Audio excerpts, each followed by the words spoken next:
the mecca of water skiing in Mexico since 1987. Located 1 hour from Mexico City, with perfect weather and ideal conditions for skiing year-round. We have a 3-event artificial lake with a certified course and ramp, plus a full-size Rixson cable park, air-conditioned rooms with spectacular views. Less than 30 minutes away, pyramids, colonial cities, and caves. At the site, we have spectacular local foods and kids' water park available, and the vibe that has always defined Tequesquitengo, with decades of water skiing history.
At Dillinger Insurance, we have over 50 different carriers to shop your home, auto, and recreational vehicle insurance needs. We would love the opportunity to save you money.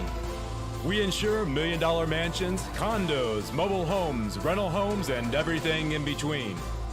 We know all about wind inspections, 4-point inspections, and how to get you the right coverage for your particular home. You've got questions, we've got answers. Can you remember the last time you had a rate decrease with your auto insurance? Let's take a look and see what we can do. We know all the ins and outs of getting our customers the best rates, coverages, and discounts, so put us to the test. Don't monkey around with your insurance. Call Dillinger Insurance today. We've got tons of companies to help find you the best prices and the best coverage for your particular needs on home and auto insurance. Go Knights! The mecca of water skiing in Mexico since 1987. Located 1 hour from Mexico City, with perfect weather and ideal conditions for skiing year-round. We have a 3-event artificial lake with a certified course and ramp, plus a full-size Rixson cable park, air-conditioned rooms with spectacular views. Less than 30 minutes away, pyramids, colonial cities, and caves. At the site, we have spectacular local foods and kids' water park available, and the vibe that has always defined Tequesquitengo, with decades of water skiing history. Dream on, dream on, dream on, dream until your dream come true.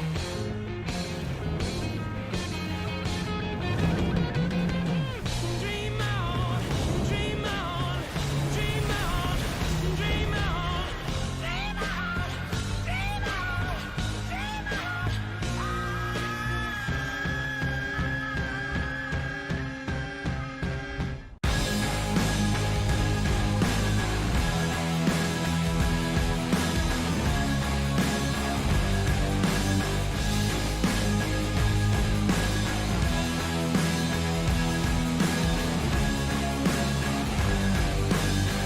World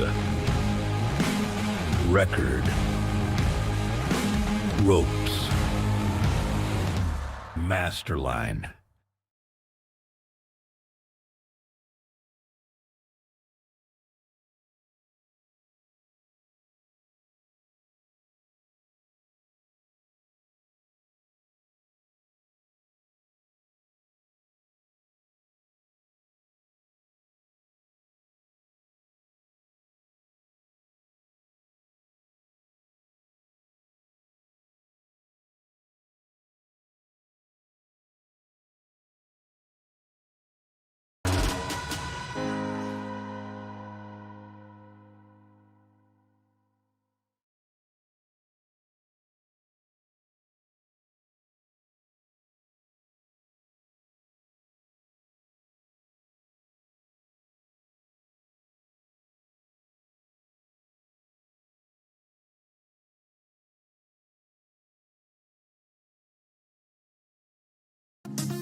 Dillinger Insurance, we have over 50.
All right, we're going to go live. We are live on the webcast.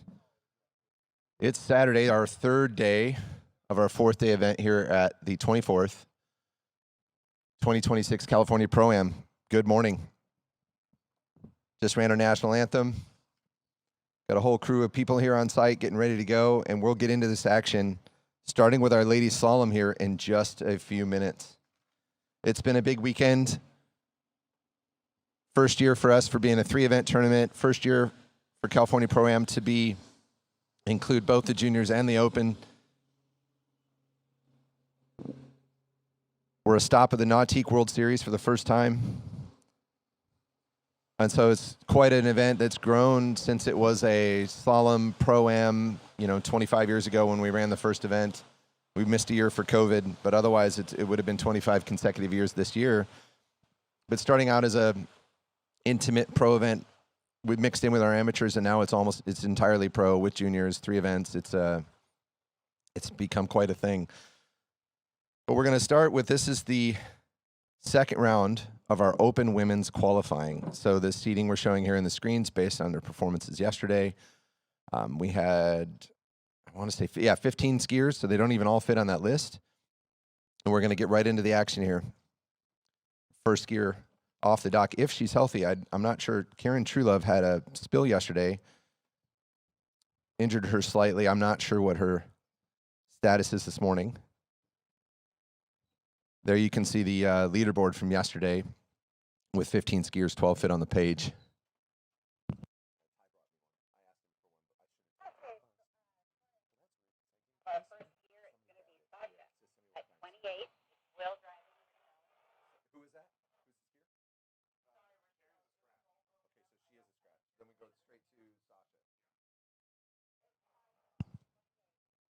All right, so unfortunately, Karen wasn't able to compete this morning, and she had to scratch from the event. Unfortunate for her. It's nice to see her out here. We'll come back to the Kruger family here in just a minute. But that moves us up into our next skier, which is Sasha Danaskaya. Already on the water, 7:34 a.m. here in Pacific time out in California. And Sasha's on the water. Beautiful conditions, as you can see on the webcast. We've been really fortunate. I mean, we typically have good conditions out here this time of year, out at Shortline Lake. Years past, we've had some wind or a bit of rain or even smoke from wildfires, but none of that today. Yesterday, we had overcast skies, which gave us some flat light, made it challenging for some people. We have bright buoys, but you still have that flat light on a dyed lake, and sometimes that could be an issue for your vision. This morning, what we have is no clouds, 100% blue sky. And due to the the way the site's laid out with really tall trees on either side of the lake, you end up with some shadows early in the morning and late at night. You'll definitely see that through on the webcast. You've got the off the dock, the 135 side fully in the sun, and most of the 246 side partially shaded by the trees. So you kind of go in and out of the light. But no wind to speak of. I mean, barely a breath of wind.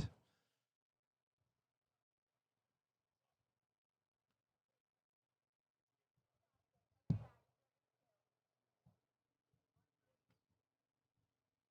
believe our water temperatures are right around 80. Let's see, I'll tell you the air temp rather than guess. It's telling me 60 degrees, but it doesn't feel that cool. Sasha coming back on course at 32 off.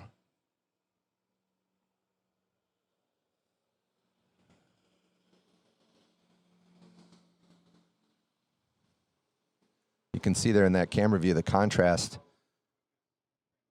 of that lighting, but Sasha having no issues with that. Her score yesterday was a half at 38. And this round is our second qualifying round. The top 8 performances from both rounds will determine the seeding for our 8-person final.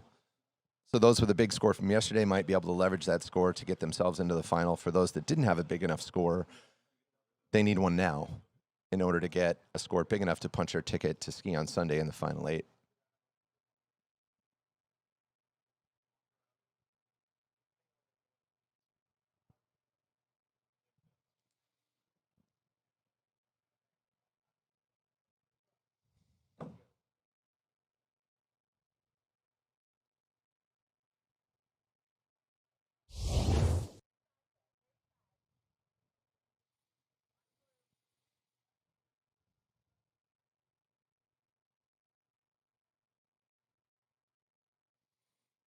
So our title sponsor, Ski Nautique, getting a good look at that boat. We've got 3 of them here this weekend, 2 dedicated to, one dedicated to jump, the other 2 pulling slalom and trick. Sasha rolling in behind that Nautique at 35.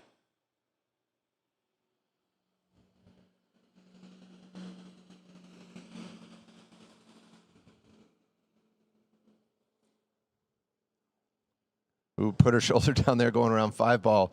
Probably woke her up just a little bit. She was cruising through that pass. A little bit extra out of 5 there, and she's through 35 like she was yesterday. So yesterday with a half at 38, she's looking to improve on that here. You know, if we look at let me just look at the top 8 from yesterday one. If we were doing an 8-person cut based on first round yesterday, 8th spot was 3 at 38. Thanks, Calvin, for showing that up on the screen. That's nice to be able to see that. Our top score was 3 at 39. No, we know several of these ladies have more in them. We didn't have any practice this week. We had great conditions. We've got the great boats. I think that they're all going to step up today and really put up some bigger scores. I know that's their plan. They've done it in the past.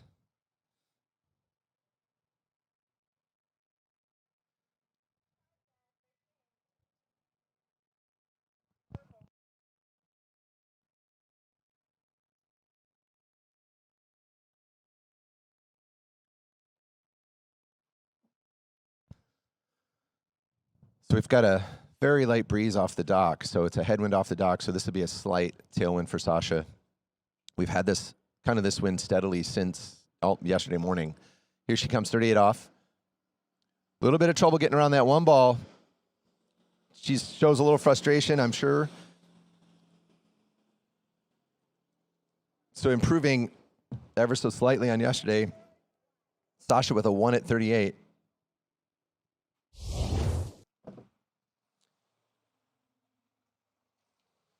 We already know that won't be enough to get her into our slalom final. But good for her, she's also jumping, so she's not done for the weekend. She's going to get it all geared on in that jump event. which we pulled the first round of that jump qualifying last night. And the second round of jump qualifying will be immediately following slalom.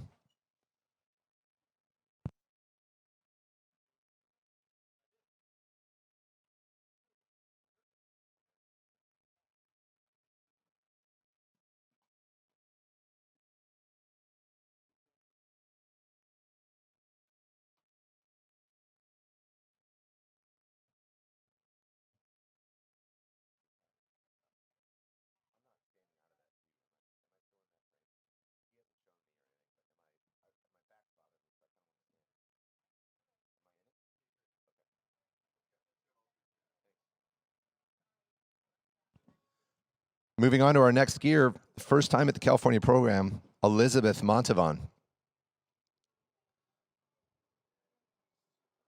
Great to see her out here. She's had quite a season.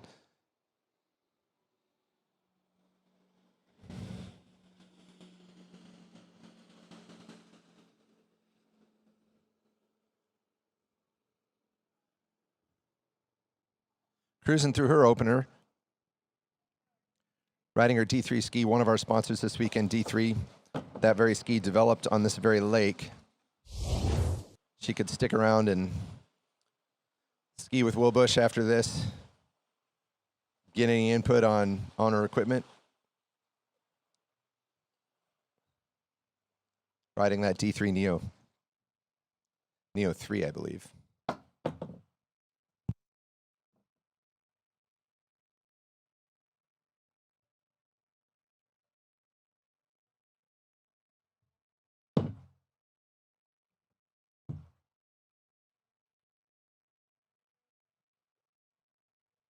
It's nice to see some new skiers out at the California Pro-Am. We've got several of them this weekend, given that we're 3 events, and we'll see that, like, for example, Erica Lang's up next. So skiers like Elizabeth and Erica that we haven't seen previously out at California Pro-Ams.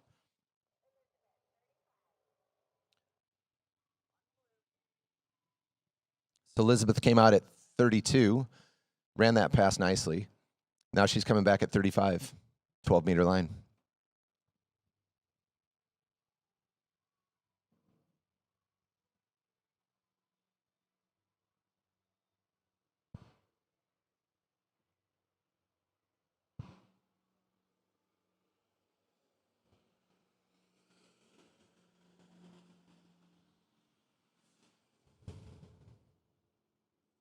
A really strong skiing for her. That was a nice looking pass. She's like all of our athletes are very fit, but I know Elizabeth does a lot more than slalom ski to work on her fitness, and it shows in how composed she is and how solid and strong she looks on the water.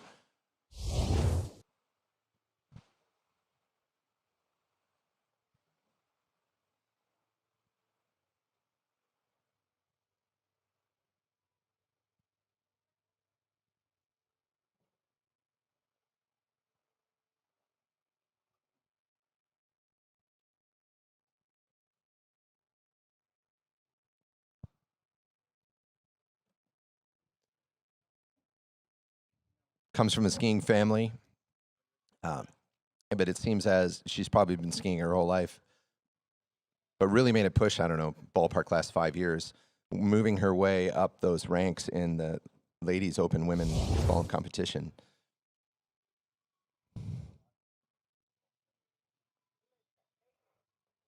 Able to run a 39, very impressive feat, short list of women that have ever done that. And I know she's super proud to have joined that group. I believe that was earlier this spring. But here she comes at 38. Looking to improve on her score yesterday. Capable of a lot more than she did yesterday. Rocks back a little bit out of 2, but she still looked comfortable going into 3. Thinks she's got the time and space she needs. And she does. Confidently going from 5 to 6. And out the gates, Elizabeth Montavon running 38 at 7:44 a.m. in California.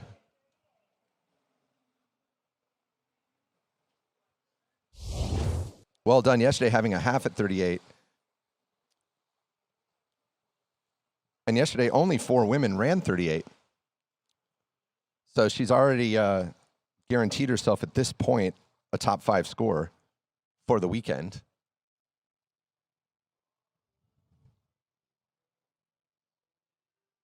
Difficult to say at this point where that cut will be. I think it could be anywhere from, based on the scores of yesterday and based on the way things are trending, anything from a really deep 38 score to a shallow 39 score ought to be where we end up on our cut. She's not thinking about that. She's just thinking about, I'm going to run as many buoys as I can, is my guess.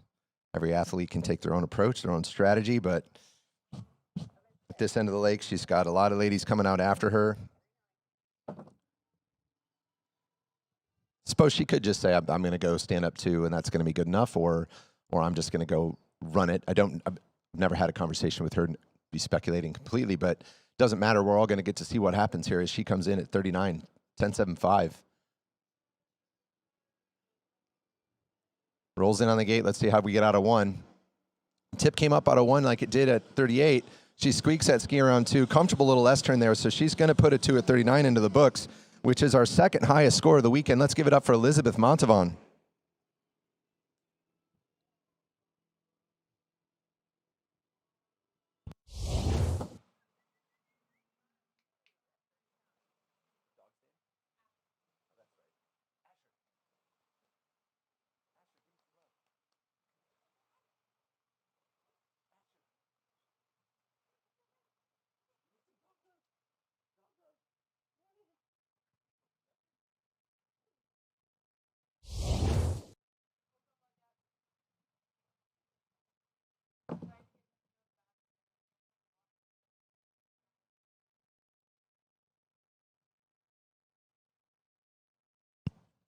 So great skiing for Elizabeth. I know it's nice to come out there and improve on that first round.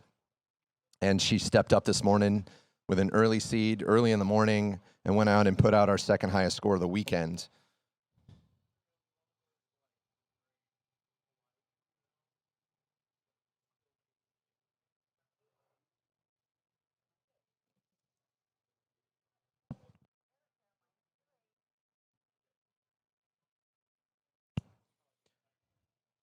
So next up, Erica Lang.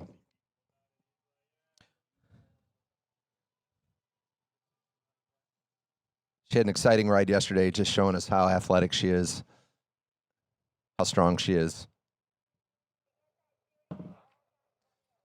Running 1 at 38 yesterday, looking to improve on that score.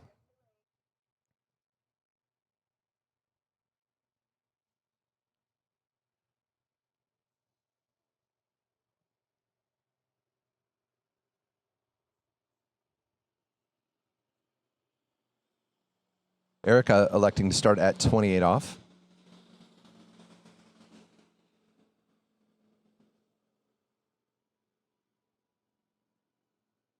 Just skiing way up course.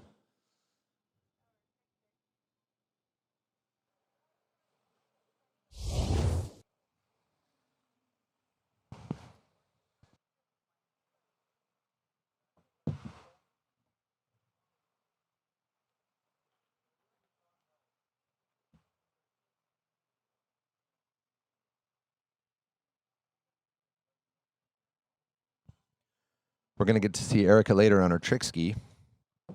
That's going to be exciting to watch. We've got some amazing trick skiers in town this weekend, both men's and women event.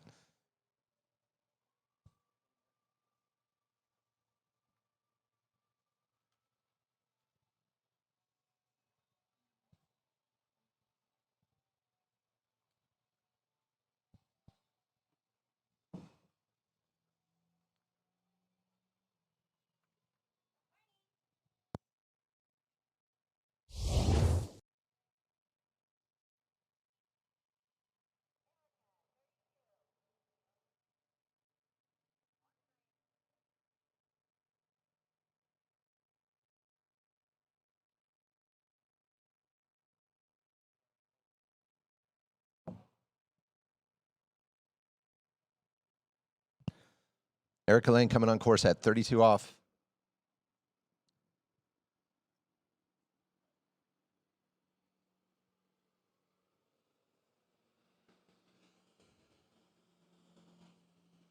Just a nice early, somewhat aggressive line. She's just attacking right from the start, right from that opener and her second pass, getting right after it, setting up a good rhythm here going into 35.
We're pleased to have Erica Lang here this weekend. She's coming on course at 35 off.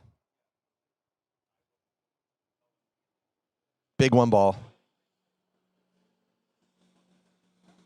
Stretching out for that 3.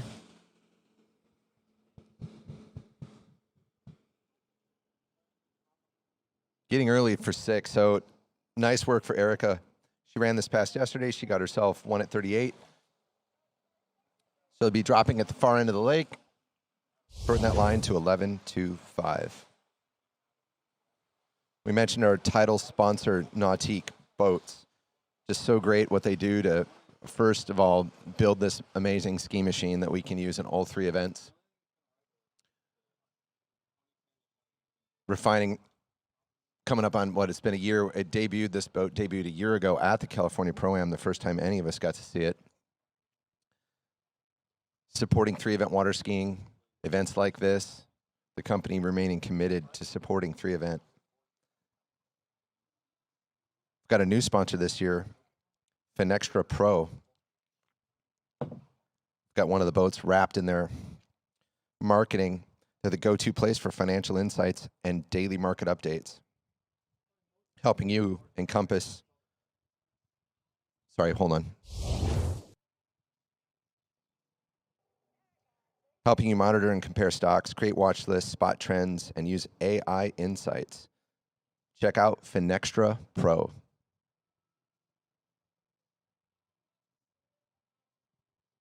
And right now, check out our pro, Erica Lang. We've shortened the line to 38. Handle does not reach the buoy on this pass. She gets a better start than she did yesterday. Puts her ski outside of 2, smashes 2-ball. Looks to me like she's outside of 3. We're going to have to let the judges call that, but she does not collect the rope. Judges call in 2 1/2 for Erica Lang.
We've got another new skier to the California Pro-Am, all the way from Chile, Trinidad Espinal.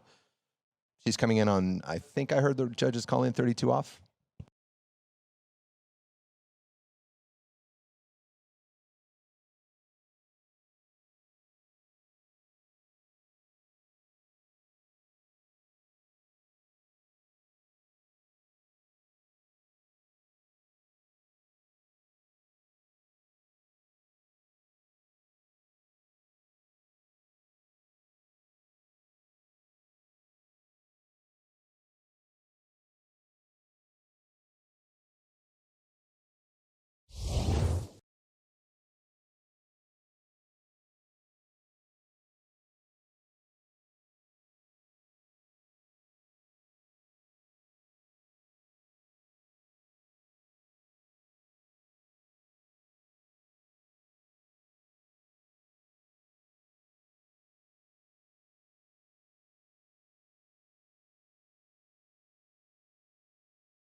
All right, all the way from Tillate, Trinidad coming back at 35. That one ball's a little bit in the dark there. First time you find that when you ski into that buoy in the morning, it's a little strange coming from that end.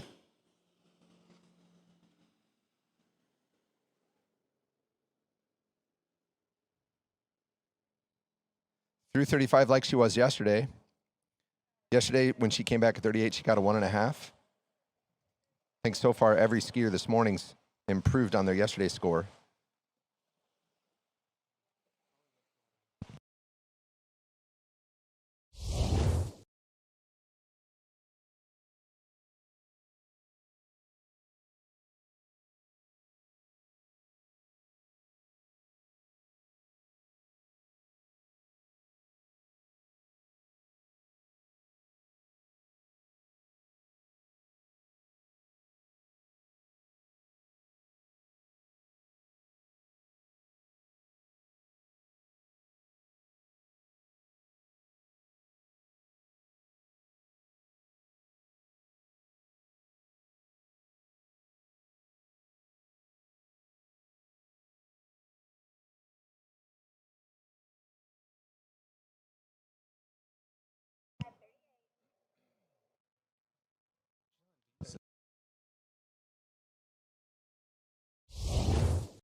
All right, here comes Trinidad in at 38 off.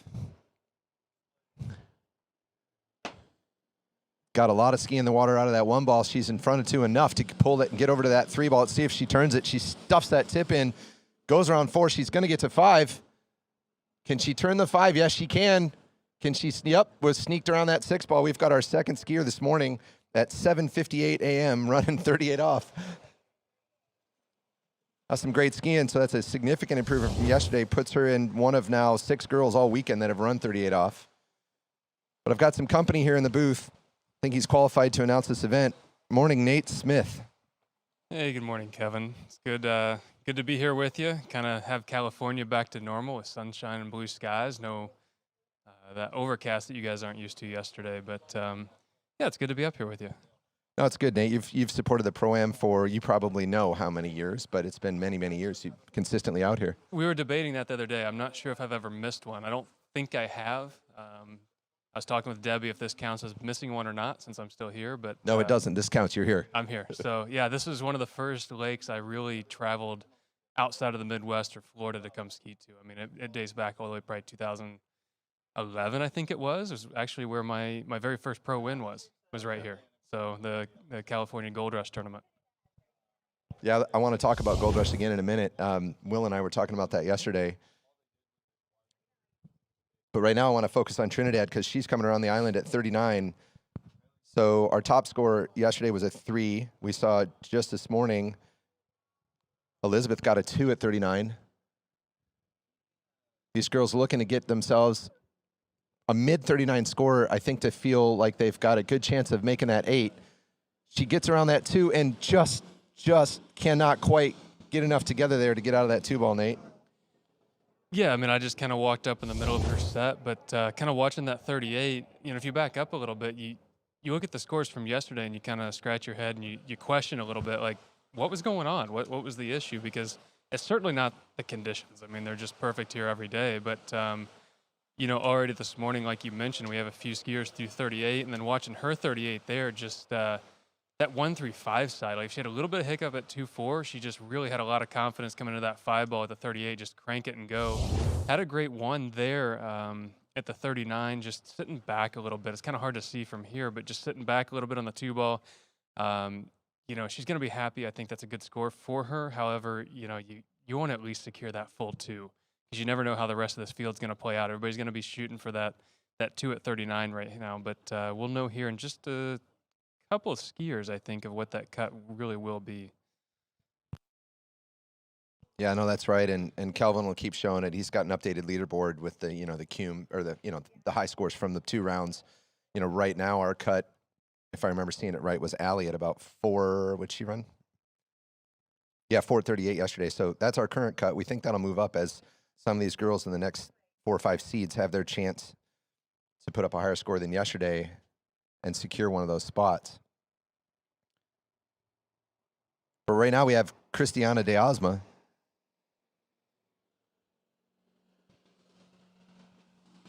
Starting at 32, or 28, sorry, starting at 28. You know, a few of these girls also skied juniors, so this is, you know, their third, fourth, fifth. I mean, if you skied all three events, you know, you've been on the lake all weekend so far. So, you know, a little bit of an upper hand advantage, knowing what the conditions feel like out there. But you mentioned it a little bit ago, down here at this far end with the trees, there's a little bit of a shadow at one ball, and I don't know if that plays a factor at all. You know, if Trini saw that or if that affected her at all, but shadows can be a little challenging. And I do remember skiing here in the afternoon when the sun sets behind our backs. You do see a lot of shadows, and it's not necessarily hard. It's just it's harder to pick up the buoy or see conditions at that buoy as well. So, you know, as the sun comes up, we won't have that problem. But it is dark down here at this this far end of the course. Yeah, it's just, to me, I've skied a lot of tournaments here like you have, Nate, and I think it's just distracting. It's not like you can't do it. It's just all of a sudden your eyes are opening and closing a bit as you go from bright to dark. Right now, it's only the one ball. Yeah, everything else is consistent. Yeah, like you said, it's just distracting. It's not that big of a deal, really. But, you know, I like to pick the buoy up early. I like to, Yeah, you do. Yeah. you know, I like to see what's way ahead of me. So sometimes it makes it a little bit more challenging. But, yeah, we'll see what she has coming back here. Yeah, as you said, she skied our junior event, so this is her fourth solemn ride of the weekend. Sounds about right.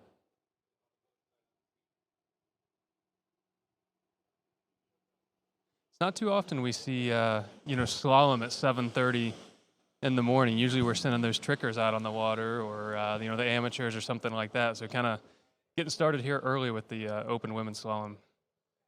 I should add up how many rides it is on the weekend, but when we did 2 rounds of all junior 3 event, most of it on Thursday, a bit on Friday, then we have 2 rounds of open qualifying, and then we have a final for each of the 6 open events. So it's a lot of skiing. And if we want to get it done in 4 days, yeah, unfortunately we had an early start today, and Greg and Debbie do a nice job doing the best we can to give all these athletes the best schedule possible. And then, you know, fortunately, knock on wood, so far we haven't had much in the way of delays and issues to manage or weather to work around. But, yep, we've got some early starts. I heard you guys talking about weather yesterday and trying to knock on wood about it. Is that really ever an issue here, though? I mean, is it really? I think yesterday was your biggest weather event in 3 months, wasn't it? And Yeah, that was just overcast skies. It's pretty benign out here in Northern California, yeah. I mean, we both grew up in the Midwest, and I moved out here, and I was talking to a friend of mine, a skier here named Brad Conger, and he's California his whole life. And he says, what do you do in the Midwest? Like, doesn't it rain sometimes during your tournaments? Because it never happens out here. Yeah. You know, California, for those that don't know, we don't have rain from sort of the end of April until sometime in November, typically. I mean, a zero probability of rain. We have days like this all the time. So, no, Nate, you're right. We don't have much in the way of weather. Bit of wind, smoke from wildfires. There you go. Yeah. But here comes Christiana. This is 35.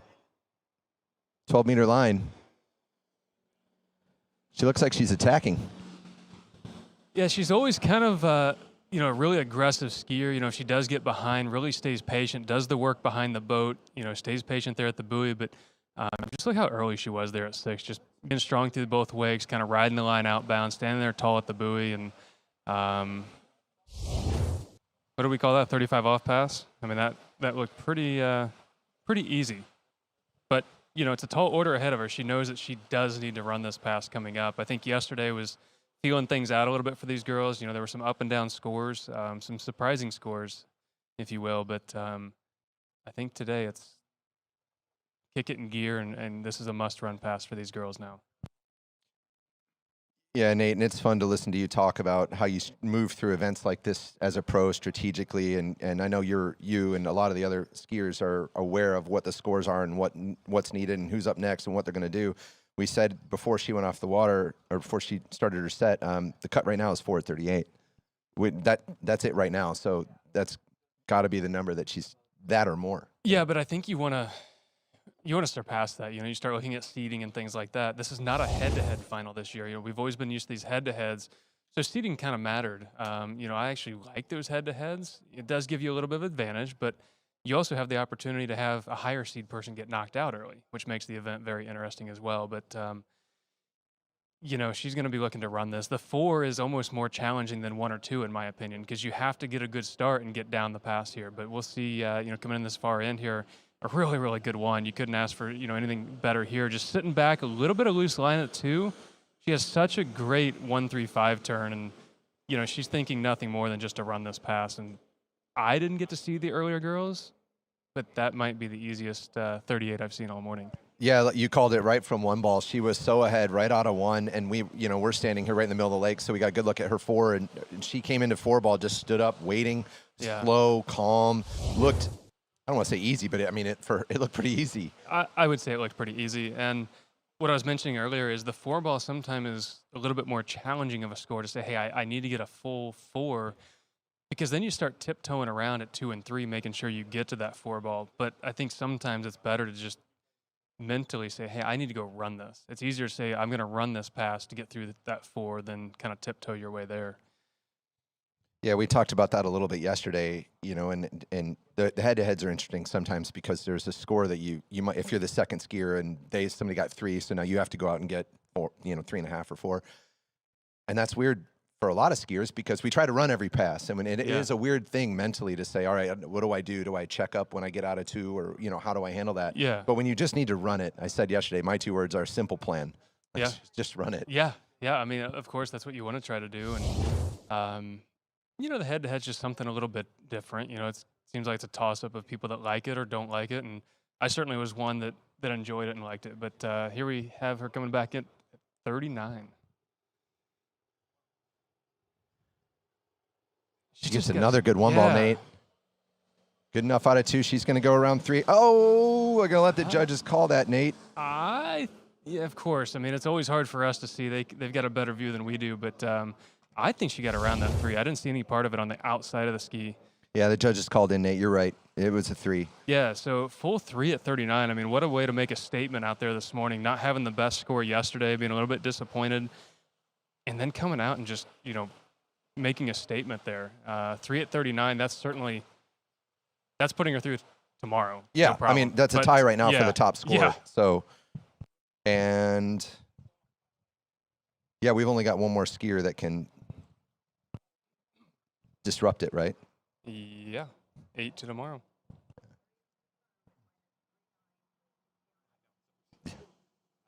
Yeah. Yeah, so Nate and I are just looking at the results. I don't want to misspeak. Maybe Calvin can flash it up after this pass and we can see what our leaderboard is. But we've only, we're going to set our field here in the next couple of skiers. So there you go. Christiana earning herself a tie for first right now with that 3 at 39 score. That puts, previously Allie was in 8th with a 4 at 38. Right now that bubble is Lexi Abelston with a 5.5 at 38. So we've got a couple of, let's see, what do we have? Daniela. Janina. Yeah, and Janina, and then the field will be set, and then it will be, the rest of the skiers will just be determining if they can modify their seeding with their scores in the second round. So what's the difference from yesterday and this morning? Why is everybody, why are the scores almost a pass better? It's interesting, and you can talk more about this in terms of what happens on the dock and the mindset when the skiers in the early round might struggle or something. And the one thing that's different is the lighting. Yeah. And I did hear a couple people yesterday saying that threw them off a bit. I hear skiers talk about, out here in California, all our lakes are dyed, most of them anyway. And so that changes the look on the water. We had that really flat light due to the overcast. This morning it's brighter. We've got the same drivers, great drivers, Will Bush, Greg Bedell. Hard to say that that's an issue. We've got the great boats from Nautique. That's not an issue. The lake is amazing. That's not an issue. So what's the difference? Yeah, what is it? There's not a lot to go with there. But I think it's a little bit of urgency. Now, yesterday was just a round. It mattered, but it didn't matter. And now today is, hey, am I getting in or am I not? So there's a little bit of urgency to ski a little bit better, be aggressive, be strong. We also, Nate, we didn't have any practice this year, which we normally do. And all these athletes are used to going to places and not practicing. They're all professional athletes, professional skiers. But, we used to have several days of practice coming into an event.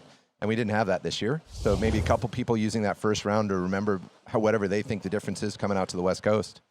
It could be, but if we look back several years ago, maybe this tournament was different, but practice wasn't really a thing at pro tournaments. We kind of showed up, we skied, and we did our thing. And, this California Pro-Am kind of rolled into having practice all week. But, this year there was a pretty, hard foot put down that, hey, there's no practice.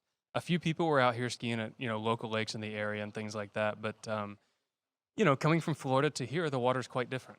The water's a lot warmer down in Florida, softer, ski's a lot different. This is more of a shallow lake. Even though it's 6 to, 8 feet deep roughly, it does ski a little bit different. But, it does take people a set or two to adjust and kind of see what, what that might feel like. But, you mentioned you being from the Midwest. To me, this ski's more like where I was born and raised, kind of in Indiana. It's a little bit more similar to something like that. So it might be just a shocker, people coming from Florida or other parts of the world, but I don't know how you could ever complain about anything that I see in front of me right now. No, even people from Florida will come and say, yes, I can run great scores at Shortline, and they have, and they do. Right now, so she started at 28. This is Daniela Kretzmer. She's at 32 off.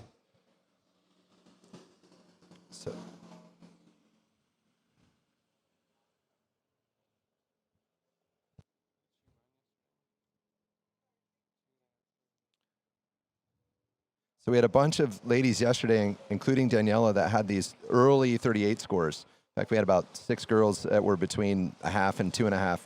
So Daniela yesterday with a 2.5 at 38. And as we just said, we're basically at the point where, the cut right now is 5.5 at 38. So it's a must-run pass if you want to secure a spot on Sunday. But interesting, Nate, you bring up being from the Midwest as well, and Champion Lake. So if we want to control variables, so one difference here is that we're in a man-made 6-foot deep lake. Is Champion about the same? It is. There's some spots that are a little bit deeper, some that are much more shallow. I mean, especially in the middle of summer, the water can come down a little bit, and at 2 of the buoys on one side of the lake can be just a little more than waist deep. So, it's always a little bit more challenging on, it's a 5-ball and a 1-ball. So, it's just a little bit more challenging. But yeah, it's pretty much similar as far as the length and everything. This lake may be a little bit longer than what I grew up on. We didn't have turn islands at each end, so you kind of go straight in. Yeah. But it's all, but the conditions are way better here. I mean, our lake was bumpy and hard, fast water. And it's interesting you say fast water. I want to come back. I was going to ask you about the water in a second, but let's focus on the skier right now. She's coming back at 35. Pass she ran yesterday, a pass she must run now. Yeah, and I haven't gotten to watch her ski a whole lot, even though I've been announcing most of this summer. But, again, just another skier that very technically sound. You can kind of see she's set in her ways of how she likes to ski, bringing that handle up high there at that 2-4 side, just using it to kind of pivot herself around on the 2-4 side, and has a great 1-3 as well. Yeah, and through that 35 again with confidence, setting her up well to come back from the south end of the lake at 38 here in just a moment. And we see that 6-ball or 1-ball at that far end now is in the sun. So that shadow that was there we were talking about now is has disappeared. It's kind of moved to 3-ball a little bit. Yeah, maybe a little bit, but it's all going to go away. One of the things I think skiers notice when they come to the West Coast is because we don't have any rain, all of our lakes are pumped out of wells. And so we end up with hard water and a lot of evaporation. And over the years, the mineral content in the lakes goes up. And a lot of people think that feels fast. I brought up Champion because you're not going to have that issue as much. You're going to get plenty of rain in the Midwest. So be interesting if you had Shortline on the East Coast, right, this exact lake, same setup and everything with that East Coast water, what would it feel like? There's lakes in the Midwest or even in Indiana that they all just feel a little bit different. Even though they're within 30 minutes of each other, they can feel very different. We have one lake that I think, it's in the middle of a cornfield, but it actually feels very similar to Shortline here. But yeah, our water doesn't really spot or have that calcium or buildup quite as much as it's out here. Your boat or your ski has a lot of white buildup on it. But, here we have a 38 off pass coming back here. Yeah, this is getting exciting. So this is a clear moment for her. We said this earlier. It's a simple plan. She needs to run it. She knows that. She's capable of that. A little loose line there at 1. Yeah, pretty good 2-ball. She's working her way down this. She's making some adjustments to stay in it. She gets her on that 5. Can she pull this all the way to 6? She's going to go around 6. There we go, Nate. I mean, she made it happen. Throws a fist. That's a exciting moment for a skier to have that pressure. She's coming off a 2.5 yesterday. She has to run it this morning. One ball it was good enough. Two ball, she was a little narrow, but she snapped it off, like you said, and she got going, and she made it down the lake. Looking forward to watching this on the replay, but that's well done. I want to see. It wasn't the prettiest of it, but, she threw that fist there at the end. She was super excited. Really dug the ski in, stayed aggressive here out of the backside of 2. Just struggling keeping the ski in the water at the 1-3-5 side. You can kind of see the tip of that ski coming up. She's got that confidence in the 2-4. And then I think 5, she said, I'm going to turn it. You kind of saw her broke over at the waist a little bit. And kind of a weird edge change going to 6, but I think she was going to kind of die fighting. She was willing to give everything she had getting over there to 6. It's such a difficult sport mentally, to be in a pro event, to be in a must-run pass. One of your shorter passes for her where some things didn't go right. And if she would have got too excited or too panicked or too bothered by it, she could have missed that pass in a couple of spots. And she didn't. And I think those are the really fun moments you ski away from and you're proud of yourself. And she's clearly throwing a fist there, proud of herself. Yeah. And, when you have a skier early on kind of throw out a couple of big scores that lays down for the other skiers to kind of chase. Well, here she goes, looking for positioning. Her spot on Sunday gets her ski out in front of that one. Looked like she got in front of it, Nate, and then just got a little too over it and did a pretty exciting fall there. Hopefully that she's okay with that. I think so. Looks like maybe she just released a little bit, but, her upper body really got a little forwards. We'll see on this replay here. Just the ski just really stopped on her, but she wasn't going for 1. She was going to turn that thing and be aggressive. We see on the replay. She was ready to go to 2, just kind of folded up there. Maybe the ski just got stuck. Can't say she caught a roll or a bump because there are none of those here, but I think she's going to be happy regardless. And that does put her into tomorrow as well. Yeah, so Kelvin will show that leaderboard in just a second, but I think your 8th spot score right now is a half at 39. Let's see, am I getting this right? Yeah, so right now the bubble, Nate, we got Allie and Daniela there at half at 39, and Allie's going to be coming up here in a little bit. Daniela's already skied running that half at 39 just now. So she's put herself on the bubble. So that's nerve-wracking, right? When you're in the event, you've got, let's see, is there one more skier, or is she in with that? Maybe she's all set right now, just trying to work it out. No. So these skiers got to, thanks, Calvin. Yeah, these skiers can all bump her. So she's not set.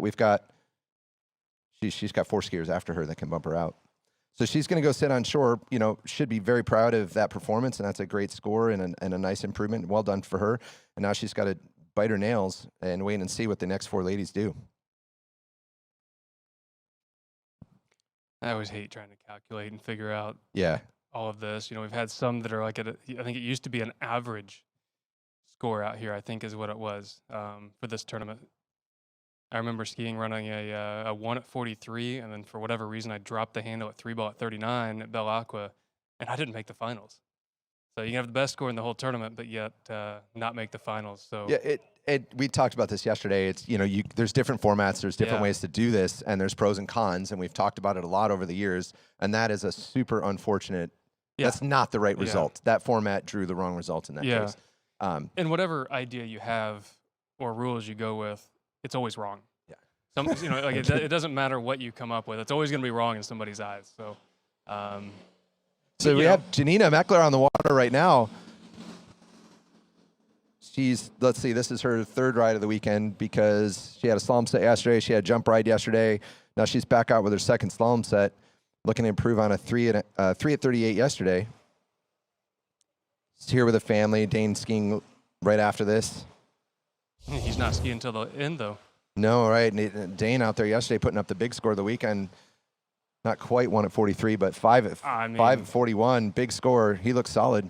Yeah, and that's, we kind of talked about the first round, and I mentioned to Dane earlier, it's kind of nice to not have to worry. Today is literally just a ski ride. It's possible, but highly unlikely that you're going to have that many other guys go and tie you or beat you. So, it's kind of nice to get that out of the way, not worry about it for today, and just go have a ski ride, go have fun, go enjoy it, and take that pressure off. But usually when somebody puts a score up, because he was not towards the end yesterday, he was kind of middle of the pack-ish, I think. Usually when somebody does that, that sets the pace and everybody kind of chases that score, and we just did not really see that. He was the only one that stood out yesterday and said, I'm here to take it. Yeah, we talked earlier. The ladies' scores were low, which was interesting about that round, and the men's scores were mixed. And Dane went Yeah. on early because this event's seeded by the Nautique World Series standings. And so we had some skiers that, from a world ranking point of view, would have been much later in the running order. Yeah. Janina, this should be 32. Yeah, this is 32 for Janina. She looked really good yesterday. I mean, one of our, smaller in stature slalom skiers out here today, but very strong. She gets a lot of rides, and just no movement, just lots of power. Yeah. And Luca, her son, came into the world just 2 years ago. So, last year was a little bit slower for her skiing, but she's pretty much gone everywhere and been to every tournament throughout the world. Not only these events or, others, but the World Water Skiers Tour as well with the 3 event stuff. So she's kind of been in those and been right there, nearing the top of the podium. So she's kind of on a mission out there to ski well.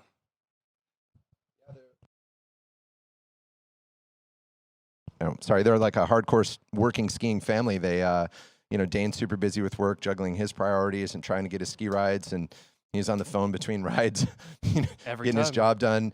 You've got Janina, they're both parents, and Janina's doing all these events and doing all this work to ski multi-events. They're getting after it every day.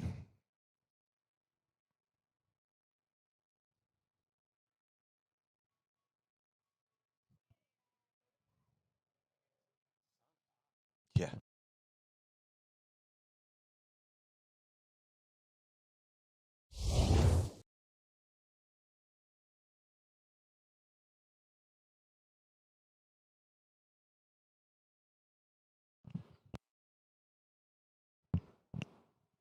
All right, the way she's going, I think she's going to just keep this moving through that 38. She gets down, through the 35. She's a little deep there out of 2, but nothing she's worried about. Lots of ski in the water as she turns 3. Enough space into 5 to be early enough to 6. So through 35 again. You ever watch trick skiers that slalom? Kind of like watching Erica a little bit ago. They just have that ability and agility to just stand over the ski. Like no matter what happens, they're always like standing up, ready to go to that next buoy. Sometimes when you or I have a hiccup, it throws things off, but I don't know, they just have this quick reaction to just keep on going. We talked about this yesterday too, and it's 100% true. And we saw a lot of that in the juniors. Some of the junior men and junior women that are also trickers, and they or you watch a Joel Poland, you guys like that, and you really see it in the way that they move. Nate, how much tricking have you ever done? I had my first ever trick ride in a tournament a couple years ago. I think it was Pan Am's, and I did a side slide, and I did an O, but it was out of time. Okay, so that's my trick run. Okay, and you're twice the trick skier that I am. Yeah. I did wakeboard surface tricks in college, so I've never had that kind of balance. We're looking at this trampoline across the lake at Will's house, and I remember watching Freddie Krueger and Karen's kids over there years ago, like doing triple backflips over there. I've just never had that, but these athletes do, and it does translate to your slalom. Well, I always had, if I trick, I have to trick in front of Anna Gay and Russell Gay on my lake, so I don't do it. just rather not. Yeah, exactly. All right, big moment for Janina. She's coming in at 38. A 3 yesterday, but it's a muster-in pass today if she wants to make our slalom final. She goes big at 1. Some space into 2. Hooks up out of 2. Let's see what happens. This big 3 ball here. She gets it. She gets over to 4. Got that ski pointed to 5. Are we going to turn 5? Oh, it was so close. So close. A 5.5, actually a fairly interesting score at this point, and a big improvement from yesterday, but it's got to be heartbreaking for her to know that she did all that work. And even coming into this 4 ball right in front of us, I think she had a decent chance of finishing that pass. I think she did too. She was behind the spray going over to this 5 ball, but what a start. Watching this replay a little bit, couldn't really have much of a better 1 ball there, and just stayed patient at 2. A little bit narrow, but just stayed patient, let that ski come around. Took up a little bit loose line on that 3 ball and kind of behind the spray here at 4. Got crushed just a little bit. Probably lost some of the width. But I still think she thought she was going to turn 5. It's hard to see in that glare of what really went on. It's still a really good score for Janina.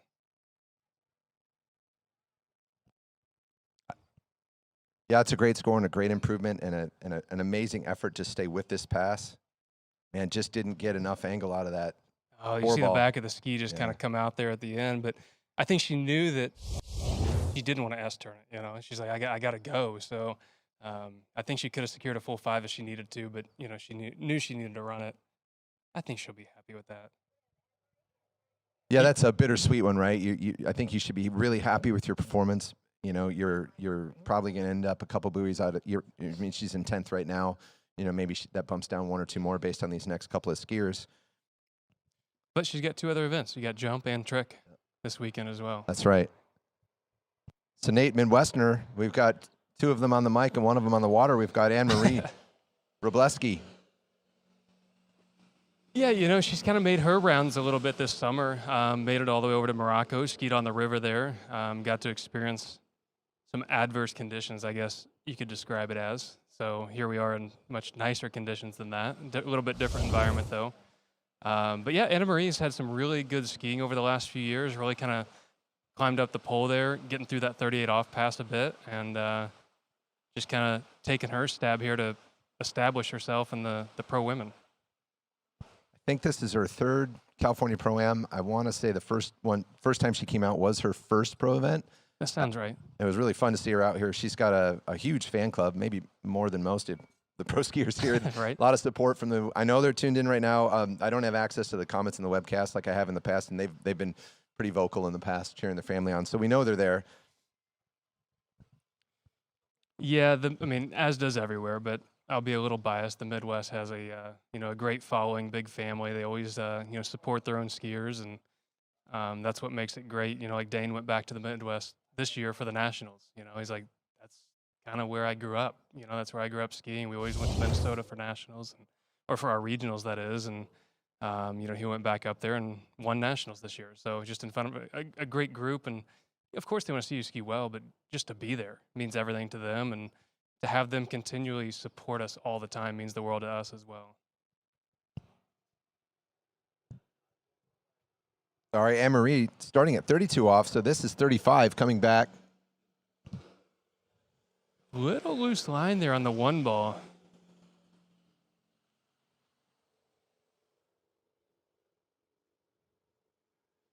She's just tall and strong, and when you think there's a little bit of a hiccup, she kind of has that ability just to reach and get around that next buoy and then just stay patient and do the work. You know, she's very strong, so she can get back across course behind the boat when she needs to. And tall, and you really see it after we just got done watching Erica and Janina, and then now we get Anna-Marie out there, you know, a different stature. And that's where height kind of comes into play a little bit. You watch Anna-Marie not have the greatest one. That's something like Janina can't afford. You know, if she has that struggle at 38, it's everything she has to get to that next buoy. So everything kind of has to be a little bit more perfect for someone like Erica or Janina, where Anna-Marie has, the ability to reach a little bit more.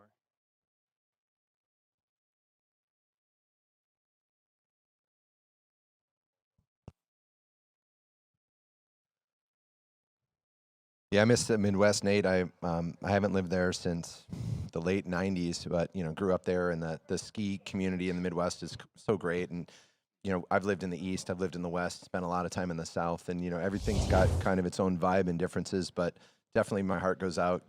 I'm from the Midwest. Yeah, it never goes away. I mean, home is home, and that's what everybody feels about where they're from, but it does seem like something is special about the Midwest and the people. But I may be biased. Yeah. All right, Anne-Marie, 38 off. Ooh. Little slow out of that, too. She's going to go around that 3 ball. We're going to let the judges call. It's not going to matter for the event. She had a 3.5 yesterday. That's at most a 2.5 today.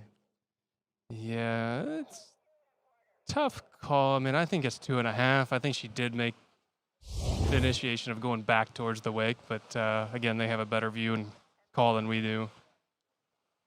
But like you said, the score isn't going to matter whether it's a quarter or half today. Yeah, and that's one of the ones that if you've ever taken the judges test and they show you some videos. And it's the worst. That one's tough right there. I mean, from Yeah. our point of view, we definitely can't see it. And the judges are reviewing, so there were some mixed scores. I didn't hear them all, but we'll let the judges kind of resolve it. Well, that's why there's multiple judges up there, because everybody is supposed to give their opinion, right? Yeah. Whatever they see, whatever they feel is the right call, you make that call, and then you have a majority call there at the end.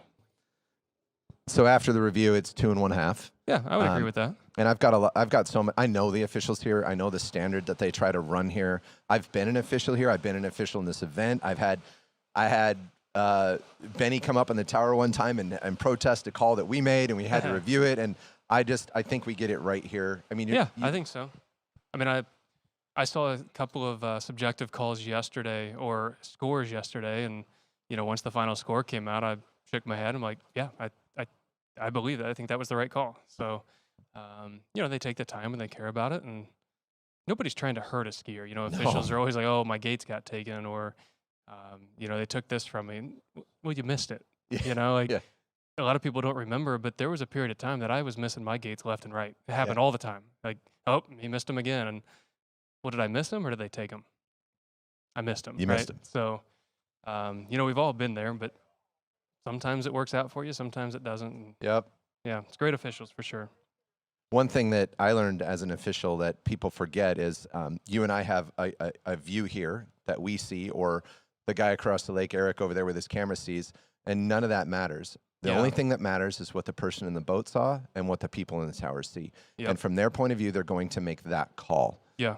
Anyway, let's get back to the action here. This is Allie Garcia, probably her first California Pro-Am. I can't remember her making it out here before. She's making a real push here as a pro skier. She's been a pro skier for some time. Yeah. It seems like the number of events she's attended and her commitment to it seems to be ramped up to me. Yeah, and I can't tell you how many she's been to, but I do believe this is not her first California Pro-Am, because when I was talking to her yesterday, she goes, oh, it's been 2 years since I've been here. So she skipped last year, if not the year before that, but she has been here before, scheduling, whatever that might be of why she couldn't make it last year, the year prior to that. But yeah, this isn't her first time out here, and she came out midweek this week, actually skied with, I say us, but I wasn't on the water, but I got to ride in the boat and watch her a little bit, and she's had a great couple years. She has some ups and downs, and I think they're ups. She thinks they're downs. She's very hard on herself, but I think that's what makes a great competitor. Someone that's never satisfied, someone that's always trying to work and be better, and she's really, really hard on herself. And sometimes you have to get her to just smile and relax and say, hey, it's going to be okay, right? So, but she's a great skier. I mean, she's been running mid to deep 39s and found herself up on the podiums, and that's what you can ask for. Consistency. Consistency is key. Yeah, thanks, Nate. One of the things I love about having Nate on the mic, whether it's this event or any other event, is he will tell you what he thinks every time, and if something's not right, he'll fix it. So I forgot Allie was here, but That's all right. Nate's gonna. I don't know all the facts, but I the ones I do know, I'll speak up on. Pretty powerful out of that one ball, Nate. Yeah, I mean, you just kind of watch her ski. Obviously, she's a lefty, so has a great 1.35 turn, but I do think her 2.4 is almost better than that 1.35. I know this week and last week she's struggling a little bit with her onside turn, just saying the tip of the ski's coming up a little bit. But I think that looked pretty good, and she did start at 32, correct? I believe so. I believe so. Yeah, so that'd be a 35 off pass coming back here at 38. I'm not hearing the radio. Nate and I don't always hear the radio, and the screen's difficult to see. So looking at that rope hanging out of the pylon, I would say that was 35. Yeah, I can't imagine she started at 28. I know she debated it yesterday, but yeah, I don't think so. But she's looking to run this. This is a pass that she's really shouldn't even be thinking about. And kind of for the rest of the girls now, 38 should be a pass in the back of their head. Like, hey, that's a pass I just run. 39 is the pass that I'm trying to get down and get a score to put me through, or raise my seating a little bit. So that's where we're starting to get in this running order. That I'm not saying 38 is an easy pass for them, but 38 is a pass that I go run it. That's normal. Right, and she got a 4 yesterday. Totally capable of running this pass. She has to run this pass if she wants to make our final.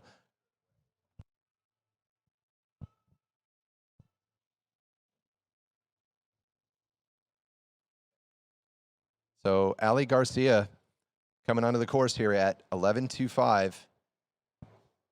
Got 4 yesterday. Pretty good one. See that ski snap around on that 2-4 side? Little dug in there at 3 ball. There we go. Well done. Powered through that. Early to 6. Yeah. Right. I'm such a fan, and I pull for all these skiers, so I just stopped talking. I just watch them ski. Yeah. Want to see her get through that pass. You know, those another big moment. That's super cool. You had to run that. As you just said, she should have a lot of confidence in running that pass, but you still have to do it. Yeah. You have to do it in a pro event. It matters. It's how you're going to get into the final. So some pressure, and she executed. So that's a cool moment for her. Absolutely. And, you know, I have skied with Allie a fair bit over the years, not as much in the last couple of years, but a little bit this summer. One thing she's good at is when it's game time, she gets angry. You know, when it comes tournament, there's a lot of stuff in practice she'll just kind of, I don't want to say give up on, but, you know, like, that's not great, or I just throw the handle or whatever. But when it comes tournament time, she just flips a switch and gets it done. And I think that's a great characteristic to have when it becomes competition time, to be like, hey, it's game on.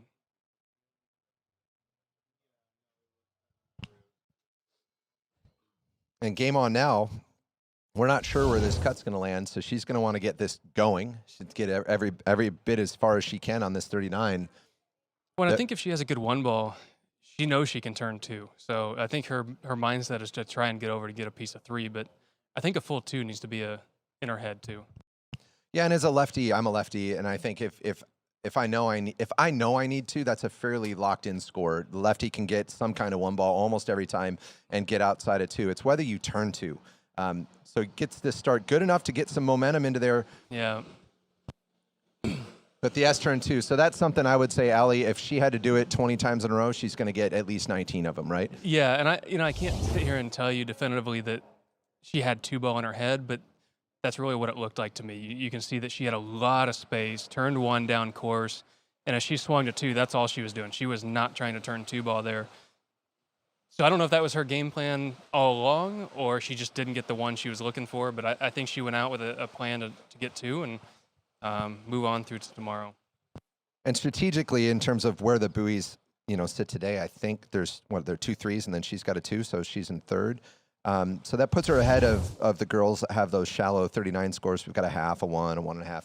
Let's see. Thanks, Curtis, for putting this up. So, yeah, it puts her tied for 3rd. We've got a pair of 2s. We've got pair of 3s, pair of 2s, pair of 1.5s. Neely with a 1. So Allie on the bubble now, Nate. A lot of ties up there. Yeah, ties for a half. Yeah. Yeah.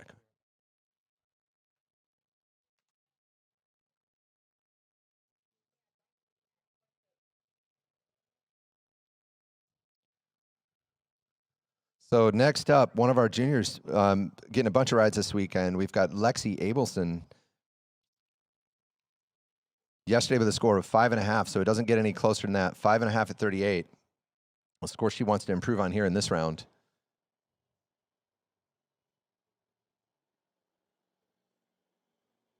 Very calm, patient-looking skier out here. She just looks ready to compete and rock solid.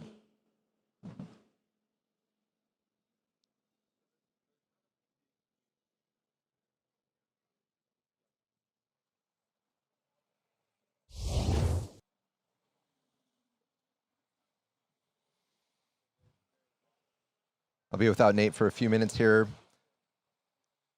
And I want to take the opportunity to mention a few more sponsors. Masterline and Eagle, supporting so many events. I think we've been with Masterline every single California Pro-Am.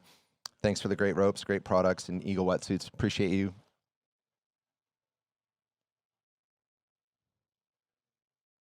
Talked about D3 a bunch as a sponsor here. Skis designed here. We've seen several of them on the field this weekend. Got good skis. Thank you so much for your support. Another ski we see a whole lot of out here in this event. Thank you, Chris, and everyone at Good Skis. We'll stay with the skis theme, and the team at HO, that syndicate team, also strongly represented here this weekend. Thank you for our ski companies for building us all this product that we can go out and ride and compete.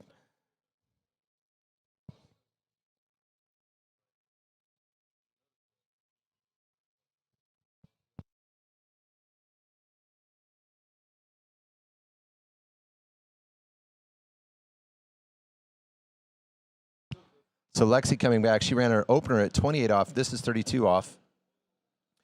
Recall her skiing yesterday. She just looked so consistent and just solid all the way through. You know, almost like you can't tell the difference between her 28 and her 32. She's got her way of getting things done. She's obviously a very refined and very well practiced slalom skier.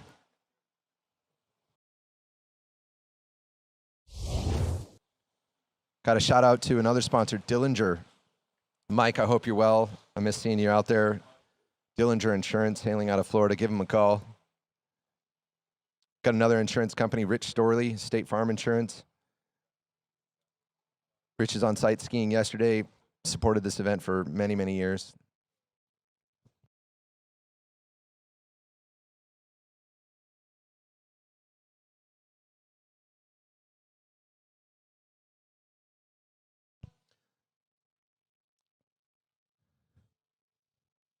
As I watch Lexi's replay on that 32 off pass, she just looks so confident and calm. You know, your mindset, you know, we're all different and we're all built differently and we all will approach our sets differently. But I think we're targeting what she's doing right now, being that calm, that confident, and that consistent.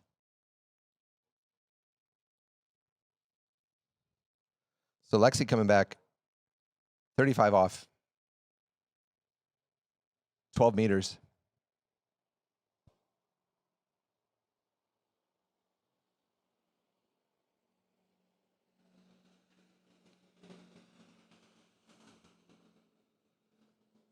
So I would think her goal would be to go out and run this pass just like the first two, and I would say she's achieved that. So we've shortened the rope. That's a lot of rope difference between a 28 to a 32 to a 35. And she goes out there and does it basically the same, right? Because the way that she skis, the way she moves, the things she thinks about, and her priorities on the water give her that margin all the way through that pass and beyond. But really well done for her. She's on a roll. At 8:44 in the morning out here in California. She had the 5th highest score of the day yesterday in that first round with a 5.5 at 38. So we're shortening up to 38 here. And now, you know, she knows she can do it. I mean, if you can get to 5.5, of course, you run the pass you know, if you give it a couple more cracks at it. So I'm sure she knows what she has to do, and she set herself up to do that. You look at the way this set's going so far, she set herself up. But those pressures of that rope shortening, more leverage from the boat, more acceleration, more exposure in the turns, you know, you're just disconnected from that boat that much longer. Those things are going to start to put pressure on her no matter what her construct was for her skiing coming into it. So you're going to start to see that play out. But let's see if she can go out and nail this thing just absolutely as well as she has with every pass before it. Lexi Abelson coming on course at 38. This is 11.25. Must-run pass if she wants to ski in our open women final. Let's get her out of this one ball. Pretty good one. See if she clean out of two. That was a tight, clean 2-ball. Little forward into 3, but she's all right. She's calm into that 4. As we lose her in the spray there, she gets her skier on 5, and she's going to run this pass. That was an incredible 38. She did exactly what she wanted to do. She's carrying that rhythm of how she's skiing. She's not letting that boat, that short line rattle her, and getting right through that 38 off. That was some great skiing for Lexi. She's going to get in there with our pros, and she's going to take her shot at 39 to see what kind of seating she can pull off. And she's not necessarily getting into 39. I think our cuts, we already know that the cut's going to be more than a half at 39. So she's going to have to get a couple buoys here, but she's certainly skiing in a way that's going to get her through that if she just keeps this up.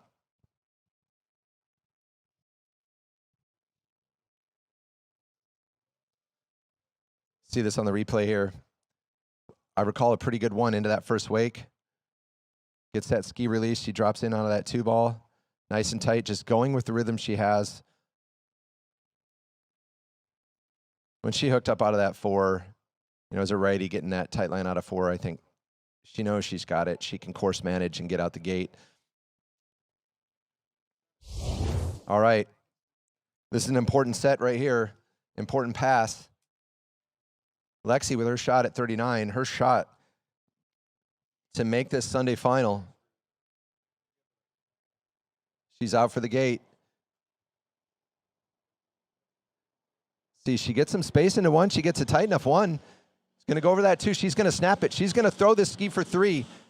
From here, it looked like she went around it, but the way that she gave up and turned in, we'll see. We're going to listen for the judges' calls. All right, it was close enough. We're going to have another judges' review, whether that was a 2 or a 2 and a piece of 3. Well, that's great skiing for Lexi.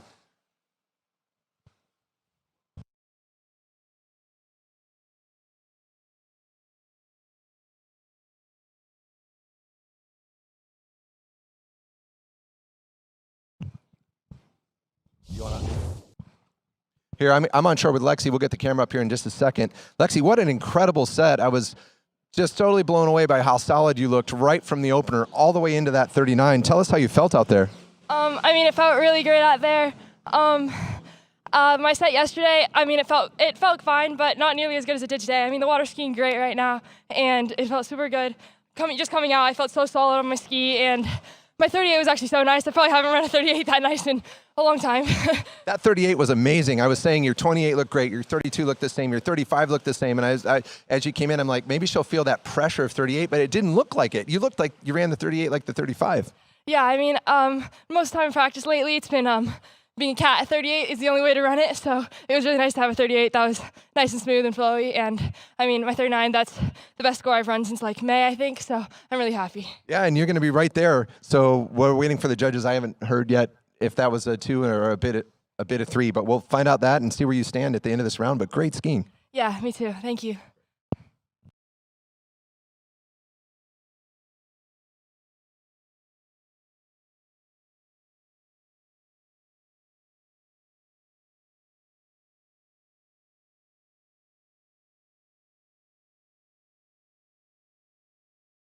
All right, as I get back to the stand here, that was a confirmed 2 at 39, so thank you for putting up the standings again. So let's see, where's that put Lexi? Tied for 3rd, so she's looking good. She's going to be in our final tomorrow. Well done, Lexi. That was one of the favorite rides so far this morning. What great skiing for her. As she said, the best skiing since May. Now we're on to Allie. Allie Nicholson, a veteran.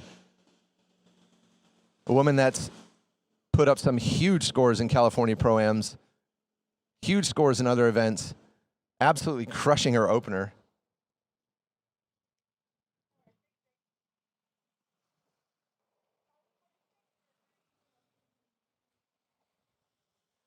Allie, we just got done talking about some ski sponsors and Syndicate Skis. Allie's a member of that Syndicate team. Watching this on the replay, showing us that the pro that she is, just that aggressive line that she can run. She's attacking right from the opener.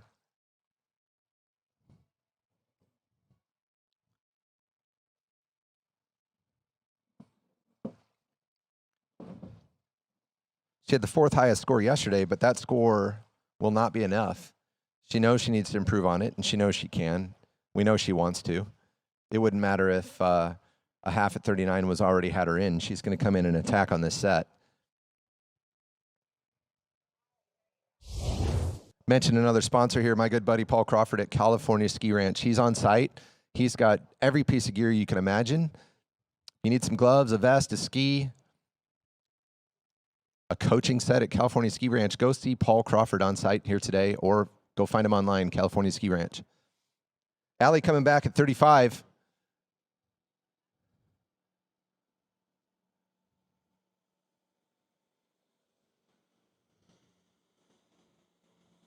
Look at that leverage as she goes from that 3 to that 4 ball. We'll see it again here out of 5. Just gets that nice deep leverage. Gets right out of that lean off that second weight. Gets her ski out. Showing us the pro that she is. Putting down a pretty solid 35.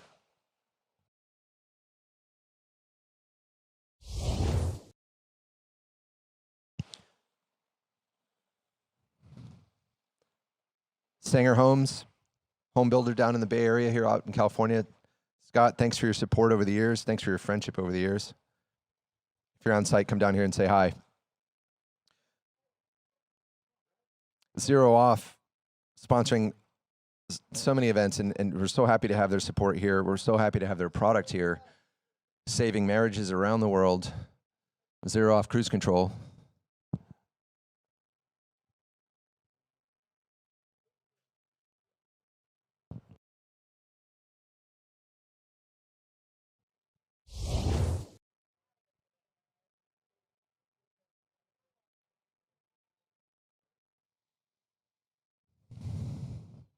So Allie continuing to get her skiing on here. She's coming back at 11.25.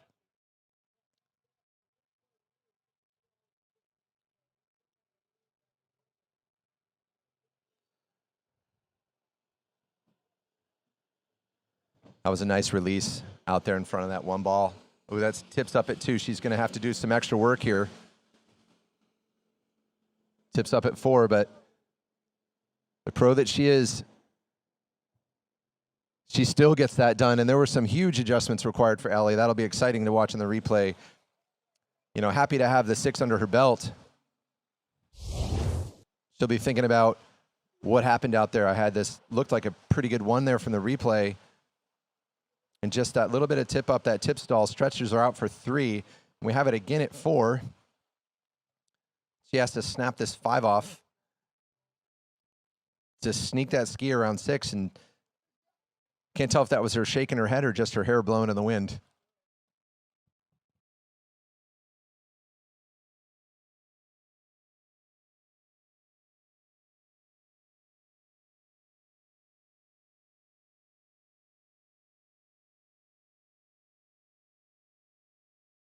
Oh, that was her shaking her head. Hopefully she's having some fun out there, even though that pass didn't go down the way that she wanted. I know what I'd be telling myself, and this is what I would tell myself, is I've run some really nice 39s after some really crappy 38s. So it doesn't matter. Shake it off. Her first 2 passes were great. I'm sure she knows exactly what went on there and exactly what she's going to fix. But we have Allie Nicholson coming from the south. She's on 10.75, 39. This is a pass that absolutely matters for our final. A skier that's run this many times, maybe we even run it here at Shortline. Here comes Allie Nicholson, 10.75.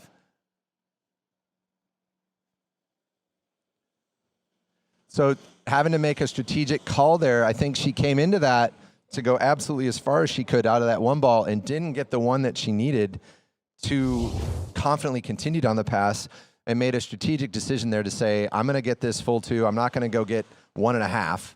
I'm going to go get a full 2 and you know, put in a score that's going to get me in. I'm going to ski on Sunday. I'm going to go back and turn on the webcast and watch how I skied and listen to whatever Kevin had to say about it, and then take notes for her finals on Sunday.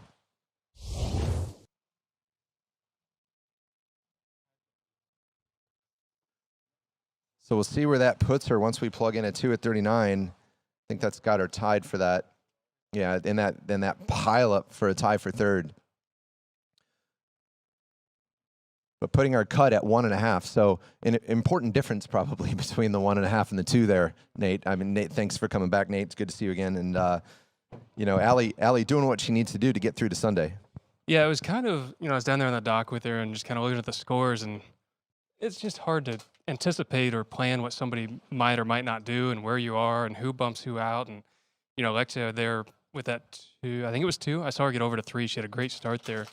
Kind of moves things around a little bit. So just, I think her game plan was, I need to at least get to 2, but now I can try to turn 2 if I need to or want to. And that was kind of her plan a little bit. But, you know, I think knowing you have to get to 2, it's kind of like Ali Garcia was not the greatest one, right? And it was kind of fight and let me hold on to it and take some speed over to 2 and try to turn if I can, or just simply S-turn it. And that's where Ali got to. So again, you cannot win the tournament today. You know, that's one of the things about water skiing is you can have a great set, but you can't win it today. So get yourself into the next round and then move on for the finals tomorrow. So on the water now, Neely Ross, representing one of many water ski families that we've heard about before. Really happy to see her out here, and her brother Charlie is going to ski here in a little bit.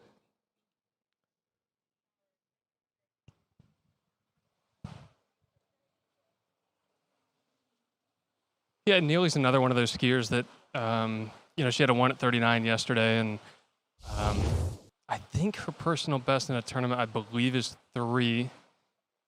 You know, earlier this year we had her talking about how man, I should have just turned it. So, you know, she has the mentality of wanting to get down it, get further. You know, today you have to play it safe just a little bit, but you know, look at her last name. There's no playing it safe with that last name, right? So they're always going for it. They're always trying to be better and always playing it aggressive. So, you know, Neely, she's going to run 38. She's been so consistent at it this summer, and you know, try and get a better gate, better one here at 39. And unfortunately, we got a couple passes in between that to watch. But you know, Neely's just very technically sound skier and very consistent skier. Does all the right moves at the right time. Yeah, consistency is definitely a word I think of with her. Yeah. You know, whether I'm watching her online or watching her in the tournament, it is so consistent. Her program, all the coaching she gets from the family. You know, I love to say hi to Drew. I'm sure he's watching. Everything that they talk about and how she gets it done, and then she goes out and executes it over and over and over again. It's so solid. Really respect that about her. Here she comes at 35 off.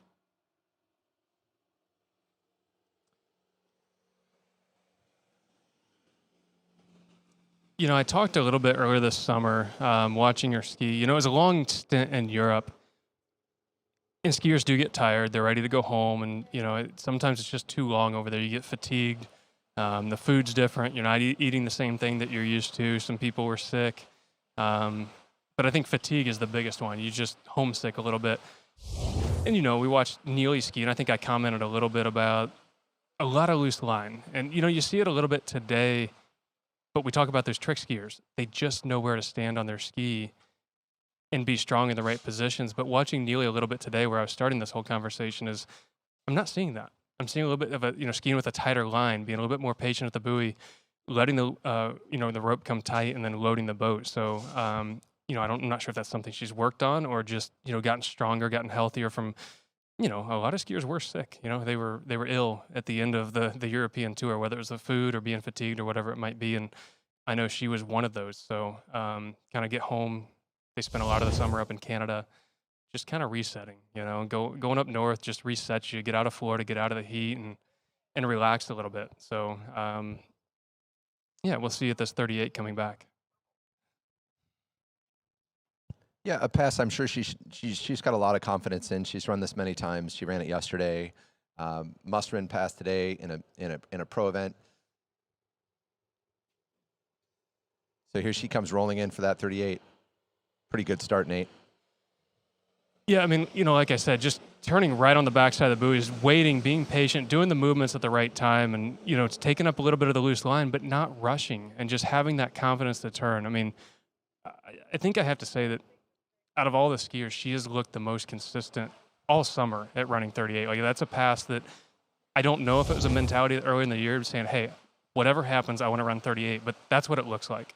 And I know you mentioned Drew, and of course, Drew's their father and has pushed them, you know, all these years, but we forget about Bergman, the one that is there driving a lot every day. Obviously, I don't know the inner workings of all of it, but I know that Bergman has, you know, a big role in both of their skiing, and you know, as does Drew, but Bergman's there driving every day, you know, and pulling them, and you don't want to forget about him either.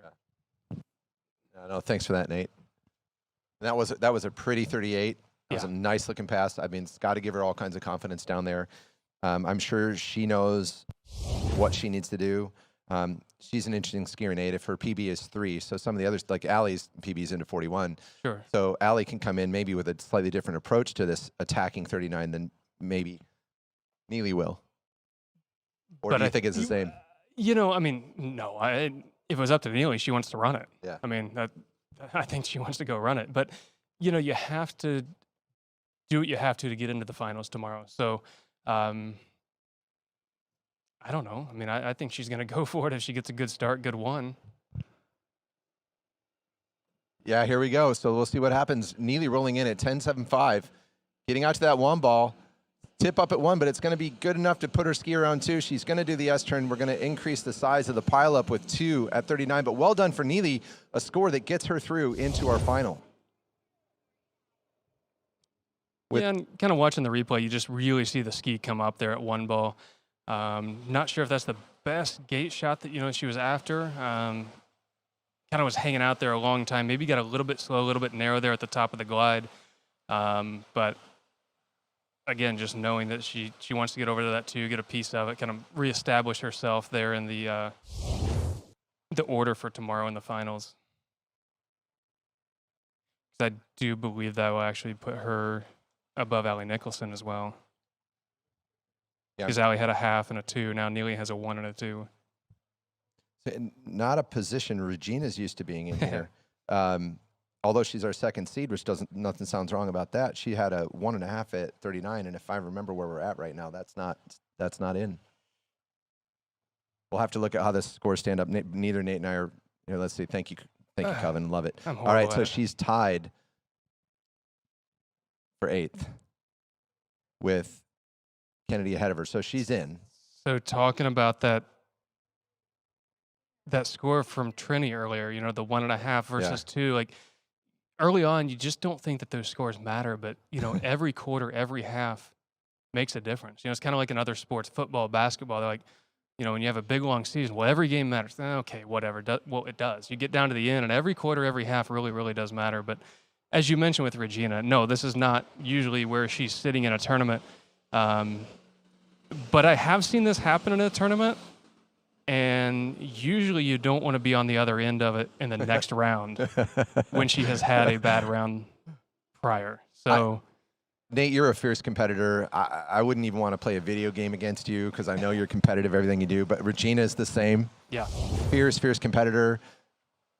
One of the, if not the greatest women's pro skier of all time out here today. She looked good yesterday. Was a little surprised that she didn't go farther, but I mean, it can happen to anybody. It's a game of inches. I think there's so many variables that go into saying, the best skier. Obviously, there's a lot of great women up and coming, 3 eventers, all that.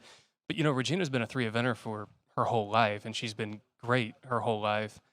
And at the same time, running her own pharmacy, so having a full-time job. And I think that just adds a second variable to balance both work life, skiing, and all that. And that's where I put her in that category of possibly the best ever female skier we've ever seen, because you have to balance both of those. It's not just a ski world. Yeah, a lot of us that take this really seriously as amateurs and work have been living that for a long time. Nate, you're living it now, right? Yeah. For the last several years, you're working. You're flying around the world. With your career, we talked about Dane earlier. Dane's got a busy job that can be demanding and busy at times, and they're not the only ones. There's a lot of them. But yeah, Regina for a long time been right on the top of the women's slalom pile while working really hard at running a business. Coming in now, this is her second pass at 35. Another really consistent skier, just so much power. I've skied on goods for years and years, so I've been around Regina quite a bit and getting to watch her ski, admire how she skis. We ski the same speed. How does that make you feel? We talked about it yesterday when she would threaten to come ski big dogs, several years ago. Nobody wanted that. I think she should have. It would have been awesome. I said, let's do it. Yeah. I honestly did, but let's just do it. It'll make it really interesting, really fun. Never quite came together. Yeah. She would have spanked a bunch of us for sure. Well, I did talk with her just as she was getting ready just before Allie Nicholson was skiing. And obviously she was not happy with her ski ride yesterday. She wasn't happy with her jump ride yesterday. And there wasn't really hey, this is what happened. But, the one thing she did mention, and I did hear from some other skiers, which doesn't make a ton of sense because a lot of the rest of the world skis in overcast skies. But it was overcast yesterday. It was a very dull, dim light. And I think there's a lot of reflections off the water. And with the dark water that we have here, it's colored. I think some people had a hard time seeing some of the buoys, and jump, seeing the 6 down here, seeing the ramp. Seeing the landing. And that's what she was saying, especially for jump and then for slalom. She said it's just weird, just kind of seeing some of that. So I'm thinking that maybe was a factor a little bit yesterday. Today the sun's out. It just makes you feel like you're ready to go versus when it's cold. And it wasn't that cold yesterday, but just having the clouds and gloomy day. Everybody's fired up today. Yeah, here comes Regina, 38. She's fired up. Good one ball. She's way ahead coming into this 3. Yeah, I mean, just probably one of the easiest 38s, if not the easiest that we've seen all day today. I Yeah. mean, Neely's was pretty easy. Regina's was a little bit more controlled, I would say. But, you know, she's on a mission. Like we said yesterday, or not yesterday, but said a little bit ago, when she has a bad set, you don't want to be on the other end of the next ride. So she's going to come out, I think, make a statement. So, but she's got to get in, right? She's not technically in the finals. I believe that's correct. 1.5 is not going to get her there. Oh. 1.5 at 41 will. Yeah, it will. But Kelvin, can you flash it back up again? Let's take a look. We might. Kelvin's in my ear. He's telling me we might have misspoke. Yeah, I think may be in. she is in, but I stepped away for a little bit. Yep.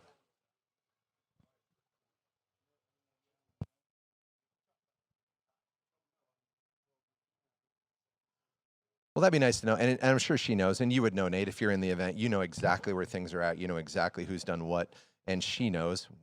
We may not, but she's got it wired. She knows. So I think she does, but you know, here we go. Just speaking out of, go ahead. Yeah, Reggie's tied for 8th. Yeah, and with a better backup than Trinidad. Thanks, Kelvin. Appreciate that. I think her mentality, and I would tell you what mine is. I don't care. Yeah, go out and do what you know how to do, right? And you're going to be in the finals, no problem. So I think that's her mentality. And she's a skier that has so much confidence that she knows she can do that, Nate. She can take that mindset as she comes in on 39. Tip comes up at 1, but Regina as a skier, I can't think of a better skier that knows how to deal with that tip rise, and she puts it back down. And, you know, we talk about that, like we're going to criticize her skiing, and then she just goes and smashes all the way through the 39. Yeah, I mean, that's something that's very common with her, having that tip rise at 135. It can scare a lot of people, but it's almost like it's a comforting thing for her. Like, she just knows how to deal with that better than anybody else. And in certain conditions where it's, you know, not the easiest to ski, you're like, oh, man, how's she going to recover? And she always does. I would say there's a little jitters down there at the gate in 1 for her just now, watching this replay, a little bit of a slow 2. But, you know, once she swung to 3, she knows nothing else matters. Like, I am in, now I'm taking it home. So speaking from my brain, and I think she's wired the same way, kind of being at the top for so many years, is she didn't care. She's not going in there going, oh, do I need a half or this? Let me go run 39. Like, let me do what I'm supposed to do and put myself right back on top. I don't know if Chad Scott's watching.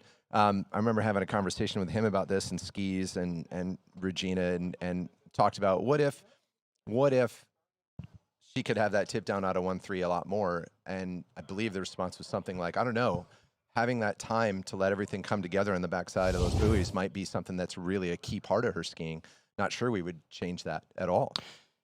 Yeah, I mean, you know, only she knows her skiing, right? You know, that's the thing. She knows what's best for her, and you know, we'll see her coming in here at 41.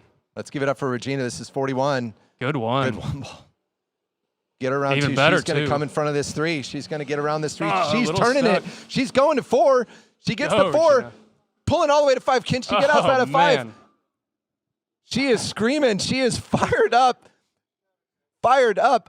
Nate, when she turned that 3, I thought this might go all the way. Yeah, I mean, that one couldn't have been any better. And just having the tight line at the backside at 2. It's been a few years since she's been down the line there at 41. I think her and Jamie both tied at 3 at 41 up in Calgary a few weeks ago, and they both looked like they could have run it. So just having that great start here, but I think we're just a buoy away from the world record. I believe it's 5. I think it was 4.5 or 4.25, but I'm pretty certain it's a full 5 at 41 for that world record. So this is funny. Yeah. We talked about her coming in and not caring about 1.5. I just told you, yeah. Right?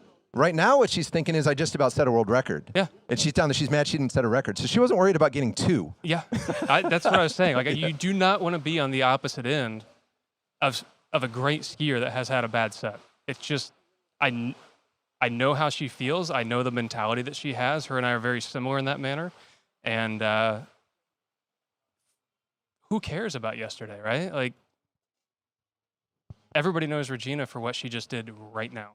When you have a bad set, who cares? We talked about all my missed gates. If I wouldn't have reminded you, would you have remembered that? Just like, oh, I remember when you missed all those gates. So, yeah, what a great score for her. And she's going to be walking back by here, I think, unless somebody picks her up. So hopefully we can get her to stop by and have a little chat here and see her frown turn into a smile today now. Yeah. No, I hope so too. I was thinking the same thing. In fact, if she tries to sneak behind us on a golf cart, I may go grab her. We've got one more skier in this women's event. Kennedy Hansen had a big day yesterday, so she had her biggest score of the first round, which earned her this top seed. She had a 3 at 39, a score that's good enough to get her into the finals, so she's in a comfortable spot. She was our top seed. She knows to take the lead, she has to get 5 at 41. Yeah. Well, I mean, Kennedy, she's been skiing really well. She just about ran 39 at Ricciotto a few weeks ago, a month or so ago in Italy. So she's been skiing really well.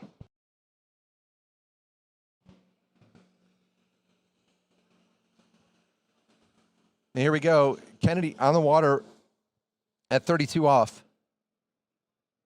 She looks really solid yesterday, really consistent, strong skiing, and she's keeping that going here this morning on her opener at 32 off. Our last skier in this open women qualifying round 2.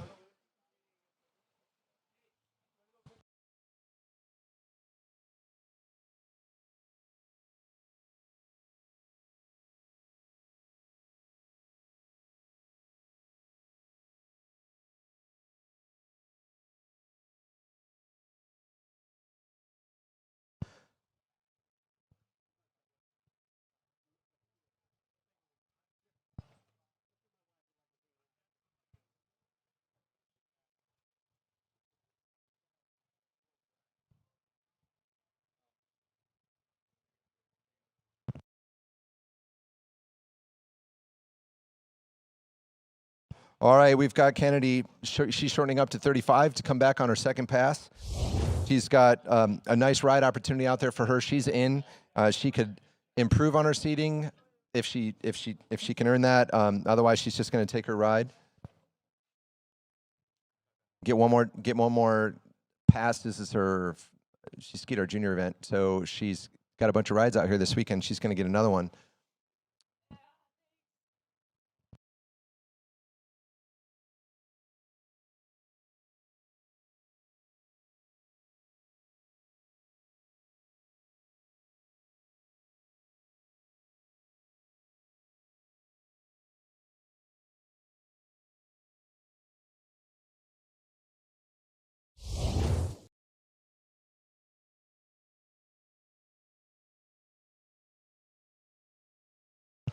All right, a great pass from Kennedy, but we're going to take an interview to the water. We've got Regina. So I'm not sure I've been the one interviewing Regina here before, but you just got off the water here. We were kind of debating. We don't really even remember what the world record is. I know it's 4.5 or 5 or whatever that might have been, but after yesterday's round, I was telling Kevin while you were skiing, I said, you don't want to be on the back end of a bad set from Regina. So I guess. But I mean, how'd it feel out there? Just not great yesterday and then being a buoy away from the world record. Yesterday, even after the jump, I'm like, let's just forget that day. It's so today, first goal is make sure you're in the finals. And then once I got through the 39, I'm like, you've been skiing good. Like, I knew what I could do, but as soon as I hooked up out of 1 and 2, I was like, oh, this is just be patient at 3. And I guess I thought I had it at 4, but super happy, but super upset too, because I mean, there's so many opportunities that you get with, the Nautique boat, wheel bush driving. Like, there's so many formulations that have to add up to get down the line, as you know, being the world record holder too. So it was there. I felt like I threw it away. Yeah, but as you said, you don't get that opportunity much, and to do it in a pro event, I mean, that's the best score you've had in a few years now. And I know you ran 3 a few weeks ago in Canada, and I thought you were going to do it then. So I don't know. Maybe you got one more round out here. Same boat, same lake, same driver. So the formula's there. I just got to do it. But as we know, you got to go win a tournament. That's the most important. So yeah, that would be goal for tomorrow round. Do that, and then we'll see where the cards fall. But it's been a great site. Always California Pro-Am. Thank you. I know it puts a lot of work, and they've done it for so many years. And they keep adding and making it bigger and better. And it's a great thing with the Nautique series, what they've done. We've been, just super busy all summer with the 3 events. So thank you to them. And hopefully we'll get your back better and see you out there. I'm hoping to. Yeah, it'd be nice to be on this side of the microphone, but it's been good. So yeah. Well, it's been fun to have you interview me. Yeah. All right. Well, looking forward to tomorrow. And you got another round. What do you have? Jump, trick, something today. So I don't know what's next. But anyways, thanks. Thanks. Awesome, Nate. Reggie, thank you so much for that interview. Great skiing, Regina. That was unbelievable. And in the background, we had Kennedy Hansen out there skiing her 38 off, and it got a little exciting there. She put it together. She had to make some adjustments, but she got it done. She got through that 38 off. She's coming back, our last skier, with a score yesterday of 3 at 39. She's on 39, 10.75. If she can get more than 3, she can improve on her seating. She's got just this south wind just popped up, maybe for the first time today, so she's got a breath of wind at her back.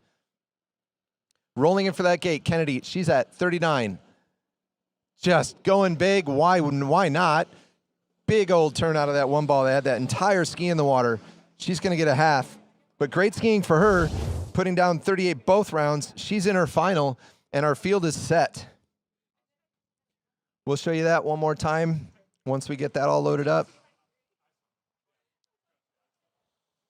We may have to resolve some ties. If we do, I'm going to let the officials do that based on the rules.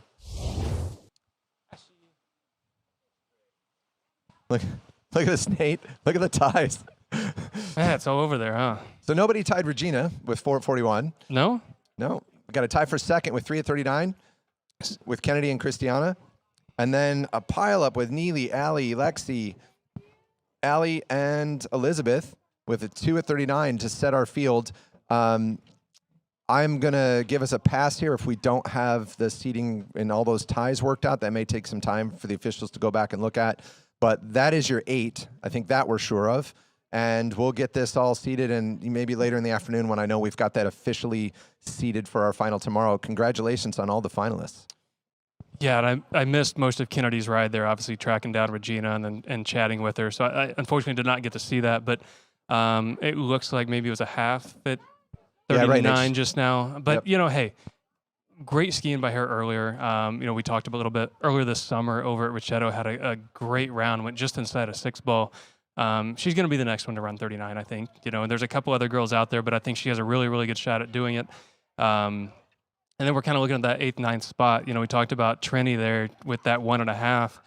You know, how did she know? How would you know that that's going to be out? You know, if she would have known, she would have asked turn 2 and tried to get herself in. But at that point in the round, you just have to go for it. And that's the most challenging spot. And, you know, unfortunately, I feel bad for her because she's been on that end of it a couple of times. You know, I've seen her sit on the far side of the lake, disappointed and upset and sad. But, you know, my advice to her is keep trying, keep driving, keep being aggressive, keep putting your entry in and coming to these events, because every time you give yourself an opportunity is an opportunity to make the finals and be up there at the top of the list. And she has, you know, a great opportunity and a great style, and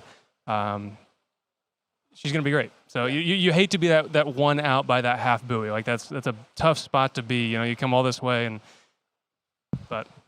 Yep. But an exciting women's event there this morning.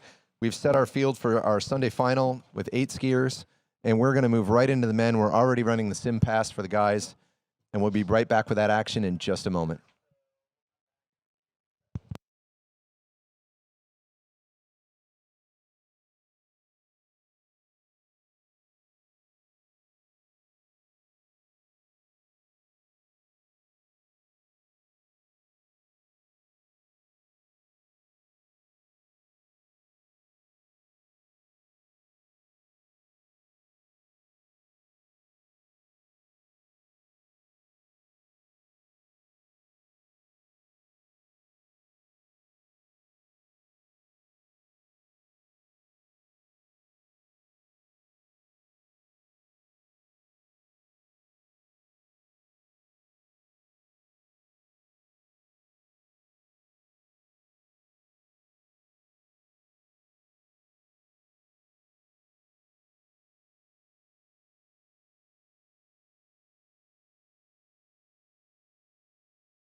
All right, welcome back. Nate and I just needed a quick break there. Appreciate that. But you've got Nate Smith and Kevin Bishop on the mic. We're getting straight into this men's event. We've got Nick Adams. He went down early yesterday. Happy to see him out here, and he's going to come back here and put up a bigger score for today. He had a half at 38 yesterday. We've got a field of 19 men. Nate, we wish it was 20. Wish you were in there. Hopefully you're back soon. We've got 19 men. I don't know if we've ever had that many. We've been close. That's a huge field for a California Pro-Am, so there's going to be tons of exciting skiing coming up.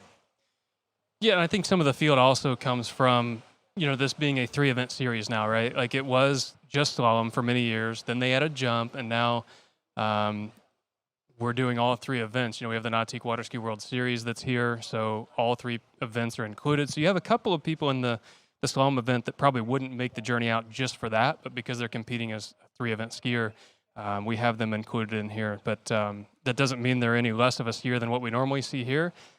Nick Adams is somebody that's highly competitive. Obviously, he's first off the dock from not a great score yesterday, but we do know he's much more capable than what we saw yesterday. And but he's somebody that always seems to make the trek out here to the California Pro-Am. And I'm not sure if he came from Florida or came from Australia this year. I know he does spend a little bit of time in the Florida area, kind of that Hobe Sound area for the winter time. But, somebody that's always supported, I think, the California Pro-Am for as long as I've been coming here. I always see his name on the list. Yeah, no, agreed. He's definitely a regular supporter of the event, and we love seeing him out here.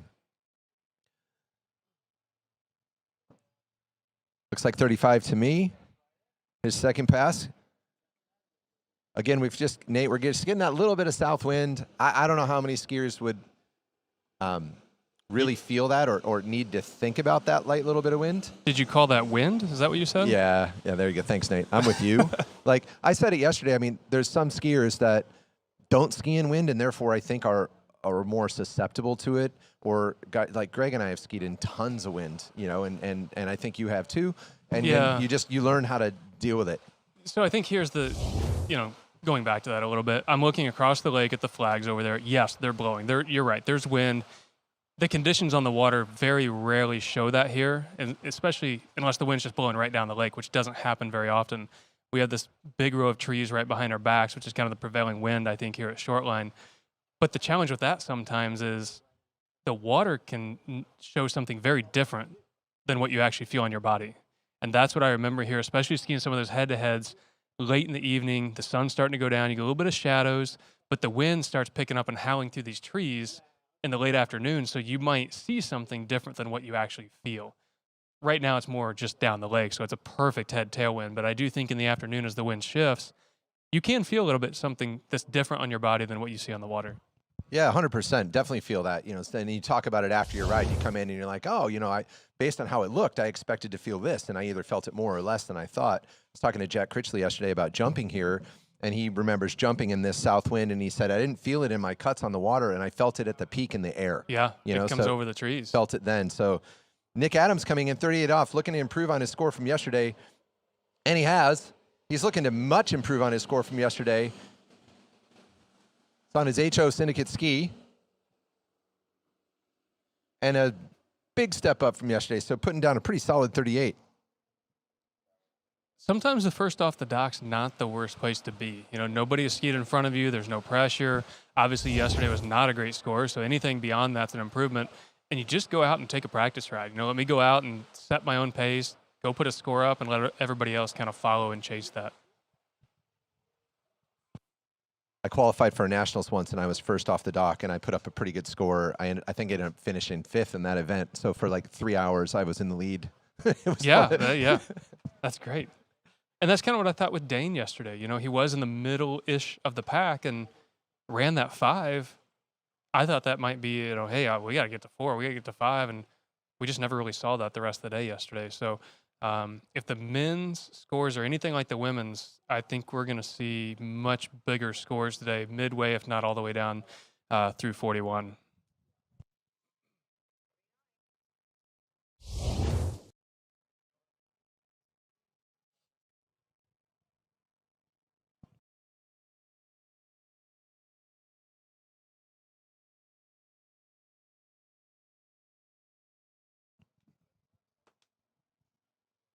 So we have Nick coming back, 39 and a half off.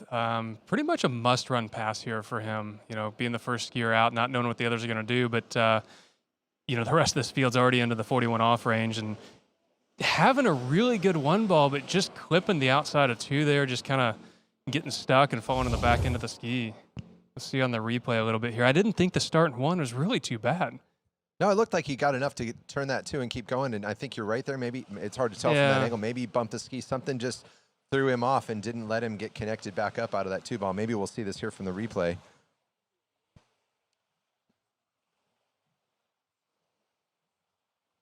Yeah, it's kind of hard to tell. Maybe just a little bit narrow clipped it, but kind of fell out the back of the ski. Maybe he didn't have the line, you know, what he was hoping at the backside of the buoy that time.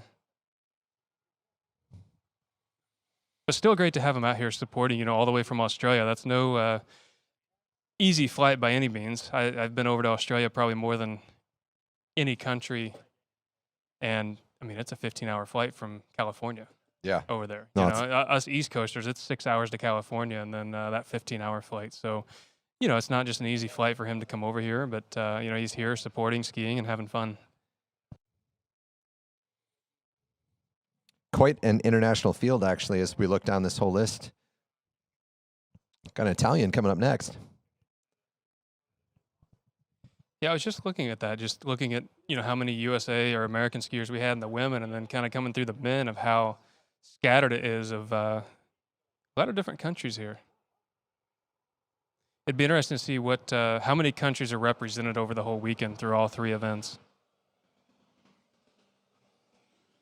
Eduardo Morenzi, he's at 32 off. Yeah, I mean, the minimum start for the men is 32 off, so you won't see any 28 off skiers today. So it is a minimum of 32.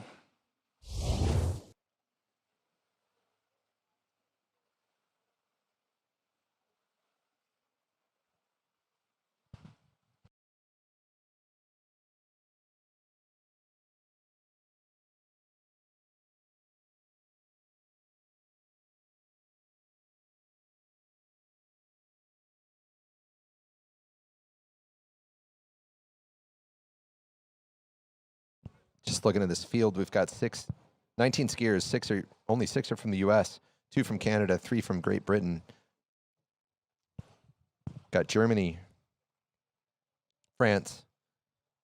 Got a pair from Italy, Mexico, Argentina. Yeah, 3 from Great Britain. Yeah. Yeah. That's quite an I mean, we've had international fields here before, but it seems more like a heavy mix of U.S. and Canada, and we've really got a dynamic mix here today. I mean, not even a third of them are from the U.S. Yeah, and I think, like we mentioned before, having the overall skiers here, I think, really adds a mix in there as well. A lot of great 3-event skiers from all around the world. Eduardo coming back, 35 off, second pass. That little quote wind we talked about, it's just kind of puffs up and down a little bit. Puff is a much better word than gust for what we're seeing out here. I mean, the flags are moving just a little bit over there, but I would say, personally, I like just a little ripple on the water. I mean, smooth glass water is amazing, but just a little texture, a little ripple is sometimes nice to have out there.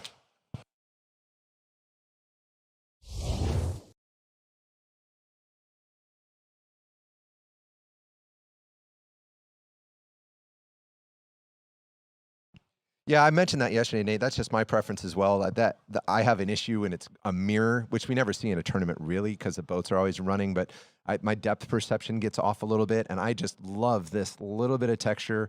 I mean, I think like a jumper trying to spot his landing, right? If there's just that little bit of texture, you can see the water. Your depth perception is just automatic versus iffy. So there's no rollers on the water here whatsoever. I mean, it's a perfectly man-made ski lake, but sometimes you do get what we call skier rollers. And I think you'll see as he comes back in from the far end, if we watch this 3-ball a little bit, as he's approaching it, you'll see the rollers coming from down here. His own skier rollers kind of roll in a little bit. So sometimes when you have a little wind, it covers that up. This is something you have at every lake, but It's something, it's a visual. Sometimes you see that as you're coming into the buoy. And I think as we see him come into 3, you'll kind of see this just a little bit here. It's probably hard to see on the webcast, but something I can notice from sitting here. No, 100%. And sometimes you'll be at a lake where maybe you get just a bit off a boat, or I'm sorry, off a jump ramp, and there's just a little bit, nothing that's going to take you down as a skier, but nothing you want to be distracted by. And that little bit of breeze, just like you said, it just erases that. Oh no! Based on the hand gestures there, I'm going to say he felt like we did, that was going just fine. Yeah, I'll see the replay here. Obviously, he was behind the spray there. I mean, from where he's sitting, though, he's right on the backside of 5-ball. I didn't really see any issues with that pass whatsoever. I don't know if he missed the handle, overturned, what it was. I mean, certainly just frustrated by it. Just so good out of 1 and 2. Look how ahead he is going into the 3 we were talking about. Watching this on that replay, just nothing going wrong into 5, and then just overturned it. I think it was more of just I don't want to use the word overconfidence, but maybe just said, "Hey, let me crank this and go." And man, hard to do that deep into a pass. It's a hard thing to accept as a skier because he knew he had this going. He knew he had it under great control here. Let's see what happens when he comes out of this 4 and into this 5. This is the boat view that we need to be able to see this. It just looked a little low there into that 5-ball. Maybe he was not quite as wide as he expected to be or wanted to be, and got a little inside his ski there and couldn't get that ski committed back to the left to get over there to 6. Very unfortunate fall for him for how well he looked and how well he felt, how good he looked and how well he felt. It's an improvement on yesterday, but not enough to make our cut today.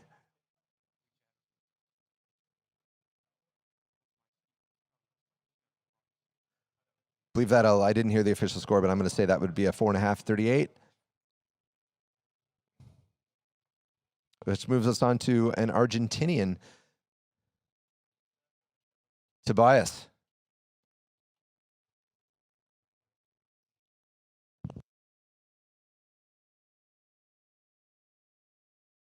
Tobias Georges coming to us from Argentina, as Nate said earlier, a 32 start.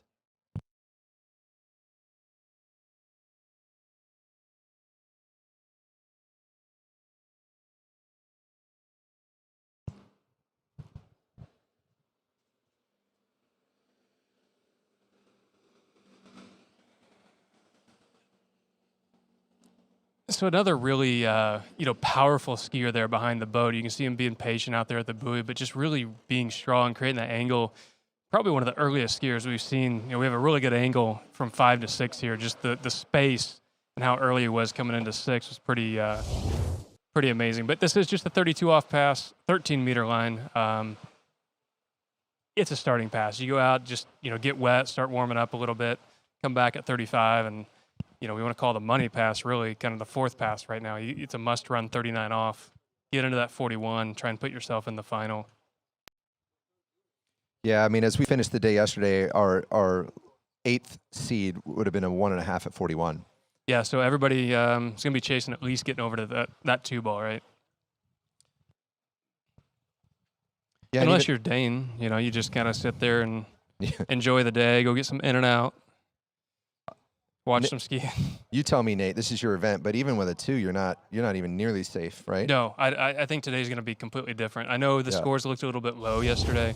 I think the one that we can probably say is safe is Dane. I think you might feel pretty good about yourself if you're Will Asher, but maybe just a little bit of uneasy.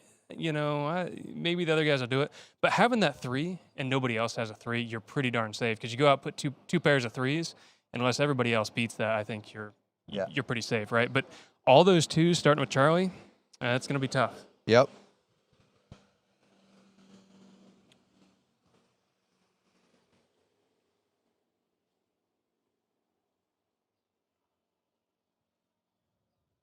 But like you say, Nate, I think I'm sure everybody in the talk knows 39's a must-run pass. We can debate how many buoys it'll take at 41, and we'll find out soon enough. I totally agree. Dane's the only one that I would say is my money is that he's safe. Yeah. Will, how many 3s? I mean, we've had years where there were lots and lots of 3s, so we'll just have to wait and see. But all these next sort of 10 skiers, they're going to go out and run 39 and get the best 41 score they can. Well, I think you're going to have a couple that are outside the 8 potentially do something a little bit better than these 2. I'm really saying 2 is going to be a mark that you have to get to, if not better. So there's plenty of skiers down here that are very well capable of that. I mean, the next year we have Stephen Neveu. I mean, he can get it 2 or more, one or more. Ben Lude's capable of it. Jay Need's capable of it. Nicholas yesterday, I mean, gosh, his 39 looked awesome in the junior event. Yep, definitely some exciting skiing come up. We're going to get through this men's event. We'll move directly into our second round of jump. Right now we've got Tobias coming back at 38 off. Yesterday he had a 3.5 at 38. Big power 1. Whoa, little deep out of 2. He's a little forward into 3 and just did not get his skier on 3, I don't think, Nate. I had this pole in my way. I was trying to lean around it.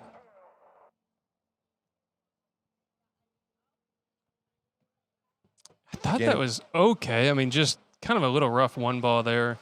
Maybe slow it 2. I'll take a look here at this replay when it comes up. Yeah, a little delay at 1. Nothing really too bad. Maybe came off the handle a bit early into 2, got crunched over, and then, I see the buoy kind of went up in the air just inside of it. It's like he knew he needed to change edges out to 3 and didn't know if he was going to be wide enough. But if you pull too long, you won't go anywhere. So I think getting broken over right there makes you go hard, makes you go aggressive a little bit, and that makes it a little bit more challenging to continue to drive outbound. Like when you do go hard and heavy off that buoy, you have to continue to drive. And a lot of people, like I think what he kind of fell into there was coming up through that second wake and just did not have that swing and that width going out to the 3 ball.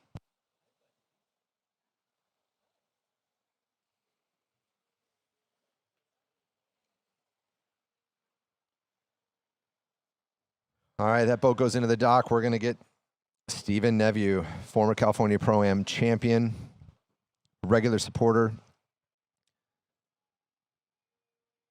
Yeah, he always seems to be out here at this event supporting it, and obviously didn't have, again, somebody that didn't have the greatest score yesterday, but not uncommon for him to go out there and secure a 3 when it really matters, and I kind of expect to see that from him this round. I'm not sure how much he's really been skiing this year. Obviously a newborn and real life work and things like that. I'm not sure how much time he's actually getting on the water. We've seen him in a little bit less tournaments this year than normal. But I don't know. I would never count him out. No, not anyone that has that much experience and that kind of wingspan. Right, just the height, and he can just reach around a buoy. Yeah. He always seems to stay calm. Never gets too amped up. Yep. Really, he rolls in here nice and calm. I think Glenn said yesterday maybe the most casual gate roll in of the entire event. Yeah. I remember meeting him, I don't know, it was probably 10 plus years ago now, maybe. Probably was more than 10 years ago, actually, up at kind of his home area up in Calgary at Predator Bay, which is where we just were a few weeks ago.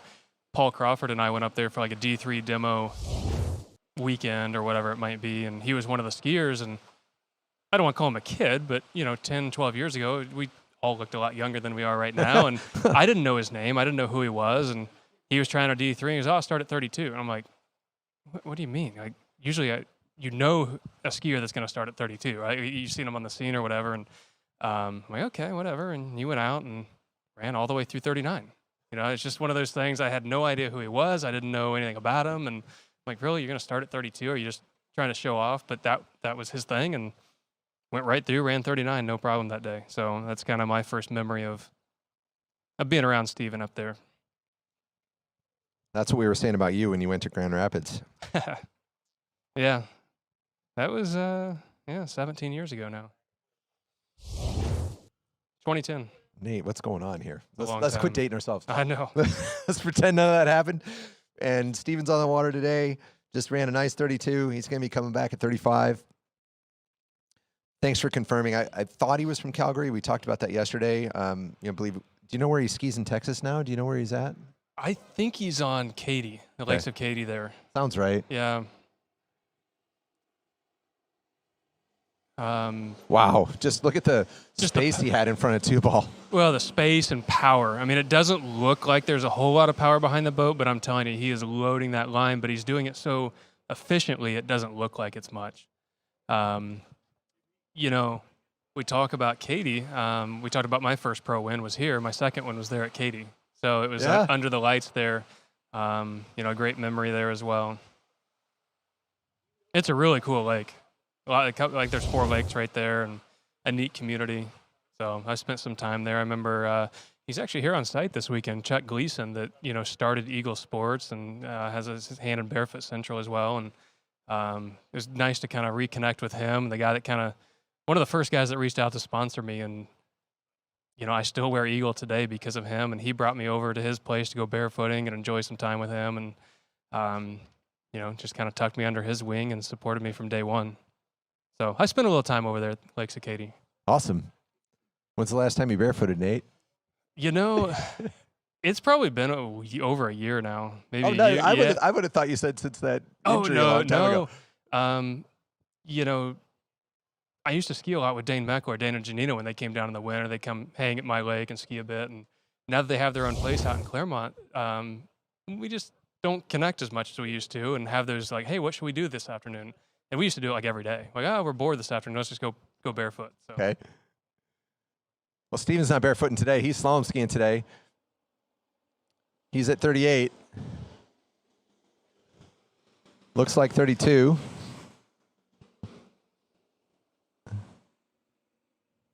I mean, and obviously you give him credit for being strong, and he does a lot of things right. There's no way anyone runs the scores that he does just because he's tall. No. He does so many things right. I think he looks really, really solid today. Technically correct, very strong, just tall. And I don't know how to say it, and I can't really confirm it, but my conversations with others that are that height or taller, you know, the Chris Parishes, Stephen Nevews, Austin Abels, you know, another guy that I ski with in Florida, Matt Kronk, he's 6'8", you know, it's just different. They have to be so technically perfect all the time, and it's much harder for them to get away with hiccups or bobbles and things like that. So, like you said, we talk about Steven being tall, and he just reaches around and he'll run 39. Well, yeah, but he has to do, you know, out of 100 things, he's got to do 98 other things correct to make the other 2 work out perfect. So there's a lot more that goes into it than just, hey, I'm tall, I'm a good slalom skier. I think I'm probably more that optimal height, you know, where the average height is for a lot of good slalom skiers. But then you see the top seed of Dane Meckler, who's also shorter. So yeah, guys like Dane and Terry that are they're so good, and I love watching both of those 2 guys ski. People I'd love to study. You know, Nate, what are you, 6'2"? Yep. Yeah, you're 6'2". I'm 6 flat. I have a 6'6" wingspan, which is kind of fun. Yeah. But anyways, I don't know what Steven's wingspan is. I'm going to try to find out. He's coming in at 39. See if we can keep him going here. Pretty good one. A little loose there at 2, but, you know, he's pretty good at controlling that line and getting down the lake here.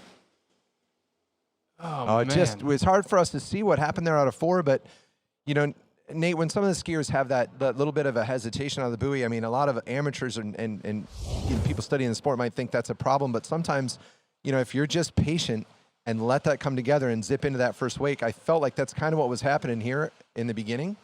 Yeah, I use the word patient a lot, but, you know, that really is it. You know, he had that loose line there, but he didn't panic. He just, okay, let me drive through both wakes. I'll see where I'm at when I get over there to 3.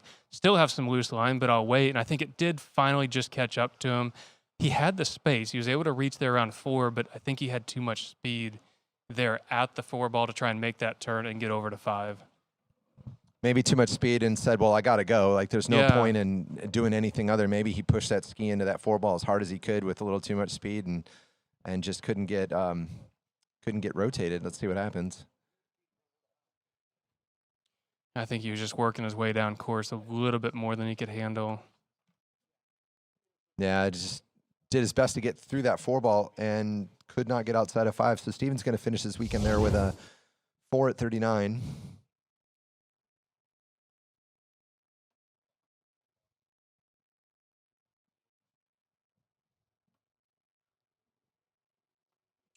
And we go right on to Benjamin Lutz. Sounds like he's from Germany, but Hails from the U.S. I believe he's a Midwesterner, right, Nate? Midwest over in Illinois, not too far from me. Yeah, they have I've been over there a couple of times. They have a fantastic ski lake over in Illinois. It's kind of their own little mecca for water skiing, and it's a great site. A lot of good jumpers go over there and jump and have great scores. And, What's it called? Do you remember? Yes, I just drew a blank. You'll come up with it in a second. Let me know. I'm curious because I know a lot of the sites out there. I don't know them all. Yeah, it's Jaws. That's what it was. Thanks. Yeah. Kelvin, you're the man. So Kelvin's running the webcast. Shout I out to just drew a Kelvin. blank on it completely. Yeah, it's all right. These, when you're on the mic for hours at a time, and it's more exhausting than people think. But thanks, Kelvin, for coming up with that. Kelvin's running the whole webcast here this weekend. He's got a crew with the Veo boys, and he's got plenty of help putting on a fantastic webcast. He's feeding us all the right information, whether it's on our screens that you get to see at home or in our ears. Appreciate you, Kelvin.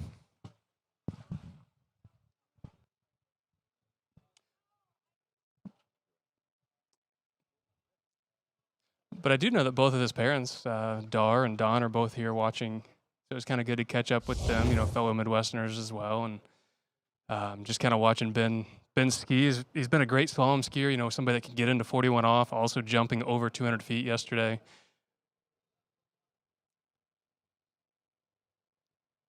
But here we have him coming back, second pass, be 35 off.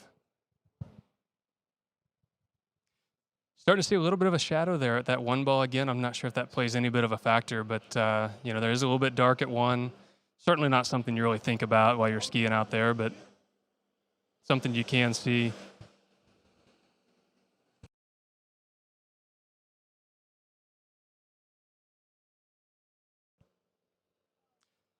Pretty good 35. Be watching this replay here in just a moment, but really no hiccups. I mean, just a consistent skier here by Ben.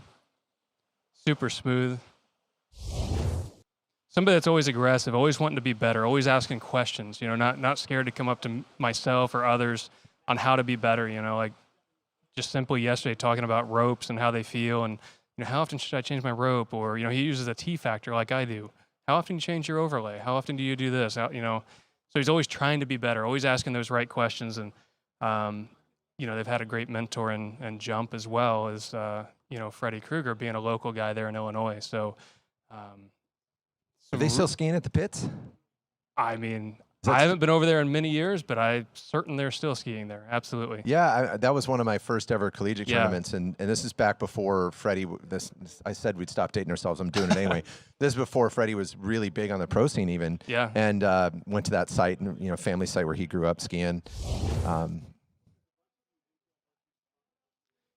want to come back to this. The whole family. Sure. I want to talk about the whole Krueger family skiing this weekend. I think that's so cool. Yeah.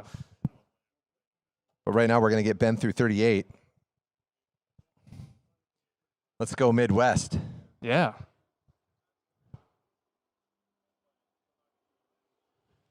Really good one ball. Kind of saw the whole bottom of the ski there. Really big two as well.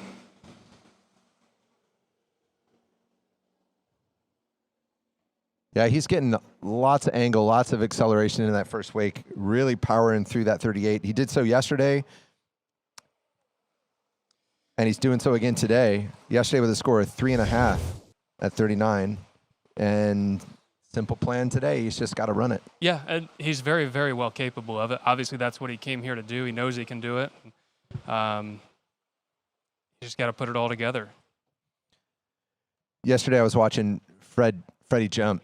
And he hasn't jumped in a while. He's recovering from a knee injury. And I was standing behind Dash on shore, and I'm watching Dash. And he was nervous and excited and watching his dad ski. And I asked him, how cool is that to see your dad ski? And he's like, oh, it's amazing. I want him to be healthy. I want him to keep going.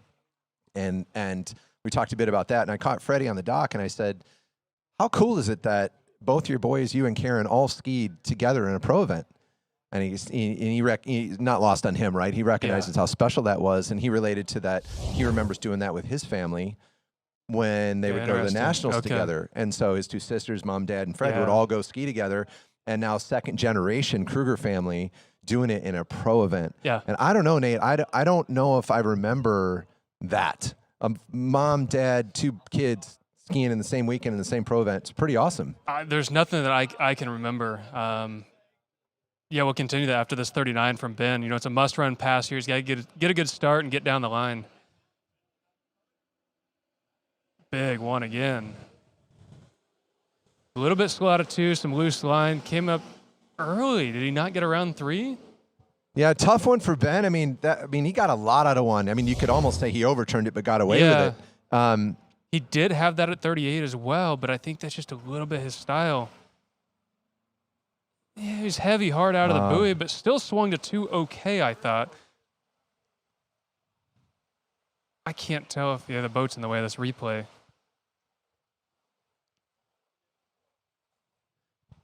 Yeah, well, he went after it, man. He attacked. Yeah, like I said, he doesn't give up on anything. He's a fighter. He's a strong skier, and it's just gonna give him more energy and more drive to go out and boot a bigger jump as well. Yeah, that's right. That's good for him. His weekend's not over. He's going to be back out there in that jump event.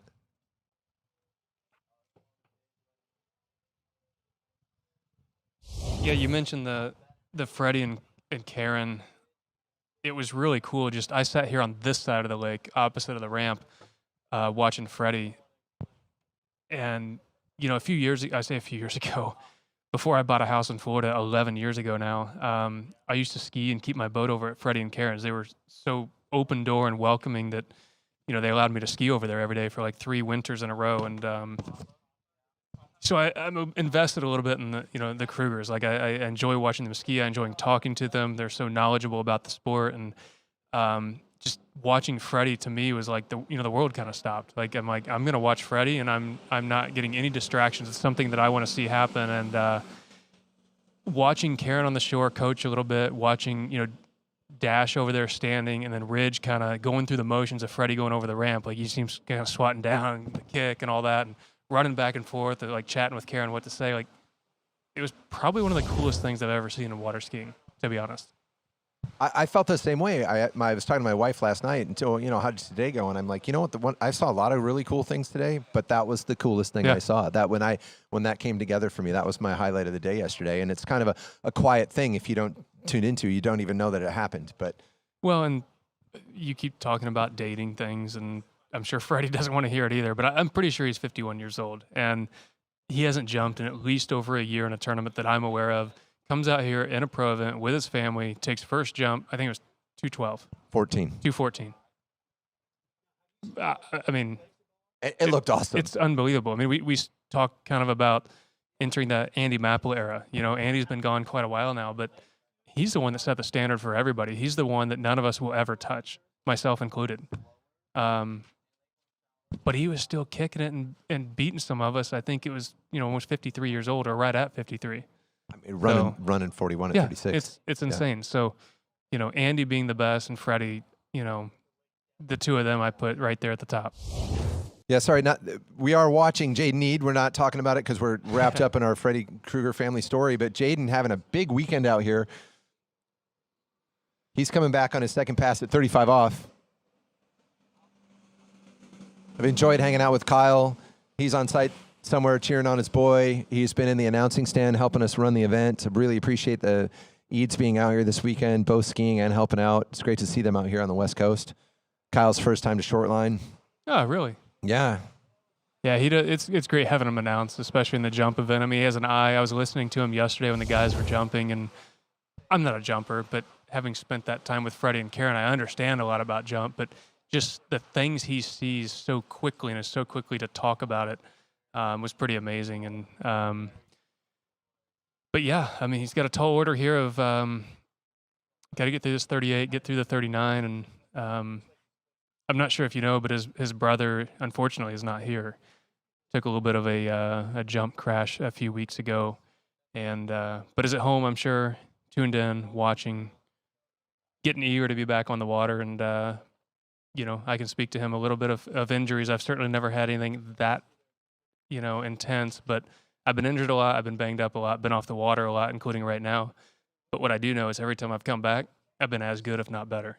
And we've seen that from a lot of athletes that, it's hard when you're stuck on the couch or stuck in bed and, you think the world's over. Like, man, I just want to go walk again, let alone compete. But time goes by, you work hard, you do your therapy, and you're back stronger and better than ever, almost every time. So we can't wait to see him back. 38.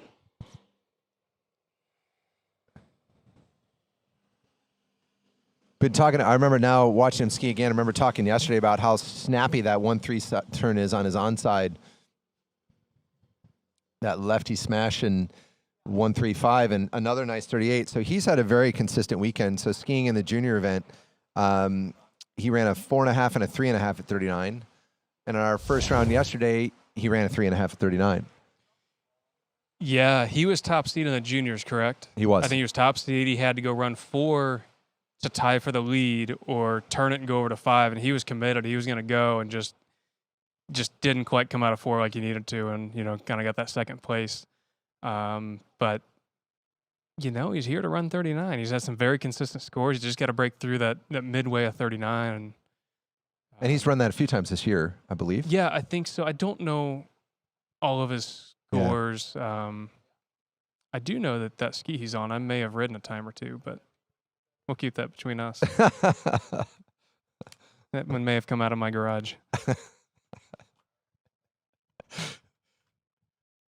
So it must be a good one. They're all good. D3 building such consistent, high-quality products from one ski to the next. You are seeing a lot of them. Yeah, there are quite a few this weekend. I haven't gone through and done the stats, but there's quite a few represented here. All right, Jaden coming back. He's got his 4th shot at the weekend and running this 39. He's been close. He's had them all going. Rolling out the gate for his 10.75, Jaden Eade. Great one. Oh, my gosh. Just back at 2. Ran it all at 2. Yeah. I mean, with that one ball was great, and I think just it's easy to overuse the word patience, but if he could have come back into that 2 ball maybe just a little bit. Yeah, I don't know if he just got anxious there at 2. I thought the 1 was pretty good. Gate turn-in was good. Come out of 1, nice tight line. Swung to 2. Yeah, patience might be it. Maybe just kind of falling off the back of the ski, coming off the hand a little early into the 2 ball, allowing you to fall towards the back. Let's see what this replay from the boat shows us.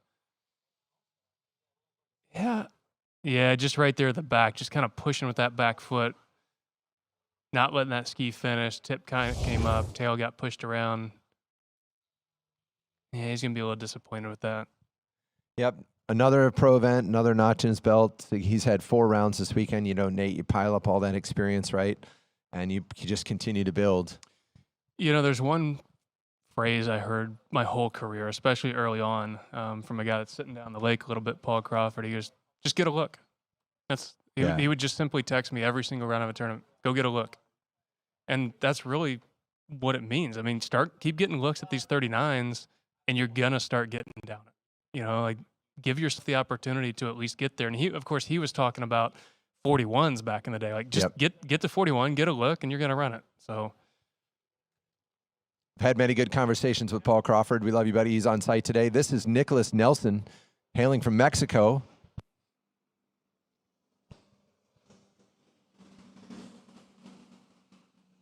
Switching from D3 to good, one of our other event sponsors.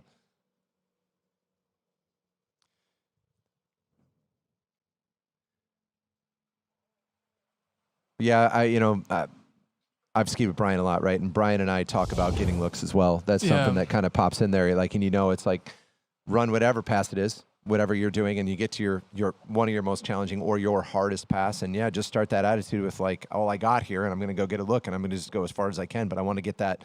It's got to start with the start. Yeah. If you don't give you the opportunity to actually get to that pass, you never even get that look at it. So, but yeah, going back here to Nicholas, I mean, he skied well yesterday. I thought he had the 39 going. I thought he was going to run it. I kind of mentioned that to him. He's like, really? But so obviously he didn't think so, or he thought he could have done a lot better. So I'm interested to see what he might do here today. But it's certainly a pass that I think he's very capable of running. He knows he is too. And I had a similar experience here with Terry Winter. So I never ran 38 at 36, and I came back here to Skeet Open in one event. And Terry had been coaching me, and I ran 38, and I got 3 at 39, and I was kind of happy to get 3 at 39. And Terry comes up to me and says, "Why'd you stop? Yeah, you were running it." I go, "Well, I don't know, because I was planning on 3. I didn't." Yeah. Yeah, I mean, sorry, we'll get him back into the course here. So this is his 35 on his second pass. But hopefully you gave him the confidence there, Nate, to tell him that, like, you shouldn't be thinking about just a couple. You should put your mental mindset on, I'm going to go out the gates. I'm going to just go one buoy at a time and run the whole thing. I mean, I was just being, genuinely honest of what I saw. Like, I thought he had a great pass going, and I thought it looked good. So, but I like to hear that, him saying, no, I didn't like it. It means he's constantly fighting and driving to be better. You never accept. You can always be better, right? I mean, you're going to be happy with a ski ride. Like Regina, she's really happy with that ski ride, but she's also really mad at herself at the same time. She's like, man, why didn't I get over to 5? So you're never truly going to be happy, but, you're going to smile for the day. So I like to see that fight out of him a little bit, not thinking that 39 was the best one he's ever had. But, he's got one more pass through 38 to get there, and then we'll see him kind of come from that end. Yeah, all sports probably attract a certain type of person kind of typically, right? And if you're not a water skier that can't sit there and say that you always want more, and Regina, she's a pro and she understands and she recognizes that's a great score and she recognizes that put her in the lead and the message that sent to the dock and all that. But then again, I was just so close to setting that record. And as she said, all those things, the formula that has to come together, I think she actually said formulation, I think, to get, which is funny because that's her job. But, get all that stuff done. But here we go. We're back right now with Nicholas. He's at 38. He's got a little head breeze here. Tight little one. Patient slow. too. Yeah, patient. A little slow out the back there on that 2-ball. We'll see what happens at 4. Much better on the 4-ball here. Really having a great 1-3-5 turn. But, you're right. There is a little bit of a head breeze. The flags aren't moving too much, but you are seeing it on the water. I can feel it in my face some. As we mentioned, I think that wind will turn more towards a little bit of a crosswind as the afternoon goes by. But you mentioned back to Regina talking about, formulation or whatever. One thing she told me many years ago, because she's broken a world record just about more than anybody else in the world, I think. All the stars have to align. Like, you yourself can't just come out and say, it's happening. There's a lot of things that just have to all come together, whether it's the conditions, the boat, the driver, the lake, just yourself. Like, there's just so many things that have to align for it to happen. And a lot of times it happens when you very least expect it. It just, I don't know. I don't know how it works that way. And I had somebody, a world record holder at the time tell me, just don't chase it. The second you start chasing it, it's not going to happen. But the second you just say, hey, it'll happen when it happens, it does. And that's when I did it. So. Yeah, and Nate, it's great to have you here sharing that with us all. There aren't only so many people on site today that can sit here and talk about what that's like at the world record level. But as I listen to you say it, how much different is that even for any amateur, right? Whether you're trying to run your PB is 2 at 32 off, if you get too far in your own head about it, it may never happen. And if you just focus on what it takes to go out and ski right, you'll knock it down. But we got Nicholas Nelson trying to knock down 39. Had a good shot at it yesterday, according to Nate. Nate told him so. Here he comes. He's coming into the 4-ball. Can he stay calm and patient? Is he going to get outside of 5? He is. He's going to pull all the way to 6 and just cannot quite get it. If you didn't think it was possible before, Nicholas, I think you should now.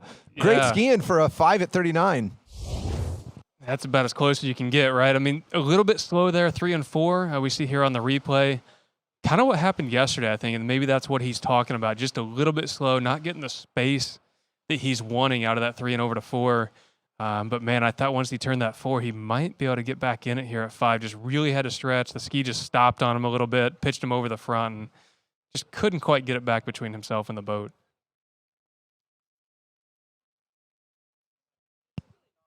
Yeah, he and Regina might be in the same headspace here. Right? Yeah, one more thing to touch on Regina with that. We talk about the stars have to align. We talk about it happening when you least expect it, not when you say, hey, it's happening today. I'm not chasing it. Regina was not chasing a world record this weekend. She didn't think it was going to happen, and it almost did, right?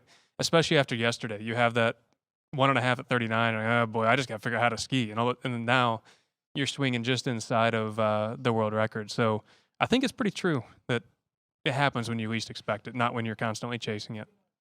Yeah, as I listened to her interview, actually, we'll come back to that in a second. Sure. We keep talking over the skiers. I love talking about skiing with you, Nate. Stevie Island. Yeah. We traveled a little bit with Stevie and Elizabeth this summer, and we shared a vehicle and kind of stayed at the same hotels, and I don't know, just went to dinners, things like that. Two people that genuinely just are happy and love the sport. They like to be at the lake. They like to, whether it's practice down at West Palm and Okeechobee, whether it's at tournaments, they just like to be here. They like to smile. They like to talk to others, just have conversations, whether they agree with what you think or not. Just like, well, why is this lake better? Why is that lake better? And what do you think about this? And they just like to have those conversations. And just two people that genuinely love the sport. It's fun they can share it together, right? Are they still newlyweds or recently married anyway, and traveling around the world, both having great ski careers and loving what they do. I mean, that's a happy life. Like, go pinch yourself, right? Yeah. Stevie's out skiing, and we're going to talk about Elizabeth having a great year, but she got through 39, getting deep at 39, being consistent, running the 38 at, all these tournaments. And, but Stevie, working hard, coming back from a little bit of an injury last year, a ski change, binding setup change, just trying to figure out what works best for him. But, his drive to ski well and run 39 all the time is just about unmatched. And didn't quite get through it yesterday. I think he had a 5, if I remember correctly. Yeah, 5. So, today he's going to be driving to get through that pass. He knows he's got to run it, get over at least to that 2-ball at 41.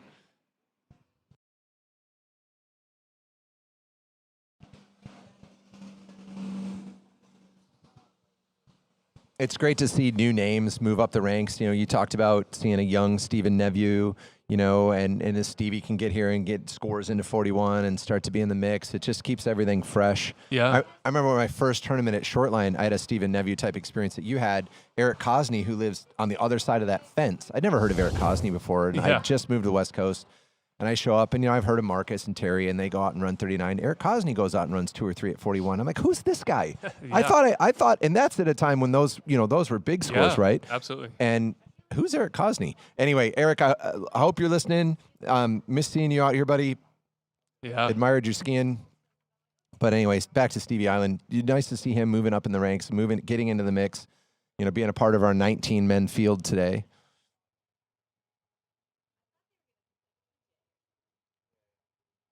Yeah, he was one, along with Elizabeth also, that did the whole European stint. They were over there for the whole time as well. What an amazing experience. I didn't get to travel around Europe for water skiing. I actually have skied in Europe, but I traveled around Europe for work. But to be able to do that as a pro skier and to be with all the crew, you talked about the issues with jet lag and food and stuff, and there are those challenges. But what amazing memories and experience they have in that whole. I love how that whole European thing's been a thing for the last several years. But Stevie Island coming back at 38 off.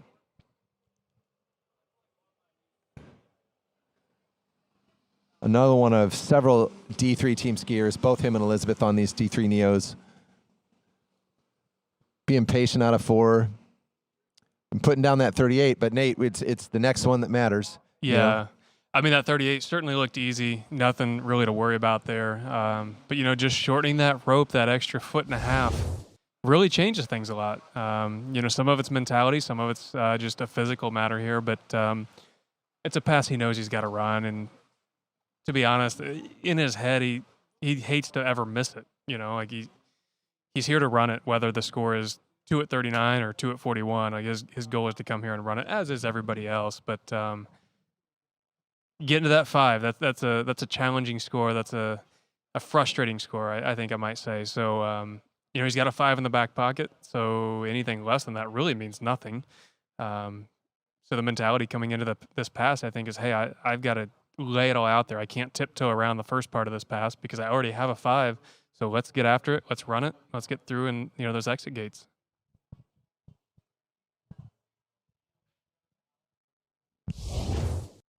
My buddy John Horton loves to tell people that 5 is the worst score you can get. 5 sucks. That's his opinion. It can, unless you're Regina. Regina will take a 5. It's a world record. Yeah. All right, Stevie, coming in at 39, a must-run pass, a pass he can run, a pass he nearly ran yesterday by getting a 5. coming in at our 10.75.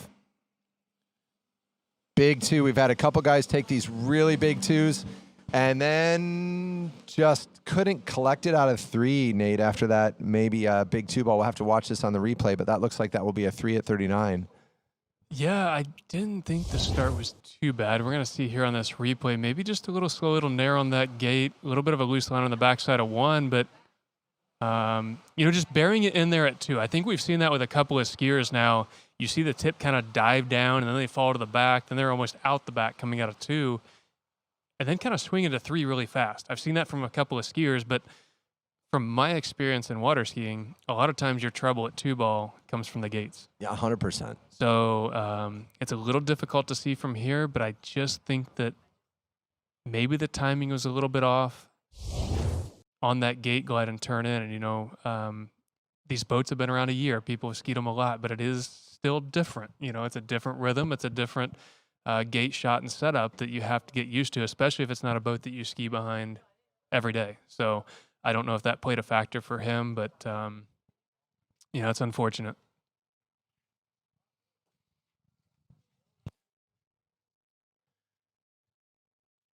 All right, we know this guy.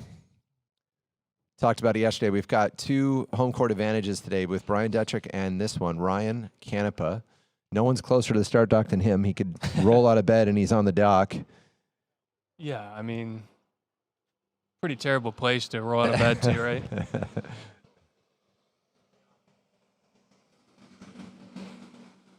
But, another skier that has kind of found his own way on a different ski this past year, 2 years, I guess I should say. I think he rode the ski last year.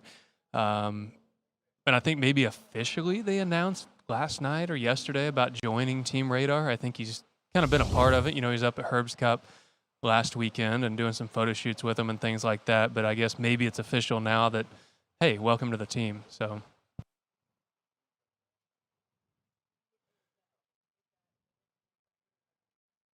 I've been able to watch him rise up, being a part of this kind of community here in Northern California, and watch him go from a guy that was moving up as an open skier to a guy that could run 39 to a guy that could consistently run 39. And man, when he's on, he's exciting to watch. He can ski really aggressive when he needs to. He can really rip some turns, and for a lean guy, he's somebody that can ski with a ton of intensity. yeah, he can, and he's got a tally on his win column against me as well.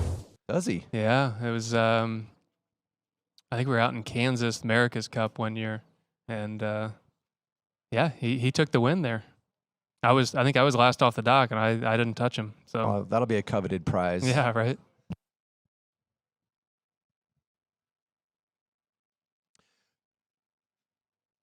So Ryan was, as I said, a skier that knows how to run 39. He was able to do that yesterday. Didn't get the start he wanted at 41. Got a half at 41. The half at 41 is not going to be enough. Wow, that's a really pretty 5-ball. We got a good look at that. I think the whole pass was. Yeah. I mean, that really doesn't get any better than that. That's kind of how Ryan's style is, just very quick workload, very efficient with it. Doesn't really drive long and hard across the wake. Kind of does it right in the right spot and then just rides the line out to the buoy. Totally agree. And just kind of stands there over his ski. His work zone is so short, and he's so good at timing that. Nate, you do a great job of that too. And I've got a video of Ryan skiing. My friend Scott Andrew, who's one of our sponsors, sent that to me, and it's a video of Ryan running a 35 at 34. And he was trying to just show Scott that it's not that hard, and this is how you should do it. And it's the work zone is like 2 feet long. Yeah. That whole pass, he just goes zip, takes this little hit and floats out to the other side. And you see it here at 36. Just look how light he is through that edge change. His ski you see his ski shift from between him and the boat to wider than the boat. You just watch that ski move out. I love watching Ryan ski.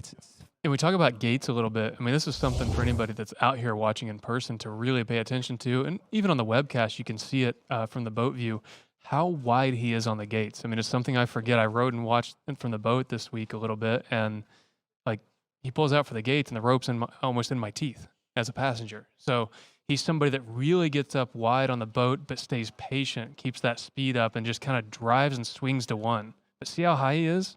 almost to that speaker. Yeah, I mean, any of us that have worked on this gate height, you can look at it there on this side of the boat there, and where you get to. If you look at where he's at, just look when he comes up into this this buoy here. You look where the rope is. He was 1.5 feet higher than that on the gate than he is in the course.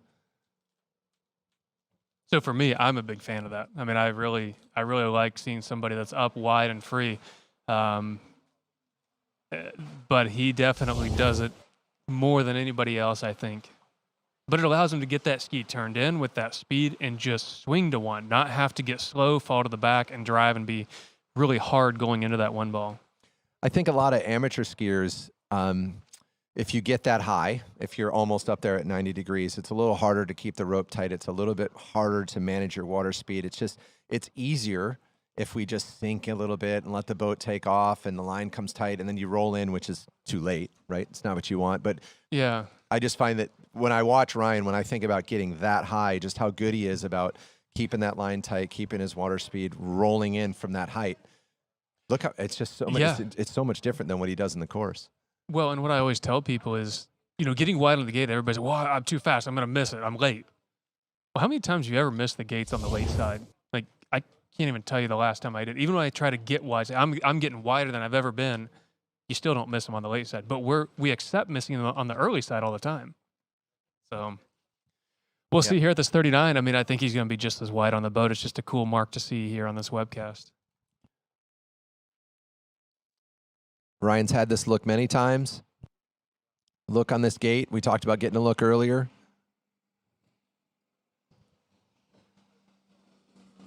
Watching Ryan work his way down this 39. I've seen him run some really clean, really easy 39s, and I would put that one in the same basket. That was pretty sweet. It was good enough to get a fist bump out of Ryan. He's not a guy that shows a lot of emotion, so he's pretty quiet, keeps himself, but we get a fist there. He knows. And, I think the reason for throwing the fist, obviously he always wants to run 39, right? That's everybody's goal, but he wants to go run a 39 because just like a few other skiers here, he's kind of transitioning into not skiing as much lately and starting to work as a flight instructor now. So he's been in aviation, he's got all his ratings, and he's become a flight instructor and starting to teach people, similar to something that I did a few years ago, trying to get that experience to become either, fly for corporate or for the airlines at some point. It's getting a little bit more competitive these days. So kind of boosting his resume by being that instructor, spending time in a plane, teaching students here in the Sacramento area, takes away a little bit of that time of skiing. So I think to come run 39 both rounds here in the prelims, that was his goal. I think his goal was a little bit different this year than it has been in years past. I think, last year when we were here, we skied here all week, and it's like, hey, I'm making the finals. I'm getting midway down 41. I want to try and run it. And I would say he backed off a little bit this year to just, hey, I want to go run 39s. Give myself that opportunity, and we'll see what he can do here at 41. Yep, here we go. So yesterday got a half. Look at that lean out for that gate. He's staying wide. He's rolling in. Let's see how he gets out of the one ball. Little narrow, but he gets hooked up. He's just goes big over at that 2 to get a 1.5. Some frustration there out of Ryan Canepa. Let's watch this on the replay. I don't know, Nate. I mean, I think he's his normal look might be to have a little more space than that, but to get out of that one ball from that position looked pretty good. Yeah, I mean, he does that little double pull coming out on the gate a little bit as he gets to 39 and 41. I might say he felt a little bit slow, a little narrow coming into the one ball, but still got a pretty good turn out of it. I don't know if his game plan was to try and turn 2, stand it up. I mean, I think you had to commit to it. Maybe just lost the tail of the ski there on the backside, just being narrow. It's still good skiing. He's going to be bummed and disappointed at the same time, but it's Kelvin read my mind. He threw the leaderboard up because where does that put him, right? So at this point in the event, he's tied for 7th. Yeah. In a 3-way piled up there with a 1.5, and now he's got to go sit on shore and just wait and see how things play out for the rest of the afternoon, and as we speculate on where things are going to land for our cut to the final. I know what you're saying. I was talking to Brian Detrick, who was, trying to build up his skiing coming into this event. We're going to see him up here in 2 skiers, but he said, yeah, it's been harder to get rides with Ryan because his schedule is more constrained. But coming out here with, like a lot of us, Nate, working men, working women, doing our thing. Ryan came out here and put together some solid skiing there. 39 was beautiful. Yeah, I mean, it doesn't really get much better than that. I mean, Ryan's all his passes seem to look exactly the same, and like I said, just going to be a little bit disappointed there with the end result. But at the end of the day, I think it's really great skiing.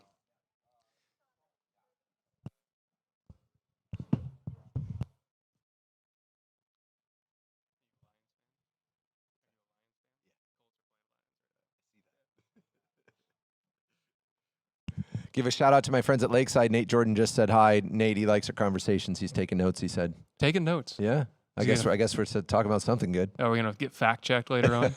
I hope not. Not by Nate. Yeah. No, that's all right. That's good. Morning, Nate. Have a good ride today.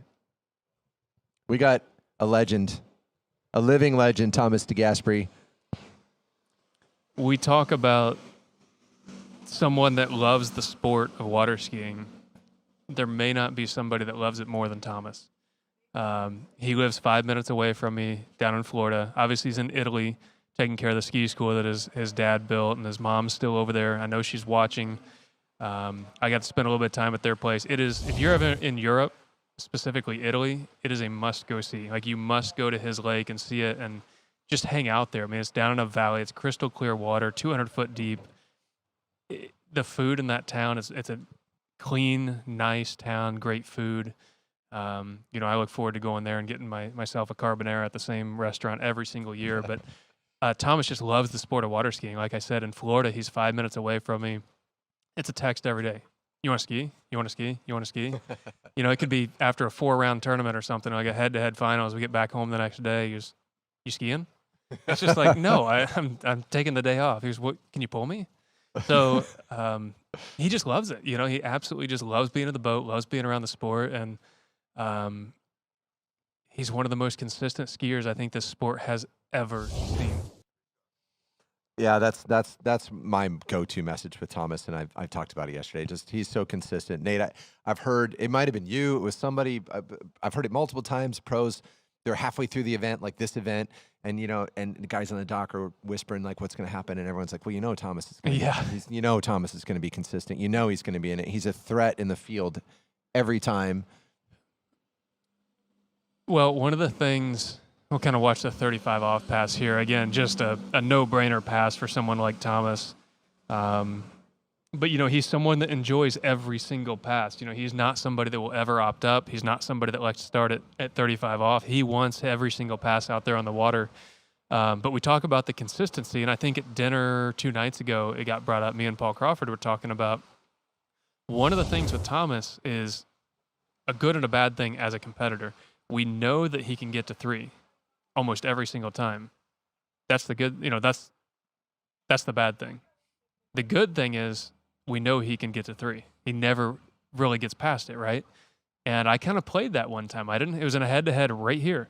I did not have the best start. And I'm like, well, I'm against Thomas. Let me kind of safety this. Let me get over to 3. And Thomas was after you. So I remember this. Yeah, Thomas was after me. And I said, you know what? Let me just, I'll safety it. I'll get to 3. I'll S-turn it.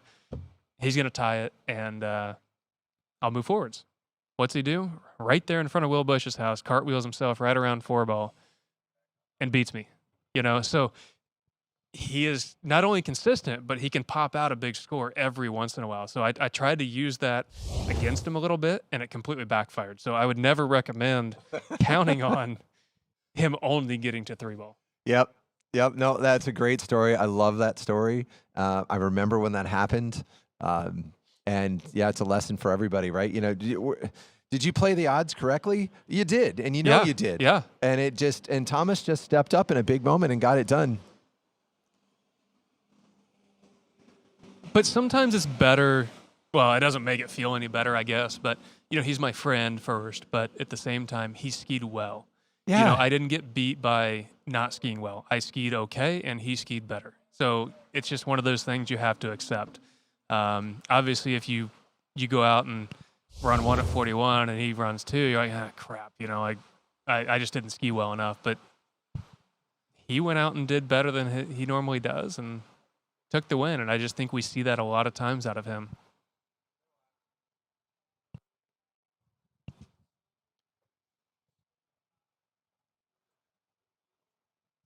But I've gotten the opportunity to ski at his place in Italy a little bit. And makes me understand why he's been so good and so consistent in some of these adverse conditions we've skied in, because it's a great lake, but it's not protected. You know, the course can have a little bow in it sometimes, but it's always straight in the morning. But when the wind picks up, it can be very challenging. The course can have a little bow, a little boat goes by, there's some rollers. There's always just something going on that makes you have to ski through it. And I think he's so immune to that it just doesn't matter. The wind's blowing, there's rollers, there's this, that, whatever else. He just ignores it. So it's not a give me pass here at 39, but it's certainly a pass he's run more than anybody else. Yeah, no, it's not a gimme, but he has so much confidence. We talked about his consistency. He knows his consistency. He has no boats going by or bent courses to deal with today, although that's totally legit. I get it. Here he comes at 39, a must-win pass. Thomas DeGasperi at 10.75. Oh, very deep out of two. It's a skier that's battled back injuries over the years.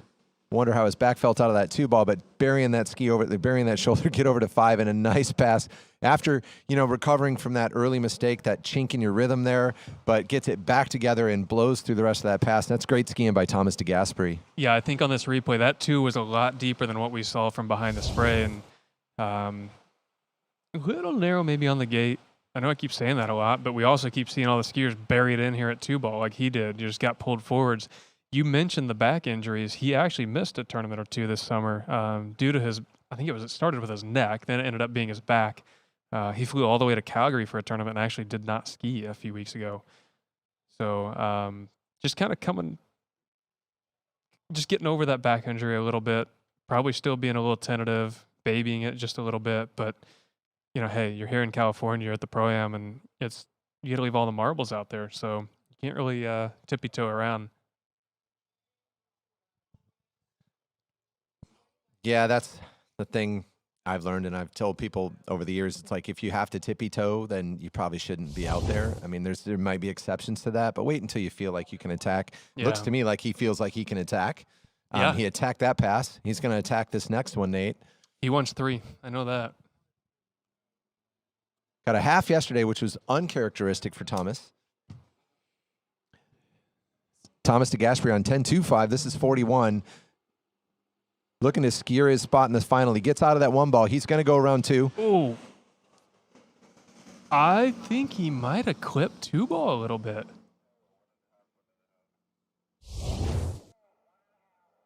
Oh, that was weird.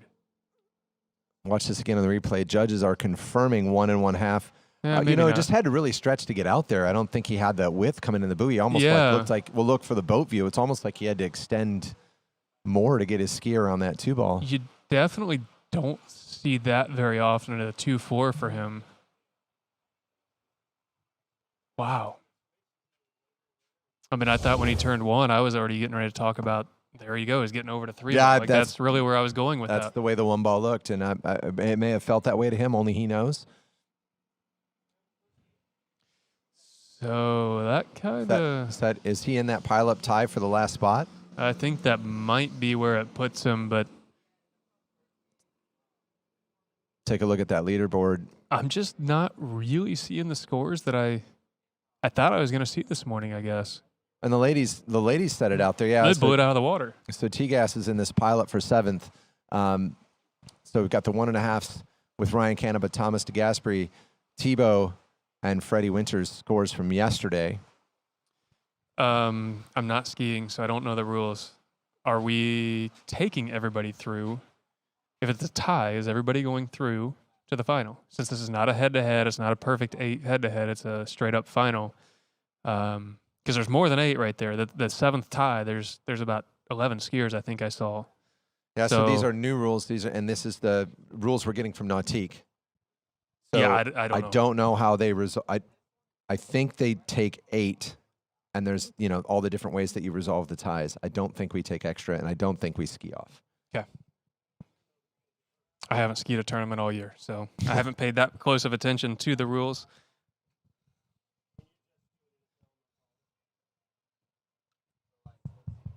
When I get a chance, I'll read that. I'll see if I can read that in the rules. Yeah. Or we'll find Ronnie.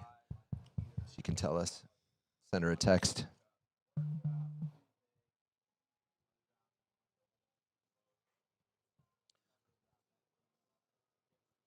All right. Who's this guy? Yeah. If he rolls a long way out of bed, he can make it to the start dock That's here. right.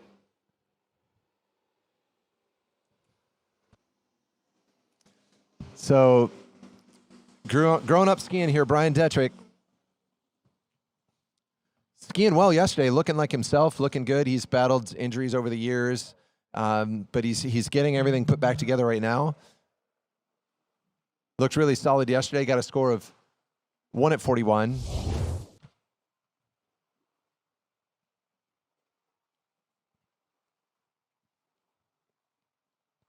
I love watching Brian ski. He's just consistent and it's quiet. There's not a lot going on.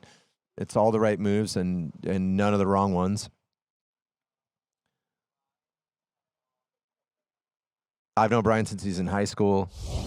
Watching him ski back then, I see the stuff that he's cleaned up in his skiing, refining him to the point he is now, where he can show up and be in the mix in these open men events. This is his, I think I heard him say yesterday, his first tournament in a year. So his first tournament round in a year was yesterday, and it doesn't matter who you are, you know.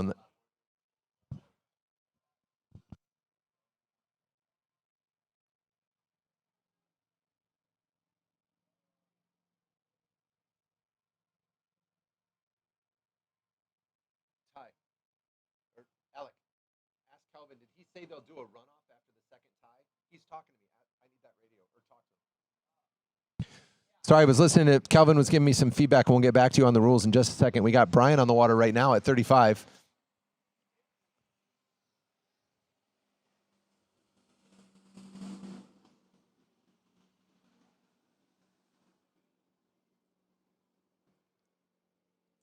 Yeah, Brian is just so consistent in practice, and the way that he can come back and just pass after pass after pass ski that way. And even when the line gets really short, he's still doing that, pass after pass. So great skiing from Brian.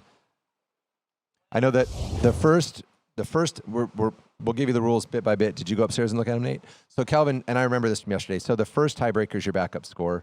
Then you're going to go to the Nautique standings. Yeah, What happens then?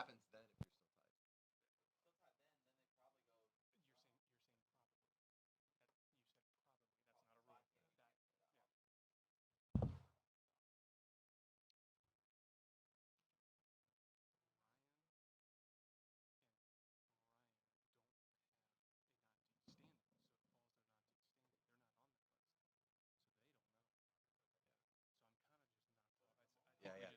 Until we had really.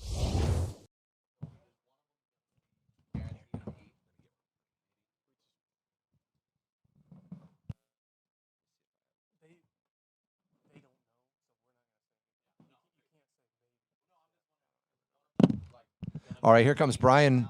That's his house in the background. That's where he grew up. Part of his years, he's actually lived in 2 houses at Shortline, Ryan Canopa's and the one that he's in now. But here comes Brian. Not Ryan. This is Brian Detrick at 38 off. Pretty up course there at that 2 ball. Hope everything feeling the way that he wants. You know, I haven't seen Brian ski in a little while. You know, he kind of disappeared from the scene just a little bit. Other things going on in life, you know, getting married. I was out here for the wedding as well, which was super awesome. You know, he's got a little one on the way as well now. But his 39 yesterday looked like he hadn't skipped a beat. You know, I was gone for a couple of passes, so I'm not sure what you really commented on, but it just didn't look like he had even skipped a beat from a couple of years ago. The 39 was probably one of the easiest I saw all day long. You know, just didn't quite. I think he got a great start at 41. Just kind of surprised himself, got a little bit of a lean lock going over to 2, and but man, when he turned the 1 and came out of it, I thought he was really going. So we'll see what he can do today. Obviously, this 39 coming up, he's got to run another one. But after yesterday, doesn't seem like I'd worry too much about it. I totally agree, Nate. I've watched Brian ski a lot over the years, and with Brian, Greg Bedell, and me, Kevin Bishop, we skied together a lot, and those 2 over the last several years have both battled some injuries, both Greg and Brian. And one of the ways that I've talked to them and coached them or been with them is to say that you look like you used to look. or Yeah. or you still look hurt, or you're skiing like you used to look. And that was how Brian used to look when he was skiing well, and Yeah. that's how he's going to do it right now. So we're talking about this nice 39 he had yesterday. Here comes another one. Let's get Brian through this pass. Get a little slow out of that one, but nothing he can't manage. Brian's got the size and the technique to give himself a little space to clean some things up and get through a pass. He's going to take this down at 5. He's going to pull to 6, and we're out the gates again. Brian Detrick getting through 39. Well done. I mean, that was very similar to yesterday's 39, maybe a little bit slower down there at 1, but nothing that he couldn't manage and just stay patient there at 2 and 3. Probably came up just a little narrow at 5. We'll see on the webcast. That could just be saying, hey, don't blow it right now. I know I have to get through this pass. But I like your analogy here of he looks normal. He looks like he used to. And I would agree with that. I've skied many, many years with Brian, traveled to many different tournaments, countries around the world, more than I can list. And, I was very in tune with his skiing for quite some time. And I would agree. He looks a little bit more like what I remember seeing.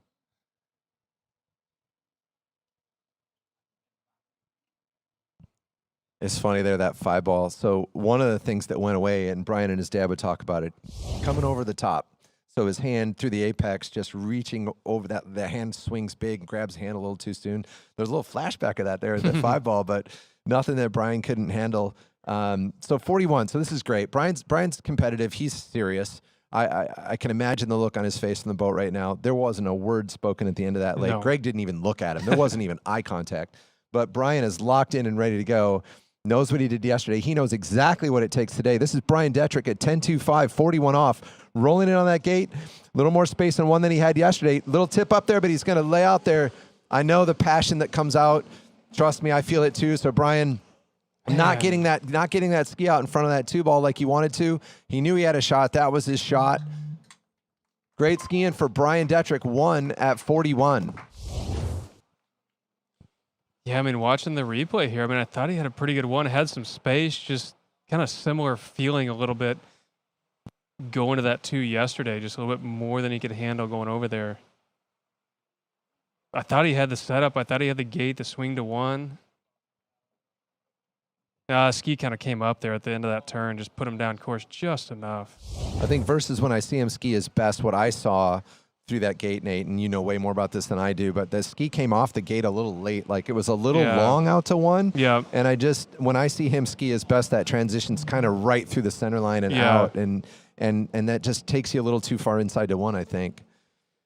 Well, it's challenging, right? Because you don't really know what the score is, what's going to be safe. I think he, has an idea, but you don't want to mess up the 1, You want to try and at least get to 2, but you've got that in the back of your head to not mess up 1. And when you're thinking about it, that's sometimes what happens.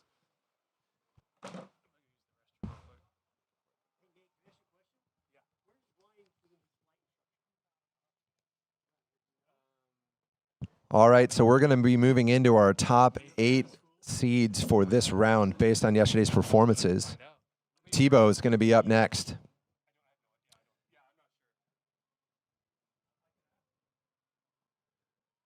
Kelvin, if you get a chance, can we flash up that leaderboard? Because this is an interesting time because we got the top 8 from yesterday. Thank you very much. All right, so it's this pile up right now with this bubble at 1.5 at 41. That's what Tebow's score was yesterday. That's what Freddie Winter's score was yesterday. So all these guys on the dock know that they want to go out and obviously get as many as they can, but it's got to be more than that if you want to secure your spot in our Sunday final. Greg Bedell piloting that beautiful Ski Nautique. I've driven here many times, driven these gentlemen many times, but we've got Tebow coming on course at 32 off.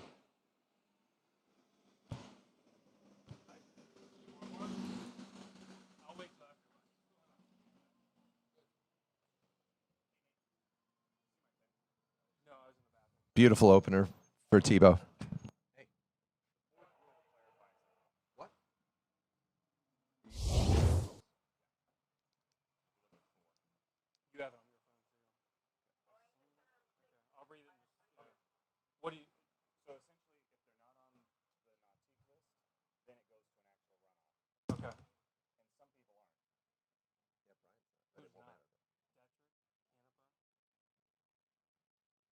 Well, Detrick's not gonna matter now,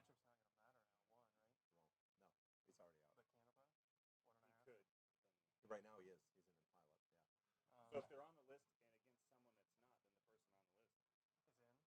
Because this says if they're both not on the list. You should interview Ryan.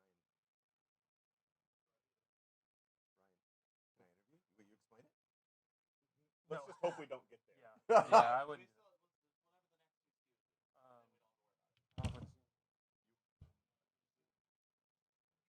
But I just haven't seen you ski in so long, right?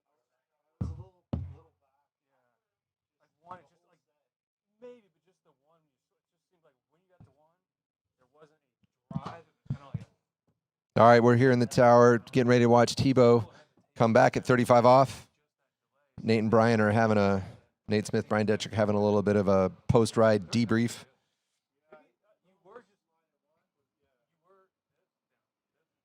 But Tebow rolling in on that 35. Just beautiful conditions here at Shortline Lake. Everything is dialed from water to buoys to boats to ropes to the lack of wind, the lack of cloud cover. And Tebow out there taking advantage of all of those conditions, smoking through his 35.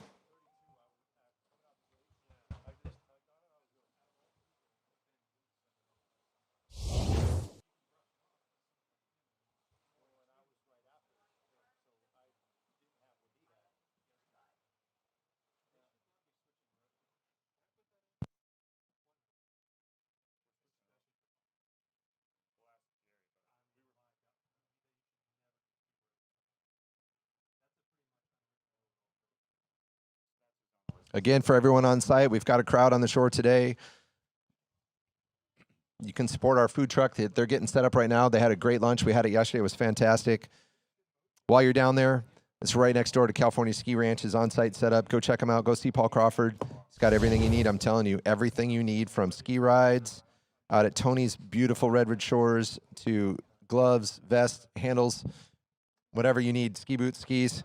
Go down there and see him. Check it out. Paul Crawford's California Ski Ranch.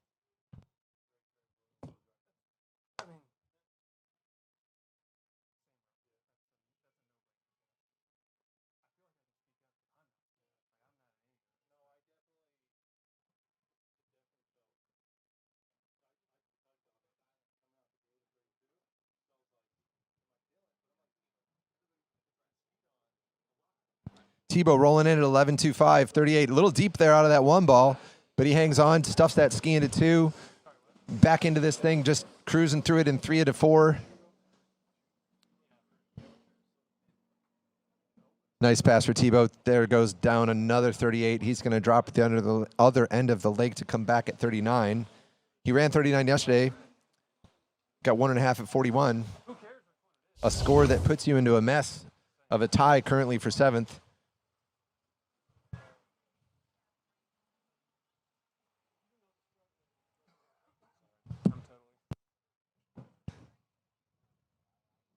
He's our 8th seed in this event, so after him we have 7 more.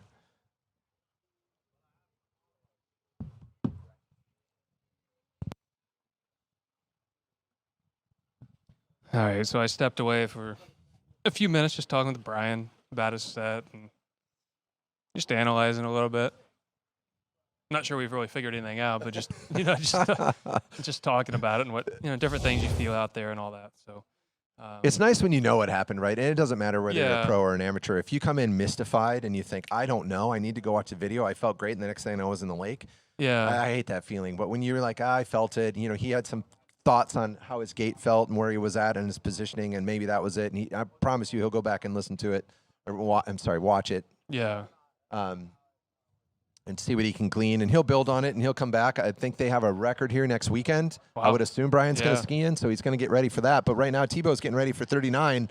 This is 10.75, a must-run pass. Big one. Rope in the water a little bit. Big two. I mean, that was a lot of ski tip in. Oh, my gosh. Oh, geez, so close to getting hooked up and getting out of there. It's going to be a 2.5 at 39.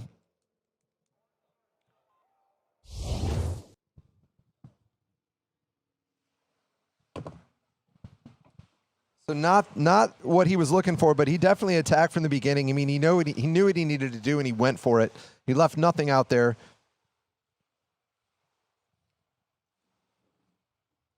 But so Tebow's sitting, based on his first round score of yesterday, he's sitting in that tie right now with a 1.5 at 41 from yesterday. Today's score will not help him other than potentially a backup score resolution on that tie. But we're going to see, and depending on how the rest of the guys ski. Actually, there's only one more person that can. Freddie's in that tie with 1.5 currently. I'm sure Freddie Winter's looking to separate himself from that group. Well, you'd like to think that Freddie, kind of like the Regina situation, right? It was a score that just kind of happened yesterday, and he's going to come out and go beyond that by quite a few buoys, I think.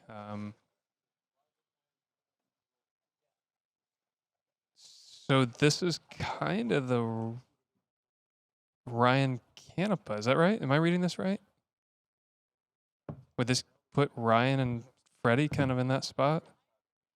We'll show the leaderboard maybe after this pass, but I think there's 5 guys with a 1.5 at 41. Oh, okay. So I think we're already going to be into resolving that tie. So we've been talking with Ryan Nason, chief judge, and we're getting acclimated here on exactly how we're going to figure out the bottom of this field. We'll get back to that in a minute because there's some action on the water with Freddie Winter, powerhouse open men. Looked really solid yesterday. I thought he was absolutely ripping in his top form.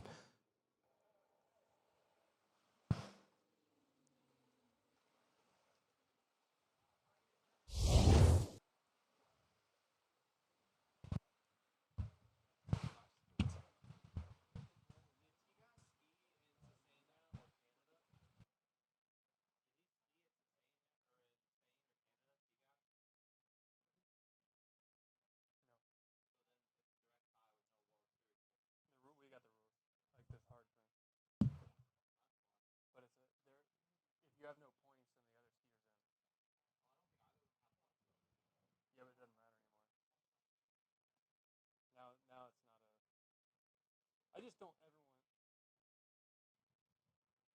I don't ever want something that's like, well, we think. Yeah, there's no sense in because there are skiers listening down there. Like, oh, they just said, I would hate to have that information. Yeah.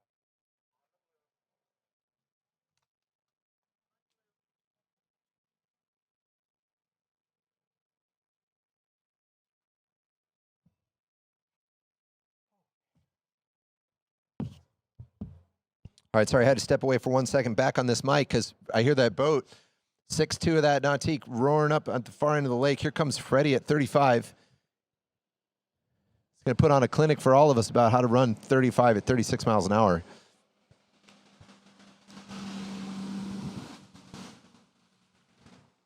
D3 with one heck of a open men's slalom pileup of sponsored athletes right now. Of course, Nate standing here next to me. Freddie, you've got Charlie coming up here in a bit. So some big powerhouse skiers. Freddie, a member of that team, skiing on a D3 Neo. Freddie's had some big scores in California programs, big finishes, lots of great battles out here in head-to-heads.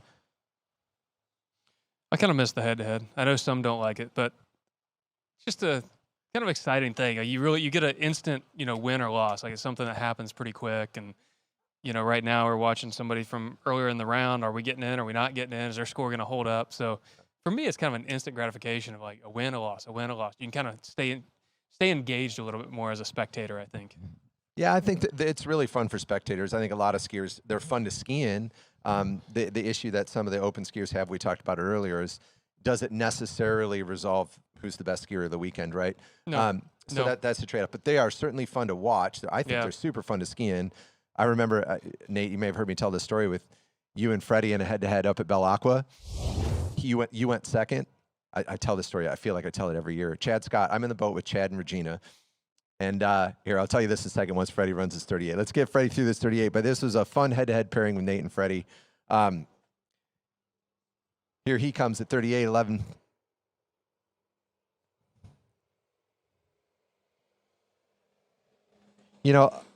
everyone in this skiing here today knows how to be a competitor. If you don't know how to be a competitor, then you're not here.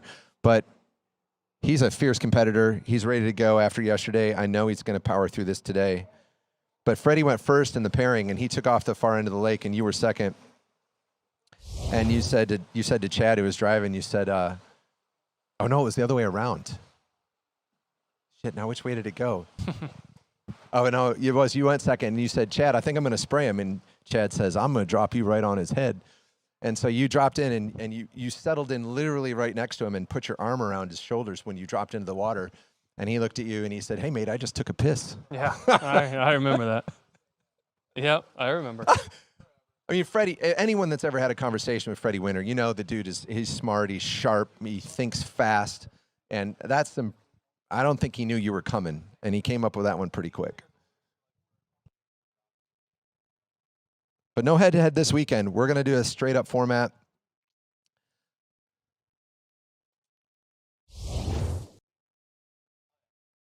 I mean, Nate, look at this lake. I mean, Freddie's going to come back at 39. What would you do different here? I mean, what one thing could you change? Yeah, I mean, there's zero excuses. I mean, you literally have two of the best drivers in the world, two great boats. Well, that's one boat and one driver today, but absolutely perfect conditions. There's really nothing you could change about anything today. All right, eyes on the water. This is Freddie Winter at 10.75. Plenty of space there in the two. I mean, he is just on top of this. Such a strong skier. Plenty of time and space, Nate, on that pass. That looked pretty clean. It was a fantastic 39. Yeah, makes you wonder why 41 gets so much harder, right? Like when you can run a pass like that so easily.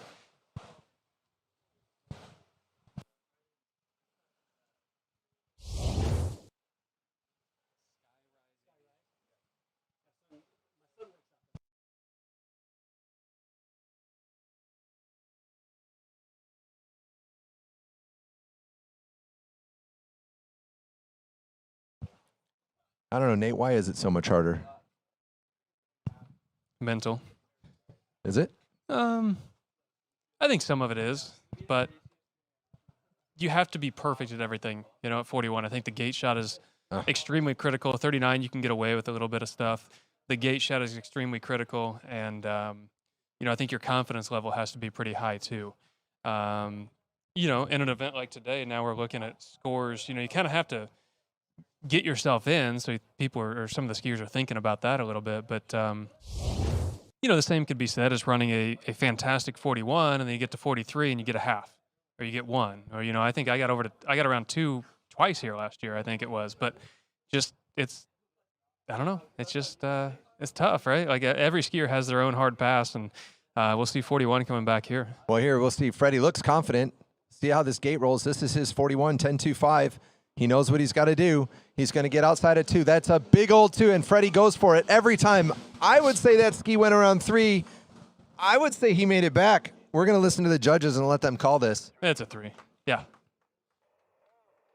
Yeah, we got a 3 from the judges. That's a 3 at 41. That's big-time skiing out of that 2-ball to finish that 3. That was one heck of an S-turn. I want to watch that on a replay. Yeah, good thing he held on, or we'd have him visiting here on the he the could have been booth. coming right this way. He does tend to end up on shore occasion or near shore. Oh, but yeah, just a big 2 got pulled up, and how did he get his ski around that? He was totally folded up like a pretzel out of that 2-ball. Yeah, and had the presence of mind to do what he needed to do to put that ski outside of 3 and then make that S-turn. Watch this from the boat. Great skiing, Freddie. Gives us a wave. He knows that puts him in better shape for tomorrow. Congratulations to Freddie Winter for 3 at 41. Watching this on the replay, that slow turn out of 1 and just jumps on this thing at 2, gets totally pulled up and just flips that ski out. Onside S-turn. Actually, no drama for him. Yeah, he got bad. That was pretty standard S-turn for sure. Nate's off. Is it easier on the offside? It's much easier. Yeah, yeah, onside's much harder.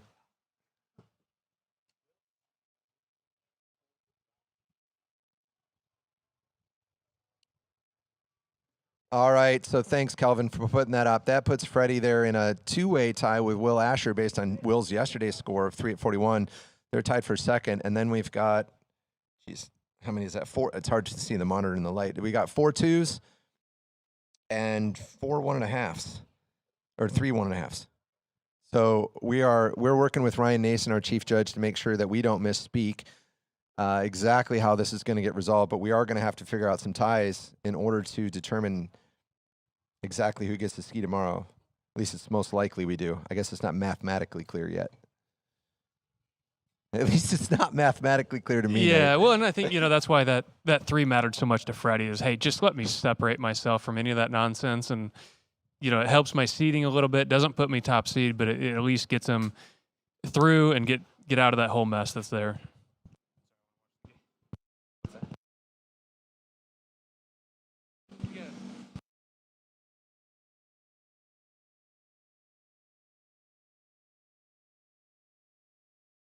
All right, as we calm down from Freddie's super exciting, impressive ride, we've got Tim Tornquist on the water.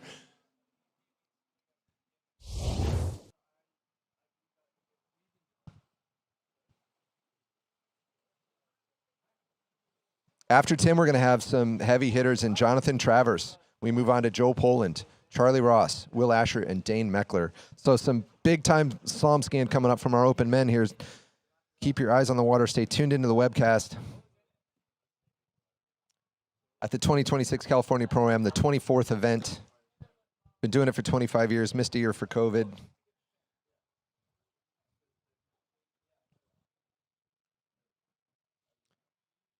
Tim's been having some pretty good sets lately this year. I think he's got a 5 on the books. I can't remember if it was this year or the end of last year, but I know he's got a 5 at 41 on the books somewhere. Skiing mid to deep 41s, and just really looking to find this slalom tournament to get himself through in the finals and be in the mix there in these top 3. So definitely somebody to keep an eye on here that can kind of pop out a big score. Today would be a good day to do it. Yeah. It's got a 2 from yesterday. We just got done saying, getting a 3 gets you out of this bubble mess, so that would be nice. But we've got a ways to go because we're at 35 off.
All right, Tim coming on the course here at 11 meters, 38 off.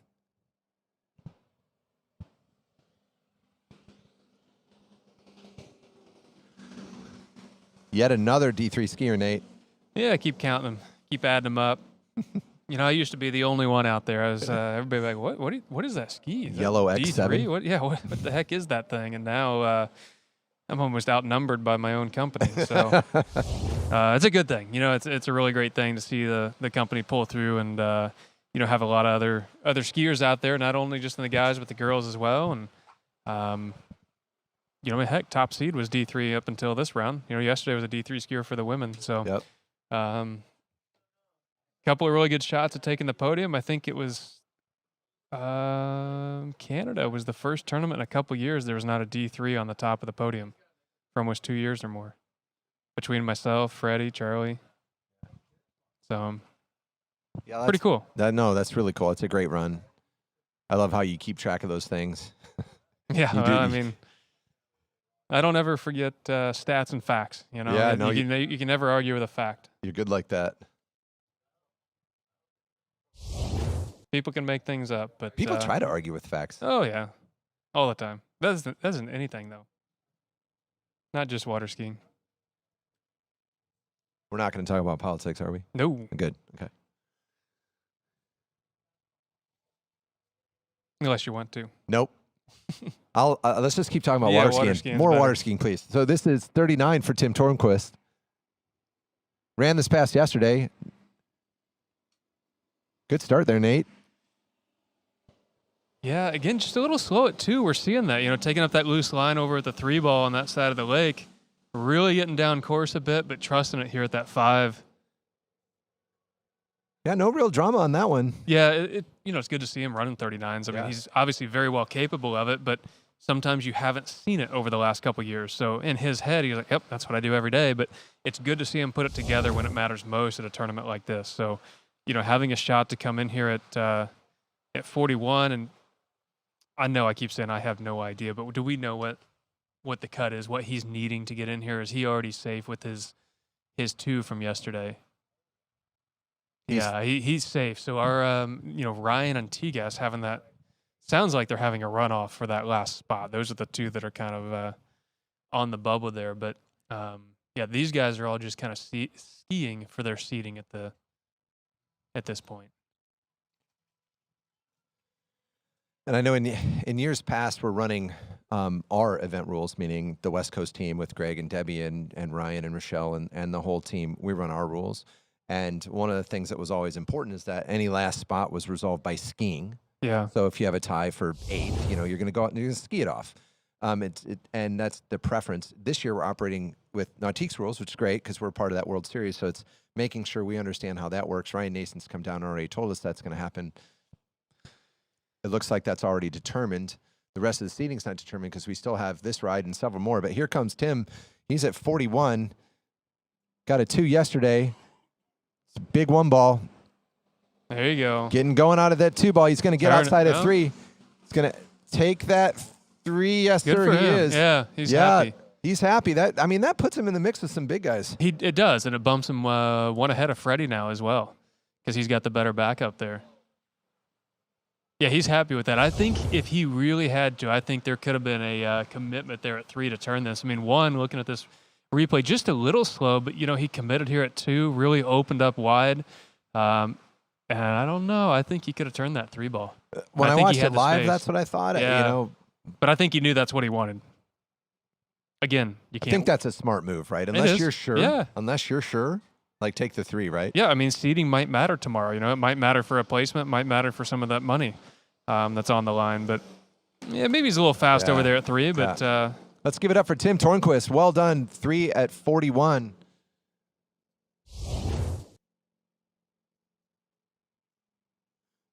Moving him out of a tie for 2 into a tie with 3s.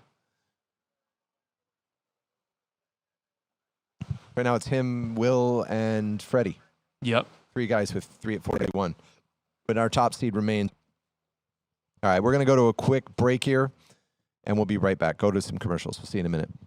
Different carriers to shop your home, auto, and recreational vehicle insurance needs. We would love the opportunity to save you money. We insure $1 million mansions, condos, mobile homes, rental homes, and everything in between.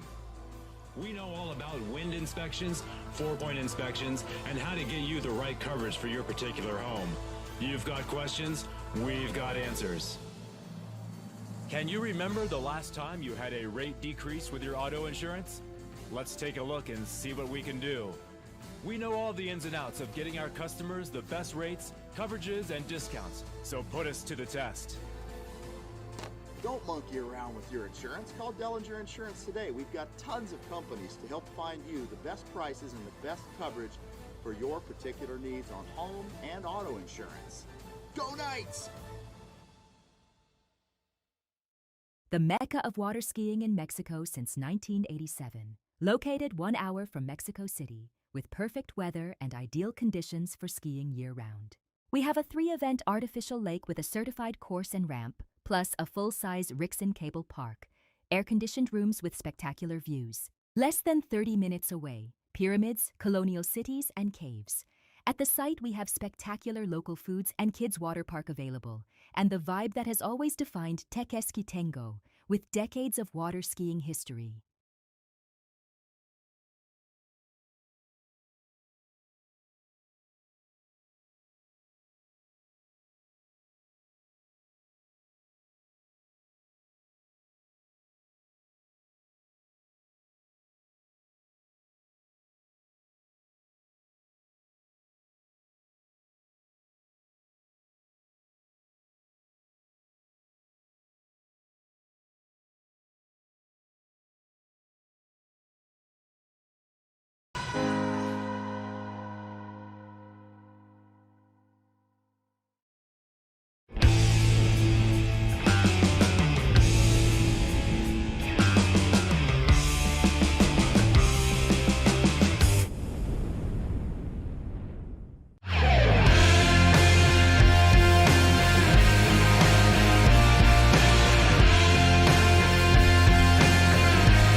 Eagle. Made in the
The mecca of water skiing in Mexico since 1987. Located 1 hour from Mexico City, with perfect weather and ideal conditions for skiing year-round.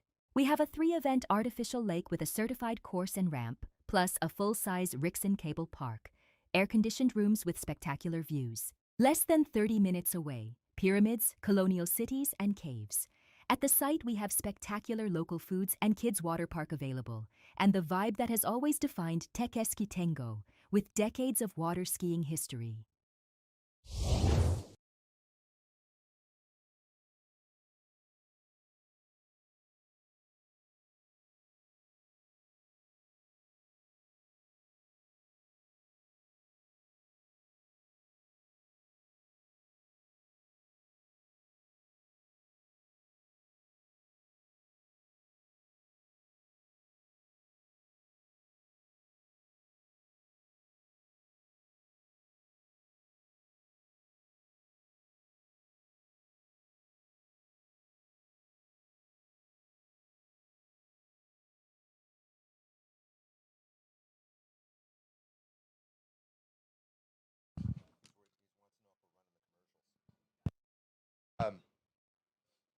All right, who's this, JT?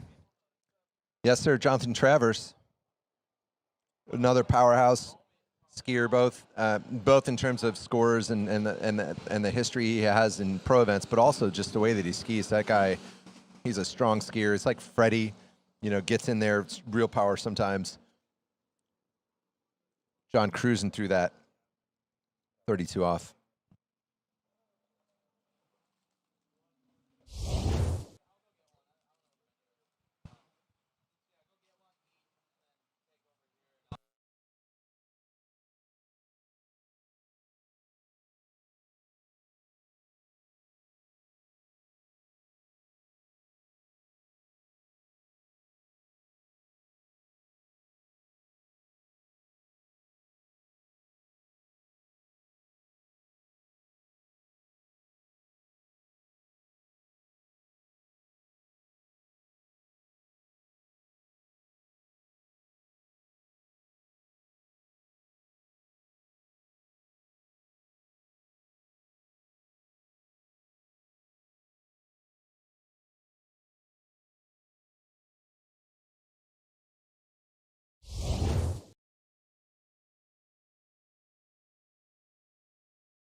JT coming back at 35, 12 meters.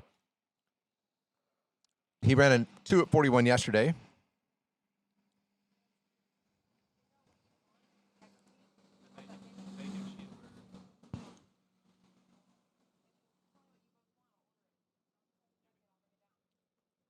Cruising through that 35.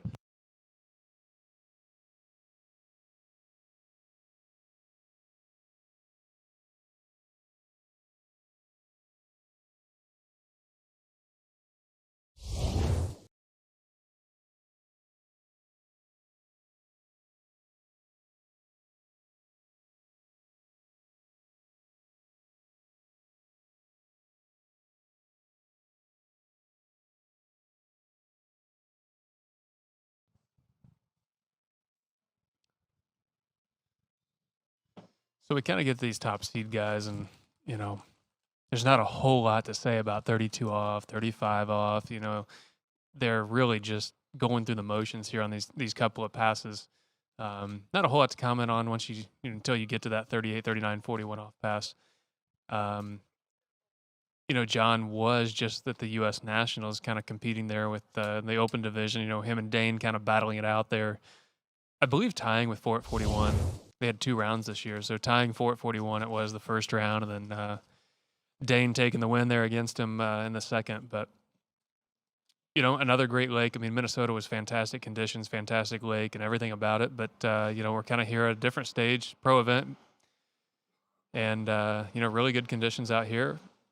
Watching this 38 off pass, you mentioned it, kind of a powerful skier. We see John take some of those hits that you mentioned, be really strong, really aggressive off the buoy, sometimes taking them right out the exit gates a little bit, but, making easy work here of 38 off.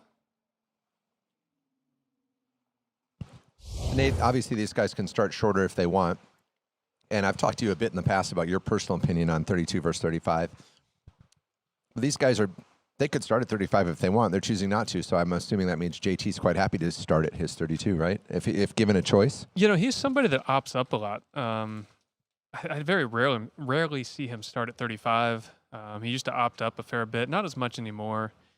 I'm a huge fan of the 35 off start. I think somewhere like here, where the conditions are absolutely perfect, everybody's capable of start at 35. I think that's just something they should probably implement at an event like this. I understand going to Masters or Moomba or skiing on a river somewhere where we need that 32 off just because it's that much more challenging there. But when you have such great conditions, again, it's one of those things. It's kind of mindset over matter. Like, is it hard, or are you saying that it's hard to start at 35?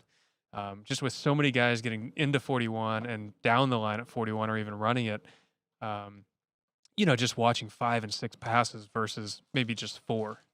We watch some of the women, they're at 3 and 4 passes max, and these guys are skiing sometimes 6 passes at this point. So I don't think there's anything wrong with starting at 35.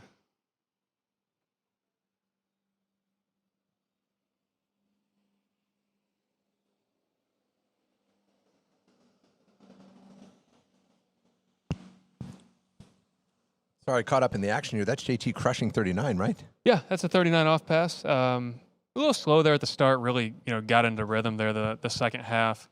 I don't know if I'd say home field advantage at all, but I know that John does ski over at the same lake Greg lives on now, so a little bit familiar with the driving, and might feel comfortable with Greg at the wheel there, as do many of the other skiers. But you see that big deep 1 ball. That's kind of the start I was talking about. Little hesitation, or deep out of 1 and hesitation out of 2 and 3. But once he swung to 4, it was game over.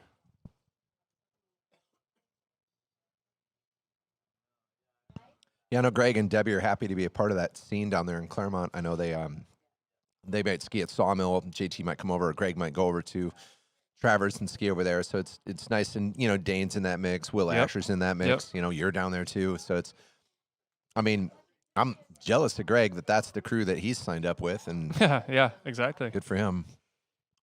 Yeah, I would say more consistently than not, it's probably that Dane and Greg combination. I think John comes over a little bit. Will travel, has been gone most of the summer, but not a bad spot to be for sure. But we have a 41 off pass coming up. A little slow maybe there at the top.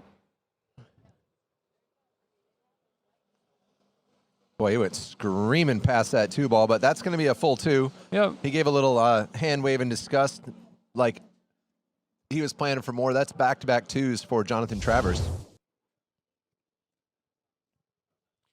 Well, and, we say this round doesn't matter now for these guys because they're already in, but, you want to see what you can do a little bit. You want to feel it out, and maybe try to better your seating for tomorrow as well. He's not happy with it. You can kind of see just kind of threw his hand a little bit. Just never really, really turned that 1 ball at all.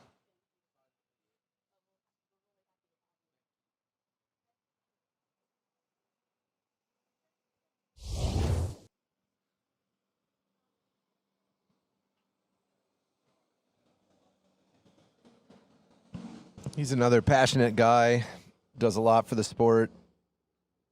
He's got a lot of intensity to him. I feel like every conversation I have with him, he's fired up about something. Not in a bad way, just an intense guy. Freddie's kind of like that, passionate.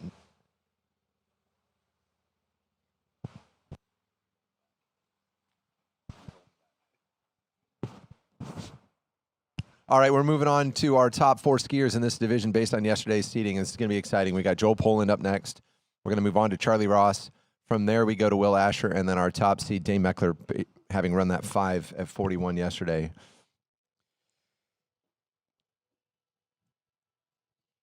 Yeah, so Joel, I guess it was a few weeks ago now, the Calgary tournament up there at Predator Bay. He kind of skied early and set out a score and hung out on a couch, relaxed, not thinking too much of it. But, it kind of came down there at the end that he was in a runoff for the win and actually, got it done. So what we just heard in our ears there, though, is a 35 off start. So maybe he kind of heard me complaining about the 32 off starts a little bit. I don't know. But, why not? That gives you more time to mess up if you're out there at 32, 35, 38, 39. So he's got a lot of skiing to do this weekend. He's a fit guy. I'm sure he's not worried about the extra pass, but maybe he's just going to get straight down to business. Yeah, I got to ride this week. He came out here, and I got to ride in the boat for all 3 of his events. He didn't go over the ramp, but I rode for a slalom ride, which I don't get to see 36 mile per hour skiing that often. But I did watch him. He ran midway through 41, and somehow I was the one that got volunteered to pin for him, tricking. So that was a little bit of a new experience for me, someone that's that aggressive. But it's cool to watch, cool to see from the boat, someone that talented, and then obviously rode in the boat when he kind of cut and passed too. So somebody that all around is a great skier. You know, I don't think you can use the word good. I think you can use the word great. 3-event skier. So 35 off start, talking about aggressive. He's starting out saying, hey, I'm going to go attack right now. Well, and to your point, Nate, this looked like a 32, right? You know, if you don't know, if you don't know what you're looking at, or you're not into this sport, right, and you're watching that looked like an opener, you know? So Joel, what an amazing athlete, though. I've talked about it a bunch. And when I look at this whole field, everybody here today, everybody skiing this weekend's an amazing athlete.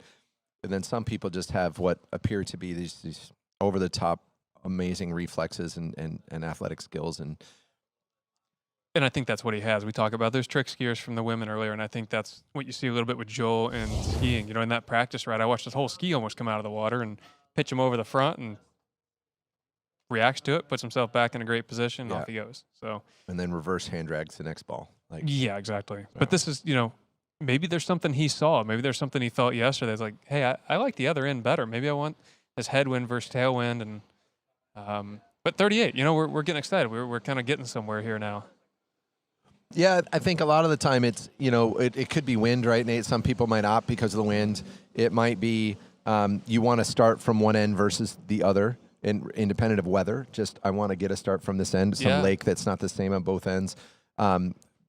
If we get a chance to talk to Joel, we'll ask him what his strategy was. My guess is he probably didn't put a ton of thought into it. He's like, he'll give some casual answers, says, it's just what I wanted to do today. Or yeah, I don't know Joel that well. Obviously, you hear him talk. You hear the ones that are around him the most talk about how he trains and how he practices and his thought process with everything. But riding in the boat, watching all 3 of his events the other day, it's not just pure talent. It's not just by luck that he's a great skier. I mean, I think he's out there, putting a lot of work, a lot of effort, and taking notes on things. He's not just starting at 35 because, whatever, why not? There's something that's making him think I should go do it this way. Fair enough.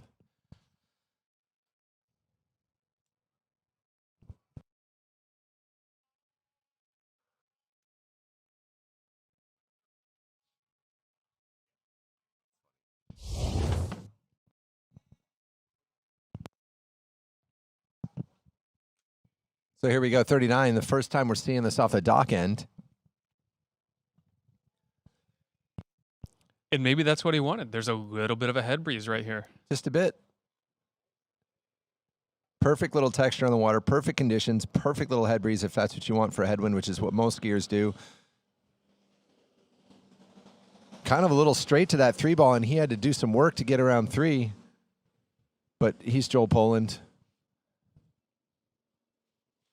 Nice work there, Joel, getting through that 39. So we talk about how he's not just doing this by accident, right? I've not spoken to him. I don't know why he truly is starting at 35.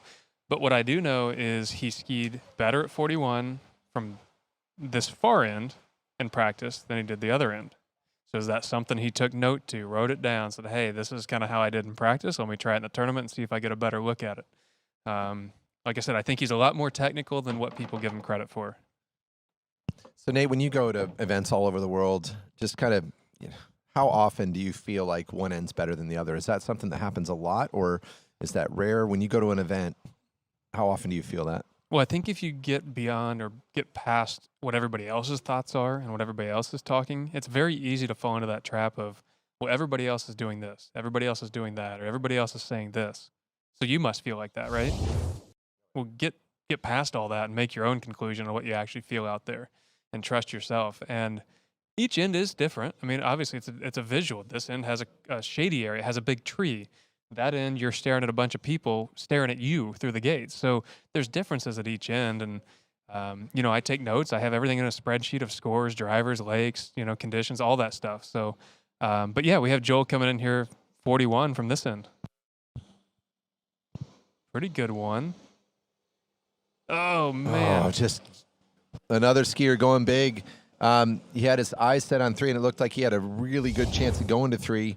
Cranked that 2 pretty hard. The ski just got some lift there, and the tail came up out of the water. Watch it right here in the replay. He almost put it back in and continued. It wouldn't have surprised me, right? Trick skis don't have any fins, so you can get over there. I didn't hate the 1 ball there, but I think just got overextended just a little bit too, and the tail of the ski just kind of popped out there on him. But I think his eyes were on 3. There was no just standing up 2 there. So his best score of the first 2 rounds will be his score from yesterday at 2 at 41 versus the 1.5 today. I think I see a green loop hanging off there. Maybe I'm wrong. No, maybe that is a 32 start. I thought I saw some green rope coming out this end of the shock tube on the webcast. And you just said a minute ago, that it's this contagious mindset of what everyone else are doing and what everyone else is thinking. You've seen it. I see it in that's the same sometimes even in amateur events. And I think you're 100% right. Like, tune out the noise, make your own decisions, make your own calls. That's hard to do, but you see somebody make a change and do better. Now you see everybody typically follow that as well. But I think knowing that the finals are 32 off start, that's why everybody's sticking with it. Yeah, stay with the rhythm that you've got. And Charlie's getting his rhythm going here. So Charlie Ross saw his sister ski earlier, and now we're seeing Charlie. He's on 32.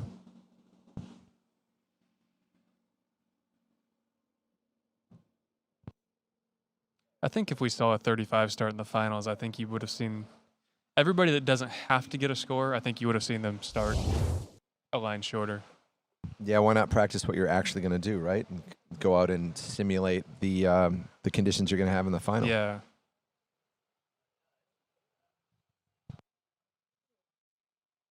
So we've got Charlie plus 2 more. We're going to take a break. We've got to convert this to a jump lake by pulling out a few buoys. We got to switch our crews down to the far end. We're going to announce from that end and get the boat set up and take us just a few minutes from the conclusion of this event, but we'll go into jump just as fast as we can. We've got a bit of that south sort of headwind into the ramp. I think guys and girls are looking forward to that.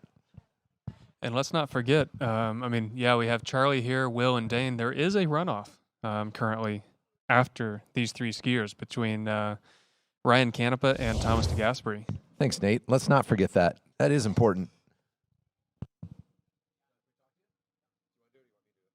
Go ahead.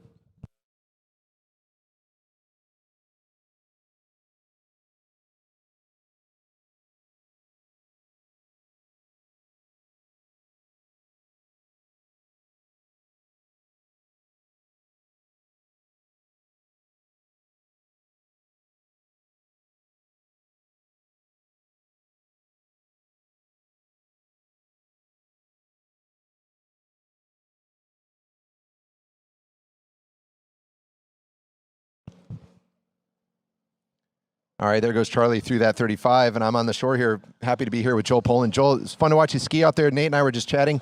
Curious for your thoughts on the selection for the 35 start. Yeah, so I knew I was in the final, so it was kind of a free round to try some different stuff. It's a really nice headwind, so it probably would have been smart to take the 41 headwind, but I was thinking, I want to try a 41 from each end and just give myself, kind of options for tomorrow, so I'm confident regardless. But yeah, and then there's a lot of skiing today, so one less passes, one less beat up body, Yeah, no, we're going to see you back out there again, a few more times today. Tell us about that 41. How'd you feel coming through the gate on that end and getting into that 2-ball? It's a little pants, really. Didn't really get my gate quite what I wanted. It wasn't bad. But yeah, all set, I was just doing weird stuff at 1 and then just battling to run the course, except for 12. That was good. But yeah, the rest of it, I don't know, just weird gates, weird ones. We'll look at the video and see what's up. Yeah, we will. So good luck tomorrow, or rest of today and tomorrow. You've got you got a round of jump and 2 rounds of trick later today? Yeah, awesome. Can't wait to see you out there. Good job today. We'll see you later. Thanks. Thank you very much. Yep.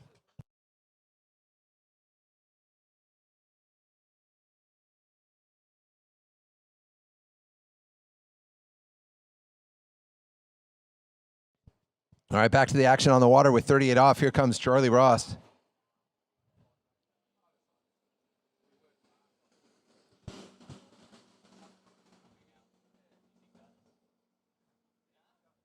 Love the efficiency in which Charlie skis. It's just so admirable. I mean, it's not an easy pass, and he makes it look so easy because he's so efficient.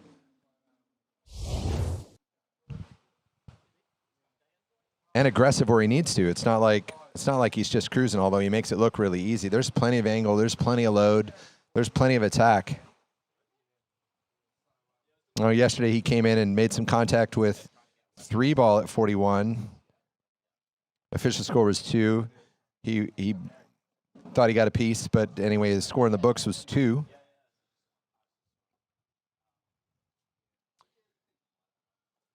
Yeah, it's always tough to make those calls when a buoy gets run over or hit or things like that. It's a little bit subjective, but if you go back and you read the actual rule in the book, and it tries to clarify it just a little bit, but sometimes it's a subjective call. It's just hard to make the correct call. One person might think it's one way, another might think it's another. So,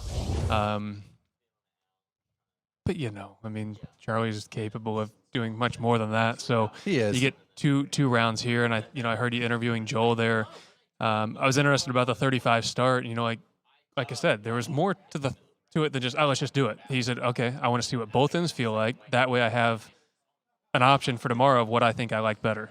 Yeah, he's collecting intelligence, right? Exactly. Just gathering data. Here comes Charlie, 39. A little bit slow out of 1. You kind of saw the ski slide real hard and a little loose line.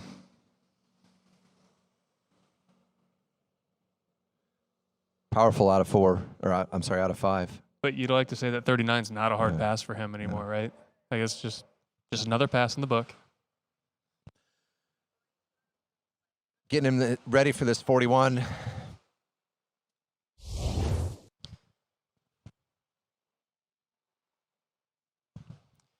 Yeah, I think he's really going to be driving to try and get down this pass a little bit, if not run it. The last few rounds we've seen him just coming off the water a little bit frustrated, angry, mad at himself.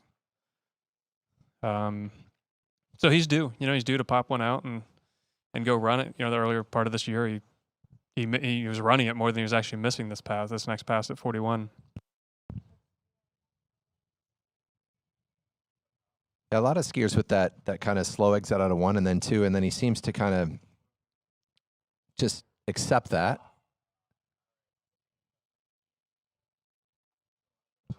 He just skis with a lot of confidence. Yeah. We talked about that word earlier on. Just the confidence to go get it done and be aggressive and be strong in the right places. He's got a good ski under his feet too. Both of him riding the exact same ski, kind of got on it the same day, really. And here he comes at 41. Charlie Ross slaying the 1 ball. Yep. In front of 2. Going big man. at 3.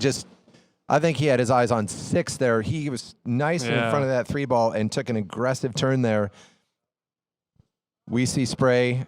We'll have to watch this on the replay, but that'll be a 2.5. It gets him out of that 2-ball tie. That's not what he's happy about. I mean, he's sitting there. I think he's thinking, man, I had this start to go. Yeah, I mean, just trouble getting to and coming out of these 3 balls for him this weekend. Not a terrible 1. I mean, really tight out of the backside of 2, coming here. Yeah, I don't know. But you can see the frustration. Definitely not something we've seen from Charlie earlier in the year.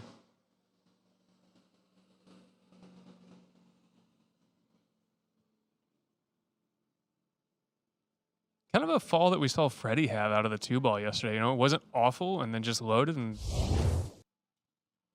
let the handle slide.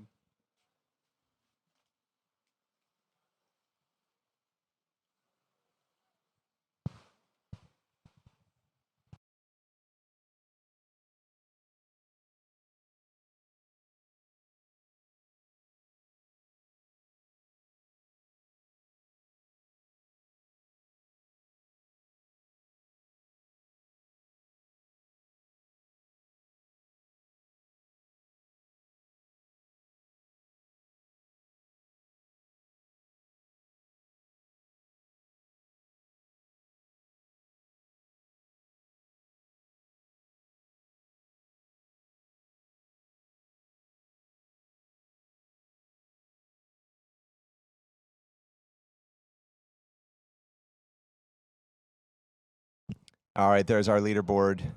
So Charlie outright 5th with that unique score of 2.5 compared to all these ties, and We're moving on to Will Asher, Syndicate Team skier. Got many of them out representing today. We saw JT earlier. Got Will here. Thank you, HO Skis, for sponsoring the event. You know, we talk about Thomas being a consistent skier, somebody that's kind of always knocking at the door right there, or, just going to go out and put up a big score. Will is really, really good at that. He's always right there, always right in the mix, always on the podium. And just when you're unsure, he goes out and pops off a 4 or 5 at 41 or runs it. So, I would expect to see something like that this weekend from him. I know yesterday he ran 3, but I think he knew, like, let me get a safe score. Let me have something that I know I can stand on and, move forwards with for the next round. So this round now certainly is for seeding for him, but also this is his practice ride. Kind of like home. You mentioned it earlier. Greg now lives on the same lake with Will, and obviously the next skier of Dane. The three of them kind of ski together a little bit. I don't know how much Greg actually is in the mix with them, but it's nice to see familiar faces. I know Will's history with Greg goes way back many years, all the way to when this was at a different lake. So, I'm sure it's kind of a nice little reunion for the two of them. Oh, yeah, for sure. They're close. They've been close for a long time. All the Diablo Shores Pro-Ams will stayed at Greg's house. So they go way back. Now they enjoy Sawmill together, of course. He's definitely consistent. Will's such a technician. Everything is so refined, right? All of his equipment is dialed. His fitness is dialed. And the way he skis is dialed. And you can see that in just how clean and how confident that 32 was. We're going to see him do the same thing here at 35.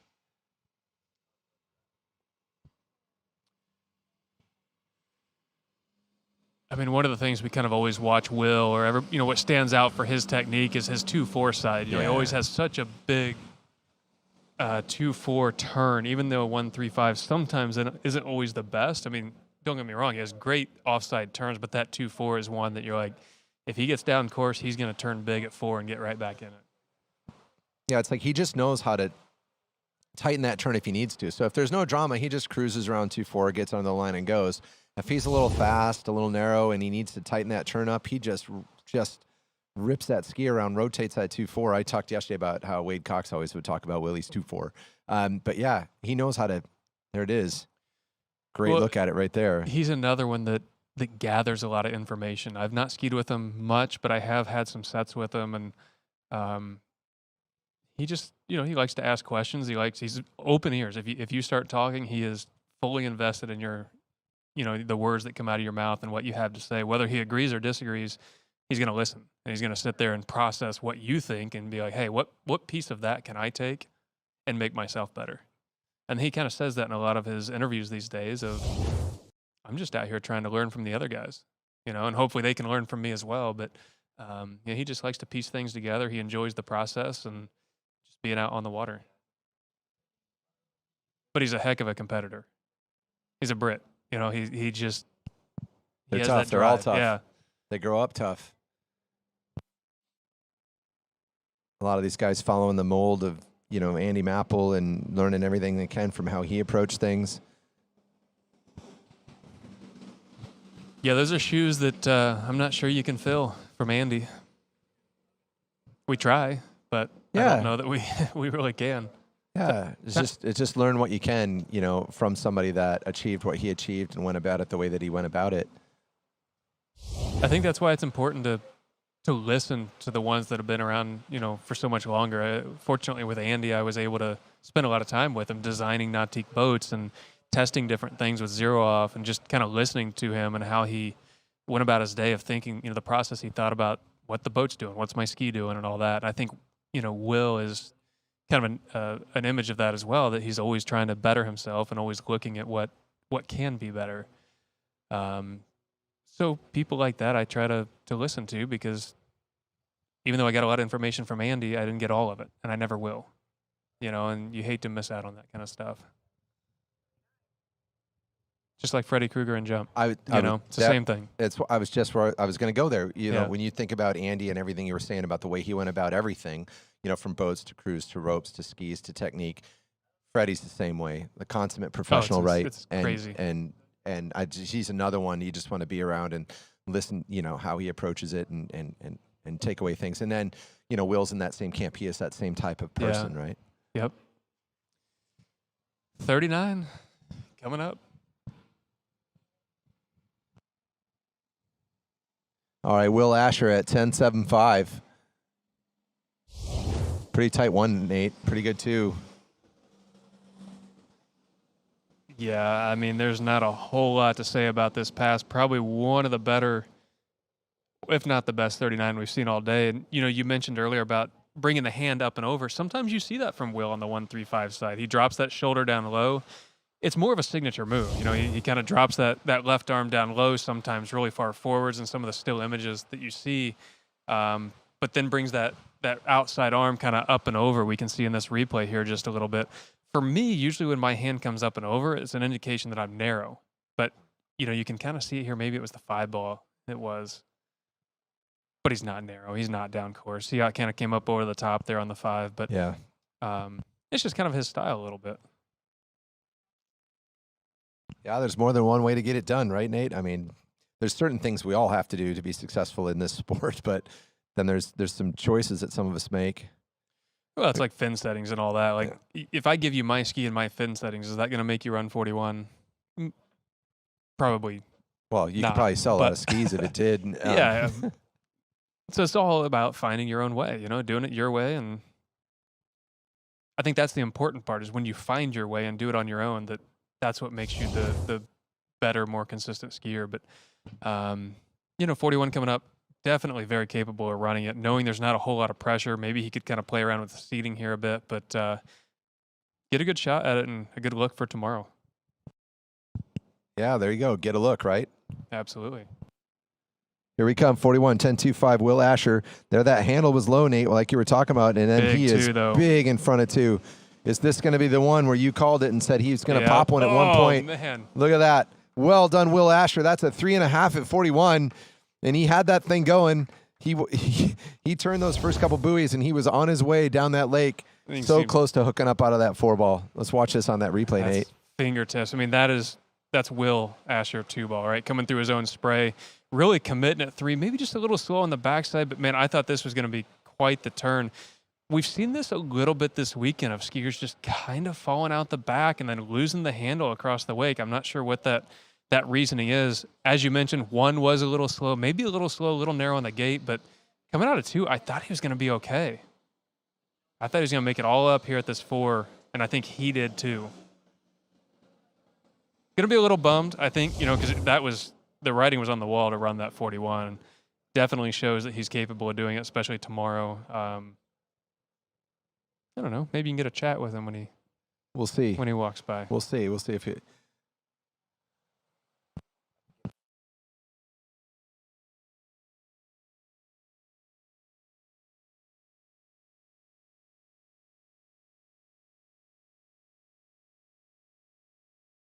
So let's give it up. Will Asher coming in. That's a 3.5 at 41. That's our second best score of the weekend, only to Dane Meckler, who's up next with a 5.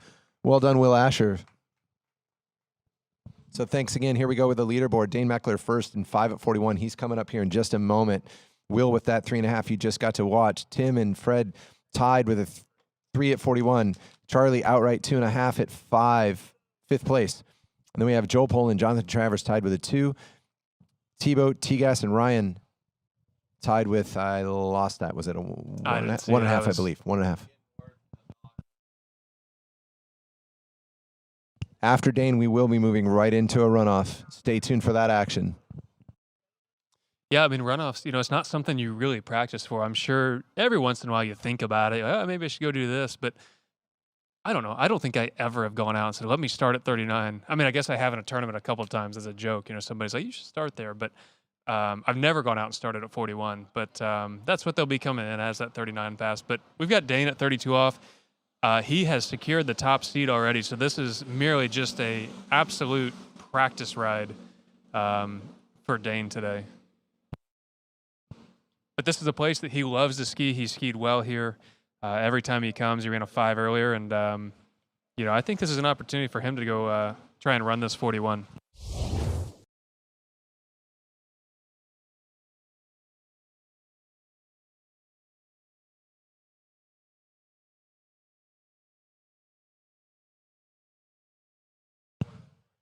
We'll take a break from skiing on the water. I'm here with Will Asher. We just got to see him ski. Incredible score of 3.5 at 41. Tell us, Will, how did that go for you out there? How'd that feel?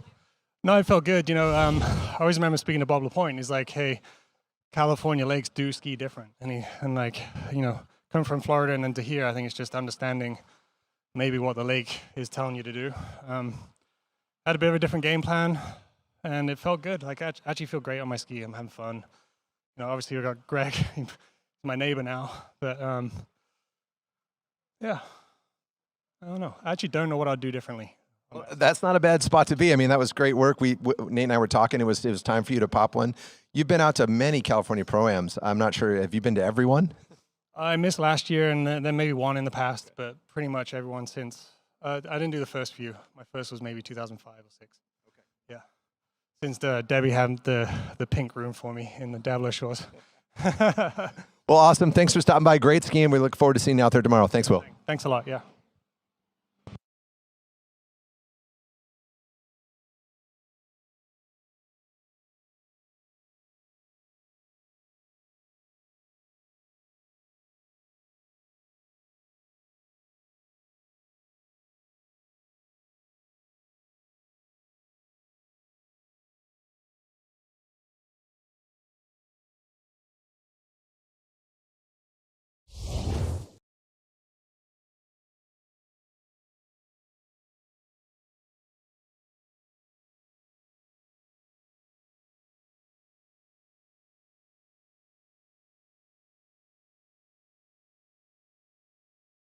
Getting to watch Dane there. I missed that pass while we were talking to Will. Dane's out there cruising through that 35 off. As Nate said, he's already earned the spot as our top seed for tomorrow. So there's no pressure on him for this round. He gets to go out and take another pass and just get that much more dialed into the lake, as Will was talking about. These two, Dane and Will, both ski on the same lake in Florida down at Sawmill. And, we've talked about it all weekend. You can run some great scores here. Things just do feel a little bit different. I know if I go from here to Okehele, that feels different, or I go down to Swiss, just different. You can run great scores in both places, but just getting all the muscle memory and everything dialed into the place that you're at. But here comes Dane. He's coming in at 11.25. This is 38 off for Dane Meckler, your top seed for tomorrow's final.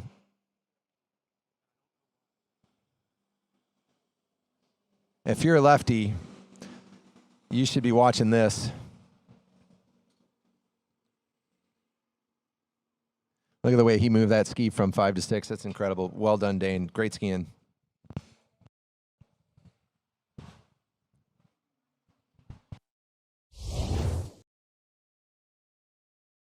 So after Dane, we're going to be doing a runoff. It'll be Thomas DeGasperi and Ryan Canepa. Ryan will be coming out first. T-Gas will be second. And that'll be determining who's the last spot. And I love that we're doing that. It's one way to do it is to resolve it based on backup to backup or whatever it is, whatever your rules say. But Nate, I don't know. I like having a ski off for those spots. Yeah, it gives you an instant, the other option is to let them both in, which, you can go that route as well, but a little bit more excitement. You get an instant, like I said, instant gratification of, am I in or am I out? I'm not always a huge fan of runoffs. It's not something you want to be in a position to have to go do, right? And I know Thomas is all about it. He's, I got to go ski. I'm in it. He loves to ski. So, for Ryan, it's like, oh crap, now I got to go back out and do it again. But, two great skiers that we don't know who's going to come out on top. And that's, I think, what makes it exciting. And they're both going to come in at 39, a different direction than they've taken it this whole weekend. But we've got Dane coming back in, 39 off. Again, a pass that doesn't matter for today. It's just simply a practice ride for him, just feeling things out, getting in tune with Greg and the boat and the lake and all that. Yep, Dane Meckler at 39, good team athlete. Ogden, Utah skis out on the water.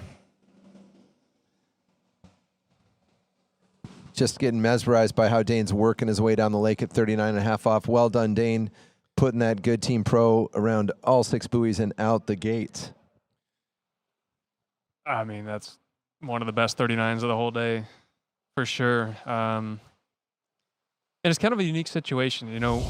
My mentality at a pro event is, you're here to win, right? You're here to win first. a score can come second. You know, it doesn't matter if you go out and run 2 at 43 and then you get, you know, 8th place in the day tomorrow. You know, you can't win anything today. But at the same time, this round meaning nothing for Dane, knowing he had a great score yesterday and he's got the perfect setup right now. Like, he wants to run it. He wants to go do it. Like, I really have to believe that in his head he's thinking about like trying to get it done, and he can do it. The time just has to, you know, like we said, everything has to align. And he's done it once, but it was in a runoff where the score didn't technically count. Is my information correct? Yeah, it was in the Worlds. It doesn't count. But how do you It counts to how do me. you not count it? It's at the Worlds for a runoff with the same driver, the same boats, the perfect you know, just because it's not in the record book, I think it counts. Well, let's see if he can go get it done here. It's only one more buoy than yesterday, Nate. Right? Let's cheer him on all the way from Florida. Sawmill Lake rolling in at 41. Let's see how well he gets out of that one ball. He's in front of 2 enough to turn. We see that arm up in there. He snaps that ski around 3. Here he's going up for 4. He's going to turn 4. Slow. Is he going to go outside of 5? He's going to turn 5. Why not? Why would you S-turn? You got a 5 yesterday. Look at the exasperation from the hand slap on the water there. Congrats. Great skiing. Let's give it up for Dane Meckler. You know, we've seen some good scores from Dane over the years, but I don't know if you've seen multiple 5s and 2 rounds in a row from him. I think it just shows the confidence in his skiing right now. You know, yes, we used to ski a ton together, not so much anymore. But he said he's been skiing well. And, you know, I think there's one thing to say I'm skiing well. There's another thing to say I'm skiing well and I'm confident in my skiing. I think you're right in the confidence because I'd have to go back and look, but I would think he had yesterday's was better than today's. Yeah. But he had the confidence, even though he maybe wasn't where he was yesterday, and he comes into that 5 and he had the confidence, I'm going to go. What do I got to lose? I'm turning, and was just inches away from putting an official record counting score in the books at full pass at 41. But still, the only one to get over to the 5-ball both rounds, you know, top seed both rounds. What more can you ask for? Obviously, to run 41. Of course, he wants to do that. But and if you're a skier, all skiers want more, right? All skiers. But you're right. And the only skier to get to 5 and to do it twice. Yeah. Clearly our top seed wife walking by right now, pumping a fish. She's pumped for him as well. He's going to be in the same. He's in the same boat as Regina right now, right? Yeah. I mean, like, yes, that was a great score. Yes, I'm happy I'm that seed. Yes, it's all great. But man, I almost ran it. I know. No, that's huge. That's really great skiing. Just got to put it all together, you know, tomorrow as well. But, you know, being top seed, you know what you have to do. There's a little bit of pressure there. But, again, just forget what everybody else does and thinks and just go out and ski. All right, so that is the end of the normal running order for that round. And the last thing we have to do for this round to finish our seeds for tomorrow to determine who is the last of these 2 skiers. Ryan Canepa coming up right now. Then after that will be Thomas DeGasperi. Ryan on the water right now.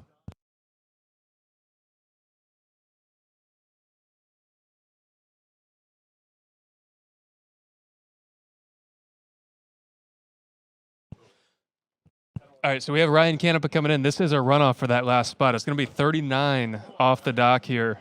You know, he's been been off the water for quite some time. A pretty good one. A little bit on the back of the ski at 2. Just losing the handle on the backside of 3 here. You know, that's definitely challenging to be off the water for almost an hour and get back out there. Yeah, that's tough stuff for Ryan. It's like, can't be easy to come off the dock there at 39. But I'm here with Dane Meckler, who just got off the water with back-to-back scores, getting to that 5 at 41. Dane, how'd you feel out there today? Oh, it felt great. I always love skiing here. This is probably maybe even my favorite lake in the country. I always love coming back here to Shortline, and I just have a lot of confidence here. I don't know what it is. My ski feels great here. I just feel really, really in sync. That round I actually didn't feel as good, but I think I was thinking of the 41 the whole set, and I was like, I know I can do it today. The conditions are perfect. Got Greg, got the boat, everything's lined up, and yeah, we'll see. Maybe I can get through it tomorrow. So yeah, Nate and I were talking about that. The confidence is there, and it's interesting to hear you say that. I would have said yesterday you had it going better than today, but with that confidence today, getting over there to 5 and taking that turn, you must be riding high confidence. Yeah, no, it feels good. I also just want to say I think the scores are a little down, but I don't think that's any indication of what the guys are capable of tomorrow. So, I think we're going to see some big scores tomorrow, and I just wanted to go out there and try to do it again. And tomorrow we'll get through it. Well, you've proved it. You've gone out there and you've proved it twice in a row to 5 ball at 41. Let's go get it done tomorrow. Go get 6. Sounds good. All right, thanks. Man, thanks a lot. Good job.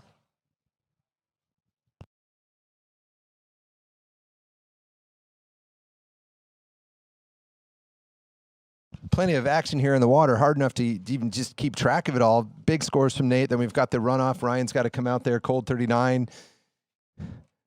Big score from Dane, not Nate. Did I say Nate? You did. See, this is what happens when you announce for 5 hours in a row. That's all right. But we'll give the credit to Dane, not myself. Yeah. That's all right. It is. But so we have you were kind of getting up there. We got a 2.5 from Ryan. Obviously very disappointed with that score. You could see it on his face a little bit. It's very challenging to come out and do something you never really practiced for. Having been off the water probably for more than an hour, it's an intensity level that it's really hard to match. You work your way up throughout a set, and then you say, hey, I got to come out and have that intensity level from the very beginning. The guy coming out here on the water, this is not a given for him. However, he's somebody that has done this more than, again, anybody else in the world. And this is what we were talking about earlier, Nate. This isn't what you necessarily practice. Like, I've got to go out there and stand up 3, right? Yeah. So at what point does that come into your head? Like, he just came after that 1, like he's got to run it, and here he goes. Now he knows he can stand up over this 3. He's going to S-turn. He's going to make sure nothing goes wrong. And the competitor that he is went out there and just took down that 3 to move on. So your Thomas DeGasperi now sets the field. He's going to be your 8th seed in our final tomorrow. Yeah, and that's, nothing against Ryan whatsoever, but, that just shows Thomas's ability in the sport, what he's done for, so many years now, just going out there and say, okay, I'm going to go get 3 and get it done. Like, it almost looked like no effort at all for him to get to this 3. Well, Nate, thank you so much for joining me here in the tower. Everybody listening on the webcast loves to hear what you have to say, your thoughts, your input. I really appreciate your partnership on this. And for both the ladies and the men this morning, really thank you for that. There's your leaderboard, or your seeding for tomorrow. We're taking those top 8. T-Gas, Jonathan Travers, Joe Poland, Charlie Ross, Freddie Winter, Tim Turnquist. Look at that, and him in 3rd, tied there for 3rd. Yeah. Will Asher and Dane Meckler into our finals tomorrow. We're going to take a quick break. Nate, appreciate you again. Absolutely. And we'll be back here in just a few minutes with some open women jump. The mecca of water skiing in Mexico since 1987. Located 1 hour from Mexico City, with perfect weather and ideal conditions for skiing year-round. We have a 3-event artificial lake with a certified course and ramp, plus a full-size Rixon cable park, air-conditioned rooms with spectacular views. Less than 30 minutes away, pyramids, colonial cities, and caves. At the site, we have spectacular local foods and kids' water park available, and the vibe that has always defined Tequesquitengo, with decades of water skiing history.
the mecca of water skiing in Mexico since 1987. Located 1 hour from Mexico City, with perfect weather and ideal conditions for skiing year-round.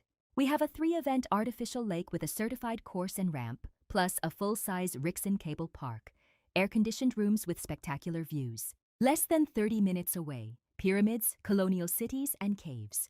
At the site, we have spectacular local foods and kids' water park available, and the vibe that has always defined Tequesquitengo, with decades of water skiing history.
At Dillinger Insurance, we have over 50 different carriers to shop your home, auto, and recreational vehicle insurance needs. We would love the opportunity to save you money.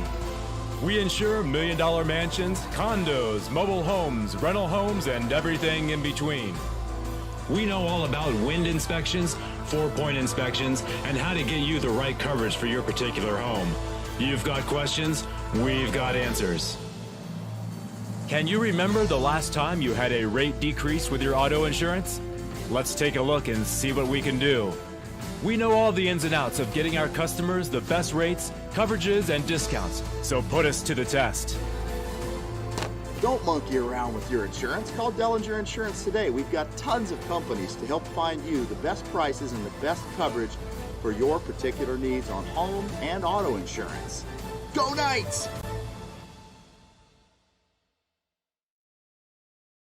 The mecca of water skiing in Mexico since 1987. Located 1 hour from Mexico City, with perfect weather and ideal conditions for skiing year-round.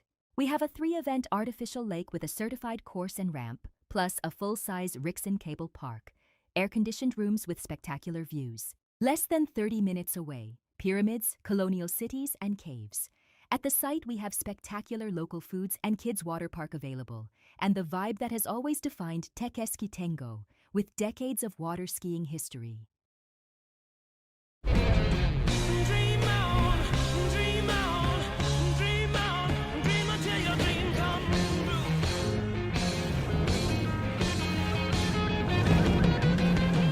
Dream on, dream on, dream on, dream on, dream on, dream on, dream on.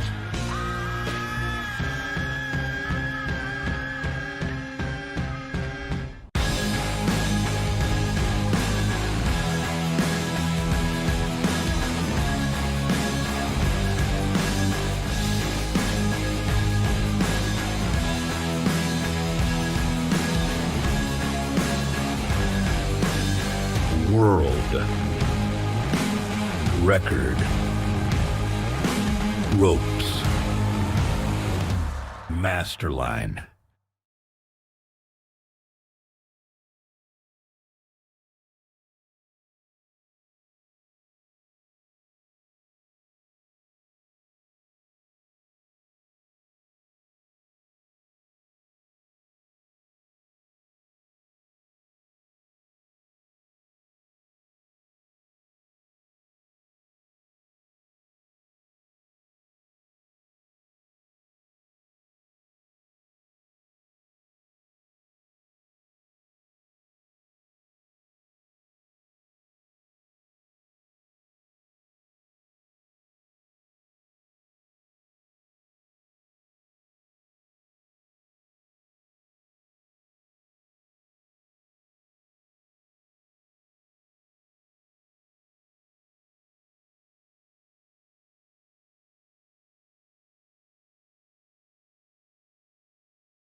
Okay, ladies and gentlemen, water ski fans around the world and on site here at the wonderful Shortline Lake. We're underway with round 2 of women's jump elimination round.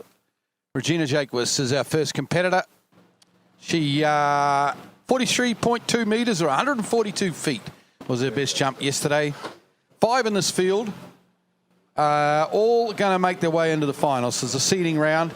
All right, Kelvin, We've got I've got Regina the Jaquist, just left the dock, as I said, followed by Let me know Kennedy when you're ready for a Hansen, mic test. Augustina Vares of Chile, Gianna Bonnemann-Meckler of Germany, and of Mic course, test, 1, Sasha 2, mic test, 1. from the United States. That's our jump field. Absolutely perfect conditions here. Most beautiful of Californian afternoons. Blue sky and a pleasant 30-odd degrees, I would say, Celsius, or probably somewhere in the very late 80s in Fahrenheit. So we've got that wonderful Nautique towboat. Greg Bedell is our boat driver. I'll be joined a little bit later on by Kiwi great Kai Lead. He's just still finishing up his lunch. And here we watch Regina Jaquist on jump number 1. Double cut. Good slalom this morning, of course, from the goat. Here she comes, jump number 1, into that ramp. It crushes a little bit on the ramp. And similar sort of distance to what we had yesterday, around that 43 meters or 140 odd feet to open up. But I'm sure she will go further on the next couple left to come. See the sunshine, Californian sunshine glistening off that beautiful big red jump ramp. Really is a sight to see.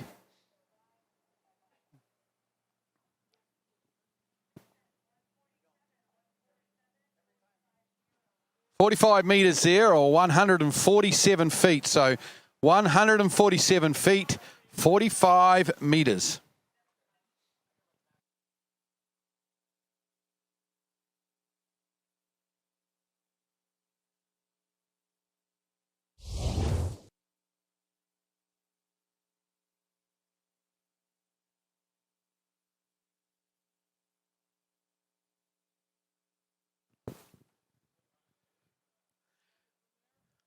So not a lot of wind here, but if there is any breeze, it is blowing from the south, which of course is a headwind here at Shortline. So really is picture perfect for jumping.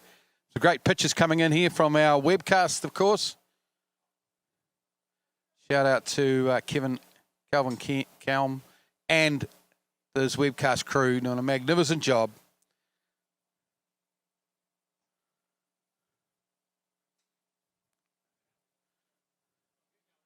Here she comes. Regina Jaquist now. Former world slalom trick and overall champion. Not sure she ever won a world jump title, but there you go from Regina. That's much better. That's a much better jump. It's going to be up maybe getting close to 160 feet. We'll wait and see.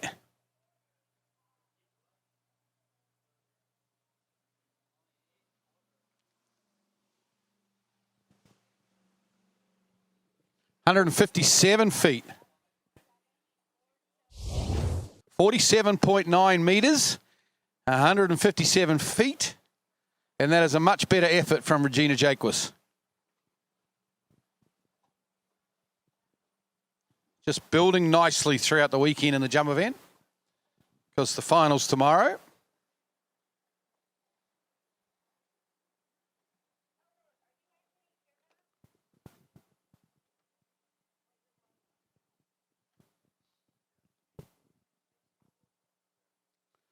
Look at that. That's much better from Regina.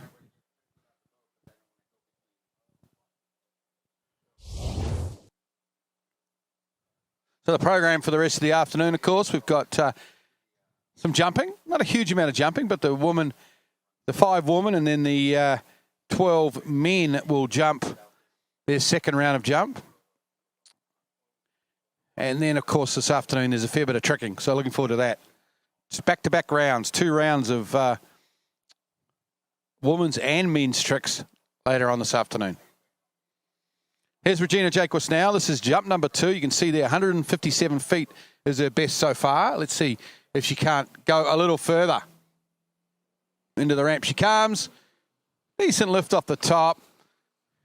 I don't think that's any further. We'll wait and see. It looks a similar sort of a position to me.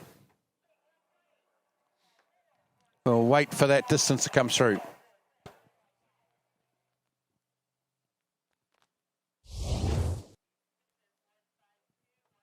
$152 feet, so back a bit. So 157. Her second jump will be her biggest.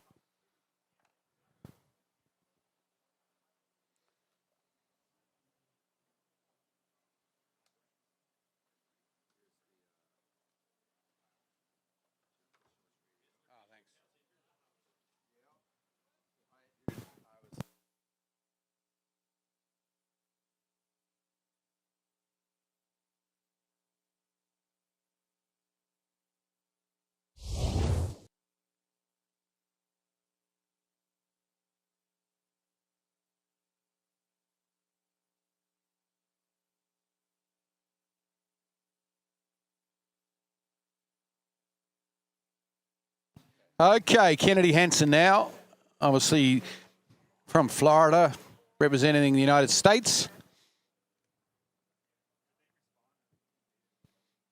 Had a great weekend on the slalom ski so far. Yet to trick, she'll do that this afternoon. Jumped yesterday, 47.1 metres or 155 feet was her best jump yesterday, Kennedy.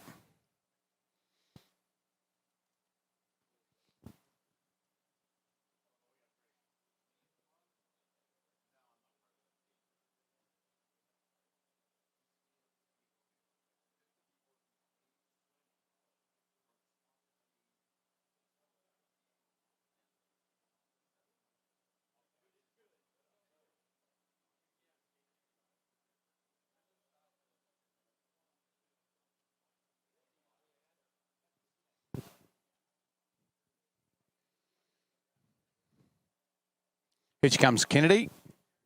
Three-quarter cut.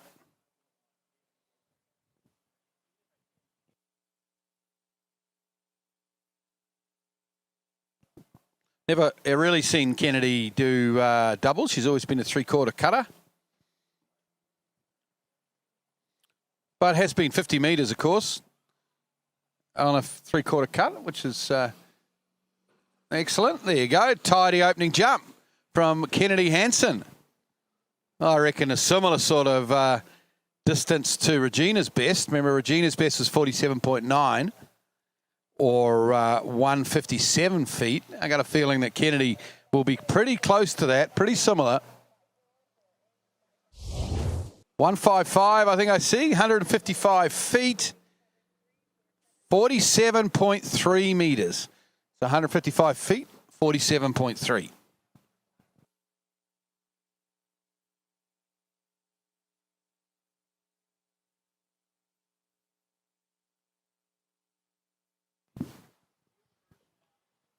Tidy jump, tidy opening jump. Kennedy, of course, competing in all 3 events here at this Pro-Am. So a lot of skiing for her this week. She'll have 9 ski rides over 3 days. So, I mean, she's super fit, I'm sure, as we know, but still quite a lot of skiing, which is great to see.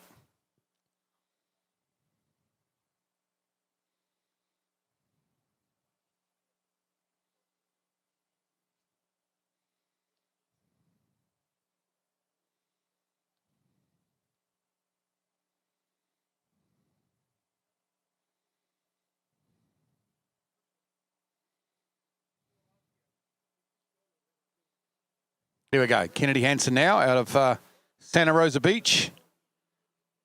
Trains with the great Corey Picos, of course, there. Picos Water Ski School. Makes her turn for the ramp. Jump number 2. Good speed. Big kick off the top. That's a little bit further. I think she'll be relatively happy with that. She's going to be maybe another 5 or 6 feet on her first effort. Remember, her first jump was 155, 155 feet. I think that'll be 160. We'll wait and see. It is 161 feet. 161 feet for Kennedy Hansen.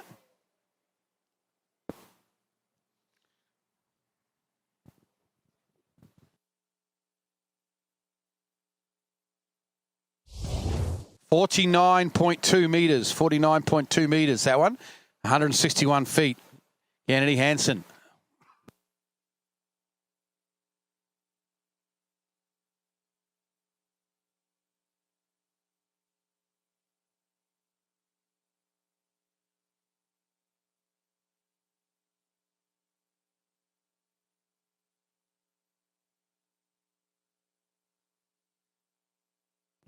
There's a replay now of Kennedy's jump. This is a good, strong jump here. Cut pretty much all the way through the ramp. A little bit back on a lift, but still solid jump. 49.2 meters. 161 feet. Third and final from Kennedy.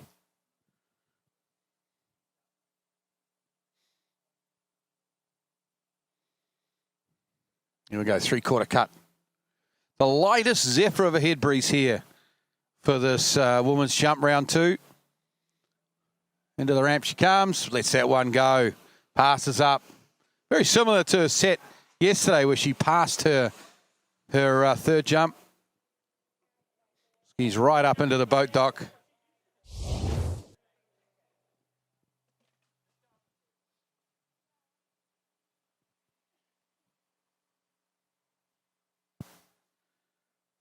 So she finishes up with 49.2 meters, 161 feet for Kennedy Hansen.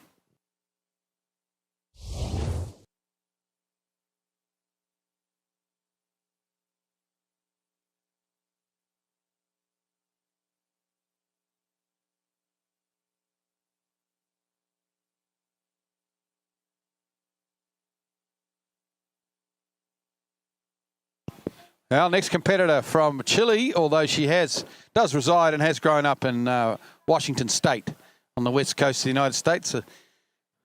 I guess if you were to drive, it'd be probably 10 or 12 hours north of here. You had to drive up there, so not too far from home, relatively, is Augustine Varas.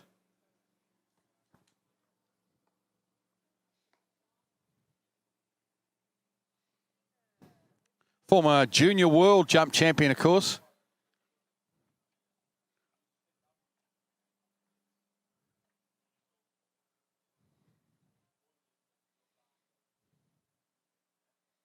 She jumped 48.7 meters, or 160 feet, in yesterday's round.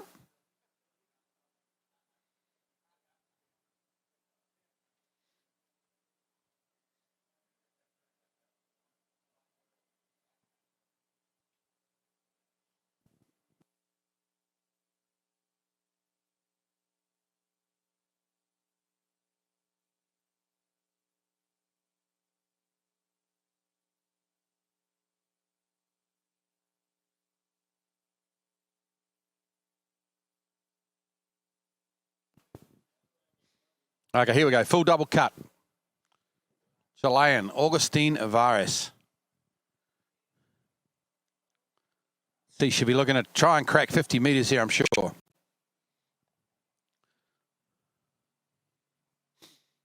Looks like not a bad spot. Makes her turn for the ramp. In she comes, lets it go. Maybe a little early, I think, in the end. Too early on jump number 1, so passes it up. Does Augustine Varas out of Chile.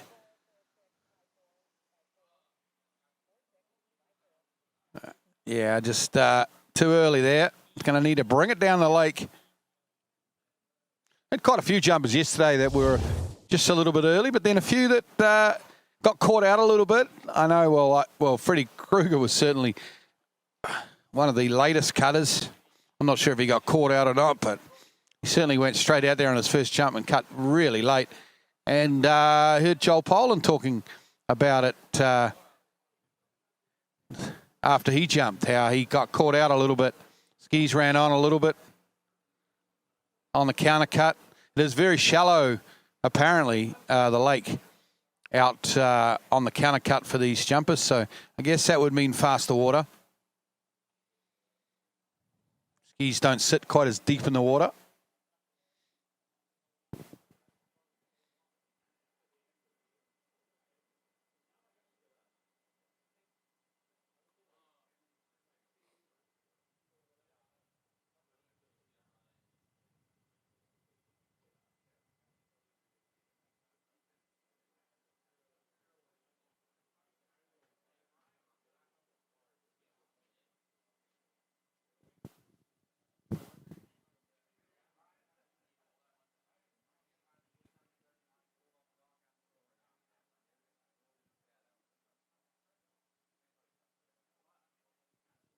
Okay, here she comes now, Augustine Vares.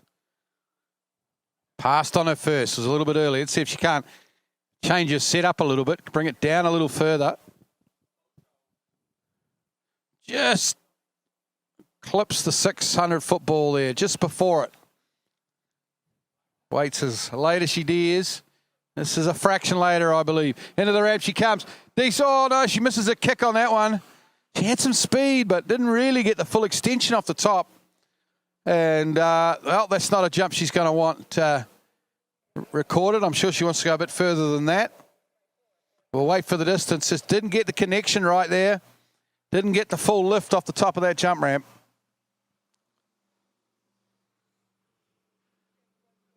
...144 feet, which is 44.1 meters. 144 feet, 44.1 meters.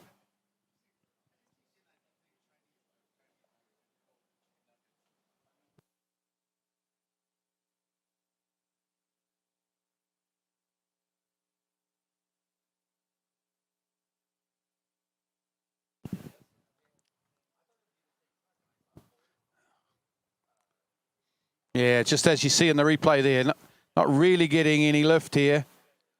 And watch her come across. Looks like she was fairly late, but it does make it off that that side. It's just she wasn't super late hitting the bottom corner.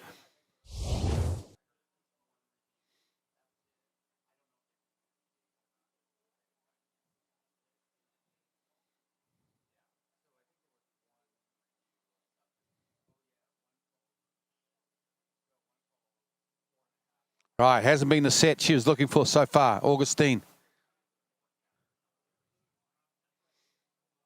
Let's see what she can do.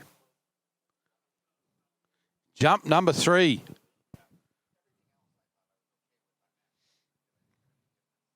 This is a fraction later again. She's a couple of feet later on the turn. Right on that corner. Much better lift off the top. That's going to be the best jump of the round for Augustina. Not sure if she's still going to be entirely happy with that, but she certainly got into the course. Yeah, right on that corner. Did get lift, but maybe not. Bit of a line drive. Not quite the big superstar lift she was looking for. Right on that corner, as you see. 156 feet, though. 47.8 meters.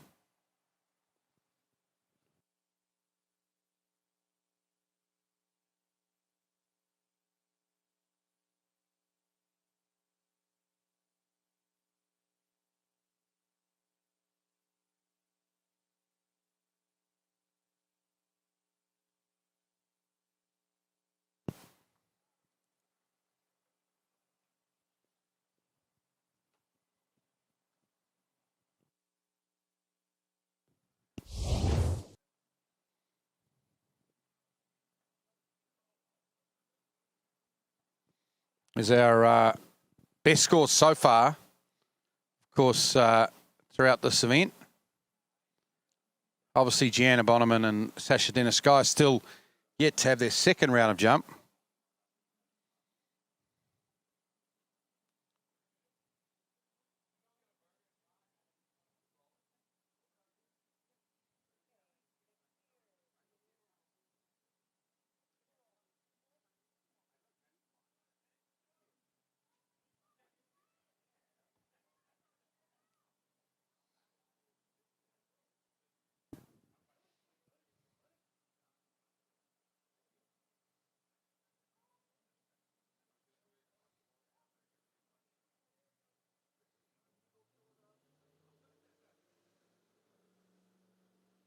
Okay, here she goes.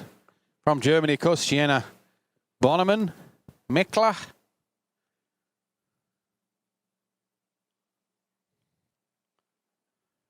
Had a 50-metre jump, 50.6 or 166 feet yesterday in qualifying.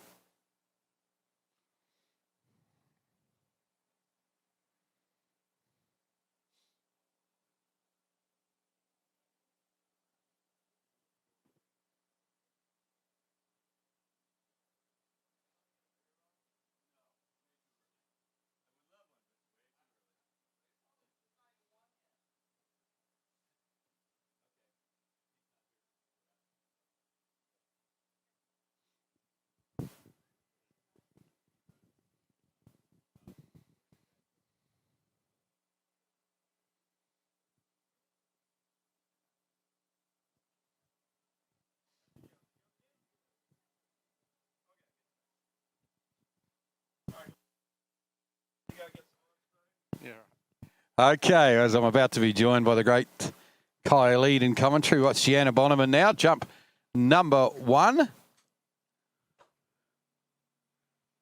Makes her turn for the ramp. Looks like not a bad spot to start. Misses a kick a little bit there. So let go with one hand off the handle pretty early on. Just sort of finding her balance up there in the sky. And we'll probably like to move on from that jump, I think, Gianna. Well, Kyle just had lunch, I think. How was it, mate? Yeah, very good. Thanks, Glenn. Yeah, good to join you here for the this afternoon. We've got a bit of skiing to go. We had some great slalom this morning, and now we're moving into jump and a big afternoon of tricking, which I'm really looking forward to. But yeah, a couple more open woman jumpers, including Janina Bonneman-Meckler, who just launched her first one at 161. So got some distance out of that, even though looked a bit squirrely off the top of the jump.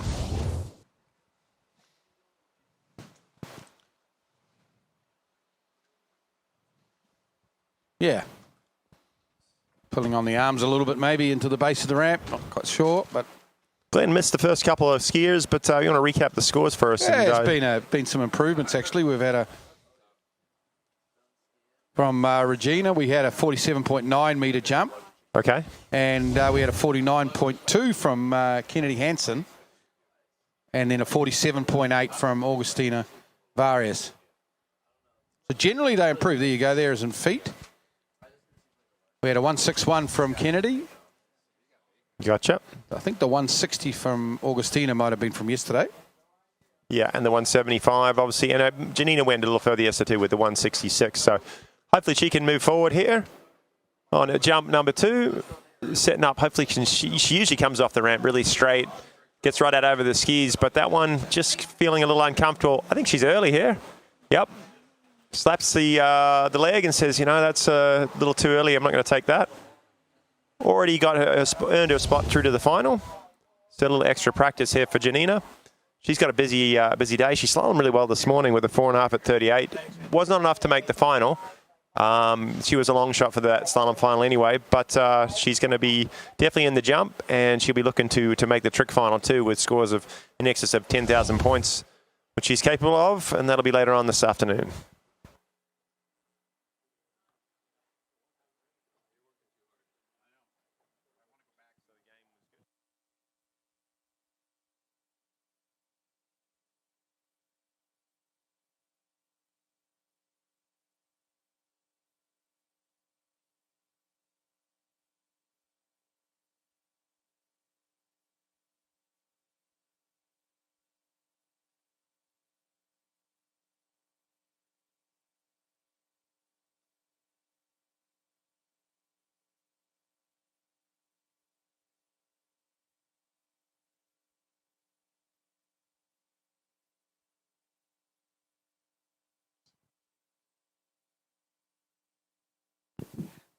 Okay, one last jump to come in this round 2 for Gianna Bonneman-Meckler, who probably be a little disappointed with her set so far. I mean, she has jumped quite well yesterday.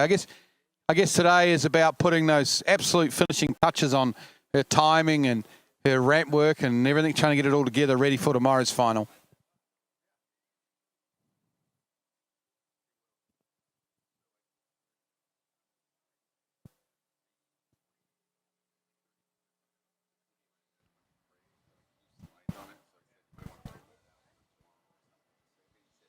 All right, one last jump for Janina. She comes in, swinging out nice and wide. She's going to try and bring this one down quite a fair bit, I'd say. Yes, definitely. We can see her pop out the other side of the ramp, making the turn now. A lot more speed. This is the jump she's looking for.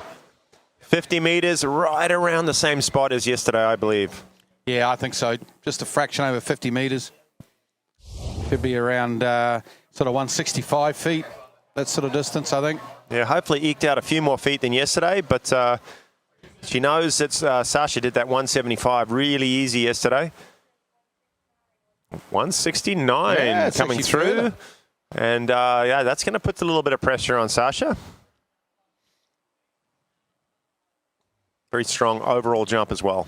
So that'll be roughly 51.5 meters, I'd say, in metric. So a little bit further. Well done. That's the one she probably wished she had started with, I think, and built from there. It just took a little while to get into her work in that set.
Okay, final jumper in the women's jump today. And then in terms of round 2, the elimination round, Sasha Denisiskaya out of the United States. Her husband, Taylor Garcia, standing not too far away from us here. I'm not sure if he's actually really the coach. I think he's sort of maybe just the support crew motivator. I think Sasha's fairly self-taught. She's been in good form because remember, Masters champion.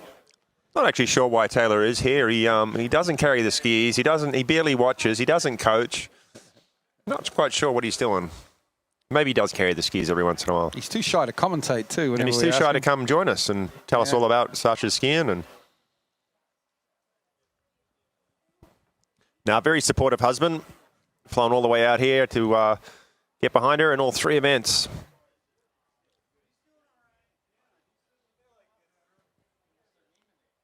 Okay, so 175 from this young lady yesterday. Clear lead on the rest of the field, maybe almost 10 feet ahead of them. And she's been jumping exceptionally well. A couple of victories along the lines. And flying over 180 feet quite consistently, and I'd say that's what she's looking for today. Not on that jump, though, Glenn. Not on that jump, not the approach. Probably a little early, eh? She just let that one go. So these jumpers here, they already know they're in the final. Sasha's going to be our top seed based on her result from round number 1. But, I mean, they don't get that many opportunities to jump in conditions like this. Everything's set up perfect here at Shortline Lake. Great boat, great drivers, great officials, and everything dialed in. And, yes, they want to use this opportunity to put out a big one for the ranking list, for their personal records. She's not going to hold back here in this second preliminary round.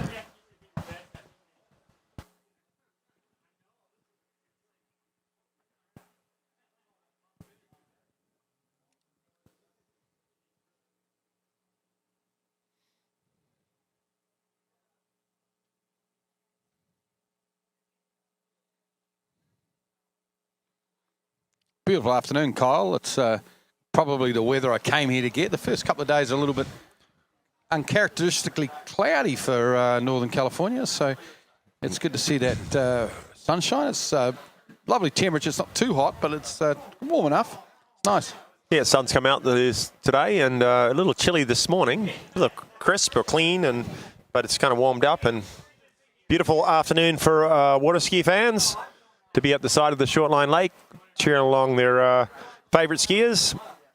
And we got a big afternoon. We're moving into men's jump here shortly. This is the last lady on the water. This is her last jump. The ramp will stay at the 5.5 foot, and we'll be working through our first couple of jumpers, open men, at 5.5 as well. But let's get behind Sasha as she comes in, jump number 3. No, jump number 2, sorry. Yeah, here we go. Pulls out towards the 600-foot ball. Let's see. She's going to bring it down the lake a little bit here, I think. Yeah, maybe just a fraction. Yeah, she's hooked the 6 there. Hooked the 6. Round the 6 she goes.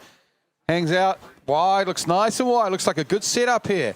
Makes a turn for the ramp. She's got good speed. Can she get good lift? Ooh. Drops that left shoulder a bit in the air. Didn't get all the everything out of that jump, but just slightly out of position, you'd have to say, Kyle, on the ramp. Yeah, definitely. Compared to her big jump yesterday, she came off a lot clean. The chest was up and drove up through those hips and really got a lot of lift. That one, bit of a line drive. I think she kind of panicked on her glide. She went around the 6. That 600-foot buoy, so she brought her cut down, and then when she was gliding, she was panicking and putting the brakes on, and probably ended up just a touch early in the end after all that. So a few more adjustments. If we look at that angle there, just had a bit of time in front of the ramp. 163, is that correct? 163 for jump 2, and Janina having the longest jump so far of this round. Obviously, it's a best of 2, so Sasha's going to retain her top seed position.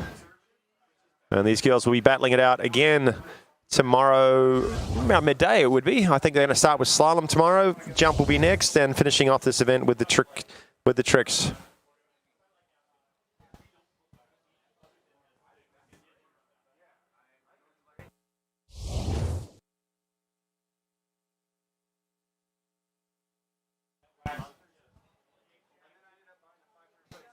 Okay, here we go. Third and final. Sure, she wants to get at least up over 50 metres. I think that jump was 49.9 in terms of metres. So you're right, Cole. Down a bit on yesterday. Let's see how she goes with this setup. Pulls out wide. Nice and wide. It's like a pretty nice turn here. Here she comes, Sasha Deniskaya. And that's a much better ramp work off the top. And that'll be right on that 50-metre mark, I think, Kyle, maybe a fraction over. Yeah, I think she might have squeaked out a few more, another metre or so. But whether she went as far as Janina that round, I'm not sure. So, although she looked pretty dominating yesterday, based on today's, it's going to be a tight race between her and Janina tomorrow in the final. It's actually further than I thought. 169 feet. 51.2 metres, I think I heard. Yeah, right in the same hole as Janina, which is good for us water ski fans because it's going to be a very tight competition. We're going to have a few minutes break here as we kind of change up boat crews and we get the men suited up and ready. We're going to start off. Samson Clooney, I've seen him down on the dock. He had a big jump yesterday, 193, a personal best. Actually, it looks like it says 194 on my result sheet, so that is maybe another foot further than I thought. Jake Abelson and, of course, Tim Wild, who's actually the second top seed, but he's going to be going out a little earlier because of the 5.5-foot ramp. And recapping the results there, as we go into the final tomorrow, Sasha Deniskaya is going to be your top seed, 175. That was from yesterday. Janina picked up the pace today, 169, as did Kennedy Hansen, picking up 161. Agostina Varis, 160. Regina Jake was down a little bit, definitely more than yesterday, 157. She wasn't feeling the best on her jump skis. But after this morning's slalom performance, I don't think she's too worried about that. She's primed in a big 4 at 41. She's ready for her favorite event tomorrow afternoon, and I know she's going to pick up the pace in jumping too.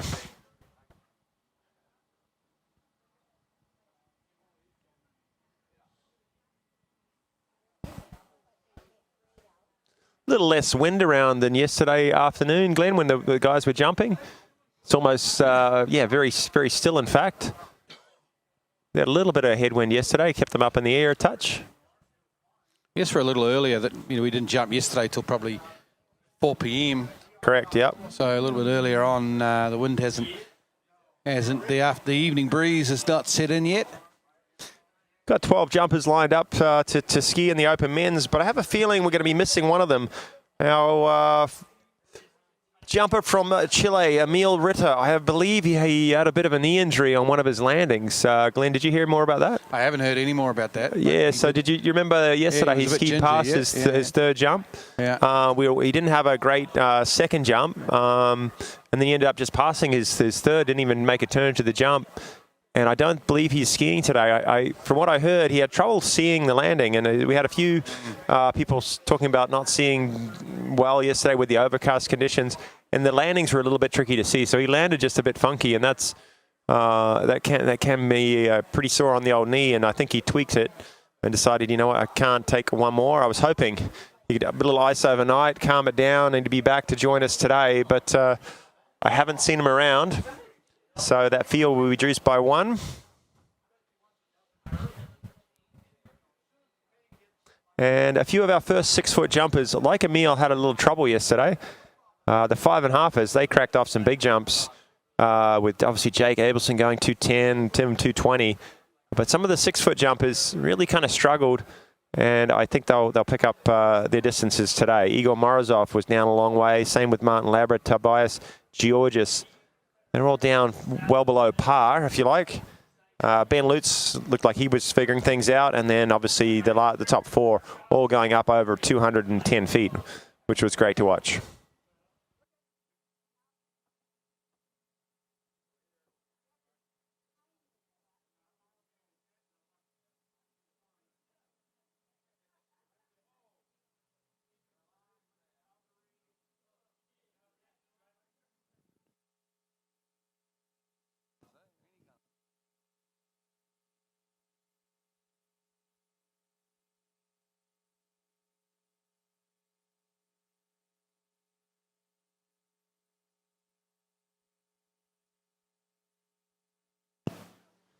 Okay, folks, we are underway with the men's jump round 2, elimination round.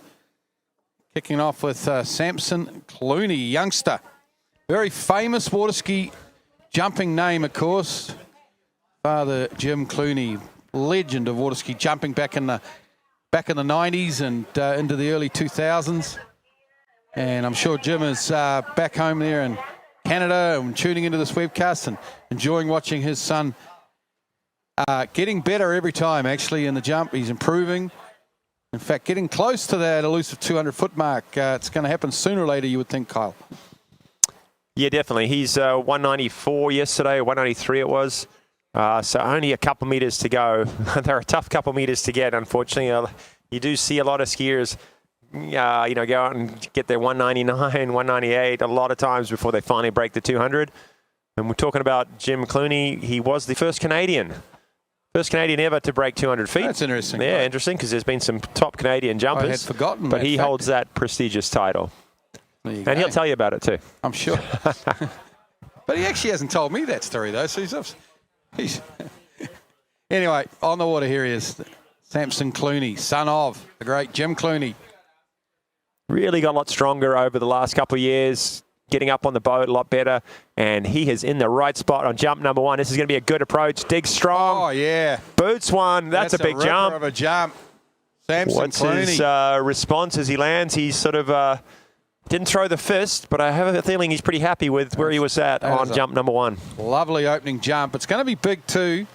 Whether it's quite as big as yesterday, we'll have to wait and see. I got a feeling it could be, though.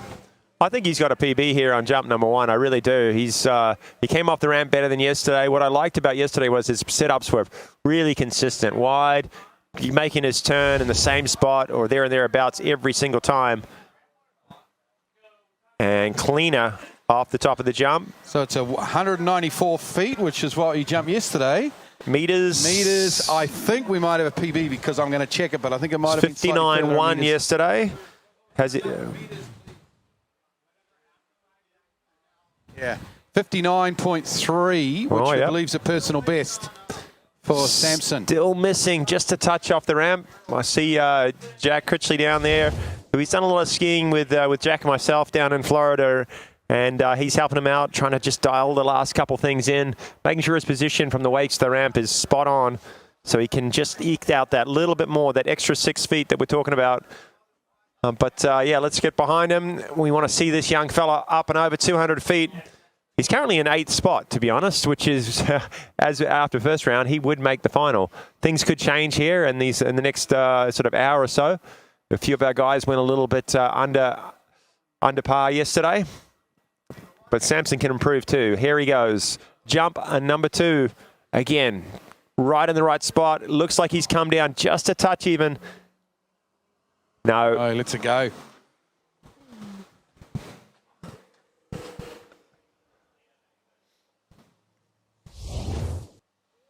One more jump remaining. Yeah, so I thought he'd come down actually, but by the time he got to the wakes and to the ramp, it looked a little on the early side. So yeah, he's going to take that into consideration. One last roll of the dice. The advice is going to be, yeah, bring it on down on the 6. Make sure you don't panic on that glide. We saw a few of our competitors yesterday doing that, and Jack, when he was up here, talking about the site, the setup. It's kind of shallow. You run along, you start to panic a little bit and shut your speed down, and then you end up a little slow in the turn. So I'm sure all that information's been relayed to Samson. Samson's been thinking about it all night, and he's going to hopefully take it on board and make the right corrections here for the 3rd and final.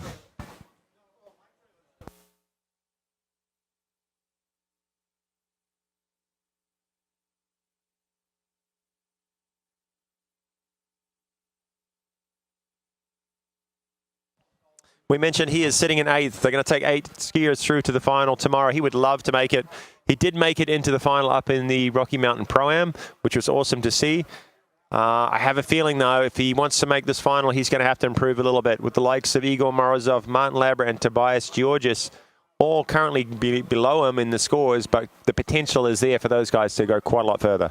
Yeah, you'd expect, if not all of them, at least 2 of them to go quite a bit further in this next round. They have to. They've come all this way to be part of that jump final, I'm sure, so they'll make sure of it in the 2nd round. Samson Clooney now. Well, right, he has a PB on jump number 1. Yeah, right here, right now. Hopefully he's not thinking of any of that stuff, not trying to make a final, just focusing on his keys, jumping for himself, and that's when the distance comes. Not focusing on the result, focusing on the execution. This is a late cut here. He started a little bit hard. Hopefully he can hold on to it. A lot of speed. Oh. Just not quite the lift to sail one down. I don't think that's going to be further. He lost it on the ramp a bit, didn't he? He had a lot of speed. But good on him to get it into the course. Maybe panicked a little bit in the turn there and wasn't able to hold and get the lift that he needs to carry 200 feet. Let's watch that replay. Oh, right on the corner. So I think his dad would be proud. He went for it. He didn't kind of hold back. And we will see Samson at a lot of future events in the under 21 and definitely in pros as he continues to develop.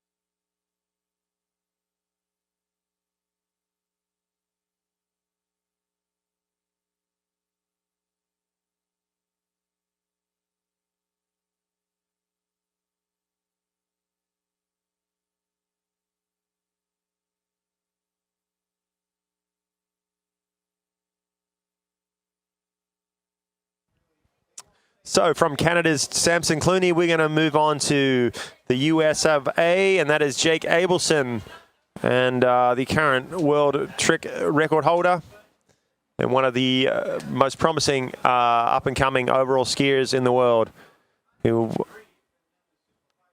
He's won the under 17 world champs in overall and jump. And he's been very, very close to that under 21 world overall record. He's got a personal best, 213 feet. Flew 210 yesterday. Was really pushing things. He knew big distances were available out there and was going after it, but unfortunately just didn't quite get it all together. to have a personal best, but he's slotted himself into a pretty good spot. 2:10 is in the top 5, 6, I believe. And pretty much guaranteed him a spot in the final, I think, already, Glenn. Yeah, and full credit to him. I was just sitting there thinking, Kyle, there wouldn't be too many of the men's world trick record holders over the years that would cut at a jump ramp like this guy does. He's got obviously superstar on the trick ski, but he's not afraid to have a crack at the jump ramp, which is great to see from Jake. One of these future guys, like in overall, we know Tim Veald coming up soon as well, and we know how strong men's overall skiing is at the moment with the likes of Joel Poland, Dorian O'Allen, and the rest of the field. But geez, these young guys are coming up for them. They're improving fast. So, like men's overall over the next few years is going to be just out the gate. All right, Jake Abelson coming in here, 57K. And I think you'll see just the power just a little bit higher coming from his cut right there into the bottom, and a lot of pull off the jump. That's the longest jump we've seen so far. That big surpasses Samson by, I'd say, 10, 15 feet. He's in the almost 210 right on jump number 1, I believe. Yeah, but somewhere between, more than 205 and close to 210 if I had to pick it. Around that sort of 63-metre mark. He looked easier too, Glenn. Coming off the ramp, he looked a bit smoother. I don't think that was quite as late as he went yesterday, but really maintained his position and didn't try and jam it so hard off the top of the jump. Distance came easier. Not moving around so much. 205, so not quite the 210 that he had yesterday, but he can pick his cut up a little bit. Hopefully stay just as calm through the ramp, and we'll see another big jump from this young fella today.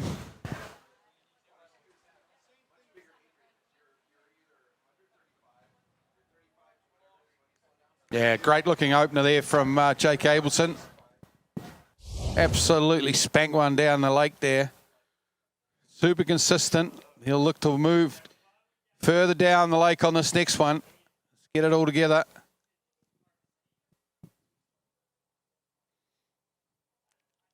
$64 meters yesterday, and that one was back a bit from there, but still 62, give or take. 62.5, I think I heard. All right.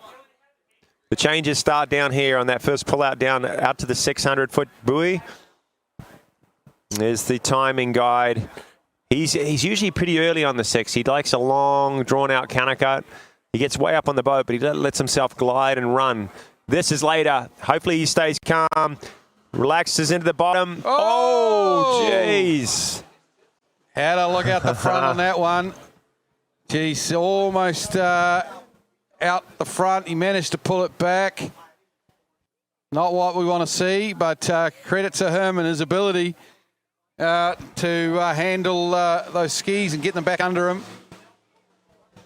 What happened here, Kyle? Well, I think he definitely got in the course. He was staying pretty calm in the turn.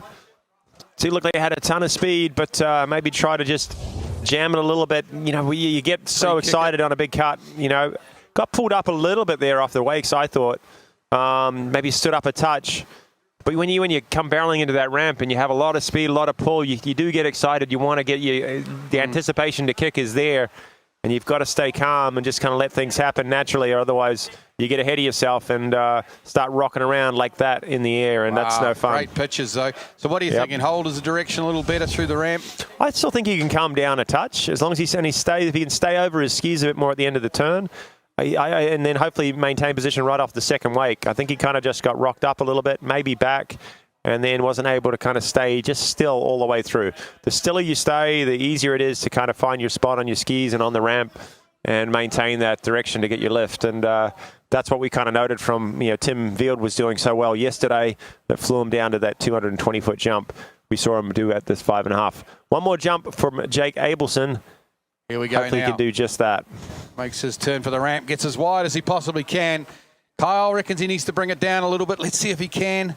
He's going to leave this as late as he dares. He makes his turn. This looks like not a bad spot. Into the ramp he comes. Big kick off the top. That looks like a ripper of a jump to me. That's another big one. He's not feeling it. He's a little disappointed, but geez, that looked like a good one to me, Kyle. Oh, the intensity was there. This guy's, we talk about how strong he is, and from wakes to ramp, he was driving, he was getting as much as he could out of that jump. But he knows he just kind of left a little bit. You know, he's really booting the jump as hard as he can, but there was something missing just right into the bottom there. Maybe didn't quite have the same width and speed in the turn. Still a good jump. 64.4 meters, 211 feet, folks. Well, he's found an extra foot on yesterday. Decent jump.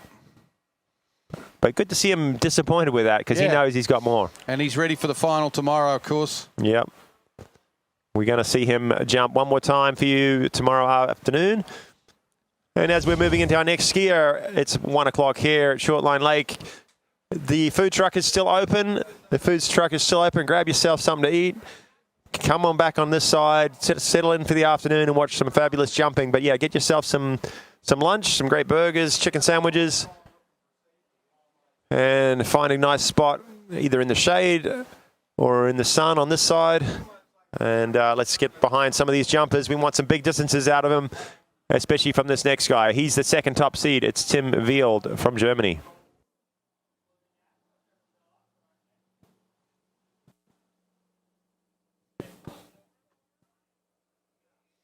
Well, super exciting prospect, this guy, for world water skiing. Out of Germany. Still a youngster. Still only, what, maybe 19 years of age. Tim. Third last year at the Open World Championships in Riccido with a overall, third in the overall, with a massive tournament, particularly in the jump event at that tournament where he took his PB from around in the high 50s, I think he was, at his PB. Put his speed up. I think he'd been over 200 feet once or twice before that tournament. Yeah. But then added some like 20 meters, 20 feet to it. Yeah, exactly. Which is unheard of. But the good thing is this year he's backing it up. He's been on a podium at Botas, actually, the earlier Nautique Series event. He was third behind and in front of some very strong jumpers, with distances in the mid-2 teens yesterday, a 2:19 in the under-21 men's and a 2:20 in the preliminary round. So he is dialed here at Shortline Lake. Lovely. Rides a ski so well, doesn't he? Lovely balance. Cross wakes, he goes into the ramp, lets that one go, passes.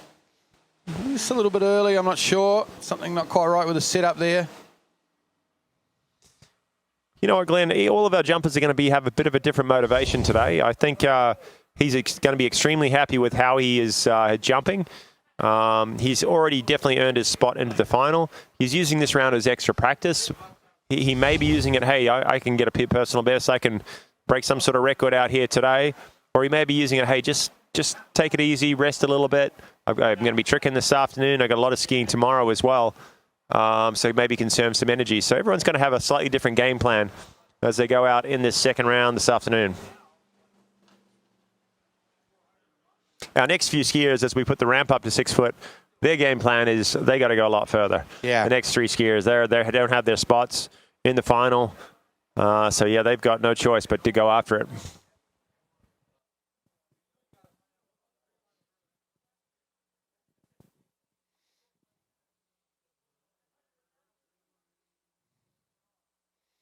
So if you just joined us, you're watching the California Pro-Am for 2026, part of the Nautique World Series, of course. Series of tournaments around the world, of course, the biggest tournaments around the world professionally. This, of course, Cali Pro-Am's been going now 24 years, but this is the first time it's been part of the Nautique Water Ski World Series, which, of course, is new this year. But I think this is the first time there's been 3 events skiing at this Cali Pro-Am, so it's great to see. It's attracted a few skiers that you don't normally get to see here at the Cali Pro-Am, maybe even one commentator it's attracted to. All right, let's see what Tim Wield can come up with on jump number 2. I saw his turn there. He looked like he was in a pretty good spot. I don't actually know why he passed that. I don't know if he felt uncomfortable, but the timing didn't look too far off. Let's see what the adjustment. This is later. He's got his skis around nicely, though. Can he hold on to it? And this might be going to be a cut and pass set. I'm not sure. It may be. You never know. He might be just resting it up. Different motivation for different skiers. Mm-hmm. He knows he's in the final. Yep. No, I'm seeing his coach, his dad on the shore saying, yeah, that looked good. That looked spot on. So I don't think there's anything wrong with that setup.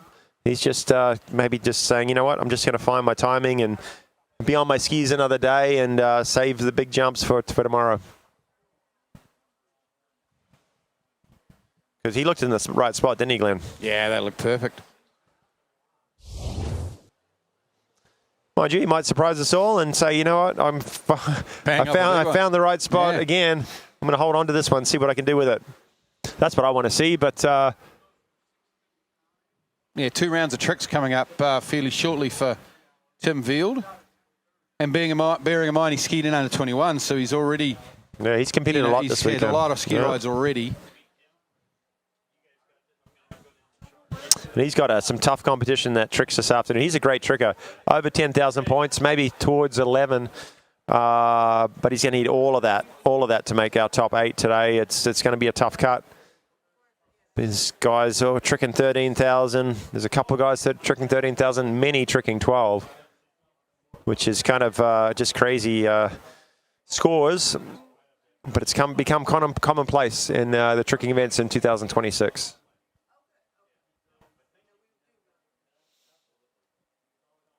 Last jump, last skier at 5.5 foot. Tim Field, seeing if he makes any changes, but I think he's in the zone. He's in the right spot. Here he comes, Tim Field now, 3rd and final jump. He looks to have it all dialed in. Let's see if he can't bang off a big one here on the 3rd one for us. Into the ramp, he comes, the roar of the Nautique. He's up, he's over, spreads a bit on the ramp, loses a bit of distance, but still, man, that was a cut and a half, Kyle. Yeah, that was the latest cut we've seen out of Tim so far. Decides to hold on to it too, which was great. Split a little bit on the jump, but didn't want to risk it by kind of throwing himself off the end too hard. But he felt good on that one. Dug in strong. But yeah, just his skis split, and that's maybe the only fault we can find with Tim skiing. He's so dialed with his cut. Every once in a while, he splits a little bit off the top of the jump, loses some distance. But we're getting pretty picky when we look at and we find fault with that. It's 209 feet for Tim Field. His 220 from yesterday will be his top score. And I'm pretty sure that's going to put him in the top 2 or 3 going into tomorrow's final. Unfortunately, obviously for him, again, 5.5, he's going to have to go out early and put the pressure on the 6-footers after him. He won't be able to enjoy that that second top seed spot. Yeah, that's right. He's off. We have seen the odd cases over the years, though, of pro events been won by guys off 5.5 at the ski first. It can be done, but it is unusual.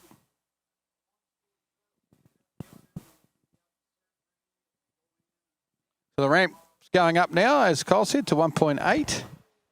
We don't think we've got Emil Ritter, who has succumbed to his knee injury. I can't see him there on the dock. No. Okay, I do see Igor Morozov all suited up. He is ready to go. Binding's going on shortly. Ramp going up. While we got a moment, Glenn, talking about the Nautique World Series, where does it go from? It starts where and ends up where? And tell us a little bit more about the event. Putting you on the spot. Certainly are putting me on the spot. I could be wrong. I understand it starts at Bodis's each year in Spain. At the moment, that's where it starts. It finishes up at US Masters in Callaway Gardens. Of course, along the way, it's going up to Canada.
All right, welcome back. If you're following along on the webcast, Igor Morozov from, we're saying, Eastern Europe. He didn't have the best round of jumping yesterday. I don't think he's been on the water that much. Maybe he's hampering a bit of an injury somewhere along the lines. Took off with a single cut to warm things up and then never really found his groove after that. So only posting 187 feet, which is well down on what this guy is capable of. He's been on pro podiums quite regularly in the past. He's a veteran of water ski jumping. He's been around a while and he's jumped a long, long ways. Well over 220 feet quite regularly. And we're hoping he kind of gets into it a little bit more today and earns a spot into an 8-man final tomorrow. Here he comes. The mark, we think, right now, 194 feet. That's the distance he has to cross off first. Yeah, Samson Clooney, we think, is on the bubble here to make the final at this Cali Pro-Am. Here's Igor Morozov now, jump number 1. Oh, big speed, big kick off the top. And that's a nice opening jump. He certainly jumped a lot further before in his career, but that's a nice, tidy way to start. Oh, yeah, this is boding very well for a good second round for Igor. Kind of slept on things after yesterday and is getting into it right from jump number 1. That's got to be almost 210 or so, I would think. It was a good, strong opening jump. Yeah, 206, just a tad down. But Samson, thanks for coming. You did well, but unfortunately we are not going to see you tomorrow. But hopefully in an event in the future. I don't think that guarantees him a spot, though. There's a few other guys coming out after him that could quite possibly squeak in. We'll start doing some math here and seeing what we think it's going to take to make that top 8.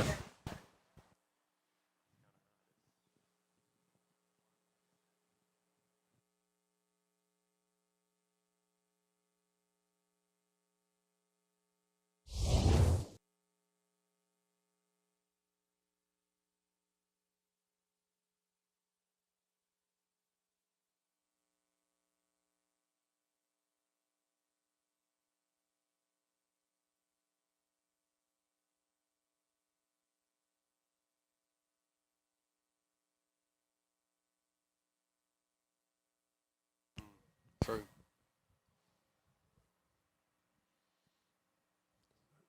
206 feet as an opening jump for Igor, and that is definitely more like it. He likes how things are feeling out there today, and hopefully he can start getting into it a little bit more here. He's seen some big jumps yesterday. Obviously, the biggest jump was, oh, this is late, Glenn. He makes a big turn. He's a big guy. Here we go. Let's it go. It's not going to be the one, though. He does cut late when he gets in form. He's a big guy. He can get his skis around, gets a lot of leverage, and can come barreling in, but maybe decided that one's a little too much for jump number 2. He has 1 remaining. It's difficult for us to predict the cut. We're kind of trying to do our best math. We think, obviously, Joel Poland, 229. He's pretty safe. Will Roberts has done a good job, too, 214. Same with Freddie Kruger and Tim Veald with 220. Everybody else around that 210, 211, they're pretty safe. Ain't much under that, and it's anybody's game because all these other competitors can fly down the lake that far.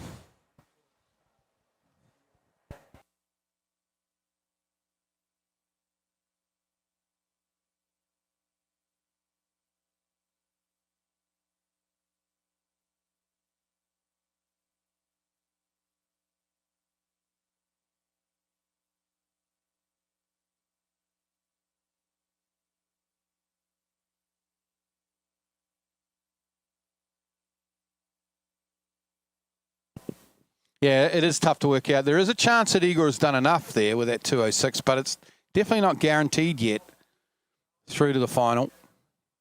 He's going to want a bit more off this third and final jump. And he should jump further. The conditions are amazing. We know the boat's super strong. It's a great jump site. Joel Poland stated yesterday it's one of his favourite, if not his very favourite jump site in the world.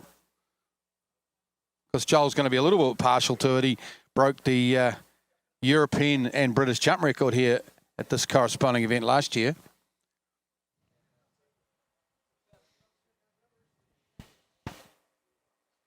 All right, will Igor do enough here on jump number 3? Has he done enough already? The next kind of 3-4 skiers will tell us that tale. But he has one jump, one chance left. Just put a little bit more pressure on. I think he needs somewhere a little bit more over 210 to guarantee his spot. He's found the places a little bit earlier. Oh, beautiful ramp work. And that's eked out maybe another foot or two, Glenn. I think so. That'll be getting close to 210. Maybe not quite 210 feet, but getting pretty close from Igor as he comes back to the dock. It's definitely more how we used to. Beautiful ramp work and Right just on that corner. booting it. Big guy getting out over those skis, floating one down. He's got another foot. He's got one more foot, 207. Not quite the distance we thought. Maybe didn't have the speed, but definitely the ramp work. And it's in a good spot. He's not safe yet.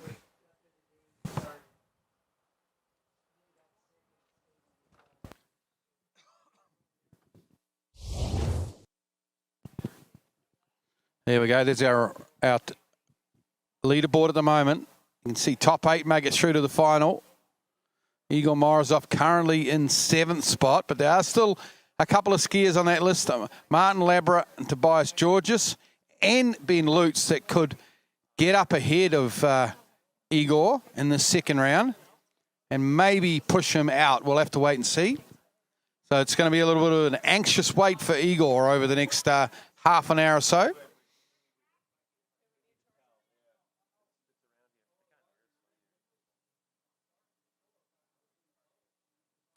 Next competitor out of Chile will be Martin Labra.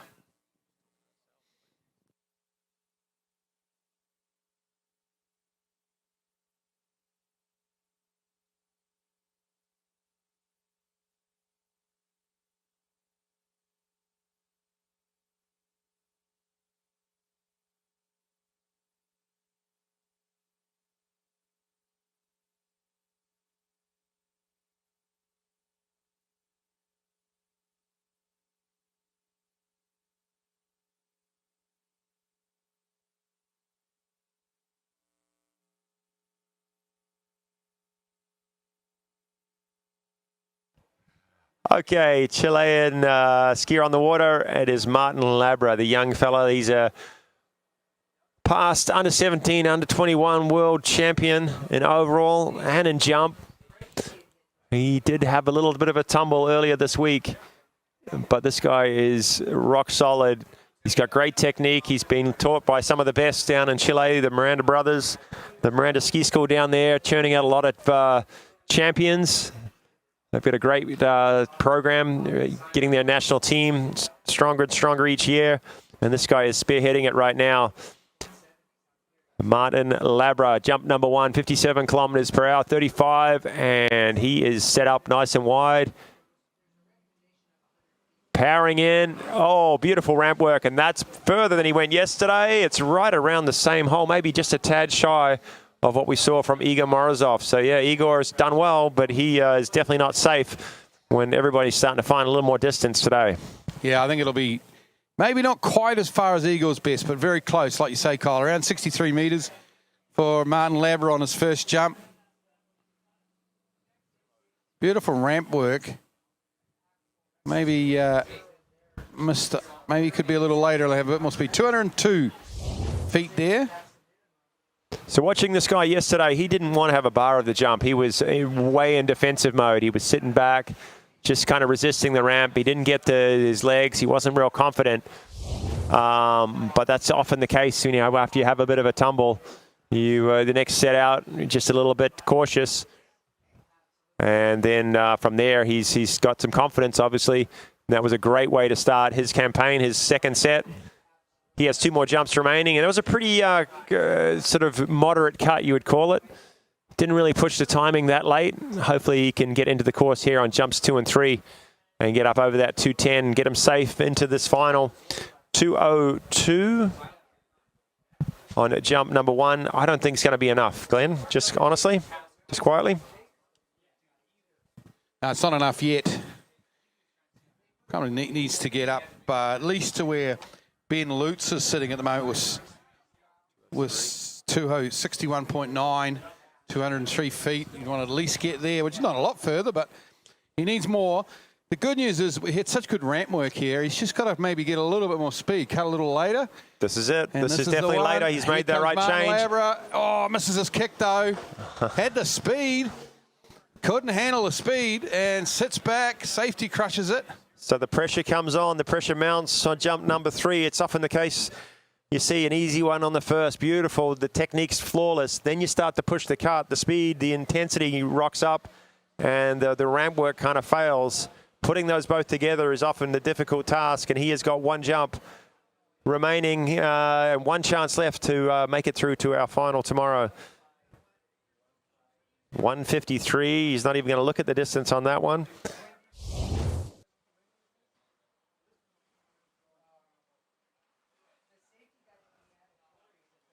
We see the replay.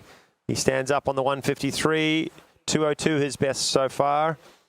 That's put him into, we think, 9th spot right now. He's about 9th at the moment, yeah. 9th, yeah. Got to see whose 202 is further, because Tobias Georges had a 202 yesterday. In meters was 61.7. We'll try and get an update from our scorers and see which one is further.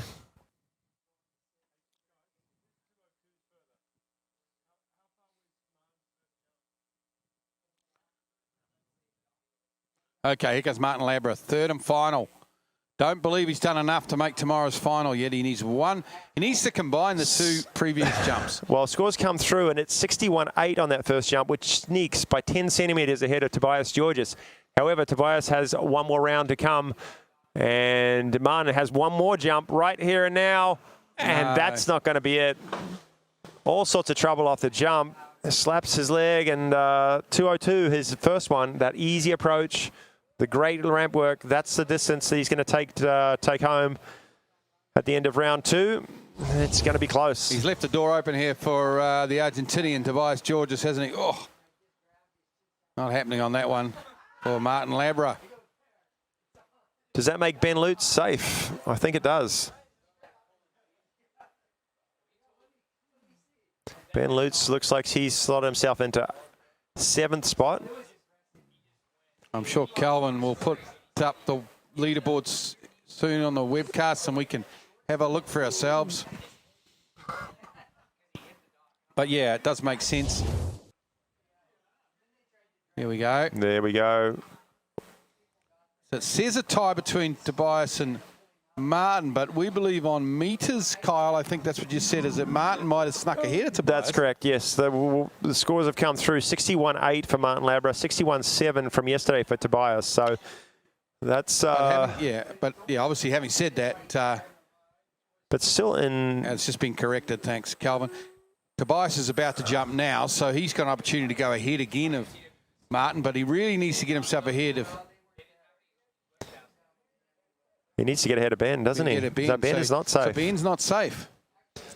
Must have done one. It's not. I heard Nate and Kevin commentating the men's slalom. It is a little harder to work out with definitely the two rounds. 2 rounds added together. 2 rounds. 2 rounds together, yes. Some guys ski better the first day than the second.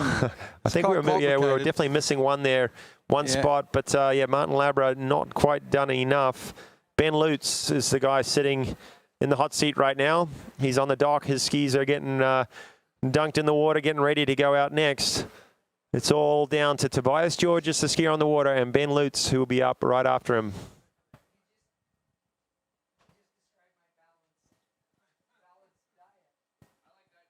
Maybe we need a guy back, Scott, that we had the very first afternoon here. He was a maths major who was adding the tricks up in his head as we went along. I definitely know you're the smartest when it comes to maths out of the two of us, Kyle, so I'm relying on you a little bit. Working on it. So Tobias Georges, it was 202 yesterday, 61.7. He didn't look that comfortable, kind of like Martin. He was a little bit unsettled. Hopefully he's found a little more confidence overnight. He's got a PB up around 67 metres. Oh, he's capable. Meters. This guy can go well into high 2 teens. Misses kick though. Decent amount of speed, but no lift off the top of that jump ramp for the Argentinian competitor, Tobias Georges. Yeah, I'm not sure what's going on with his jumping. To be honest, I like last year he was posting really big jumps, 64s, 65s, quite consistently.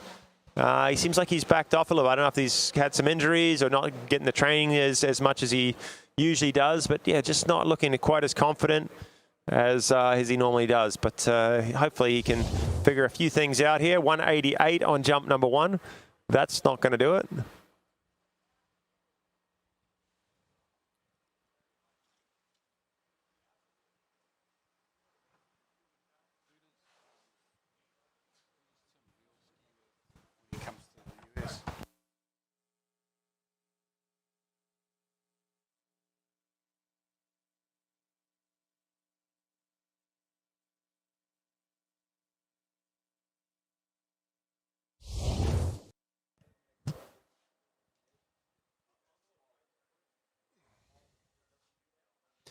For everyone taking a look at the picture on the webcast of that jump ramp, we've got the watering system sprinkling over that surface, the fiberglass surface. It's waxed, it's super fast for our jumpers, super hard. When you're learning to jump, just maintaining your balance on the ramp is a very difficult feat. And when you're coming in at 70 plus miles an hour, even more so. Right, Toby now, Tobias Georges from Argentina. He needs to boot one. He's hasn't really got decent lift all weekend here in California yet. Let's see if he can't get it together. Makes his turn for the ramp. Looks like a good turn into the ramp. He comes. Big kick off the top. That's better lift from Tobias Georges. Still not perfect, but that's a decent distance. Kyle, what do you think? Is that going to be close? I think he's left the door ajar. I don't think it's the 203 that he kind of needs. So yeah, he's still got some work to do. I think he's still a little on the early side. He's being a little cautious with his approach. 199, yeah. His 202 from yesterday still being his longest, but it's actually even behind Martin, so he's in 10th spot right now unless something changes on his third and final. Right, hitting right on the middle of the ramp there, so he can definitely bring it down a little bit. Get himself on that. It's he's early twice. He's early in his turn. He's kind of drifting back a touch. And then he's early into the bottom of the ramp from the wakes, isn't he? He's got a bit of extra time there. So he definitely needs to make some big changes down on the 6. And I think his lift is actually going to come together if he has a little bit more pull from the boat. It kind of comes a bit more natural. You're not guessing at it. So hopefully his coach, I believe I see Rodrigo Miranda or someone like that down there. Maybe, is that Pato Font coaching him in jump? That could be his first problem. Could be. I'm not sure. They're good mates. They're thick as thieves, Pato and Tobias. But let's go. So we want everyone to go as far as they can. So we are definitely going to get behind him here as he has one last chance. He's got to dig deep. He's got to reach down and really pull one out. Leave it as late as he can. This is better. This is a good setup. Hopefully he can hold on to it. He's got some lift. He's got some lift. Oh, it's going to be so close. Yeah. I think he's found a little bit more. But is it enough? Ben is going to be sitting there just waiting to see whether he's got to go out there and get after it or if he can just kind of sit back and automatically go through from his results yesterday.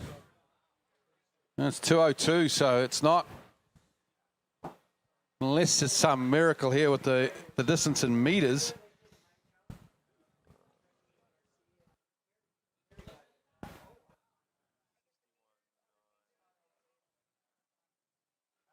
I guess we're going to check and see if he's got back ahead of Martin Labra because they've tied on feet 3 times now. So by 10 centimeters, that's such a slim margin over 61.9 over that far. That interval is so small. Yeah, so Ben Lutz is going to make it in with 61.9. Martin Labra and Tobias Georges 61.8 each. They're tied up in the 9th spot. So Ben Lutz is taken to the water right now, but he is safe, we believe. Yeah, by 0.1 of a metre, as Kyle said. Speaking a foreign language here to most people on site, but that's just 10 centimetres or 100 millimetres. A lot of people here would not have ever heard of a millimetre, but it is this interesting measurement that the rest of the world uses. No, but feet sound great. They sound far, don't they? When you say 220-something feet, it does sound a long, long way. Yeah, it does. But when it's tied up in feet, you got to go back to the meters and to the metric. Well, on the surface, a foot is the easiest measurement of all because we've all got feet. So you've got your foot, but it's when you got to start figuring out when it's like 200 feet, it's going to start to stretch out a little bit. That's a long way to like walk with your feet. How many feet in a mile? I don't know. I think I could guess the yards. The yards is like 1,600 and something. 5,280. There you go. Well, that's a logical, quiz night. Logical number to. Yeah, exactly.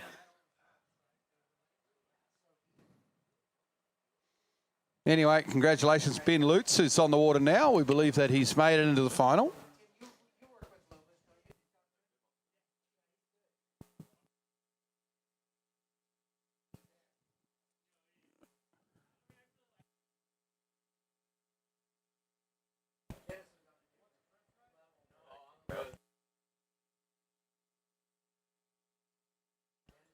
All right, Ben Lutz, the pressure is off his shoulders.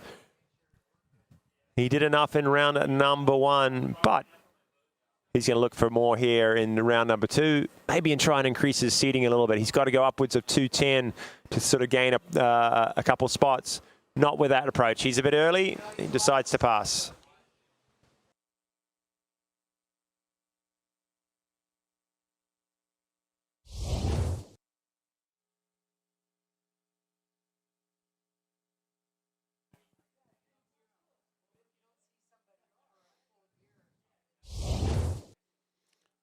Maybe Calvin can just pull up that leaderboard again now. Be a good opportunity here. Thank you very much.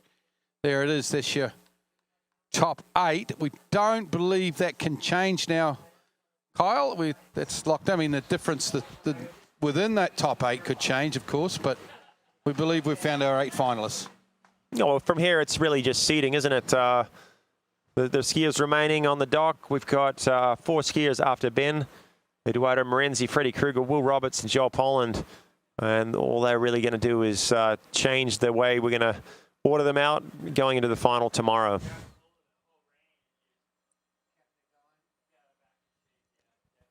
Seating, so important though, very important in slalom this morning. We saw a lot of those skiers going out trying to, even the ones that are guaranteed their spot in the final, they went back out, try to improve, try to make sure they're the last man standing on the dock.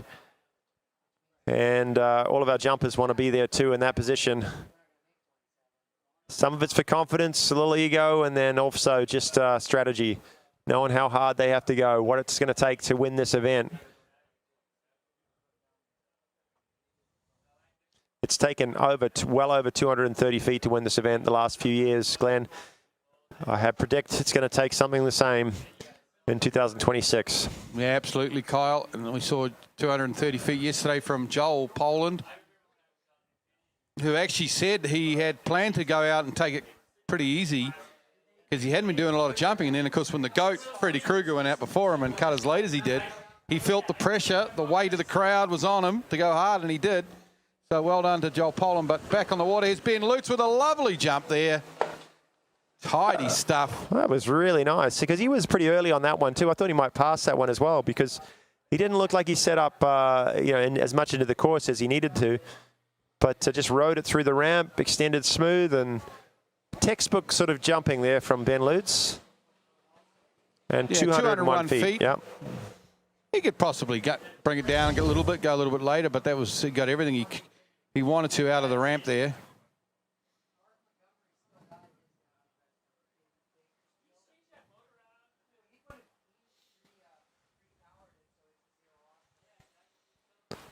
All these jumpers that head out on the water, they love going super far, but they like jumps like that. The ones that feel super easy.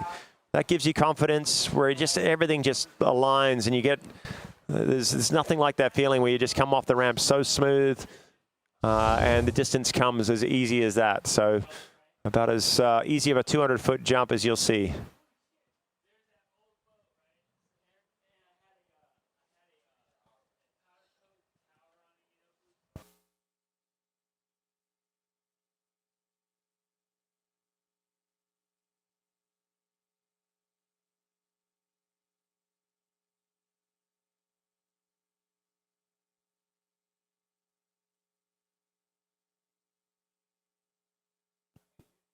Okay, third and final now for Ben.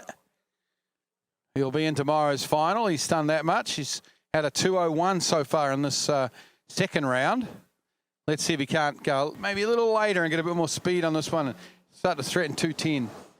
He's lets that one go probably a little bit early, I think, Kyle, and let that one go. But he'll be happy. He's through to tomorrow's final.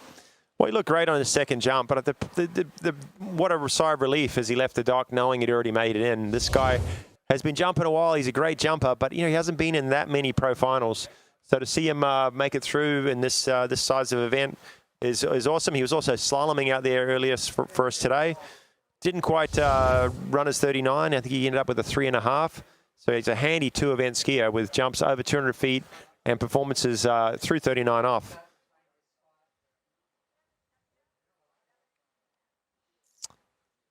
From the United States is Ben Lutz to Italian Edoardo Marenzi. The overall superstar from Italy. Yeah, very good 3-event skier. Well, obviously, we'll see him trick a little bit later on today. But he's the last sort of 6 months or even 12 months, his jumps really started to pick up. And he's had some decent jumps recently. So he's definitely capable of a bit more. He was 64.2 meters, 211 feet yesterday, but he's certainly capable of more like maybe 220 feet. Kyle, wouldn't you say? I actually don't know if he's been 220. No, I think I'll say his personal best is 65.5. So that's around 215, 214.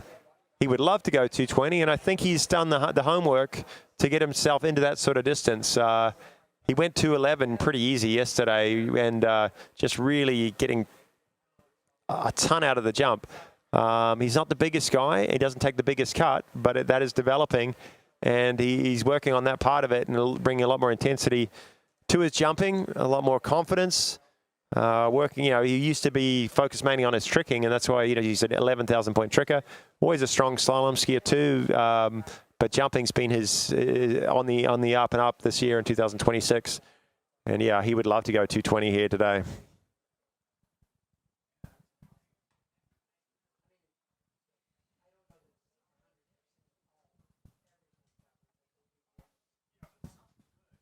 Well, here he comes out of Italy, of course.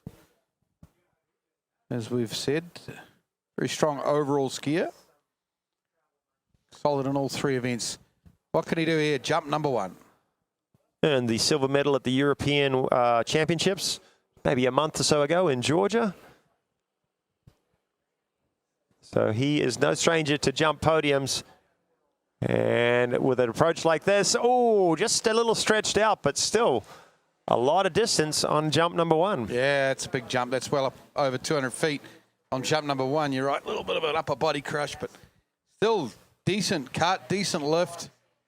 And not bad. He's definitely some stuff he can improve on in the next couple of jumps, but that's a lovely opening jump. First up, effort. 206 feet, which is going to be somewhere around that 63-meter mark. Exactly 63 meters, so that's not a bad opening jump.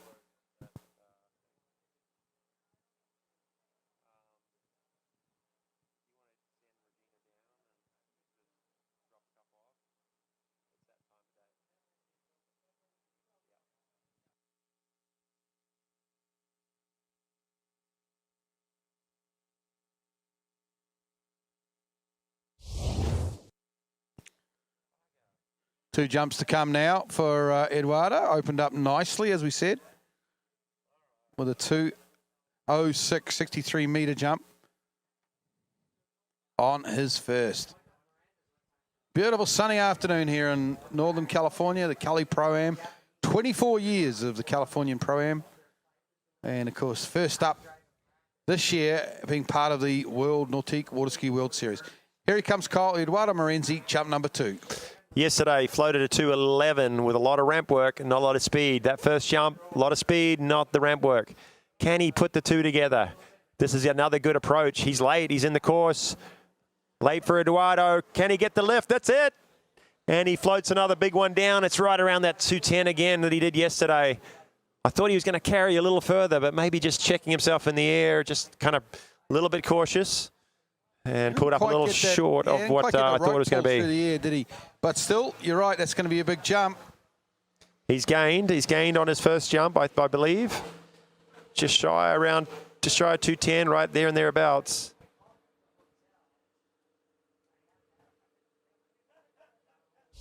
Ah, 207, so he's gained another foot.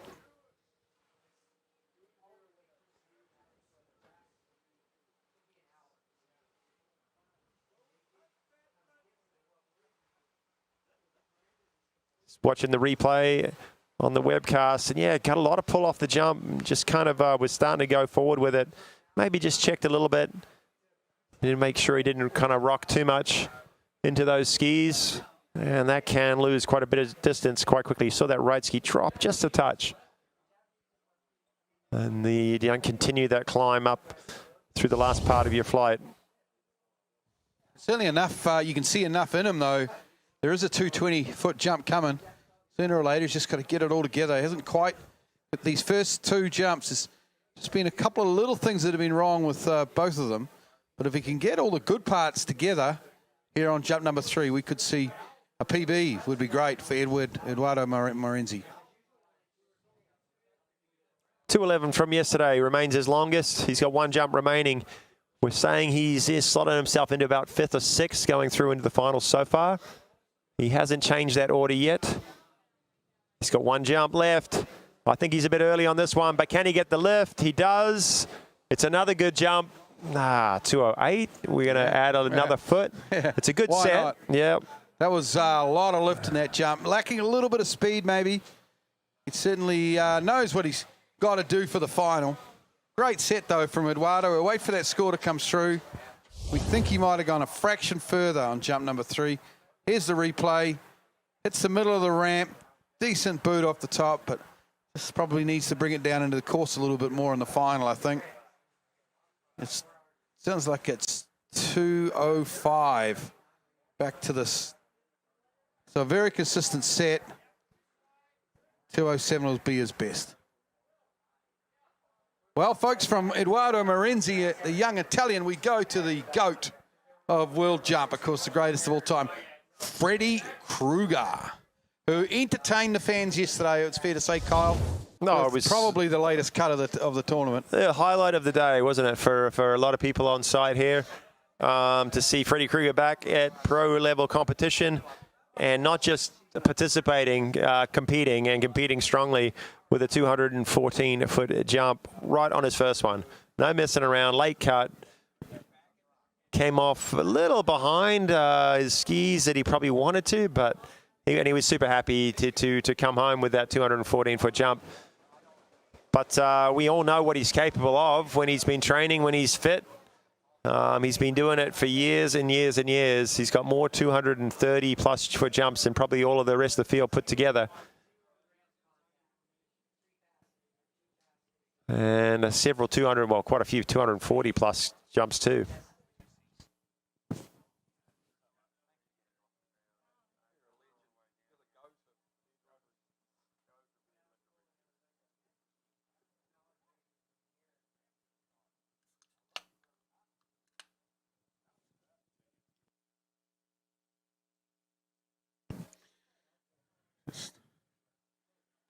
Well, Freddy Krueger, the absolute GOAT, of course, of world water ski jumping.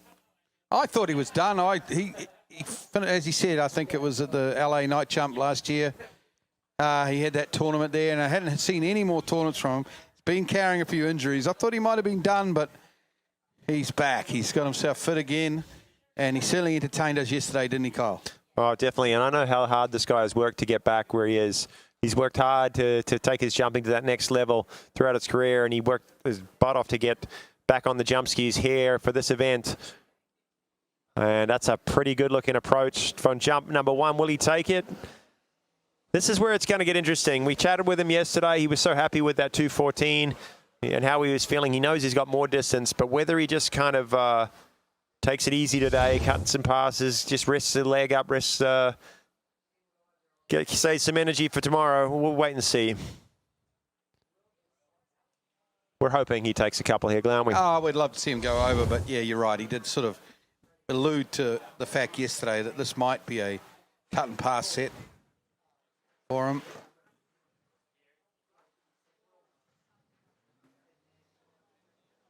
"51 years of age.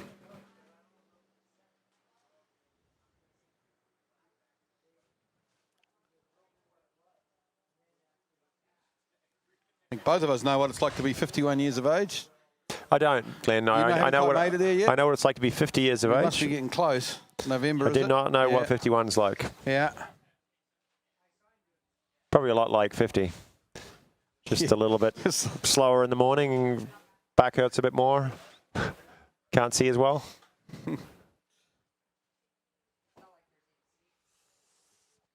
Time does not seem to be catching up with this fellow on the water, though. It's amazing that he's had such a long career, and he is still doing it for us water ski fans. Of course, on a lake he knows so well. This is, in some ways, the home of D3 here.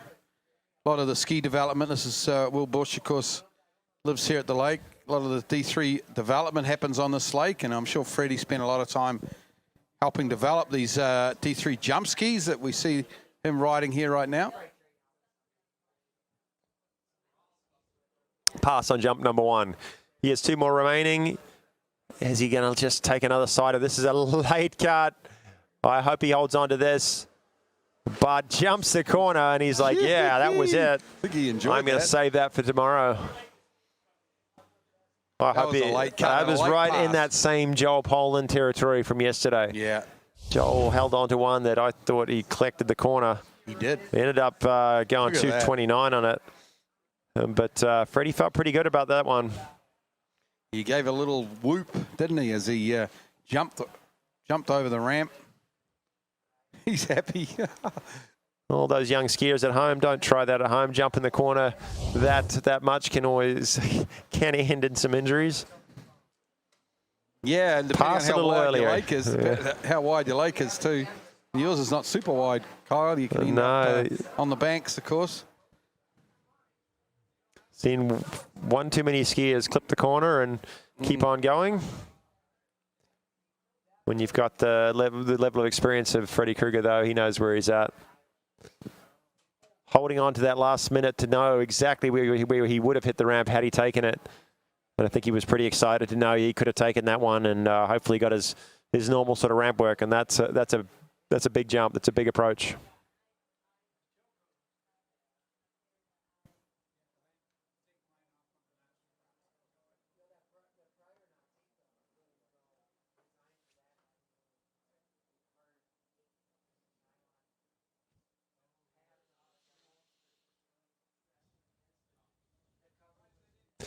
All right, the Nightmare, Freddie Kruger coming in. This is jump number 3. It's his last attempt. 2 more skiers remain. Will Roberts from the US and, of course, Joel Poland from the Great Britain will be rounding it out this afternoon.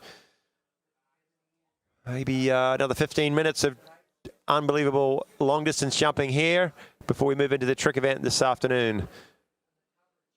Can Freddie find a little power here and decide to hold on to it? We'd love to see it. Here he is.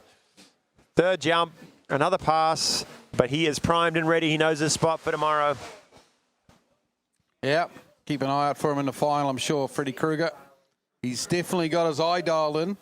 That one was a little bit earlier. He backed it up a little bit, but still not a lot earlier. And there he is, the great Freddie Kruger, just having a cut and pass set, getting his eye in. Just shoulder charge the post there on the edge of the dock. But Freddie didn't quite get his timing. He's out of training. I don't think he's mastered his landing. Yeah. Here. Needs to work on that part of his jumping a little bit. Yeah. Into the water, just anyway. missed it. Well, we're down to our final 2 now. Will Roberts from the United States. As Kyle's mentioned, he'll be followed by the favourite Joel Poland of Great Britain. So 2 very entertaining young jumpers to come. How good did this guy look yesterday?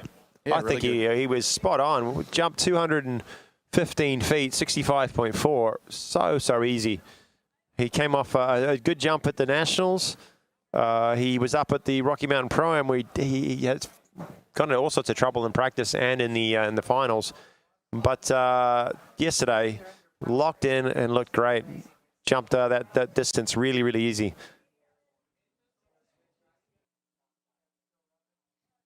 Yeah, he looks great on his skis, Will Roberts.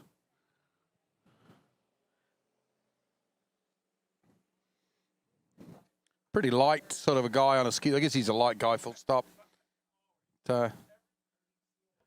Looks great. Yeah, you definitely call him a technician, wouldn't you? He's not big frame, doesn't take the biggest approach, but he does gather a lot of speed, and he's just so balanced on his skis when he's cutting. Again, on those same Nightmare D3 skis. Will's been jumping, 220s for quite a while now, but we don't see him go to all of the events. He's a great jumper, and we hope he does decide to go to a few more. But when he does, and he's in form, he can really put some pressure on the top pros.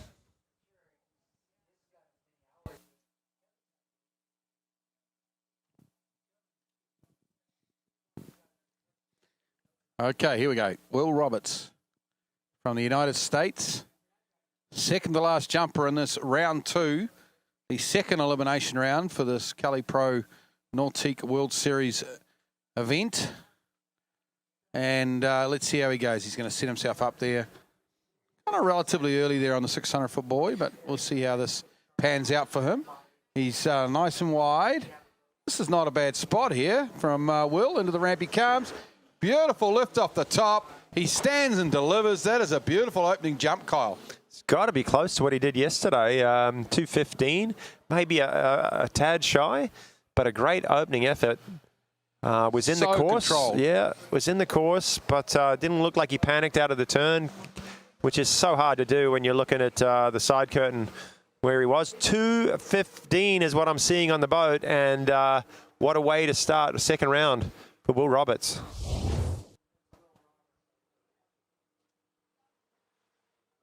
So square, isn't he, on his skis? So balanced, so straight. The left ski comes up through the wakes, doesn't move, continues to build his speed all the way through, and so straight down the lake as he explodes off the top of the jump. And if you're watching at home, that is how you jump long distance. That's a wonderful shot, that camera angle in front of the ramp. And just textbook stuff there from Will Roberts.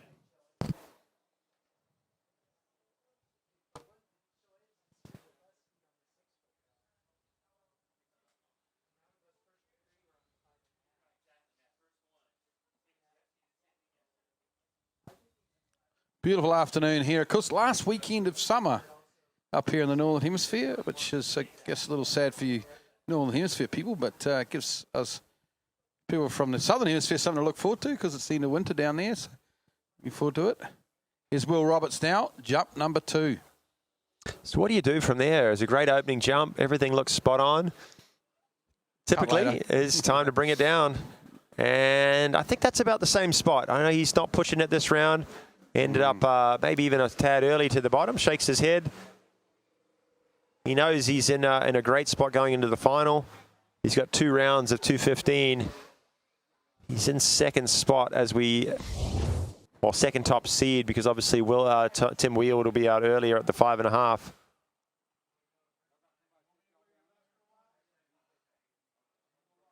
So not a whole lot to gain more from the set, just a little bit more information, some experience, some time on the water. He might struggle to get another seeding spot. He needs another fair few feet to catch Joel Poland. Yeah, it's a good point, Kyle. This feels good. If it feels good, I'm sure he'll take the jump, but there's no real pressure on him here on this third and final to get up there, unless he's thinking it is nice conditions and maybe he can go for a PB. Well, we said earlier that there wasn't a whole lot of wind around. It was pretty still.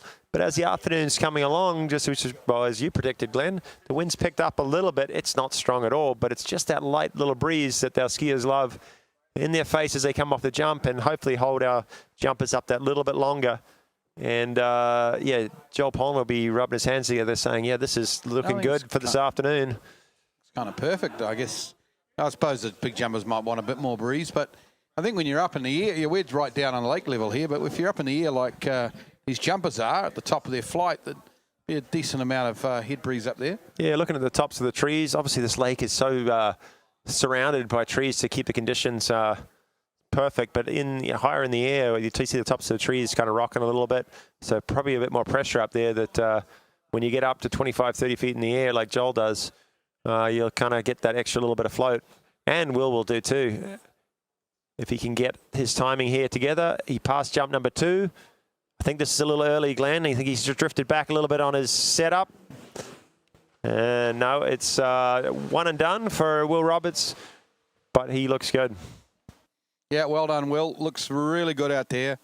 He's got himself in a good spot, as you said. He's going to be second to last off the dock. He won't have the second highest jump, but because Tim Veal's off 5.5, he'll have to go earlier on in the series. So, good jumping. It's been a great round of jumps so far, but we have the real treat now, of course. The defending champion, the British and European record holder, the one and only, the great Joel Poland. Yeah, and a little bit more feather in his cap. He has had the longest jump of today, Will Roberts. Obviously, Tim Veal did that 220 yesterday. He didn't go quite as far today, 209, I believe it was. So, yeah, the longest jump we've seen today has been that jump from Will Roberts, 215.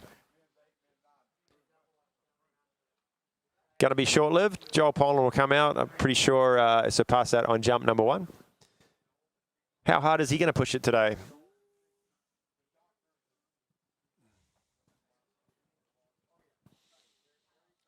Well, exactly. He does love jumping here. He loves the conditions and loves the sight. But there's obviously yesterday, I don't think he'd aimed to push that hard, but because of the way Freddie came out and jumped so well, he felt that he needed to honour the great man and at least have a good cut at it, which Joel did. Well, he said if this is his favourite jump site and he's jumped, close to 236 here in the past, whenever he hits the water, especially at a 3-event tournament like today, like now, he's a threat to his own overall record. He's slalomed twice already. His 2 scores were, I think, 1.5 and 2 at 41. Obviously, his overall scores have got to be done in the same round. He went 229 in the first round yesterday. If he could muster up a mid 230 jump, coupled with his 1.5 at 41 from his second round of slalom, I'd like to know the numbers. Can he trick? Can he do enough? His current record stands at, I think it was 3 at 41, 234, give or take, and 12-1. But we know he has a little bit more in tricks. He can do a bit, he's got one trick that he can add into that run. 12.460, I believe, is his best. So who knows? There'll be some excitement if he could get a jump in that vicinity. And then this afternoon, he won't be playing just for the trick title. He'll be looking at that overall record as well.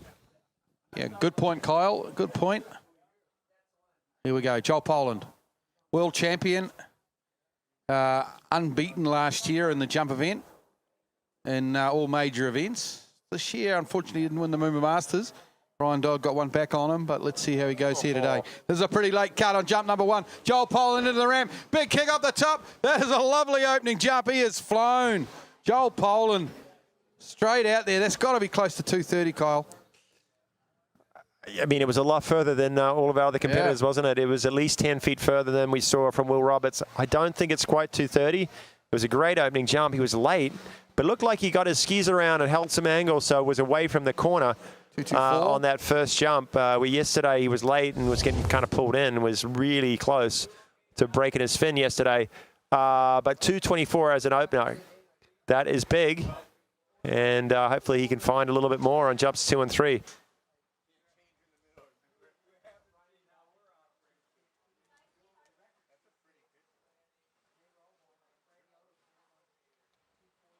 Nice jumping, Joel Poland. Hopefully we get one more replay from, I would hope to see that one from the other angle from behind. From that angle, look how high that is. Just floats it down the lake. Probably getting more vertical lift than pretty much anybody on the tour right now. A lot of that's because of the speed he generates and the load into the bottom. But he maintains that. To be able to take that through the jump and push up that much is just crazy to me. It's a great opening jump, 224. We couldn't see from the other angle quite how late he was, but I think he was got a little bit of room to spare, and hopefully he can bring it down. Oh, there we go. Calvin's going to show us. Yeah, easy onto the jump on that one. A pretty relaxed approach, to be honest, in the end, even though he was pretty late in that turn. Let's see if he can't maybe just bring it down a fraction and see if we can't get up over 70 metres here on jump number 2, up over 230 feet. Makes his turn. He goes away from the boat. Beautiful slow turn. Into the ramp he comes. Another big jump, big kick up the top. That's going to be a little further, is it? I'm not sure, Kyle. I think it's right, same hole. Maybe he's got a foot or two. Might have been a little further. The beauty of that one, he was actually quite early setting up. He ran out of speed. Yeah. It was a turn that was probably not ideal, but he got so much from the wakes to the ramp, came off so clean that I think he's going, you know what, all right, I got one more jump. 228. He had 228, and it wasn't the cut he's looking for. But he definitely got a lot out of the jump. And as we talked with someone like Eduardo earlier, he has to put the two things together. Yeah. And he will fly. He will go 230 for us here.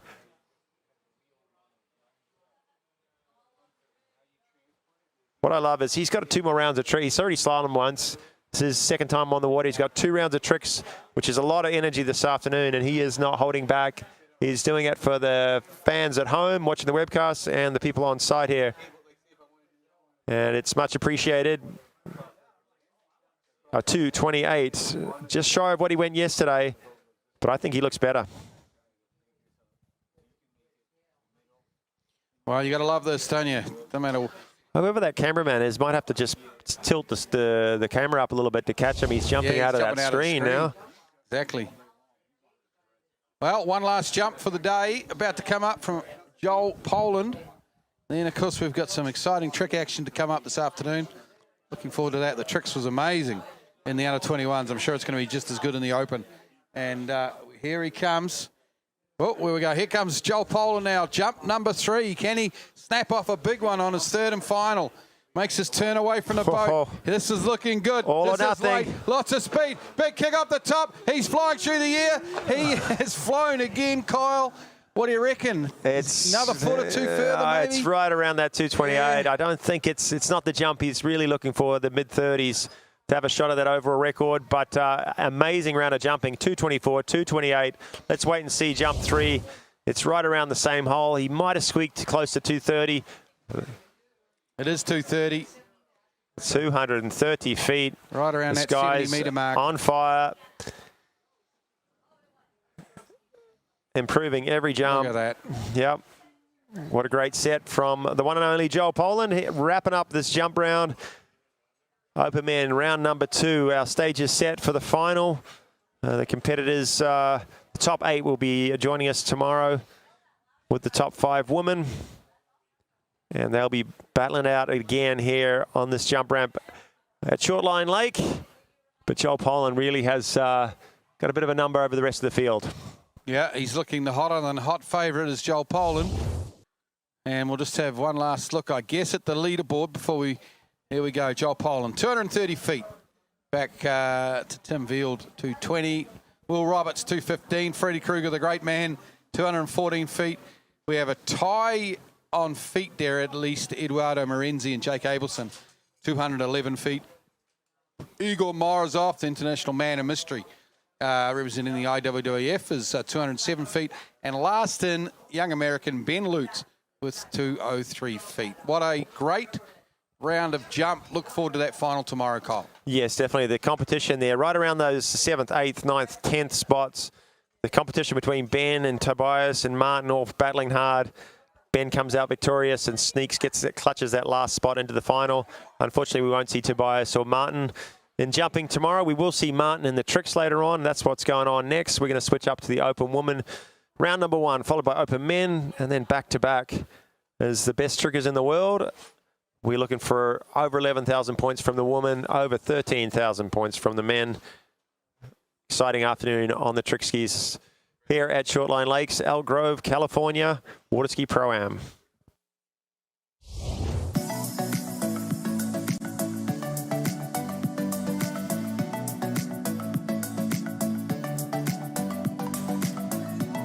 The mecca of water skiing in Mexico since 1987. Located 1 hour from Mexico City, with perfect weather and ideal conditions for skiing year-round. We have a 3-event artificial lake with a certified course and ramp, plus a full-size Rixon Cable Park, air-conditioned rooms with spectacular views. Less than 30 minutes away, pyramids, colonial cities, and caves. At the site, we have spectacular local foods and kids' water park available, and the vibe that has always defined Tekeski Tengo, with decades of water skiing history.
the mecca of water skiing in Mexico since 1987. Located 1 hour from Mexico City, with perfect weather and ideal conditions for skiing year-round.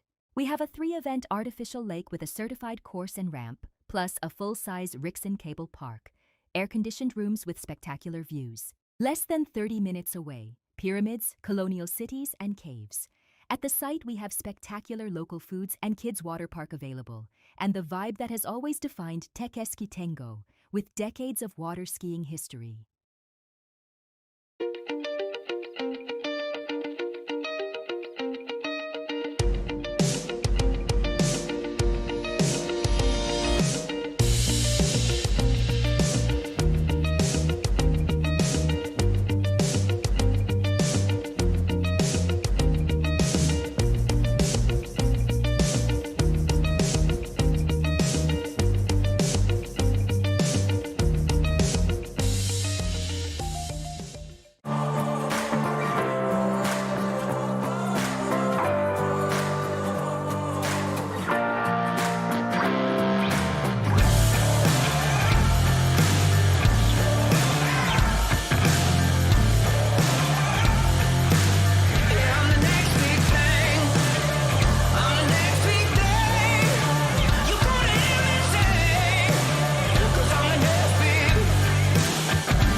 At Dillinger Insurance, we have over 50 different carriers to shop your home, auto, and recreational vehicle insurance needs. We would love the opportunity to save you money. We insure million-dollar mansions, condos, mobile homes, rental homes, and everything in between. We know all about wind inspections, 4-point inspections, and how to get you the right coverage for your particular home. You've got questions, we've got answers. Can you remember the last time you had a rate decrease with your auto insurance? Let's take a look and see what we can do. We know all the ins and outs of getting our customers the best rates, coverages, and discounts, so put us to the test. Don't monkey around with your insurance. Call Dillinger Insurance today. We've got tons of companies to help find you the best prices and the best coverage for your particular needs on home and auto insurance. Go Knights!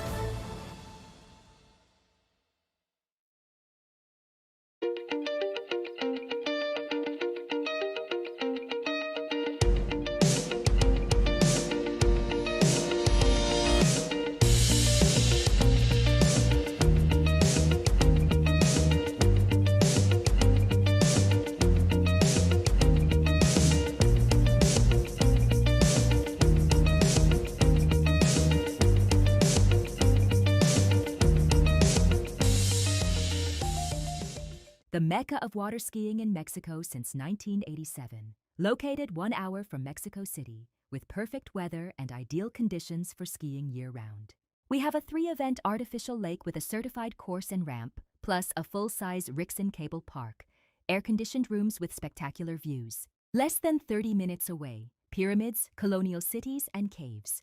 At the site, we have spectacular local foods and kids' water park available, and the vibe that has always defined Tequesquitengo, with decades of water skiing history. Dream on, dream on, dream on, dream until your dream come true.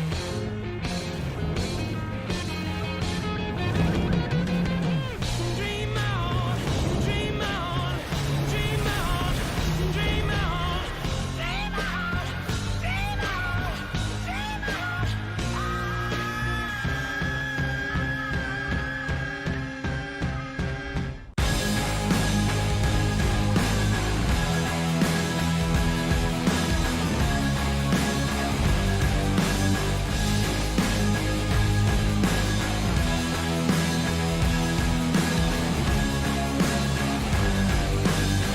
World record ropes masterline.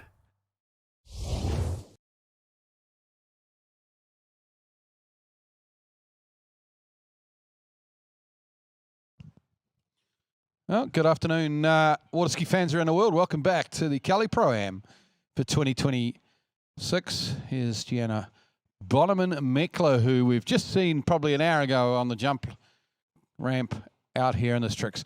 2 rounds, folks, to try and make their way into that final tomorrow. Gianna Bonneman-Meckler starts here. Beautiful. You're going to see some real action here. Water ski fans around the world will be tuning into the trick event.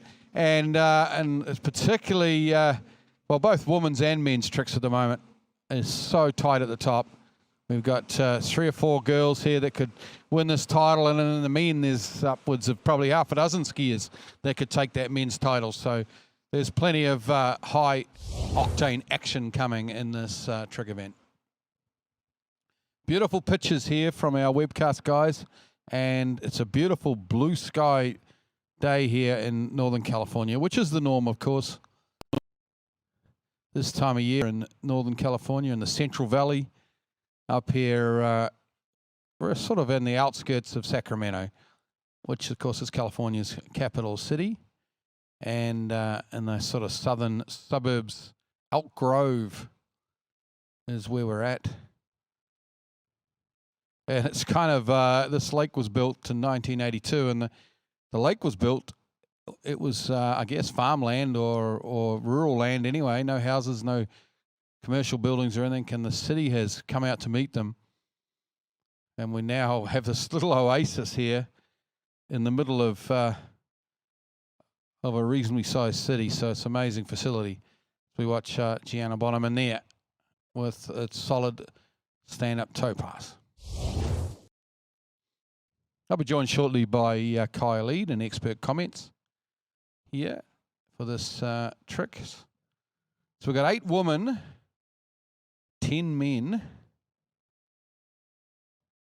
looking to get 8 into each final. So the woman is pretty much a seeding round, really. They're all going to make it their way through. The men, we're going to cut a couple out on tomorrow's final. And we've got back-to-back rounds, so 2 rounds of tricks, round 1 and round 2. And it's the best score from either rounds, top 8 scores from either rounds that will get you through to that final.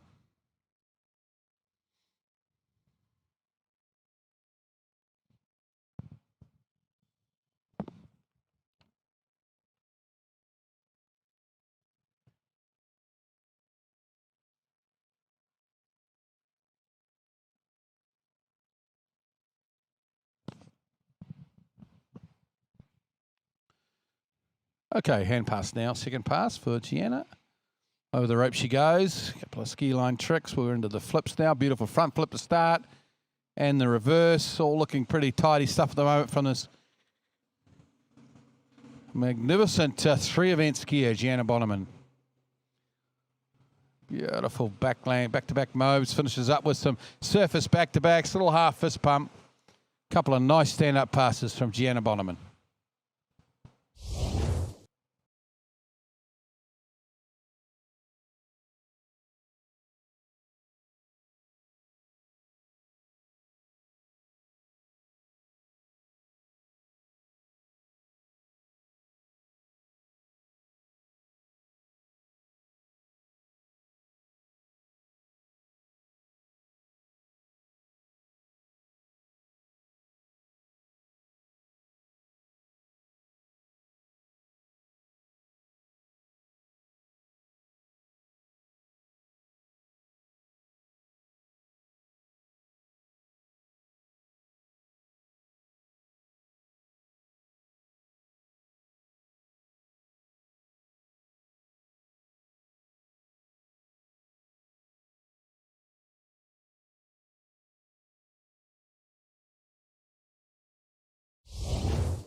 So next competitor will be Alexi Abelson.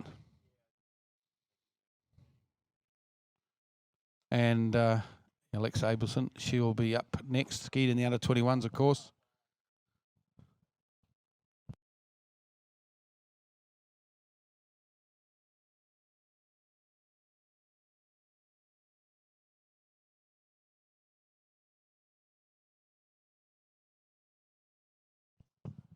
Okay, so we're seeing Gianna Bonneman stand up both passes.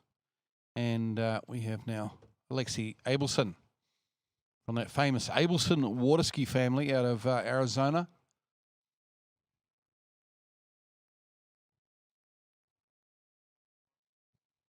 Yeah, she comes rope on toe.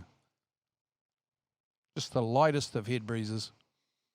Although, I big emphasis on the word lightest because it's not super strong out there.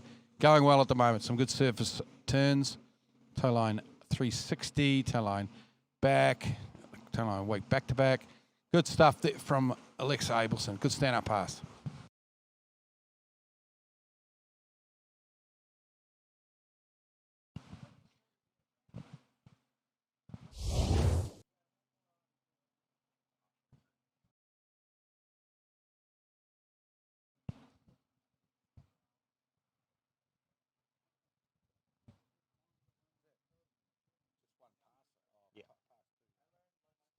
So we got a pass 2 score through for Gianna Bonneman, not a pass 1 though, but she scored 4,540 on her second pass, which was a hand pass.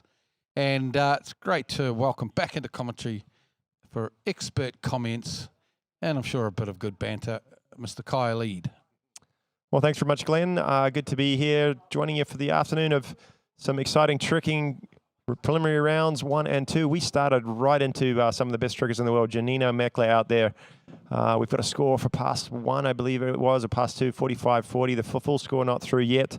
And we're seeing on that replay right now, this is Lexi Abelson, the young phenom, going through her toes, standing it up with authority. A couple slides in the end. And that's a great first pass. She scored 99.80 in the under-21 women's section of this event. Unfortunately, that was in the first round, and she fell first trick in the final. The win went to Hannah Stopnicki.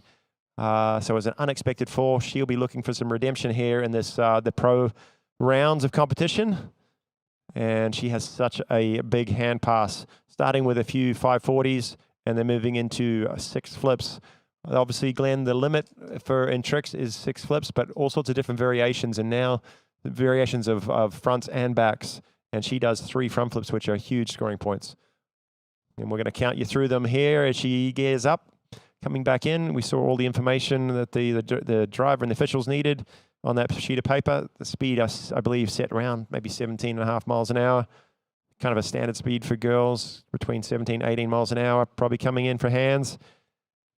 And as we mentioned, starting with a few wake turns, a few 540s, No mistake there. That's the one she dropped the handle on in the under 21. This is an inverted wake 5 back. Now switching up to the flips. There's a back-to-back mob and the reverse. Keeping it close to the wake. That's key. A front flip. So easy. And the reverse. There's a half twist. Still good points. 750 right there. And the huge back-to-front front flip. And that is a great pass. What did she get in time? It's going to be close on 10,000 point from our second skier. Yeah, great. Couple of great stand-up passes here from Alexi Abelson. Can't wait to see this score. That's for those wake 5s, of course. All 3 wake 5 40s. But, geez, these Abelsons can flip, can't they? And, of course, out of Arizona, and the same site that produced Erica Lang as well, who we'll see a little bit later on in this trick elimination round. And can't fault really any of this. Time looked pretty good too, Kyle, so it should be a good score. Now, clean as you like. You can see on that very first trick, she was very, very focused on the handle pass, making sure there was no slip-ups on that one. So maybe it was a little slower on those first few tricks, but the flips were great. They were close, they were fast, and very, very clean. 3 front flips, that's huge. 800 points. Stacking up another 800 points. This half twist, like we said, 750, and then 850 for this last, starting backwards, landing forwards, and a front flip. A surface 5 just at the end. Can't wait to get that score through. And we want to hear from what Janina Meckler came up with too. We saw us 45-40 on one of her passes. Judges working furiously to get these scores out very quickly. And Janina started it off with a 10,470. Oh, wow. Unofficially, it's through on the online right now, online there results. You go, look at that. But that is amazing. Huge score. And Alexi would have backed that up. I don't know if she went 10-4. I don't know if she's quite fast enough to, or, threw some of the bigger toe tricks in to get 10-4, but was very, very close on her heels. Well, next competitor from the United States, Sasha Deniskaya. And she's a former world overall champion. Very strong trick skier. Starts with a toe 720. Toe back-to-backs, surface toe tricks. Going well at the moment is Sasha. They'll be going over the rope now. Toe 8 line 360. Little cheeky side slides thrown in there. Some tricks. Not the highest scoring toe pass in the world, but it's pretty quick, pretty crisp, and stands up, and good to see her smiling out there. No, there was a clean run from Sasha. We saw her out there in the jump event earlier, going 169 feet, but ending up as the top seed over Janina with the 175 from yesterday. So we talked about her overall capabilities, 2021 world overall champion, and strong in all 3 events. She slalomed into 38 off earlier today. Big jumps that we saw, and a great first toe pass. Personal best, I'm going to say, not quite as high as our previous 2 competitors. I don't think she's broken 9 or 10,000, but probably gone high 8s, and that's what she's looking for Kyle, here today. Some breaking news here. We've had a text come in. The score from Gianna Meckler is tied the European women's trick record. So that's huge news. That's huge news. So the European who would have had the European women's trick record? Natalia? Maybe Natalia, right? Or Natalia Clementine, one of those two. I think maybe Natalia would have got it. That is huge. So what was it, 10,470, was it, I think? That's what it's coming through on the online results. That is a tied European women's trick record. That is huge. So obviously a PB for Gianna. Oh, she already had the record. Okay. Well, she's increased it, so, or tied it again. Well done. Well, all good things from the first 3 girls. Stand-up passes. And Sasha has one more. She has hands, and she's got some big flips in this run too. There we see 18.2 miles per hour for pass number 2. Also on that sheet, there's if they let the judges know if they're going to do a setup trick. Out of course, which she does. She does it looks like she's doing a back out of course to set up for her first flip or whatever trick it's going to be.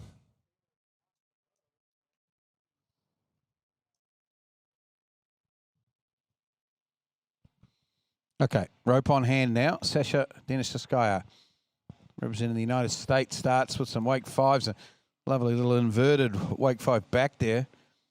Some flips that are good. Back landing. And the back to front flip.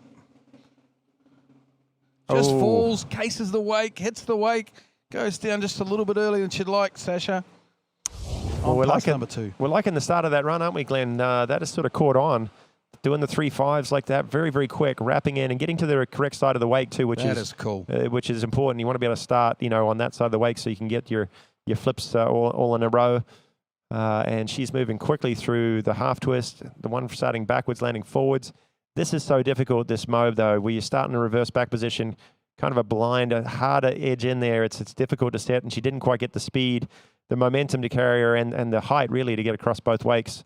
So a little earlier fall than she'd like. She had another flip after that. She has a beautiful front flip. Look at that, the inverted wake five back. I don't know if the world's #1 female trick fan, Curtis Williams, is watching, but he'd be loving that little bit of improvisation there.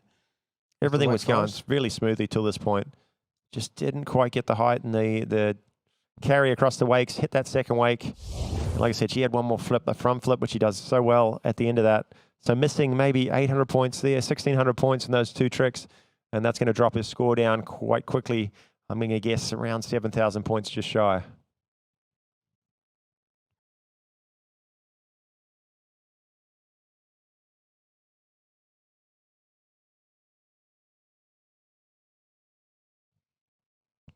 And as we wait for our next competitor, Hannah Stopnicki will be taken to the water. She won the Under-21 Women's Championships on Thursday.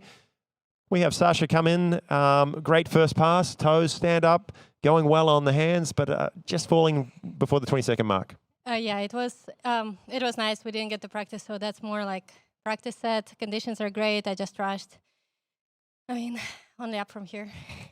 You did so well in the jump. You're leading that event. You're looking strong in tricks as well. It's been a good weekend so far. Yeah, I mean, it's always nice to come here. Conditions are great. It's nice to see people on the shore. It's always awesome. So, yeah, very exciting. Awesome. Well, you got another round of tricks later on this afternoon. Good luck with that. And obviously, we're going to see you in the finals of jumping and hopefully tricks tomorrow as well. All right, Hannah Stopnicki. Yeah, the Canadian, of course, and the Under-21 champion from 2 days ago. This youngster starting rope on toe. A little bit of that head breeze just starting to whip up a little bit out there. So this is a nice tight line on the toes here for Hannah Stopnicki. And this is a good stand-up pass. Over the rope she goes. And there you go. Slipping over the rope on the last couple, and not a whole lot of height, but I think still credit. And trying to go fast, making sure she gets all those tricks in time. Glenn, she's the Under-21 Women's World Trick Champion. She won that title in 2025 in Calgary. Yeah. And what I love about her skiing, just so consistent. She is dialed. She doesn't do maybe quite as difficult tricks as what we saw from Janine or Lexi, but every single time she hits the water, we know she's going to stand up her runs and go over 8,000 points and hopefully closer to 9 here shortly.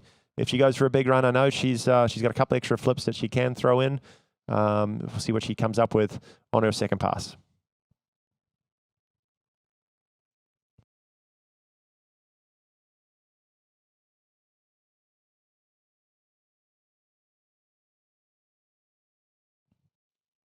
Glenn, you are a senior judge, a level 3 judge. Looking at the toe tricks at the end, those toe steps, those are the ones that the judges kind of start to scrutinize carefully. They were fairly low. I think they were good. Your opinion? Yeah, I think they were okay, but you do have to watch that. I'm sure the judges will look at it. You can have your foot in the water, but not while the ski's going over the rope. So it just depends on the timing when that foot ends up in the water. I mean, she is usually such a clean tricker, and I think they were good, but I could definitely tell she was pushing the pace there. Yeah. She wanted to make sure everything was in time. And, sometimes when you go a little faster, you can get a little bit sloppy or you just miss the wake a tiny little bit. But here's hoping Hannah got everything in time in pass number 1. And we will see her start off with a ski line back, I believe is her first trick, moving through some 5s, as we've seen our other competitors do. And then followed by the flips at the end.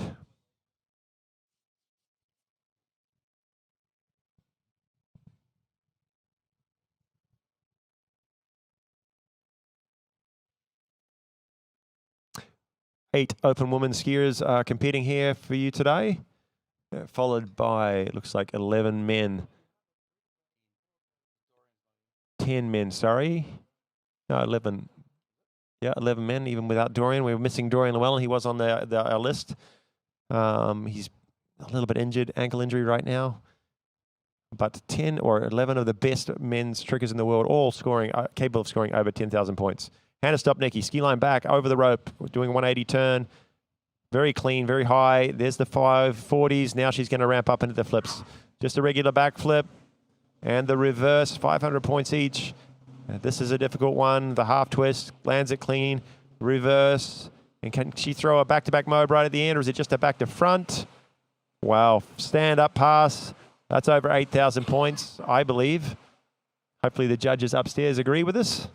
Yeah, I'd be interested to see, but a couple of good stand-up passes anyway from Hannah. Had a good weekend so far, as we said, winning the under-21 trick event on Thursday evening. I feel like Glenn, if we talk about it well enough, the judges, we might convince the judges upstairs. No. No, I very much doubt they're listening to us, Kyle. They will be concentrating hard on getting all those tricks written down correctly.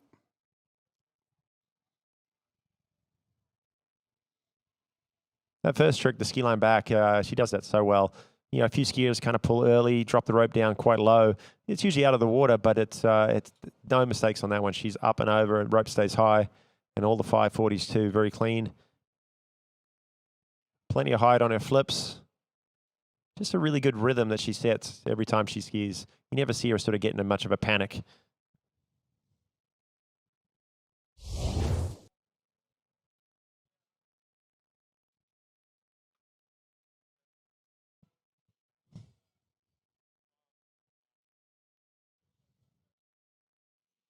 Still waiting on a score from Lexi Abelson. The first score we've got in was huge. It was 10,470. We have a feeling Lexi Abelson went close to 10,000, maybe high nines. Stasha came up a little short with that earlier fall in her hand run. Hannah, 2 stand-up passes, somewhere around 8,000 points. And we are moving now to, is it Kennedy Hansen? Yeah, Kennedy Hansen. It's a star-studded field, superstar after superstar. Yep. Kennedy Hansen out of the Panhandle in Florida is our next competitor. One of the best overall skiers in the world at this time. Under 21 world overall record holder.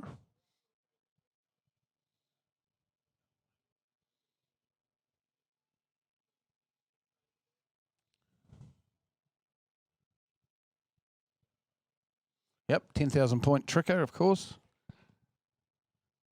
And good slalom result yesterday with the 3 at 10.75, 39 off. We do have another result coming in, Glenn. It's not the one we're looking for. We're looking for Lexi Abelson, but that hasn't been compiled yet. Sasha comes through at 67.30, so around where we guessed, missing out that huge, 2 flips at the end, maybe 1,600 points there. As we watch Kennedy Hansen attack at the start of her tow run, and she's picked up a lot of pace here. She's a very fast toe tricker. Learned all from Corey Picos, where she trains, and he was one of the fastest to ever put a toe strap on his foot. And a few slides at the end. Great first pass. Really interested to see how she goes about today. What sort of run she goes for. She's got a few different variations, like an A and a B and maybe even a C run, depending on what she's going for. Yeah, super quick, as you said, Kyle, piling the points on.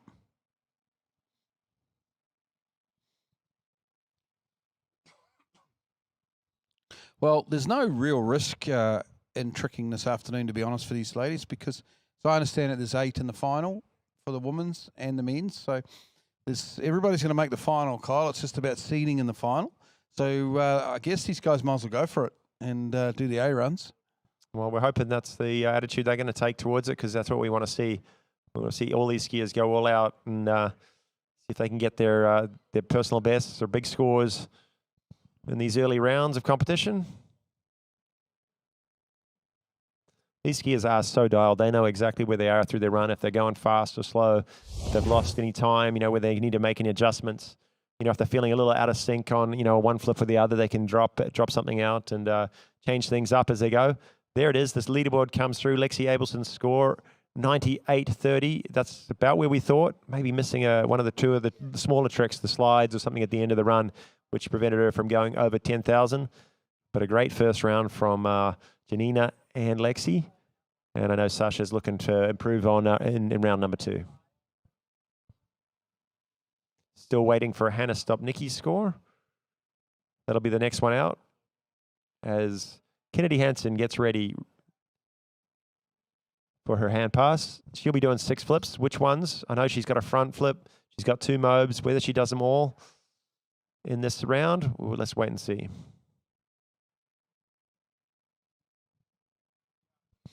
Well, we're a little over 20 seconds from knowing. She comes in for a pass number 2, that hand pass, as Kyle said. There'll be 6 flips, bunch of ski lines, hoping to get up over 10,000 points.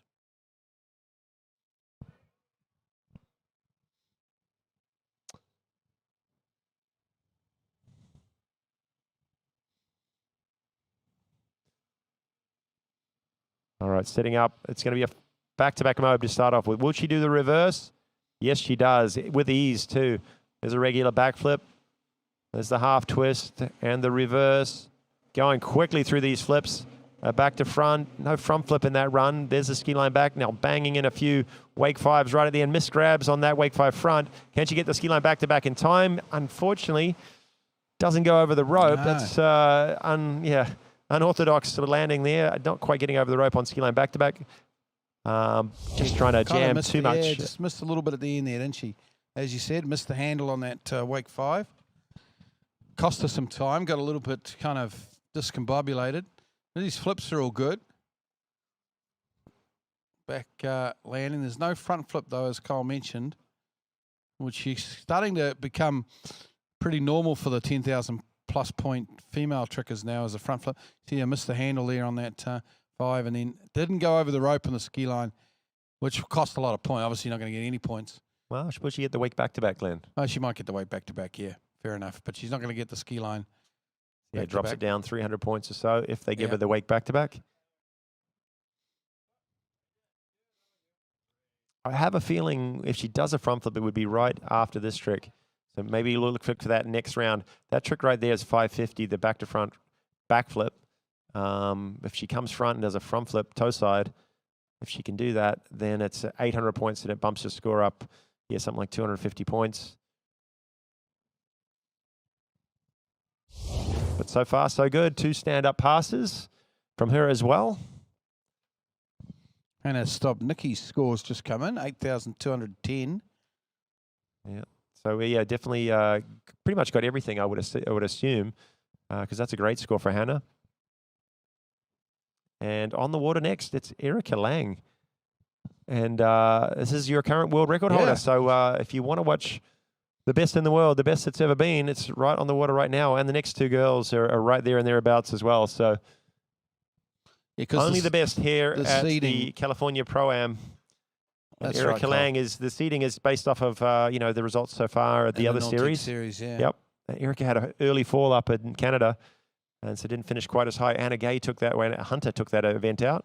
Just moving moving weights or people across in the boat a little bit to get that wake as even as possible. Well, that's the skier's prerogative, isn't it? They've got a few options they can choose: the speed, the zero-off setting, and the ballast in the boat. And look at the height, the amplitude on these first few flips. There's a front flip starting backwards. There's the regular flip, front flip, and the reverse. Dropping the speed now. You hear the boat drop down as she goes through her wake 5s. She's got one more flip to go after the ski line back. Right on the buzzer. Can she get it? A couple wake back-to-backs? No. Just a wake front. Just got a little bit out of sequence. She usually gets a wake back-to-back in when she does her record sort of runs. 11,470. Is that what we're guessing the record is? 460? Yep. It's definitely 4 something. And that's pretty close. Kind of felt like she was scrambling a little bit towards the end there, just trying to throw in every last trick she could. But I guess that's the way it is when you've only got 20 seconds and need to get as many points as you can. Kind of interesting how a couple of the girls now have split up their flips. They go through 5 flips, then come in and do a few 5s and ski line tricks, and then throw that last half twist. Neely is doing a very similar setup, where most of the guys and all the other girls are keeping their flips together, because the time to change in between flips can sometimes be quite long. But she keeps her flips so close to the wake, she's not losing any time to switch up to some spins or ski line tricks, and then throw that half twist right on the end.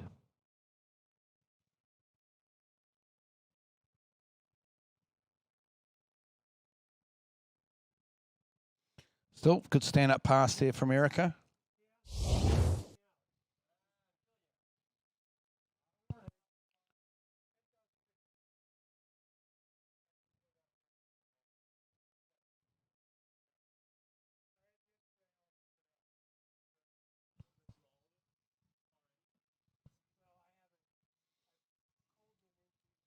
Toe pass coming up now for Erica. We see this, she's a little bit different to the other girls. She tends to like to do toes with a little bit of a tail breeze, whereas a lot of the other girls like to toe trick into that head breeze, Kyle. Yeah, to be honest, Glenn, I'm not sure if it's the wind or if it's just that's the way she does it. Yeah. From when I remember, every other event I've seen her, it's always hands first and it's always toes second. I think that's how she likes to do it. I don't think the wind is enough here to kind of change that tactic. Maybe if it was being breezed up a bit more, but like we've seen from other competitors, it's been mostly toes first, followed by hands. Not so much for Erica. I think she's got it figured out. She knows what works for her. She's the greatest it's ever been, so she's got it figured out. Right, starts up, of course, with that slightly different toe wake 5 back. Yeah, love the start of this run. Toe wake 5 back, going into some quick slides. A little wobbly on him. It's just an unorthodox start. It's a bit of a variation. Slows down through the toe 5 front, making no mistakes. And then some big toe line tricks here at the end. That's a toe line over the rope, 360 degrees. Setting up for toe line back-to-backs. She's away from the boat, but bounces in and out. Some great releasing in the boat to keep her on. Maybe lost a little time and might have lost one of those toe line back-to-backs out after the 20 seconds. Yeah, maybe. But she's still going. Just a She's little extra feeling practice. out, yeah, getting ready for the next round. Yeah, got to work on those slides. She got a little wobbly on them. This is toe wake 5 back. Beautiful first trick. And the key to the start of that run is speed, though. You've got to make sure when you're doing a toe wake front, a couple of slides, they can't be slow. They're not high-scoring points. They're only good if they're fast. And she was quick, but a little bit off balance.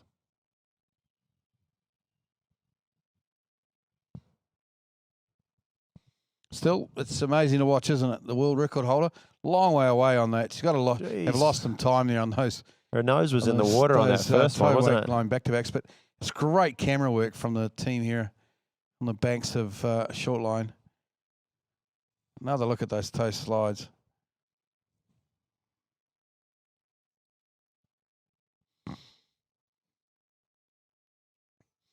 But yeah, landing those toe line wake tricks that far back must cost us some time. Certainly spectacular to look at, but this is the only one she lost time waiting on that rope, I think, from toe line back. She was way away from the boat, but she sort of bounced on it and went straight into the next one. So she didn't really lose much there, I don't think. But the position was very awkward. But sort of these top skiers are able to do that on those tricks. That position, that regular toe back position, they can get that far away from the boat and still seem secure, seem strong, and be able to pull themselves into the next trick. Well, next competitor should be Anna Hunter, leaving the dock. Formerly, of course, Anna Gay. Recently got married, and another great female trick skier. Basically, we've got the three greatest of all time here as our top seeds. We've got Erica, Anna, and of course Neely Ross up last. And all three of them are successful in scoring over 11,000 points. I don't believe there's been any other girls that have broken that mark. I could be wrong. But these three girls are going over 11. And Anna Hunter won the Rocky Mountain Pro-Am with a pass similar to this, just so fast. Oh, a little bit of trouble there on toe wake O. And had to slow things down, pause, collect her thoughts, and just finish off the run. But, yeah, losing a few tricks at a time. with that slip as she grabbed the rope for Telway Co. No problem, still stood it up. And she's got another round to kind of get her rhythm figured out on her toes. Yeah, well done. Good stand up pass in the end. But as you say, she would have lost some time there. She's very quick on the surface toe turns, is Anna. Smooth, and of course that makes things faster. Yeah, just lost some time here.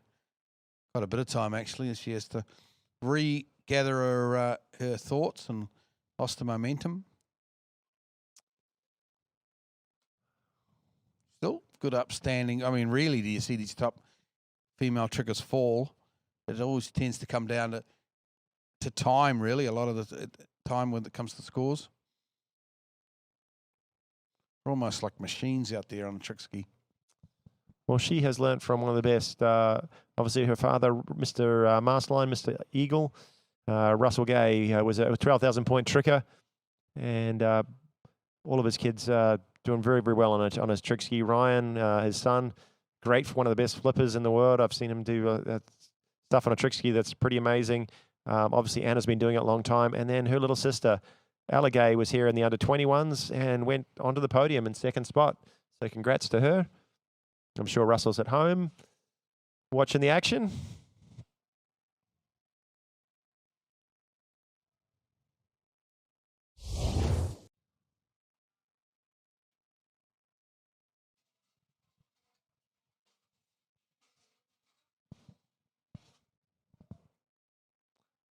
And I think I forgot to mention, and I just saw her walking down the lake, Jane Gay was a handy trick skier in her own right.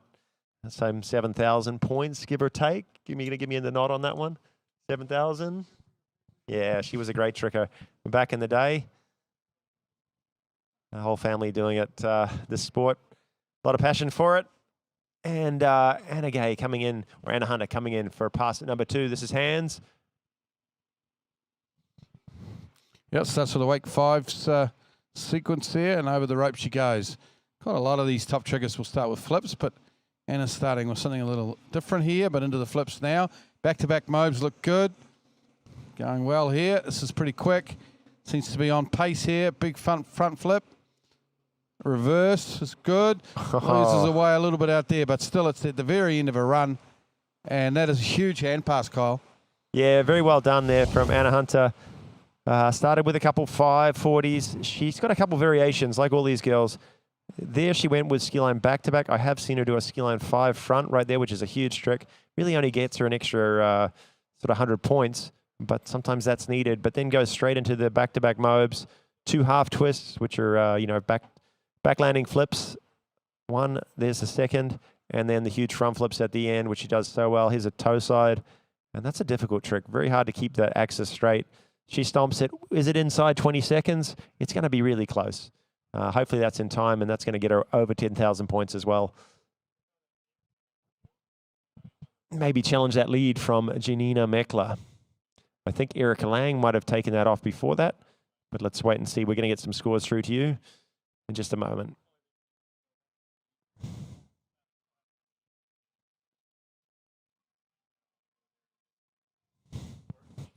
Well, yes, of course, Erica Lang. The score has come through for her, 11,390 points. Wow. That is so close to a world record. And some 1,000 points ahead of Janina Meckler, who had a great record performance for her, 10,470. Kennedy Hansen, that was a big one, 9,300. Maybe lost a trick or two here due to time or credit. Hannah Stopnicki, really nice skiing, 82.10. And then Sasha down at 67.30. Anna Hunter, we got half of her results in. One pass was 4,090. That's her toe pass. That's usually the lowest scoring pass. The hands are always, with the flips, are always worth a little bit more, upwards of maybe 6,500, I believe, for her hand pass. We'll wait and see as Neely Ross comes in for her first pass. The last competitor in this round 1, starting on toe. Yep, she'll rope up. Normally starts with the toe 720. And that iconic image of Neely, which is about to come, where she sort of waves her arms around to warm up, loosens up. That's actually really hard to do when you're wrapped up for a toe 7. And here she comes, Neely Ross now. Good start, good quick start from her. Toe wake back-to-backs. Surface toe back-to-backs. Toe 5 front is quick. Oh, maybe just a little bit slow bending down there to get that rope, but I'm being super critical here as she's piling the points on, gets towards the end of 20 seconds. And there you go, another stand-up run from these ladies. Oh, I say that. And she throws a toe line 5 at the end there and falls. But I'm not sure that would have been in time anyway, Kyle. It can be. I know she's got it in time before. Whether it would have been in time today, maybe she took her time, was a bit slower, a bit more steady, just cautious. It would have been right there and thereabouts. And she usually can nail that trick pretty well. It's a big trick, though. That's maybe she's the only lady that's doing it here today. I know that a couple of the girls can do it, but choose not to do it in their run as much as Neely does. But it's right on the horn anyway, so she won't lose too much there. It won't be the 11.5 that we know she's capable of, because I think she needs that 600 points, that trick. But if she can stand up the hands, she could push close to 11,000 points here today.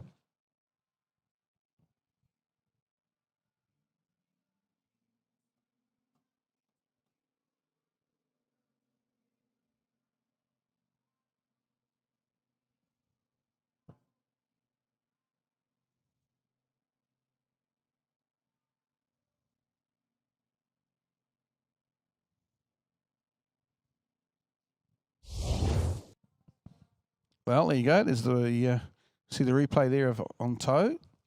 Solid pass. We've got a hand pass still to come from Neely. See her younger brother Charlie in the boat there releasing for her. Travelling together. No Dad Drew here this year or this weekend. And as Neely's preparing for her hand pass, another score's come through. Anna Hunter. Glenn, what's your prediction? I think right around 10,000. Yeah, it was close. 95.60. Slots herself into third spot. I have a feeling she's probably going lost to miss almost 1,000 points in her toes with time. Maybe, I'm not sure. a little bit in time, and then I think that front flip, out of course with the reverse front flip. Okay. Yep, that's a big 800 points that she lost. So that would have been say 10.3, and then obviously some points lost in the just going a little slow. The Toeko was no credit. Yep. And a little slow in the toes. So more points to come for Anna Hunter in rounds 2 and in the final tomorrow. They're all tracking down, trying to chase Erica Lang with that huge 11.390. What's incredible, Glenn, is, the world records have been sort of marks, that these trickers have aspired to in small amateur tournaments, and just, where they're going to their best. Lately, we've been seeing skiers in the men's and the women's breaking records at big pro events like this, where they're, whether the money on the line and title on the line, so that, they're going all out, even in events like this. Here's Neely now on hand, looking the goods, getting it done. So it's like it's going to be a high-scoring pass for her. The flips are all good into the ski lines. Lost a little bit of time landing that first ski line. And sunk in the water a little bit, but that's a good stand-up pass there from Neely Ross. Yeah, and she's changed her run up a little bit again there. She had all the flips together, the 6 in the row. I don't know how long she's been doing that sequence. 2 nice front flips and a couple of half twists to end off the 6 flips. And then coming ski line back, inverted over the wake. And then a few wake 540s, wrapping in, wrapping out, a few back-to-backs. Yeah, so a decent round from Neely, but losing that to line 5 and maybe not her most ambitious hand run. It'll be 10,000 something points, but it will not surpass Erica Lang's lead of 11,390. We're going to move into men's now. We're going to change gears. And Tobias Georges, we saw him jumping earlier on today. He's from Argentina. He's going to be kicking things off. Tim Wild, he's another jumper from Germany. And then going to Adrian Elias from Slovakia. As the first 3 skiers in the men's, I don't think there's going to be any pauses in between. We're rolling right along. We've got 2 rounds to get through this afternoon. 10 skiers in the men's, 8 skiers in the women's.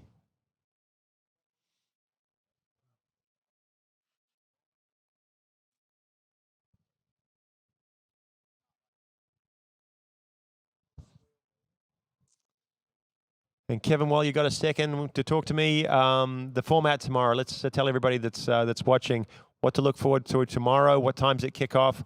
What events are happening up in what order? I'm putting you on the spot. I know. You are, and I'm hesitating and laughing because depending on how things go on the weekend, sometimes they have to make changes. But I believe we have our Opens finals all starting at 9 a.m. tomorrow. I'm going to make sure of that here. Make sure nothing's changed there. I believe it because it's going to go slalom jump trick. Gotcha. So it's open women at 9, followed by open men. Then we go to the open women jump, followed by open men jump, followed by men and women, or women and men trick to finish it out. It's all 8 people in each of those events. Awesome. And while you got a few moments, Kevin, this event brought to you by a number of sponsors. Do you want to read through some of our key ones here? There's obviously a lot of people involved to put this event on. And we want to thank all of the sponsors that are partaking and putting this huge 4-day event on here at Shortline Lake. Yeah, and thanks to Greg and Debbie Bedell for putting it on, Shortline Lake for allowing us to be here. There's officials, especially in this trick event right above us in the tower. There's I think there's 11 officials it takes to put on this event. So we've got people from coming all over the place, and you guys, all of us here, donating our time to put on the event. So thanks to them. But our sponsors, we've mentioned Nautique. Without their support, this event does not happen. Number of ski companies, D3, HO, Masterline, Goodwater Skis. I want to mention a particular sponsor I failed to leave out, but we've got a skier coming up here on the water. Maybe I'll do that after the first pass. Yeah, so we're going, first men's competitor will be Tobias Georges out of Argentina. And he'll be looking to try and get his way into this trick final. We've got 8 for the final. 10 starters, 2 are going to miss out. He won't want to be one of them. He missed the jump final narrowly by only 0.1 of a metre, actually less than a foot earlier today. So let's see how he goes on toe, Kyle. Yeah, well, if you thought making the jump final was tough, making the trick final is going to be equally as tough. He's going to have to get everything he can do. He can go over 10,000 points. He's proving it to us why. He's maybe opting out from some of his bigger tricks there. No toe line O, but a big toe line back-to-back and reverse to finish off that toe run. So still big points from Tobias. Yeah, good stuff. Stand-up run, yep. The big Argentinian. Anyway, we'll go back to you, Kevin. Yeah, we've got Aqua Ski Mexico. So a lot of people in this part of the world will travel to Mexico in the winter. You can ski here in the winter in California, but it's not very comfortable, and you might be in a dry suit. So pretty good culture here of going down to Mexico. So we've got Aqua Ski outside of Mexico City. They've got year-round weather. It's not just the winter, but they're proud of their year-around weather. World-class conditions. They're set up for 3 events. They've got 14 air-conditioned guest rooms on site. They've got the whole setup. So Aqua Ski Mexico, thank you for having your facility available for all of us skiers around the world and for helping support the California Pro-Am. Okay, we're going to watch the replay of Tobias coming through, starting with toe 5 back, moving into some toe 8 back-to-backs. Kind of the traditional run, trying to move fast through it. And everything sort of going to plan here on this. That's the only one there, just maybe after toe 8 no toe line 360. Didn't lose too much from doing a toe 8 back, toe front. That's worth, say, 250 versus a toe line O, which is 480. So down a couple hundred points from what maybe he would do at other events. But maybe the risk not worth it today. And also, obviously the making sure you get that one credit. That's a tough one to get by our judges upstairs. I'll squeeze in one more sponsor, Finextra Pro. Logo was on the last boat, I believe. We all have to fuel our water ski habits somehow. So if you're into trading, trying to make some money, need some daily market insights, need some AI support to compare stocks, create watch lists, and so on, Finextra Pro, your go-to place for financial insights and daily market info. Download the app for free for Apple and Android. Thank you, Finextra Pro, for supporting our event. Yeah, thanks to all those sponsors. It takes quite a lot to put on a water ski tournament, as we all know, and it's good to see those guys getting behind the Cali Pro-Am. Anyway, back to the water now. It's Tobias Georges out of Argentina. Rope on hand. He's going to need a big run here, Kyle. Yeah, definitely. He's going to have to get right after it with all 6 flips. There's the first 2 back-to-back mobs. He does them well. There's a big front flip. Lands heavy, though, losing some time. He's got 3 more to go. There's 1, 2. He is in all sorts of trouble, kind of losing a little bit of time in between the flips, but he's staying on top of his ski, which is important. Ski line O at the end. Ski line back to back. I think the time's gone about now. So it was a stand-up pass. He's going to get some points, but definitely going to lose maybe 1 or 2 out of time right at the end.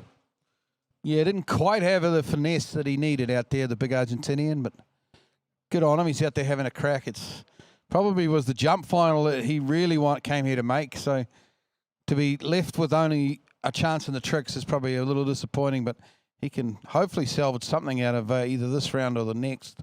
Well, it's not a bad run. I mean, he's still going to score, you know, with that coupled with that toe run. I think he's going to score high 8,000, maybe 9,000. It depends what's credit, what's in time. But he's gone through, and that's the first round. He's got another one to come.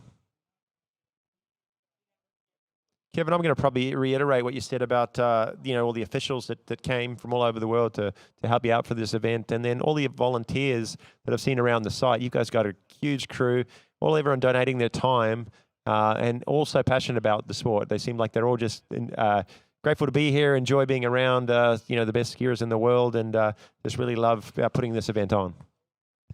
Yeah, we're so lucky to have those officials, some of them from here, some of them from around the world, but you can't do it otherwise, especially this trick event. You know, as you know, Kyle, the both of you, they know, you know what it takes to just be able to call these tricks and call this event. And there's only so many people that can do that at this level fast enough to do it, what we're doing in this event.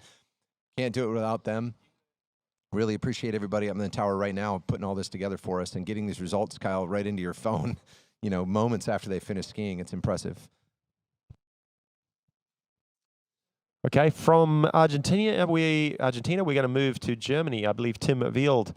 What a jump competition he's had so far. The champion in the under-21 men's and second top seed in the pro men's. He is just on fire in the jump event, and this guy can trick too. Mid 10,000, maybe 11. It is on the cards shortly. If he can put it all together here today for us. So quite the overall skier. 3rd place at the World Champs in 2025. Moving through toe 5 back. Toe wake back-to-backs. Keeping them close, keeping them tight. Being patient through these surface turns. Making no mistakes there. In the under-21 men's tricks, he did well, but he was having some trouble on that trick right there. Oh, got him again, didn't it? It did get him again. Wow. Glenn, do you remember seeing that round? Yeah, it's almost a carbon copy of the way he fell too. It's a big one, you know, and he's got to go for it. He can't afford to drop that one out in this sort of competition. Maybe the under-21s he could, and he might have got, you know, up on the podium a little higher. But in this sort of competition, to make the finals and beat some of these other top pros, they're all doing that trick in their runs, and he's got to go for it too. So if he can nail it, it's 600-something points. And that's the sort of difference that you need. Well, that's the sort of trick you need to go 11,000 points or higher. To be fair, he was probably closer on landing that one than he was in the under-21s. But still, it's disappointing for him. As you say, he's got to go for it. The German wonder kid, Tim Wield. Very much a stock standard start to his pass. So one score that we haven't announced is Neely Ross, and that was at 10,420. Exciting news for Janina. That's she's got ahead of her. Janina is holding on to second, which she's going to be extremely happy with that European record. Obviously, Erica Lang out in front with 11,390. Janina 10,470. Neely Ross missing a few things there. 10,420. She won't be too concerned, and she knows she's got points to make up in the next rounds. Lexi Abelson in 4th. 98.30. Anna Hunter, yeah, missing a flip out of time, 95.60. Kennedy Hansen, 9,300. Look at that. All of our top few women breaking 9,000 points. Hannah Stopnicki not far behind, 82.10. And rounding it out is Sasha Danishevskaya with 67.30. Got a lost and found item to report. I've just been handed a set of car keys. It's got a Ford car key, a do not duplicate house key, and sort of a dog tag on here with the number 238. If you are missing a set of keys that you might have left near the jump event over there past the Nagels lawn, Freddie Krueger reported these in as something he found in the ground. So not sure whose these are, but if you're missing a set of keys, come see me at announcing.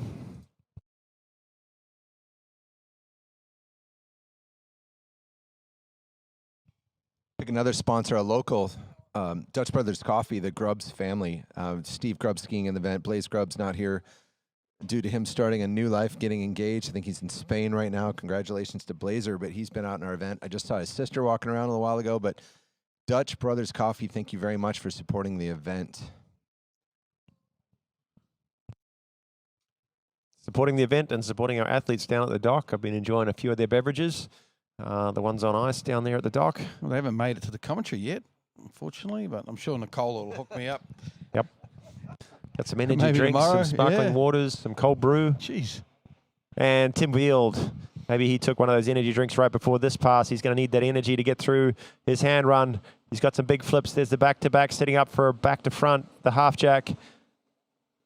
Some half twists. He's going quick. Ends with a back-to-front backflip. Ski line 5 back, getting a little bit off axis, but still staying on top of the water. And still going with the ski line 5 right on the 22nd. Will it be in time? It's a good run.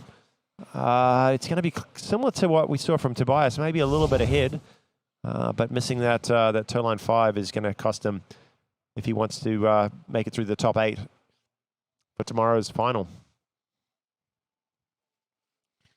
Yeah, it's probably a little bit of more higher scoring hand pass than Tobias, you're right, but it just comes down to how many points he gets in his toes with that falling on that toe line 5. Still a good score. There is another round for Tim to stand up both passes, and he may not need to stand up both passes to make the final, but I'm sure he'd feel a lot better if he can go into the final having stood up a couple of great passes here this week at the Pro-Am. My comment on this run is going to be how difficult it is to go from those 6 high-energy flips to then move into these ski line tricks right at the end. The 4 body overs, you call them. The ski goes over the rope. It's just insane, the amount of energy into those flips, and then slow things down. You see here the boat drop down a little bit of speed and really be able to control the line and move through those. They're high-energy tricks too, but the tempo you need on those and the kind of the control is crazy, especially after all those flips. So he's done that well.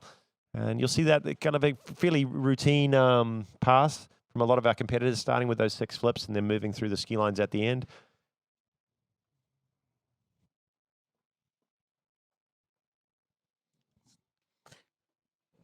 Adrian Ellis. Adrian Elias, yes, from Slovakia, the Slovakian national record holder.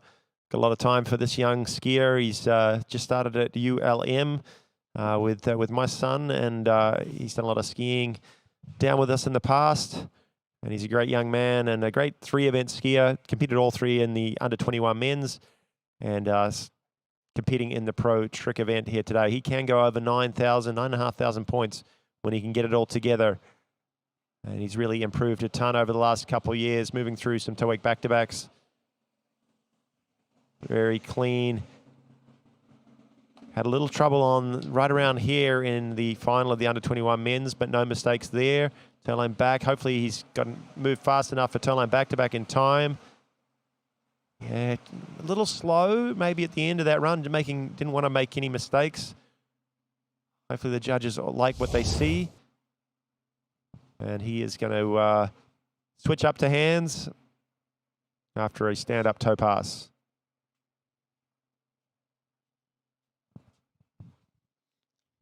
Yeah, but he's, as you say, fell early on this pass in the under-21 final. So he's got over that little hiccup and stands up this run. This comes down to time, but good opening pass there from Adrian. Take a moment to mention another sponsor, Zero Off. I think Nate and I were talking about things that dated us, but I think all of us can remember before that. There's some people here that can't remember before that. Maybe kids and people in this event that can't remember before that. You'd say to them, do you believe we used to actually hand drive the boats? But now you just take it for granted. It's, all the times that we get, whatever event it is, trick, slalom, jump.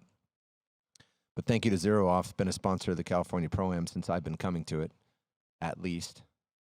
No, definitely the technology in our sport has really kind of helped the performance level. Glenn and I and everyone else, well, the older ones here would remember, going out, no shore path, no Zero Off, hand driving, hand steering with no sort of idea of where they were in the course. And, so it was things have changed a lot, over the last sort of 10, 20 years, and definitely to help elevate the performances, that's for sure. Well, yeah, when we started tricking in New Zealand, Kyle, behind outboards, and it was impossible to keep the speed. The speed would vary 2 or 3K in the middle of your trick pass. Yeah, you see these the requests coming in here at I want 31.5 kilometers per hour. We were hoping for somewhere between 26 and 32. It would be good. Exactly. All right, Adrian Elias coming in now. He does have a few variations of his hand pass. Hopefully he is going to go all out and go big here. He really needs to if he wants to have a chance. He's got a few back-to-back mobs to start with. Hopefully he can get a little bit better timing than he did in the previous rounds. He's gone to the back to front there, so he has dropped something out, but hopefully going to stand up. Will he do his front flip? No, just the reverse, just a regular flip and reverse. Going for a stand-up pass. Ski line O at the end, a little off balance. It was good until then, though. What a great run. Yep, he was going well. Good for his confidence, through the flips. But maybe just missing a little bit on the wake. He was having a tough time just getting his timing and making sure he was clearing the wake, not getting caught up in the other rounds. And it looks like he's done that better this round. But like I said, that transition from flips to ski lines, kind of difficult. And he's just got a little bit off balance as he's come in from his flip, moving into the ski line O. We're going to give a quick shout out to his folks. I'm sure they're up. I'm sure it's the middle of the night. Xenia and Martin, g'day from California. Your son's doing well. He's got another round to come, and now I know he's going to do even better in round number 2.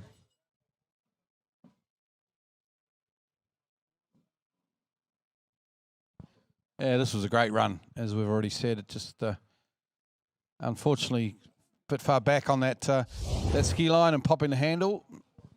So we get some shots down to the start dock. And who do we have next coming out in this trick? We have the Italian stallion, the male model from Milan, Edoardo Marenzi, coming out. He's a good tricker. Was he 11,500 point tricker on his day? Yes, he has broken 11,000. I don't know about 11.5, but he has broken 11,000 numerous times. Because some of the best flips you'll ever see from a trick skier. We saw him in the jump event, 211 feet. He made the final. We saw him in the slalom event. Unfortunately, he missed 38 both rounds, and we will not see him slalom again. But he's got 2 rounds of tricks to redeem himself, and this is one of his fortes.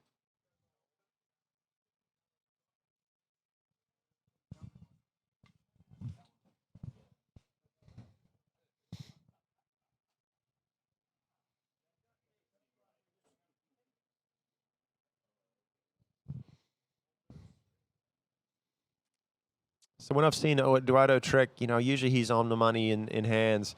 It's really his toes. If he's sets a good tempo and keeps things flowing, he gets big scores. So fast, so good. Oh, that's what I'm talking about. The toe Waco got a little off balance. And, kind of lose some time, but still staying on top of his ski. He got as many points. He's going to go for a toe line 5. See, he can do the tricks, Glenn. He can do the big tricks. Just no rhythm, eh? He loses his way there. Well, it's so difficult. It is to do those tricks. Just to learn those tricks is so hard. But then now to be able to put them in a sequence, one little error on the preceding trick, and it puts you in the wrong spot for the next, and then the errors just keep compiling from there. And it's that's an easy trick for him, toe Waco, but he got off balance and then was sort of struggling to find what to do next. But he's still got some points. It's not going to be huge from the toe run. And he's going to need to rely on round number 2 to pick things up a little bit. Got any small scores coming, Kyle? Maybe put up our leaderboard, see where we're at in terms of trick scores. We do. Tobias Georgis, 91.60 is the score that's come through. Tim Vield has got 28.80 on pass number 1. We haven't got a pass number 2 as of yet. That was the big pass. But yeah, 28.80 is down quite a lot, isn't it? Without, so I maybe even got cut a couple of tricks there because that seems quite low, even falling on toe line 5 back. So I'm going to guess, if he can trick 6,000 or so on pass 2, he's going to be upwards of low 8s, I believe. Tobias Georges leading so far. And obviously Adrian Elias having a little bit of an early fall after his 6 flips. I'm going to guess he's in there around 7,000 or so.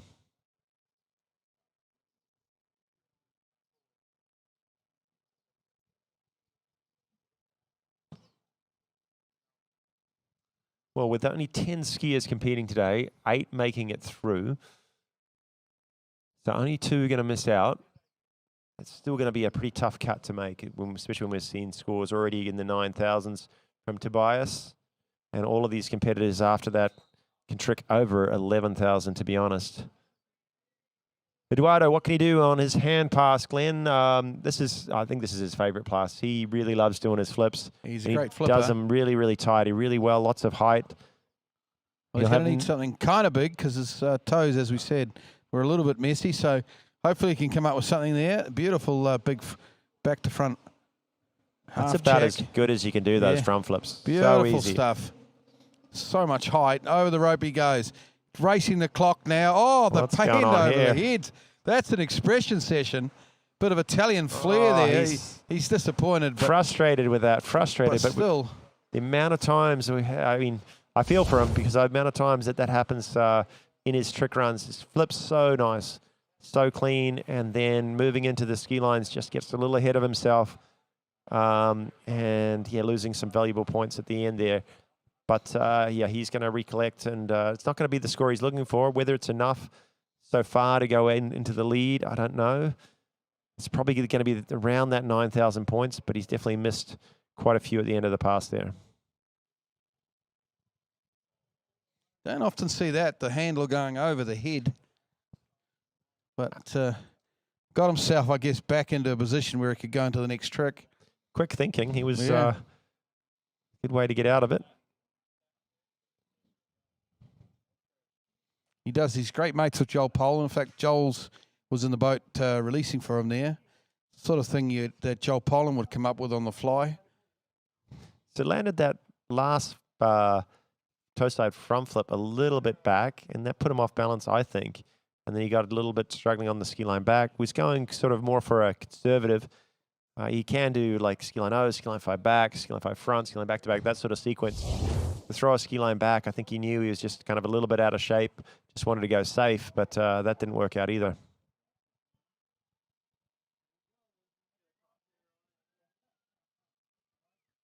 And a brief hold up at the dock. I believe it's Martin Labra standing there with his gear ready to go. And we'll try and check in with the results, see if we've got anything else coming through for you. Hopefully Tim Veald's score is through. It's 89.90, so just shy of Tobias's lead, 91.60. And Adrian Elias's first pass, 34.90. His second pass coming through, he had missing his last 3 tricks. Hazard a guess, say around 7,000, 7.5 for Adrian. Eduardo, we're going to say around 9,000 points as well, Glenn. So the two kind of on the outside looking in right now, maybe Tim Veald and Adrian Elias.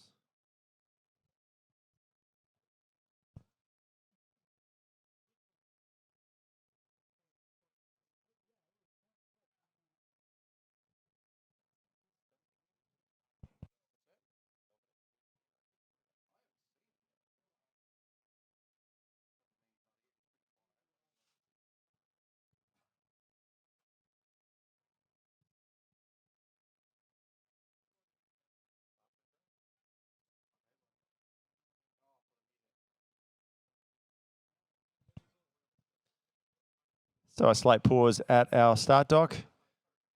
See our driver just hopping out.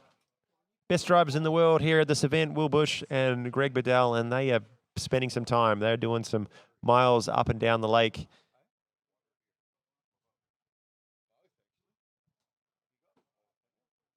And he is back, ready to go again. And we will be moving through the next competitor. It's Martin Labra from Chile, about to take to the water. He won the under-21 men's trick event with a huge score. It's 12,940 points. Oh, so close to 13,000. And he's kind of my pick to break that 13,000 mark next, Glenn. What do you think? Yeah, he's on the eve of it. I forget what trick it was at the end of his run that was just out of time that would have seen him over 13,000. But, yeah, he's come back from that knee injury. He had 12 months off, basically, after a knee injury. I think it was a jump crash just before Moomba in 2025. But he is back and having a great season, particularly in the trick event. But he's been jumping and slaloming well also. Great overall skier. He is a sensational overall skier. I think he has the under 17 or under 21, no, under 17 world record. Toe wake 5 back, landing in reverse back position, moving through some toe back-to-backs so quick, so strong this guy, compact, tied to the wake, toe line O, a little bit off balance as he lands, but didn't lose much time, toe line back-to-back and the reverse. Can he get the toe line 5 in? It's there, it's toe line front as well. What was in 20 seconds, Glenn? Great skiing. Martin Labra. That was good. Look quick. I mean, we'll watch it again. But got a little bit off balance at times here on some of these upcoming tricks here with his shoulder, kind of leading in with that shoulder into the turn. But still, I don't know, he'll maybe lose a bit of time there, but not a lot. And he went over the rope pretty well. This is great stuff. Love watching this as he stands up a wonderful opening toe pass. Well, definitely the best toe pass we've seen so far today. Fast, difficulty level increased a little bit from our other competitors. And I'd say that's close to 5,000 points right there on that toe run.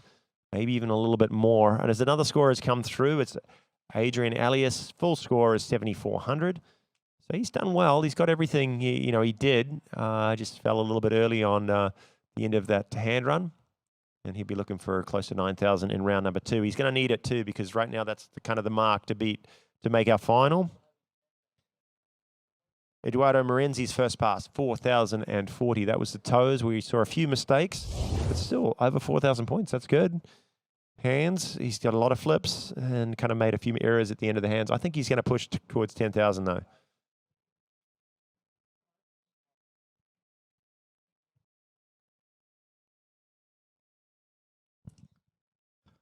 Well, Kyle, we know and suspect that Martin Labra is probably going to be the next 13,000 point tricker in the world. So it may well be in the next 60 seconds or so if he can stand up this pass, because his toes are pretty darn good. Well, I did say he's my pick, but there's actually several that they're so close to it. Obviously, Pato Font has been threatening it for a long time too. Yeah, and he's got the tricks to do it. He's just got to execute. There's only 2 that have done it so far, and they've only done it a couple times, Jake Abelson and Matty Gonzalez. This guy has been close, and so is Pato, and he does it with tricks like this. Those 2 back-to-back mobs so fast. There's the back-to-front front flip, a half twist, the reverse, finish off 1 more front flip. Now, can he get the big points at the end? This is where we get into a little trouble if we're not on it. Ski line 5 front, ski line 5 back. He's lost some time, though, after ski line O. He's going to miss that ski line back out of time. Yeah, just lost a bit of time, didn't he? Yeah, these top guys can get 6 flips and 5 ski line tricks if they move it. But I don't think he's going to get that ski line back in the way he landed. Which trick was it? The first ski line O, maybe? Yeah, I think so. Watch it. It's coming up soon. That first ski line O, he just lost probably a second. Here we go. It's not much, but, man, it's a lot when you're trying to trick 13,000 points. Bet he'll be mid-air on that ski line back and where the 20 seconds goes. But if it's not in, you don't get anything for it. So 350 points probably lost. But a great 2 passes there from Martin Labra, and he's done his job in round number 1, because I think he's pushing towards something 12,500 points right there.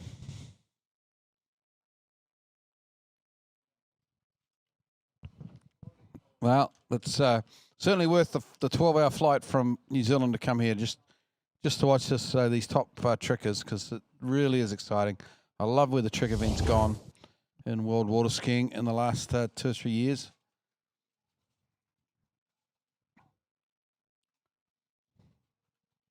That Latin American flair has come into the event. And although you don't see them outside of Europe too often nowadays, there's still some very good European trickers kicking around.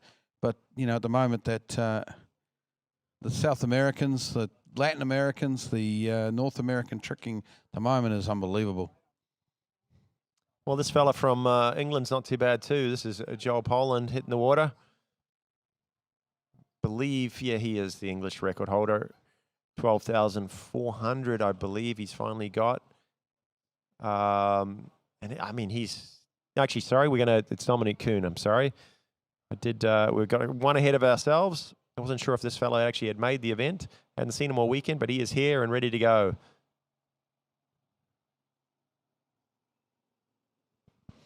So Dominic Kuhn on tow, going through, racing that 20-second clock. Loses a little bit of time after that tow wake. Over the rope. A little bit all over the show there towards the end for Dominic. This is probably going to be a little bit of a disappointing first pass there. Dominic Kuhn, this guy is a beast on the water. Look at him, he's a strong guy. Really kind of uses his power through his all of his tricks. Got a little bit out of shape towards the end of this pass.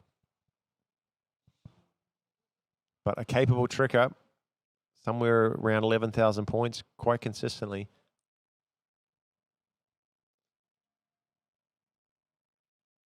Tow line 5 back. We saw Tim Veal go down on that one. It's so difficult, and especially because it's right at the end or close to the end of your 20 seconds.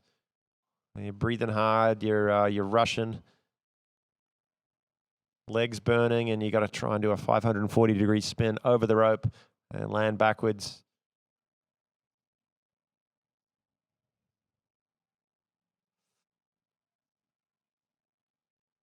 He was off balance, yeah, before he even started there, Glenn, don't you think? He said as he came front after tail line back.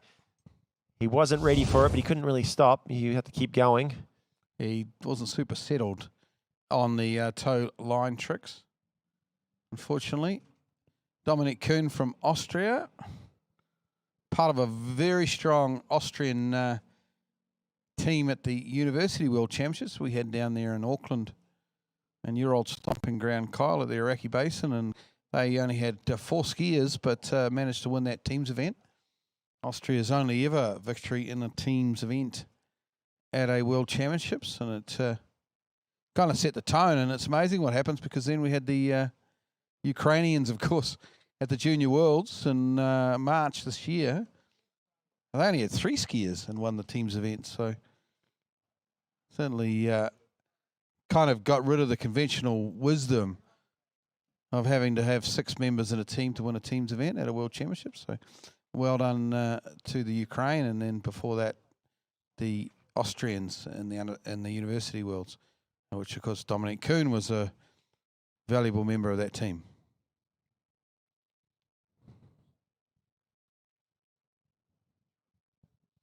All right, a lot of instructions on that sheet of paper that the driver feeds into the Nautique towboat. All of these skiers getting a few options on settings. This guy's a big guy, so I bet he put his zero-off setting pretty high. I think I saw C3 on there, just so it's got a lot of support. The boat reacts quickly, keeps him keeps that line tight for him as he's going through his flips, and then obviously dropping the speed down towards the end. You saw that speed dropping from maybe a mile an hour towards the end of his pass, and his release person will notify the driver when that needs to be. So again, a lot of changes in the trick event over the last few years. The skiers able to change speeds, and obviously they changed ropes, handles, skis. Back in the day, it was one ski, one rope, both passes, didn't even stop in between. So, but it's all for bigger and better performances. Dominic Kuhn now, this is the hand run and some massive front flips. Still on top of the water, going through his 6th flip, the speed dropping right there. Ski line 0, he's still on the water. Ski line back to back. A couple more left. It's a big ski line 5 back. He nails it. Taking a little time for ski line 5 front. Yeah. Ski line back's going to be out, and he falls on it anyway. It's a shame he fell right at the end, but as you say, it may well have been out of time. But that was a great hand pass, Kyle. I was really impressed with that. The flips were quick. They were big and they were quick, and then the ski lines were excellent as well. So This has been a good hand pass here from Dominic Kuhn.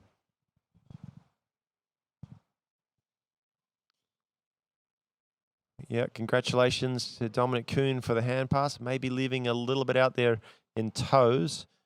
And as he is finishing up on the replay on your screens, we're going to announce a few more scores. It's Martin Labra's come in, and it is huge. 12,010 points. 12,010 points takes a dominating lead over Tobias Georges with 91.60. Tim Field, obviously 89.90. Eduardo Marinzi's a surprising one. I thought he'd done a little bit more. 8,600. 8,600 for him. Lost a little bit too much at the end of that hand pass. And Adrian Ellis rounding the event out so far with 7,400.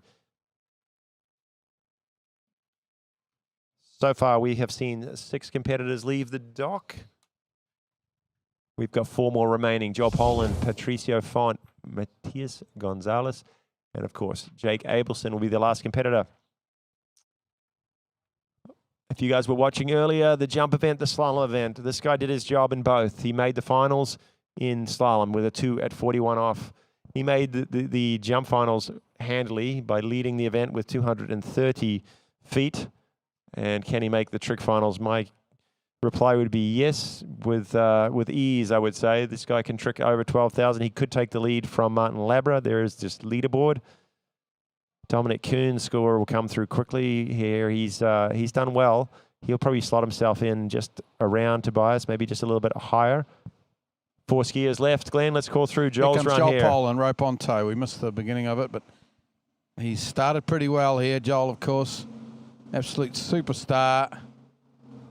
Over the rope he goes. Continues through these toe line tricks. Piling the points on. Trying to beat the clock. Any old tick of the clock will be 20 seconds, but there's some big toe line tricks there. And there you go, Joel Poland stands them up. Very quick. Well, we've seen 2 competitors go down on that huge toe line 5 back. We saw Martin Labra nail his one, and Joel Poland having no problems with his either. Coming up right here on your replay. Toe line back, out comes front. Toe line 5 back, easy as you like. Straight into 2 toe line back-to-backs at the end, and that's extremely difficult. Toe line front, probably out of time. That's the trick he needs in time to get that big 12.4 or so, I believe.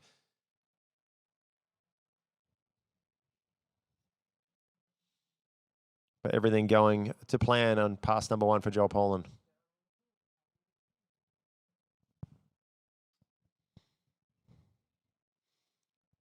Yep, job 1 is done for Joel Poland.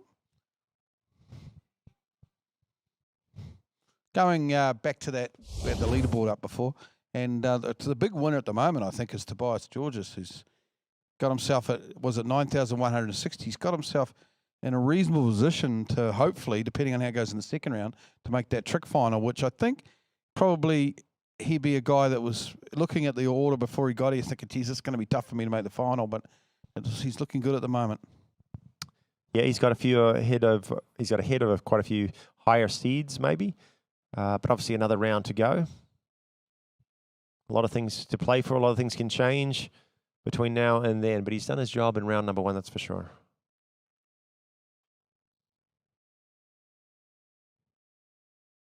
All these skiers getting maybe 45 seconds to a minute on the back of the boat to change their equipment. All these competitors using a different hand ski and then hand toe ski, and also changing up the rope lengths and handles for that event, for that pass too.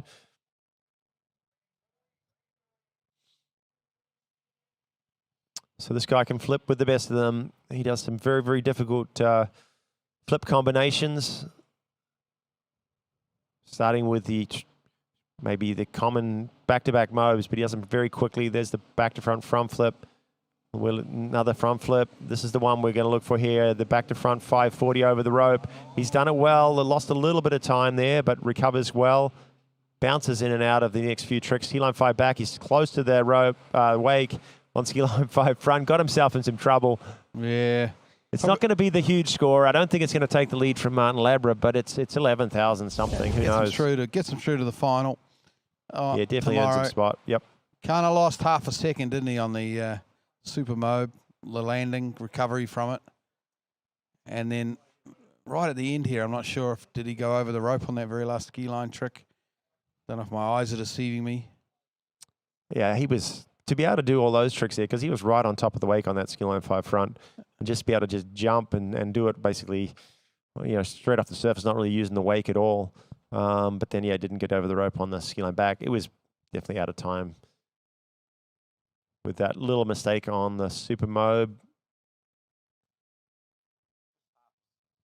Just half a second, but it makes a huge difference in this level of trick skiing. That's so cool to watch. I know he throws in a ski line 7 there occasionally, and that's maybe one of the other ones he was missing here today, just trying to make sure he stood up that round, got a score on the board, earned his spot in the final. I think he's going to shoot for bigger and better things in round at number 2.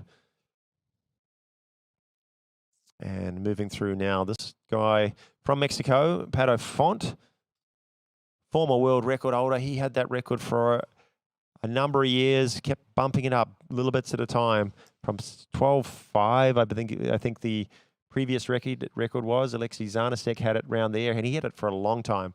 Pato was so close to that mark, kept working at it, and finally got it, kept pushing it forward, but unfortunately got eclipsed by Jake Abelson and Matty Gonzalez to get through to that 13,000. But I know he's got that mark set, and he's got the tricks to do it. I've seen some crazy sequences from this guy.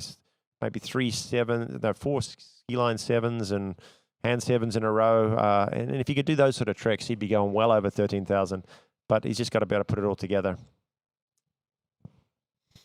Here we go. Multiple-time world champion, former world record holder, Patricio Font out of Mexico. Starts rope on toe. Very quick on these toe tricks. Beautiful spins.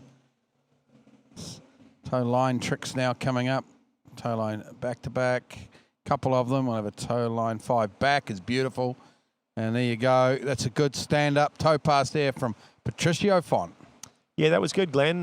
He's got that toe run down on lock, but I did notice one little error at the end, and that's why you can see his look on his face, a little bit frustrated, because he usually bounces out of toe line 5 back into a toe line front, and so he's lost some points just at the end of that toe pass.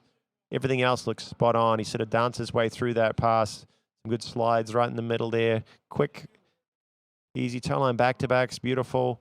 This is where the error came in as he came front, toe line 5 back. Usually just keeps traveling towards the other wake, does a toe line front and maybe a toe back. He had to just kind of improvise after that as he lost kind of his direction, but still big points on pass number 1, close to that 5,000 in one pass.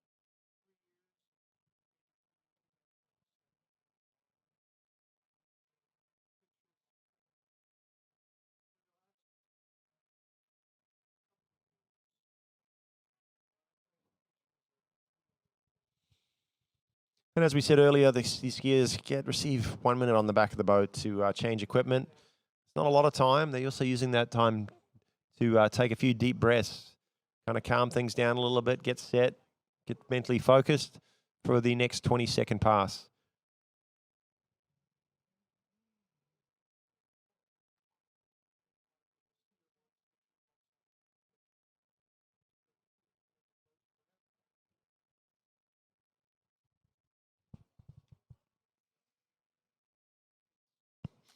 Well, Pato Font, as you say, just slightly disappointed after not going over the rope on that last toe front that he did. I think he might have turned it a toe wake front, but he wanted to be a toe wake line front.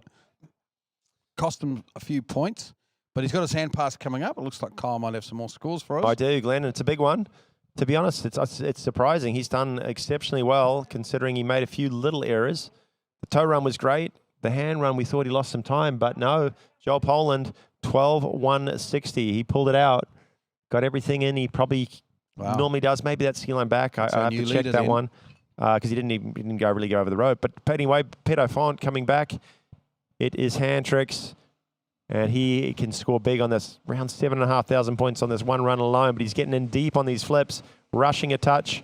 Hopefully he goes big on this ski line 5 back. He has to do the ski line 7. There it is, huge. The first one we've seen today, ski line 0, ski line 5 front.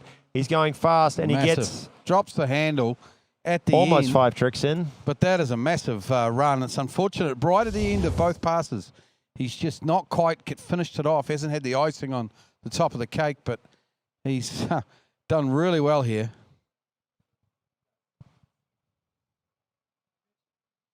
He came up a bit short on that flip, and he was sort of pulling his ski out from under the water there on that half twist. Recovered well, though, and to be able to go straight into this ski line 5 back and ski line 7 does that one so well. There's a ski line 0, a ski line 5, and he was going fast, trying to get that last one in time. It's a front-to-front wake 7. I believe he can do a front-to-front ski line 7 as well. I don't know if I've seen it in a tournament where he's pulled it off, in conjunction with all the rest of the stuff to get the score he's looking for. But like I said, he's got all the tricks there to go well over 13,000 points. To be honest, I think if he nails everything he can do, he's not going to be shooting for 13,000. He's going more like a deep 13,000. So Joel Poland takes the lead with a 12.160. I don't think that's going to be enough from Pato Font. I think he missed a little bit here and there, but who knows? He might just break the 12,000 as well. We've got 2 skiers remaining. Matty Gonzalez, the skier in your picture on the dock, getting set up for his toes. And our last competitor, Jake Abelson. That's going to be round 1, Glenn, and then we're moving in straight into round 2. So sit tight. Yeah, if you love tricks, you've come to the right place. We've got an absolute trick smorgasbord going on here this afternoon. Are we taking a break or are we rolling straight in? I think our judges upstairs might be a little bit of a breather after scoring some of these huge scoring runs. Yeah, shout out to the judges. It's not easy. And their brains there'll be smoke coming from their ears, I'm sure. Up above us in that trick judging tower. Well done to them.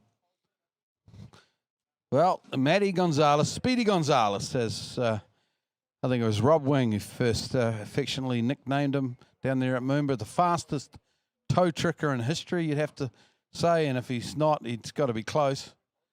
Certainly entertaining to watch this young man. One of only 2 skiers to ever tricked over 13,000 points. Oh, he's got himself in trouble here, though, at the start of the run, just pushing the speed a little too much. But back on form now as he starts to get a bit of a tempo. Wow. Gone so fast that the webcast started to glitch a little bit on us. He's not happy.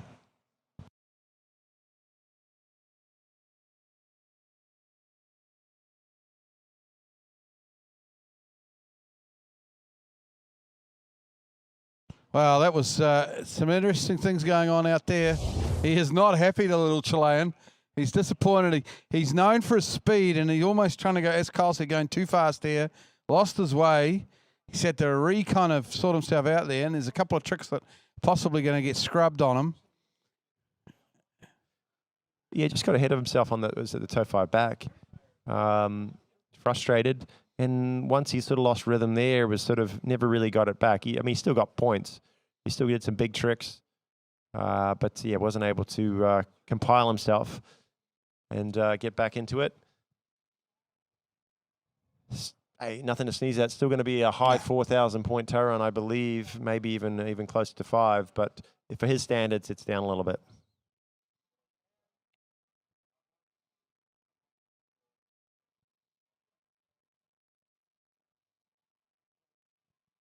So obviously, our skiers get to choose whatever tricks they like to throw in their runs. Some choose higher scoring points and take their time on them and go a little slower, and then they get their points that way. Matty chooses high scoring points, but he also tries to go extremely fast. But yeah, if he does get ahead of himself, the consistency can falter a little bit. He does have a pending world record in application, I believe, Glenn. Have you seen that come through? I think it was 13,140, but I don't know if that's going to be credit. I remember seeing timing it, and I think there was something that really, really close to the 22nd and maybe even some credit. So he's having a shot at that world record that Jake Abelson currently holds. But once they set it in a competition like this, even if our judges give it credit there, it's got to go through IWF accreditation. And a big panel sits down and takes a pretty tough look at it, scrutinizes it, and makes sure everything is judged fairly.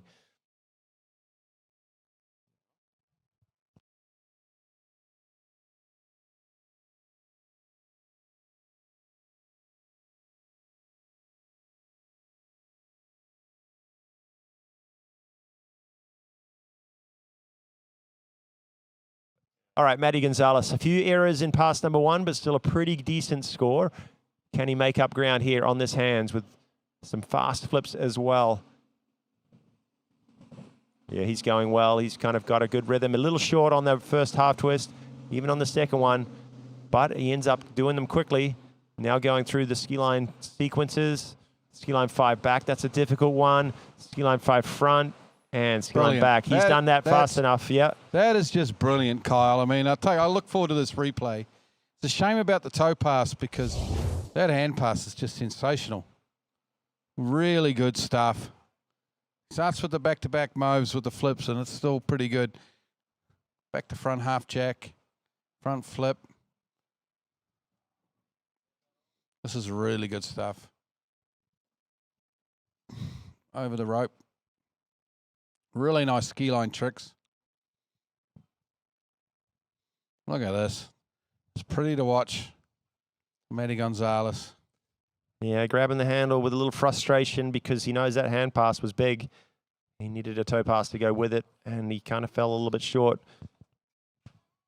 It's gonna be a big score, maybe close to 12,000, a little bit over. I'm looking over the sheets from Joel Poland, who's our current leader with 12,160. Glenn, get ready for this. He missed his ski line back out of course. That's the 350 he needed to do the 12,460. He also missed that toe line front. I don't know if that's realistic for him to get toe line front in time, but he's still got a couple tricks. Can he improve him on his speed? He's got another sort of almost 800 points to go towards what he already scored. So the potential's there for something big from Joel Poland, and he might join those guys that are shooting right up there around 13,000 points very, very soon. Okay, last competitor leaving the dock right now, Jake Abelson. The young guy, he's only 19 or 18 years of age.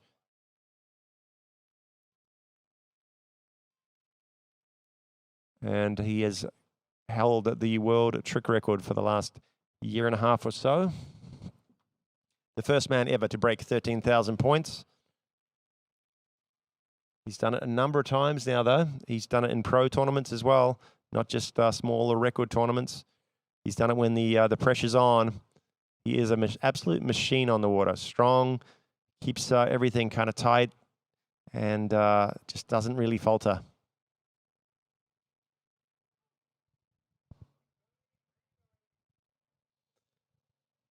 Consistency, he's got that too, doesn't he? Just so rock solid with his tempo, with his rhythm through this run. Let's watch, sit back and enjoy Jake Abelson toe run. Yeah, starts with the toe 5 back, regular toe surface tricks, toe wake line. Oh, going over the rope nicely. Jake Abelson, big toe wake line tricks here. Sensational stuff from Jake. That's a good stand-up pass. Just does not miss, this guy. Does not miss on those toes. So in tune with where he is on his ski. The only thing I would say he gets a little bit penalized for is maybe just a few hesitations here and there. Every once in a while, that toe 5 back or toe 5 front, you know, he sort of pauses ever so slightly and can lose a little bit of points there, but so far so good.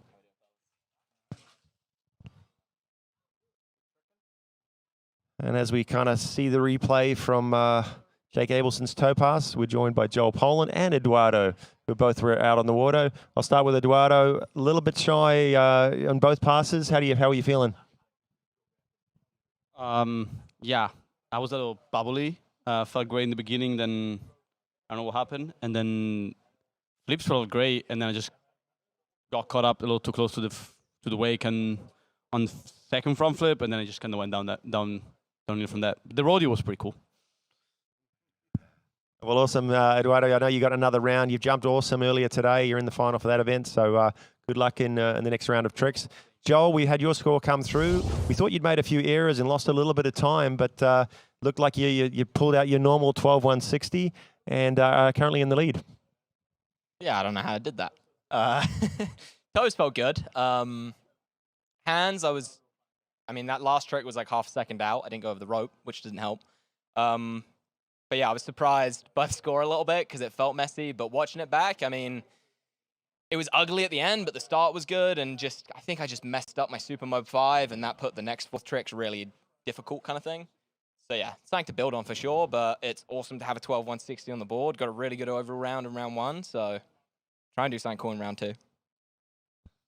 All right, well, Joel, we've seen you out there on the slalom ski. You ran 2 at 41 in the slalom final, easily into the jump final with the leading jump of 230 feet, and now into the trick final, regardless of what happens in round number 2 with 12.160. So obviously on form today. I do have a question about your toe pass. When I was looking at your sheets, yeah, you missed a ski line back, which is 350, and I know that's the trick you want to get to 12.4, which I think is your best. That toe line front, have you got that in time? Can you do it? Can you speed up a little bit more? Yeah, the toe line front in time, it's possible, 100%. But that's not where I'm going to get my points. I got to do toe in the middle. So yeah, we'll try a different toe run this next round, I think, and try to get those few more points. Glenn, that's awesome. That's what I was hoping to hear. This second round for him is a little bit of a free round where he can really go for it. But let's watch Jake Abelson on his hand pass, Glenn. Yep. So he's stood up as a toe pass. Can he stand up the hands? He's going well at the moment. It's the world record holder, Jake Abelson, out of Arizona, getting it done. Over the rope he goes. This is looking pretty good. He's racing the clock. He'll know exactly how much time he's got. He's flying through these tricks. This is looking like a big score. He dropped the handle. Dropped the handle on the 7. Oh, tragedy because he looked so good up till then, Kyle. That was moving so well, and just no mistakes in any of that pass. So he was definitely going to get that in time as well. It's such a difficult trick to do right at the end of all those other high-energy tricks. He nailed the ski line 7 back-to-back, right after his flips. But a 7 front-to-front handle pass, he can do it. He's done it. That's when he breaks the world record, when he lands that trick. There's the ski line 5 setting up now. One handle pass, and usually tries to wrap into the second 360 of that 7, but just missing the handle and going down. It's a big scoring point. So on that trick, it's something like 800 points, I believe, that front-to-front 7. So his score going to come down, give or take, high, maybe low 12,000. Do you think there, Glenn? Oh, I think it'll be definitely in the 12s. Yeah, could even get as high as mid 12,000s from Jake. Great tricking. Just didn't quite get that icing on the top of the cake, though. I think we're going to roll straight into the Open Women's, and we're going to announce another score. It's another 12,000, but it's not going to take the lead from Joel Poland. It's Pato Font. It's 12,110. So 3 skiers already over 12,000. That's Joel Poland with the lead. Pato Font, 12,110. Martin Labra, 12,010. So some great tricking, and we know Jake Abelson's gone around 12 or just a little bit more. We think he's going to take the lead. Matty Gonzalez, a score we're unsure of because he lost a little bit in the toes. We're also announcing Dominic Kuhn's score, 99.60. That was a good performance from him, putting him into 4th.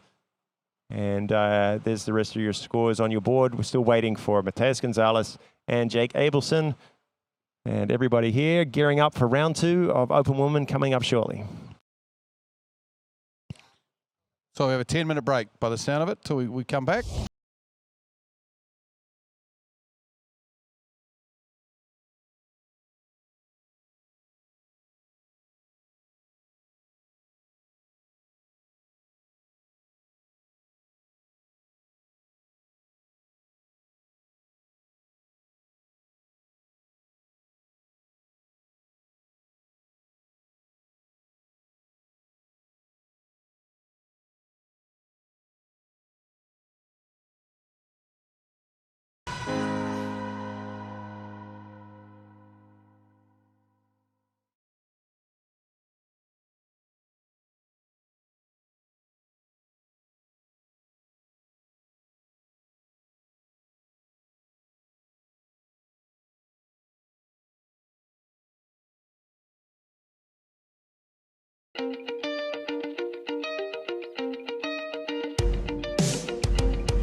Dillinger Insurance, we have over 50 different carriers to shop your home, auto, and recreational vehicle insurance needs. We would love the opportunity to save you money. We insure million-dollar mansions, condos, mobile homes, rental homes, and everything in between. We know all about wind inspections, 4-point inspections, and how to get you the right coverage for your particular home. You've got questions, we've got answers. Can you remember the last time you had a rate decrease with your auto insurance? Let's take a look and see what we can do. We know all the ins and outs of getting our customers the best rates, coverages, and discounts, so put us to the test. Don't monkey around with your insurance. Call Dillinger Insurance today. We've got tons of companies to help find you the best prices and the best coverage for your particular needs on home and auto insurance. Go Knights! The mecca of water skiing in Mexico since 1987. Located 1 hour from Mexico City, with perfect weather and ideal conditions for skiing year-round. We have a 3-event artificial lake with a certified course and ramp, plus a full-size Rixson Cable Park, air-conditioned rooms with spectacular views. Less than 30 minutes away, pyramids, colonial cities, and caves. At the site, we have spectacular local foods and kids' water park available, and the vibe that has always defined Tequesquitengo, with decades of water skiing history.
Eagle, made in the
The mecca of water skiing in Mexico since 1987. Located 1 hour from Mexico City, with perfect weather and ideal conditions for skiing year-round.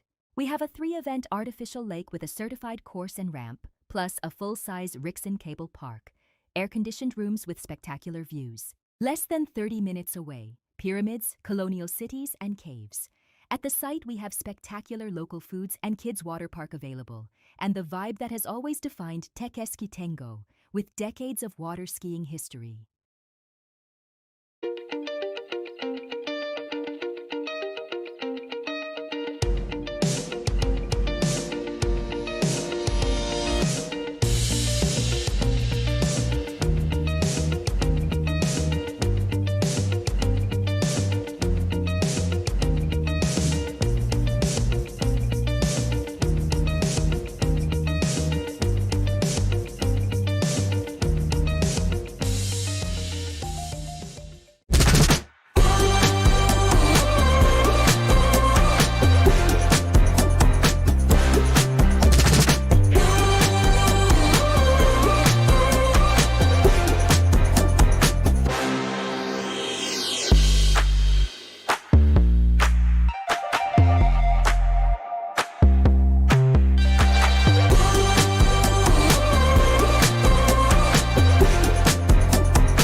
the mecca of water skiing in Mexico since 1987. Located 1 hour from Mexico City, with perfect weather and ideal conditions for skiing year-round.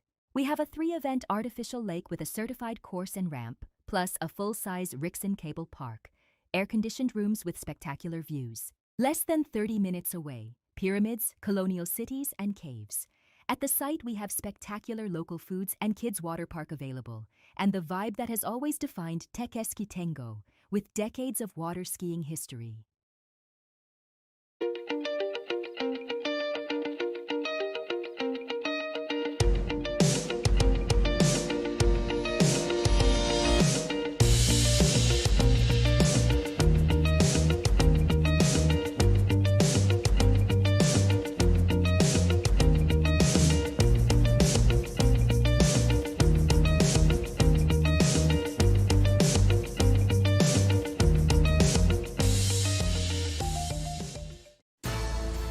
At Dillinger Insurance, we have over 50 different carriers to shop your home, auto, and recreational vehicle insurance needs. We would love the opportunity to save you money. We insure million-dollar mansions, condos, mobile homes, rental homes, and everything in between. We know all about wind inspections, 4-point inspections, and how to get you the right coverage for your particular home. You've got questions, we've got answers. Can you remember the last time you had a rate decrease with your auto insurance? Let's take a look and see what we can do. We know all the ins and outs of getting our customers the best rates, coverages, and discounts, so put us to the test. Don't monkey around with your insurance. Call Dellinger Insurance. Welcome back, ladies and gentlemen, water ski fans around the world. This is continuing coverage of the California Pro-Am here, part of the Nautique Water Ski World Series. Round 2 of women's tricks. Elimination round is about to start. It's Sasha Deniskaya from the United States of America, and here she is, Kyle, rope on toe. Okay, so yeah, kicking things off, Sasha, our leader in the jump event, now putting the trick ski on. She scored 67.40 in round number 1, but missed a couple things in her hand run, a couple big flips in the end. She did her toe run well last round too, and it looks like she's doing it again in round at number 2. All these competitors getting 2 rounds before we cut to the top 8 for our final tomorrow, starting around maybe 1:30, 2 o'clock tomorrow afternoon. I believe the trick finals will be. Starting tomorrow, we'll be kicking it off with slalom, followed by jump, and then tricks will round out the day of competition and this exciting 4-day event. Looking like, yeah, Open Women's Slalom Finals will start at 9 a.m. And we saw some big stuff from Regina Jaquist today with the 4 at 41. The Open Men's Slalom Finals will be right after that. And Dane Meckler sitting pretty on top of the field with a 5 at 41 the first round. I believe 4 or maybe even another 5 in the second round. And really kind of streets ahead of the rest of the competitors who are fighting to get sort of 2s and 3s. There'll be a course change, and then jumping will start at 11 a.m., give or take. Open Women's Jump Final. You'll see Sasha back out there. She's our top seed, 175. Open Men's Jump right after that. And the top 8 in the world will be competing for the title here. A course change starting at around 1:15 will be the Open Women Trick Final, the top 8 of them, and our Open Men Trick Finals following. Wrapping up the event around 3 o'clock tomorrow afternoon. So if you're here on site, make sure you make it back for 9 a.m. for our the start of our finals. If you're watching at home, make sure you tune in on a Sunday and spend your time on the couch and watch some of the best action in the world.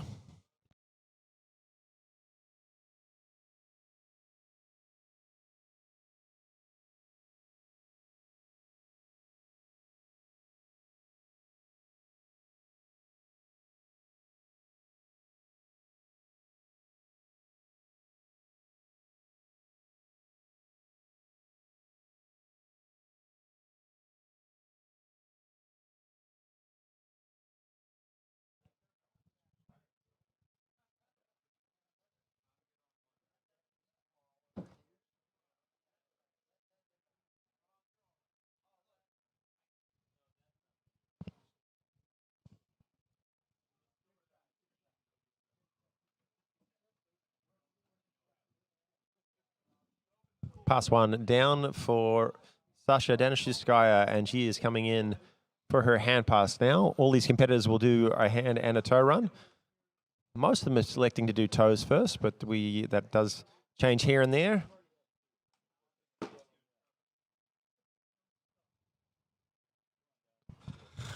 Yeah, she comes now. Wake 5 fronts to start. She's got the inverted wave 5 back there for the third one. Good start. Into the flips we go now, the regular and the reverse. Back landing. Back to front flip. This is going well at the moment for Sasha. She's winding up now for the big mobe. Back-to-back mobe. The front flip. Oh, geez, a bit of trouble, but she sticks it in the end. That was a great pass, and she waves to the crowd as she goes back to the dock. Is no better feeling than going out and doing 2 stand-up runs, skiing back to the dock, especially after scoring such two big runs like that. Started off this run extremely quickly with those 5s, didn't she, Glenn? And then moved into her flips. She had all sorts of trouble in the first round, somewhere about her 5th flip. That was her 3rd. Here's her 4th. And they're just sitting up for the back-to-back mobe. It's a full twisting flip, starting backwards, landing backwards.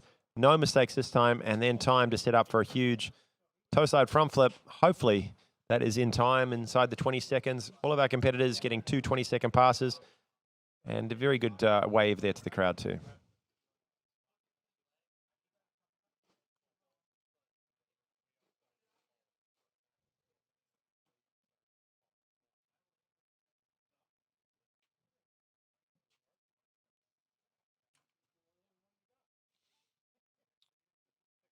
That was the one she went down on. That was a very difficult trick, but she made sure she took her time.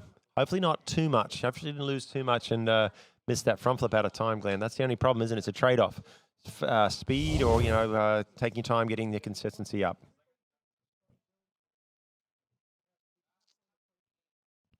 Our next competitor, I think, is Hannah Stopnicki from Canada. Seem to be doing something in the boat here at the moment. Little fill-in while we're waiting. Glenn, you've been here. You've caught a lot of the action today, all through the slalom, all through the jump. 1 round of tricks. We got 1 round of tricks to go. Highlights of the day, skiers of the day, that sort of thing. What have you seen so far? What's been the highlight for you? Well, obviously we almost had a world record in women's slalom. I guess the goat Regina Jacobs. I think it was 4 at 41 off at 10.25, which was a magnificent score. Dane Meckler, on the other hand, in the men's slalom, it looked like for all money he was going to run 41 off, 10.25. He fell around 5 ball, I think it was from memory. So the slalom was good. We look forward to the finals tomorrow. Obviously, jump, Joel Poland, just amazing. Just being Joel Poland. 3 jumps, close to 70 metres and over 70 metres on his last jump. But I think it was a 224, 228, and a 230-foot jump from Joel. So, yeah, I mean, obviously the tricks, I love the tricks, and we're in the middle of it now, and there's been some good stuff. Going back, just while we're filling, we saw before we went to the break, Jake Abelson fell at the very end of his hand pass, dropped the handle on the Wake 720. If he had somehow managed to grab that handle and land that trick, we would have had a pending world record, because I don't know if we've even talked about that. His trick score is 12,570. And that 720, I think it's an 800-point trick. So dropped the handle. So we almost had a world quick men's math, trick record. 13,370? Yeah. Is that what you're saying? Which would blow the current blow it record's away. 13,100. So I think 13,000. I was told 13,040, but yeah, okay, might be changed. Yeah. There's so many applications going, and Jake's been over 13,000 a number of times. Mateus has done the same, but they've got to get through the accreditation process. So where it currently stands, we think 13,040. It may be slightly higher, but 13,370, wouldn't that be amazing? So I don't know if Calvin can pull that the very end of Jake Abelson's trick pass up, but just see how close we think he was to grabbing that handle, to not dropping that handle, because that would have been massive. Well, some more highlights over this last 4 days. Obviously, we had the under-21s, skied a lot on the Thursday. Then we moved into some of the pros starting Friday. And one of my favourite moments was seeing Freddie Krueger back on the water in the jump event. He'd been away from the sport for a year or so with a knee injury, but the champion was back and just like a Cinderella story, came out and nailed his first jump, 214 feet. Absolutely huge. Ask and you shall receive. Jake. Right, watch this wake 720 at the very end of this run and tell me how close you think he was to landing it, not to grabbing the rope. Here we Big go. ski line 7. There's the ski line 0. Setting up now, ski line 5 front. He was so quick. Well, it was close. It was close. What he usually does is he does a hand pass on the first 360 and then wraps in on the second. So I don't know where he lost the handle in that slow-mo. He kind of maybe was on the first 360. Didn't really have a chance to wrap in. I have a feeling it was right on the horn as well. So you obviously got to land it, and it's got to be in time. Yeah, but for the sake of the story, let's pretend it was in time. Pretend it in time. That was close, you know. You still took the lead. Even though falling on that trick, he still took the lead with 12.570. It's a huge score from him. And we are back in action, and it's Hannah Stopnicki, 82.10. She scored in round number 1 and 2 very sweet stand-up passes. No problems at all for her. Hopefully, we're going to see her kind of amp things up a little bit, go risk a little bit more maybe.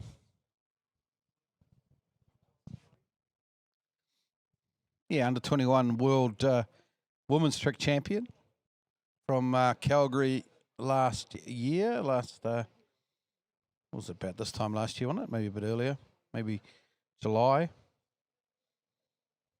Starts nicely with a toe 720. Excuse me. Surface tricks. Going well, nice and smooth. Toe wake line 360. Toe wake line back, gets lost a little bit there before the toe wake line back to back. Maybe lost some time, but still stand up pass from Hannah Stopnicki. Yeah, she looked like she got out of balance. I actually don't know if she lost any time though. She's sort of falling from one to the other, and kudos to her. She kept moving, and straight into that toe line back to back. And I think another pretty consistent, similar score to what she did last round. Maybe a little cleaner on her toe pass. It's really in the hands. That's where she's going to have to pick up maybe one more flip somewhere along the lines. I know she can do another different flip combination or so.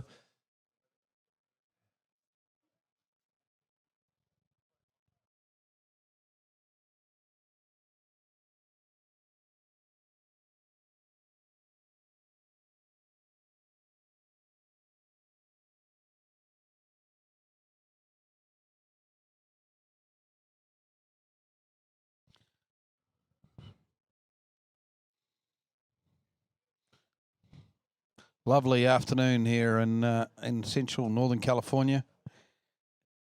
Just a beautiful blue sky day. Lovely temperature. Obviously, nice to be in the shade, but it's good. Some people getting some good sunshine out there as well. As we wait for Hannah, the judges are working hard to get through Sasha's score. It's seeing pass 2, 49.50, the provisional score. We haven't got a score for pass 1, but 49.50, that is a big improvement over round number 1, 33.50. So yeah, she's picked up 1,600 points in that pass number 2. Still waiting on pass 1, but it looks like she's going to go well over 8,000 if judges like what she did on her toes.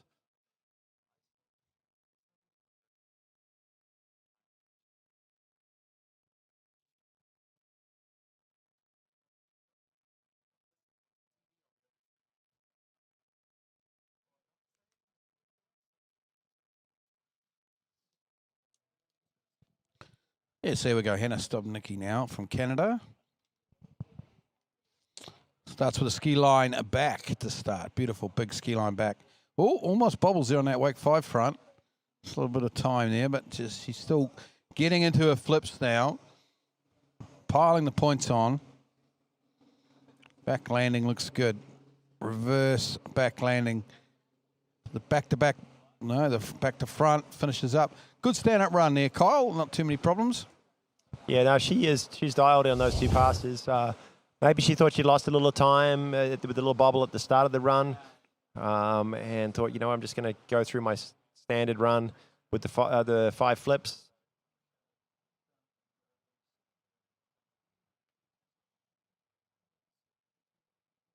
yeah, just so easy for her to she can count on this pass day in and day out.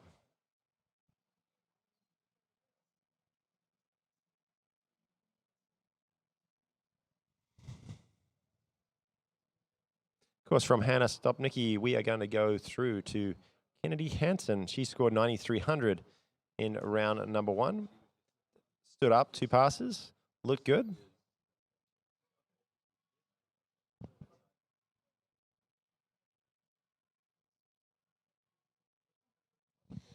Yeah, I guess the big question is, can she crack the 10,000 point mark here, Kennedy? She's came close, but hopefully she can get a couple more. I can't remember, Kyle, exactly her first round score, like what happened with each of her runs. You might have a better memory than me, but I think she was just a little slow on some of the 5s. Maybe didn't go over the rope on ski line back to back, was it? Something like that at the end of her pass. I can't quite remember, but yeah, missing maybe one trick there and maybe a little on their toes. Who knows? Maybe got cut on a toe trick here and there. I can click on her sheets if you like. I'll tell you. That's very good of you, Kyle. Yes. Yeah, toe wake line no credit. That's a huge point. Yeah, 480 points. So in a toe run, only losing that one trick, but it's 480 points. In the hands, ski line back to back, no credit. Yeah, she didn't go over the rope. That's memory serves me right. So yes, 450 there, 480 in the. Gets that. She's almost at 10,000. That's well over 10,000 to be honest. Yeah. That's we're looking at about 930 points missing, and that puts her at 10-2 something. So yeah, she's got more too. I know she has a front flip. I know I've seen her do it at quite a few times. Many tournaments, I don't know. But hopefully she uses this as a bit of a free round. She's got a score on the board. She obviously can up her seating a little bit. But hopefully she just goes for it. And we're going to see her in the mid-10,000s. That would be fantastic.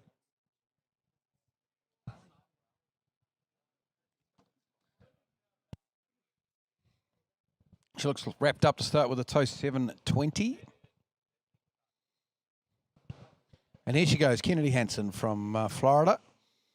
Underway in this trick second round. A little bit kind of off her axes on these toes at the moment, but she's still getting through them, piling the points on. Oh. No, she lost away on the toe wake line. She's trying to get back into her work here. Finishing up strongly maybe with a toe wake line back to back, which she does. And a little toe wake front, a couple of toe slides to finish. Just trying something there at the end, maybe. Trying all sorts of stuff. That was a toe line 5 attempt, wasn't it? Yeah, it was. Good stuff from Kennedy. Yeah, no sweat. She's done what it takes to make the final. She's got a good score, and she's trying to pick up the pace there and made this pass a little more exciting for us viewers. Wobbling around a little bit, pushing the pace, and up until that point she was, a little bit out of sync, but she was still going, and then just missed the rope on the toe wrap and do toe wake and yeah, but. Improvising from there. There's the toe line back to back. That's an easy trick for her. You can see this one. She's working on it though. Toe line 5 is loading for Kennedy Hansen. Yeah, well, we'll definitely see her through to the final, which is great.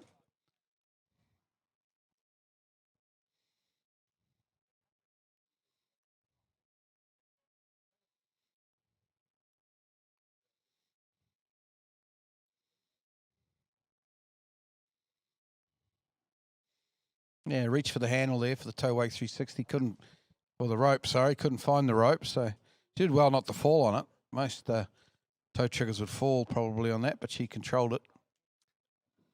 So what do you think? She needs a little page out of Patrice Martin's book. You remember that, don't you? Yeah. When he used to do toe wrap and not even grab the rope and just edge the wake and do toe wake just bounce out of it. She almost got there. She got the toe wake back part. But that was quick. He was did that quite a few times. A little risky, but he seemed to be able to pull it off.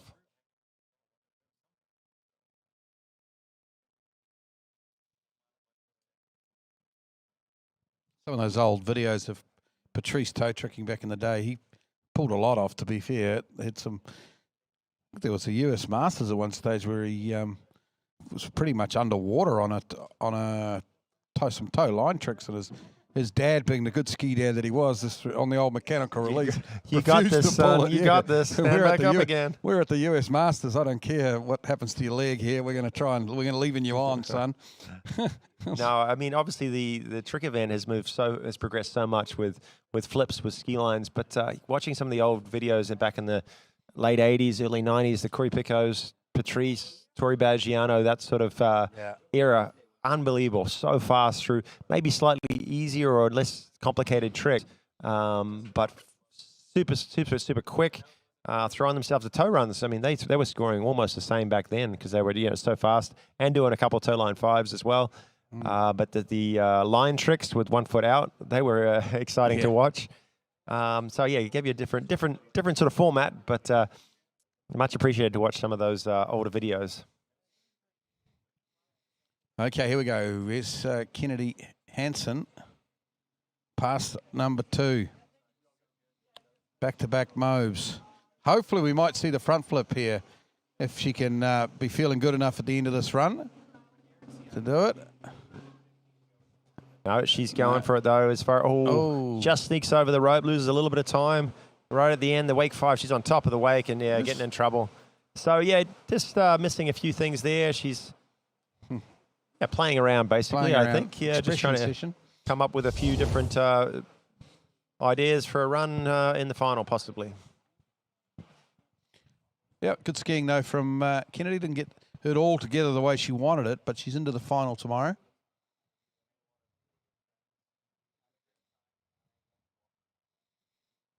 As we have continuing coverage here of the Californian Pro-Am. This is round 2 of the elimination rounds for women's tricks at this great tournament.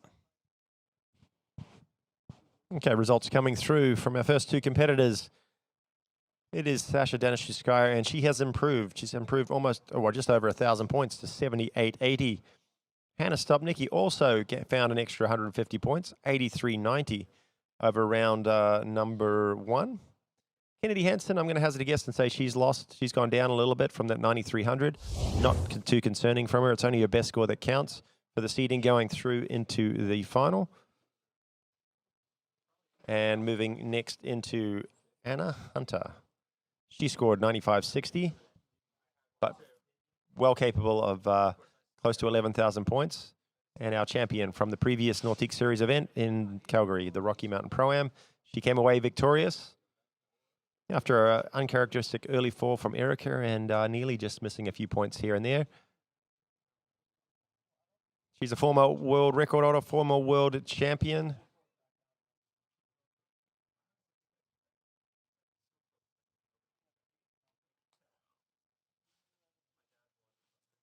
She had a few issues with this toe run, wasn't it, Glenn, last round?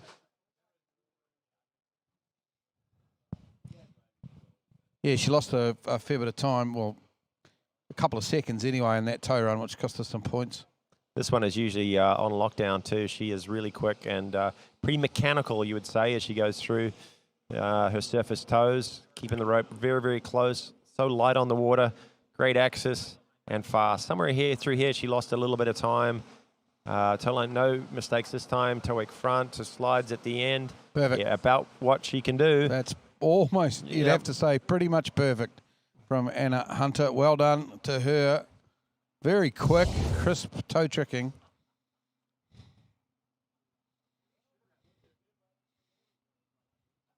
Watching the replay now.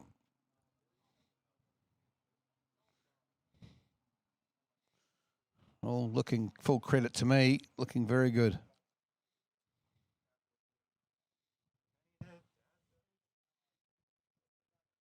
And we've probably got to give her some credit for her and obviously Neely and Erica. Some of the early, the girls that really started pushing the pace of their toe run, really trying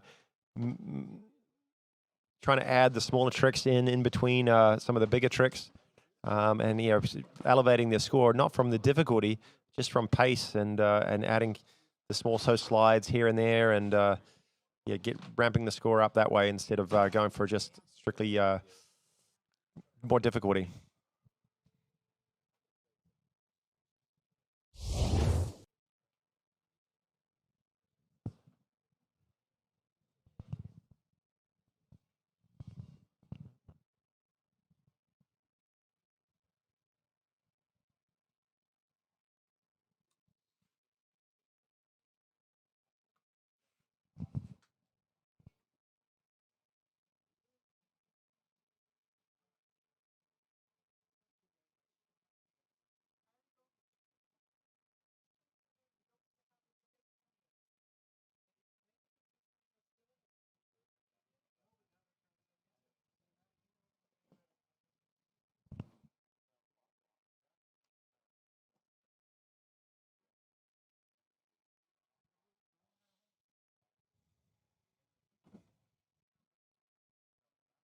All right, Anna Hunter coming in now. Boat speed set at 18.3 miles per hour.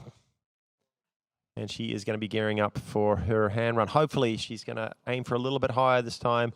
I know she's got a ski line 5 front in there somewhere. It's a big one for her. If she can nail that one instead of the ski line back-to-back, up goes her point tally. There's the 5 front, wake 5 back. Quickly into ski line back-to-back. And now going for the standard, but going to try and go faster and get everything in time this round. Back-to-back mobs. Yeah, she missed the one of her front flips last round. Going to try and pick up speed here. 1 front flip is the reverse in time. It's 2 stand-up passes. Congrats for Anna Hunter. She's going back to the dock with a pretty strong score there in round 2. Really good skiing. Really, you know, I'm not 100% sure, but I would have thought that's got to be close to all being in time. It seemed pretty clean and crisp to me, getting it done out there. Those tricks at the start were really fast, weren't they? Yeah. Some of her flips maybe lost a little time, but I think she has a little up her sleeve and still get that front flip in.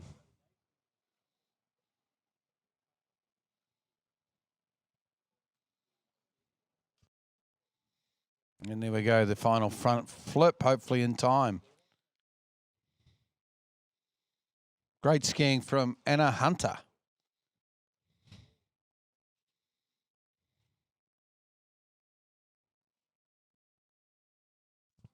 Okay, 3 competitors' scores in so far. We announced Sasha Danishevskaya. She gained some ground, 78.80.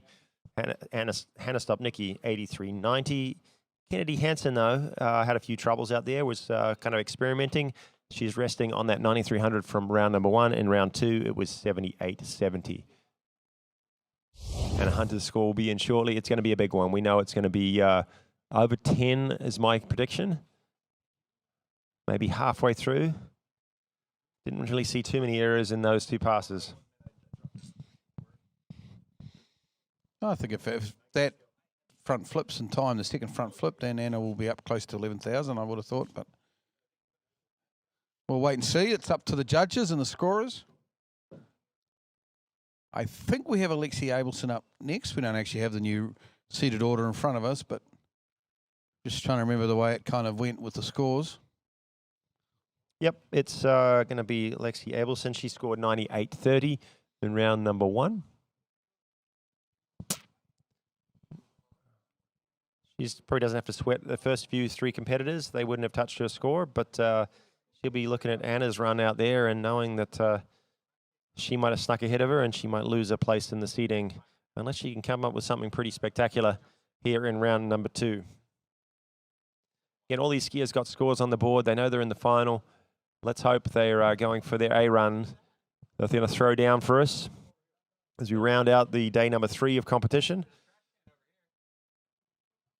It's 5 o'clock here on the banks of Shortline Lake. And we've got 4 more women and 10 men to go to figure out our finalists.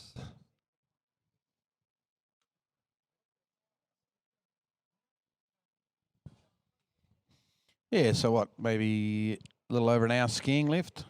Hour and a half maybe at a stretch, probably not quite that long.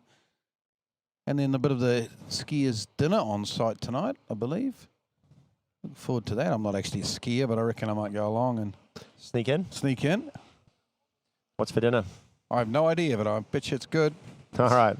Lexi Abelson going through her toes with ease, really. Another stand-up pass. Quickly toe slides there. Maybe a slip on a toe wake front. Who knows? She's happy about it. She's joking around. Kind of a pressure-free round for Lexi Abelson. But she has gone over 10,000 points in the past, and she would dearly love to do that at this event. She's got 99.80 in the under-21 section, 98.30 earlier on. Oh, so close. Yep, good stand-up pass from Alexei. Well done. I don't know, there might be a bit of, I don't know what they'd have for dinner tonight. Maybe a bit of barbecue, bit of smoky barbecue. Quite nice, Kyle, with some nice potato salad and some side salads, I think. probably suit me. What do you feel like for dinner, Kyle? What would? Sounds fantastic, actually. So, thought that might be a bit Especially of you. if it's a bit of a skier's dinner. Come mingle, I guess. Yeah. Mingle with some of your idols. A little chat, see how the day went. We'll get some info for we can use when we're announcing tomorrow. Get their opinions on kind of what happened out on the water. Might be the other way around. Maybe the skiers want to mingle with us a little bit, Kyle, and get They some. probably do too. Hear about our. Maybe they want our our day. advice for what they should do tomorrow. Yeah, maybe. Yeah. I feel free to share it, I'm sure. Whether they want it or not.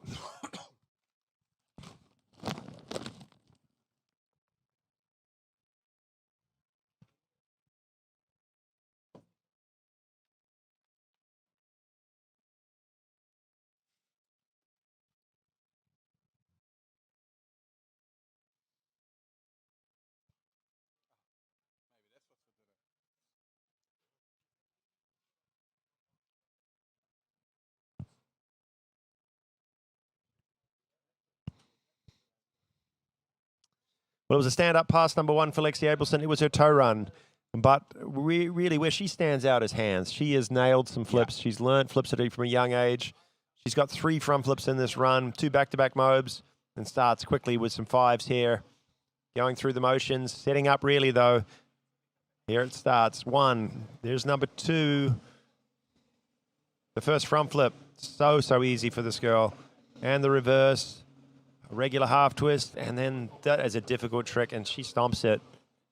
So she is unstoppable. Good run. She's the next generation of the women's tricks. Throws a ski line over for good measure. She's got some more up her sleeve, and maybe we'll see that from her tomorrow in the finals. Although she can trick 10,000, she's just a tad behind our top few seeds in Erica Lang, Neely Ross, and Anna Hunter. For a youngster, though, that's pretty quick on these flips. The transition's not too bad. Gets through them pretty well. Obviously, the big front flips are quite difficult. No, definitely. And all of our top 3, really, they'll be keeping an eye on her, that's for sure. Yeah. She's looking coming over at the them. shoulders. Yep. Won't be too long before she's up there around 11,000 and putting some serious scoreboard pressure on them.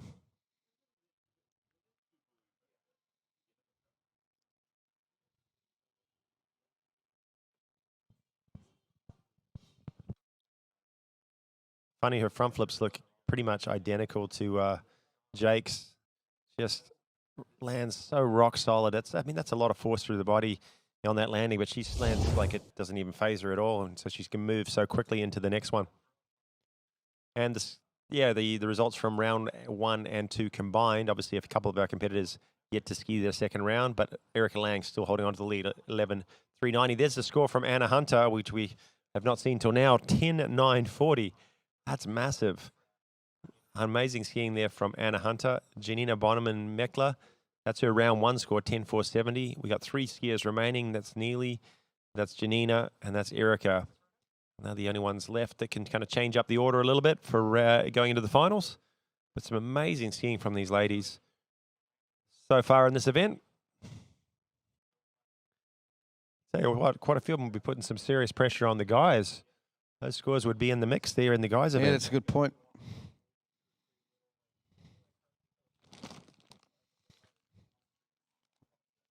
Just those top 4 men, I think maybe 4 men in the 12,000 point range. But you're right, but then there's a bit of a drop back. And the girls are quite competitive with the rest of the men's field. Here she is now, Neely Ross, former world record holder.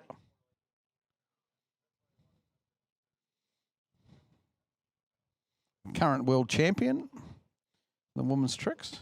And when we say former world record holder, I mean it's by about 20 or 40 points or something like that. Yeah, and it's by like 3 months because every 3 months they change here in Erica. Trading that record back and forth, and this is why she is so fast. Keeps everything tight. She's a tall girl, but she keeps a little bit, but keeps things going very, very quickly. She's one of the few women that do the big toe line 5 coming up right now. Decided to, hey, I'll skip that. I have seen her nail that toe line 5 back, and that's when she's exhibited scores of well over 11,000 to that 11.4 area. Saving it for tomorrow. Yeah. It's kind of almost, is that the women's tricks equivalent of men's jump when you go out and pass up your jumps in that second round when you've already got into the final in the first round? Yeah, I guess that's similar attitude, I guess.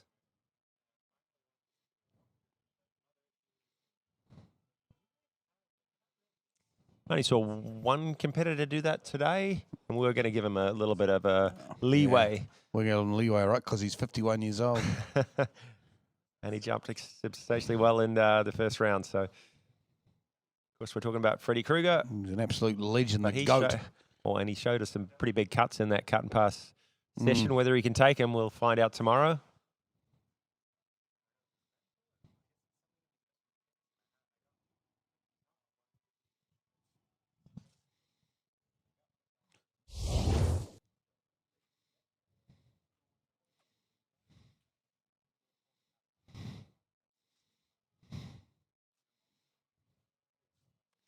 Neely's brother Charlie down there helping out with the ropes and be a ski change and a rope change between passes.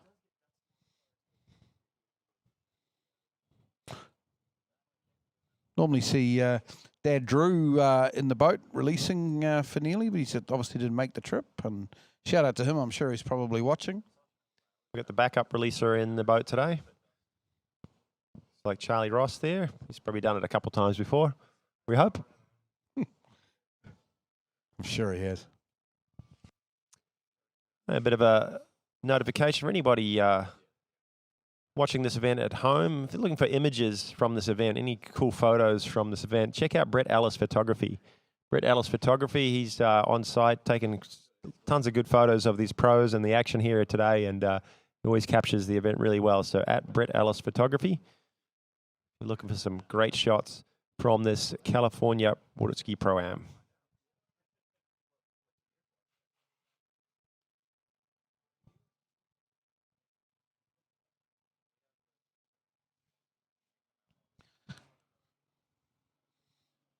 Okay, here comes Neely now. Pass number 2, hand pass. Starts with a back-to-back Mobes. Oh, maybe a slight little bobble there, but then she's into the front flip and the reverse. Maybe it's a little slower than normal on these flips at the moment, but she's still getting there, piling the points on. Have to see if that time's going to make a big factor, though, at the end of this run. Over the rope she goes. Wake 5 back, and a good stand-up run. Yeah, it was a stand-up run, but yeah, you're right. At the start, I could see her shaking her head there. She wasn't really in sync on the first couple flips. The Mobe, the first one, she went fairly wide on the landing, and it kind of messed her rhythm up for the second one. Let's watch the replay. Yeah, a little bit of a pause there, waited on the rope. And we're talking, fractions of a second, but for her, was she's so dialed, and then landed kind of heavy on that first front flip. So I don't think she's super happy with maybe how the pace of that run, and maybe missed it a little bit out of time. Just feeling the squeeze, maybe her score down from round 1 a little bit from expected, and Janina getting ahead of her. And then also she witnessed, obviously, Anna Hunter go out there and pile on that 10.940 in round 2. And she's trying to track down the Erica Lang of 11.390. Yeah, I don't want to sound super critical because it's I'm just comparing Neely to where she normally is on this flip sequence, and she just seemed to be a little bit slower than normal, but still a great stand-up run. But it just comes down to split-second stuff at the end to get those tricks in time.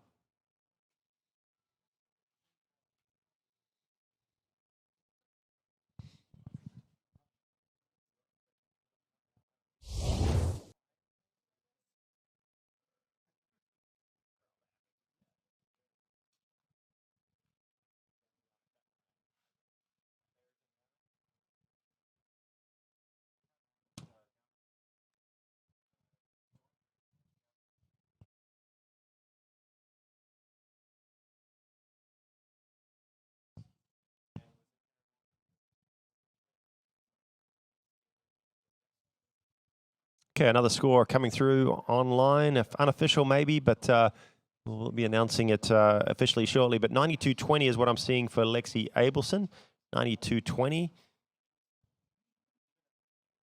I don't know what she's missed there. I'll have to look at the sheets. seemed like she would have gone over 10. She was standing up pretty well through both passes. Yes, she's lost her credit on a toe 5 back at the start of the run and toe line O as well. So there's your 800 points that she's gone down. Hand run was good. Credit through everything, both all the front flips in time and that 5 back as well. So really nailed the hand pass, but yeah, missing a little bit, maybe a little sloppy just on the toes. So 92.20, her score from round 1 will be her best. And we're going to move into our second last competitor. It's Janina Mekla. Big score in round 1, 10.470. Yeah, equal PB. Equaled her own European women's trick record. So some great tricking in the first round from Gianna, and she seems to have started pretty well here. Rope on toe. Getting it done. Toe wake O, toe wake line O, toe wake line back, and toe wake line back to finish. Little toe wake front, sneaky at the end there, but yep, good stand-up run again from Gianna.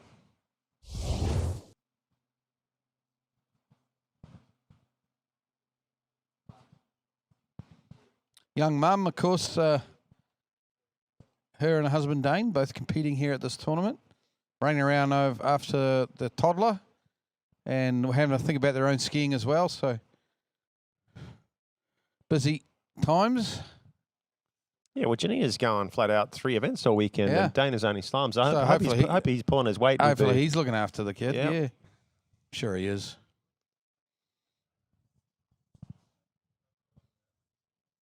In between his 5 at 41s. So great stand-up pass there for Janina, looking solid.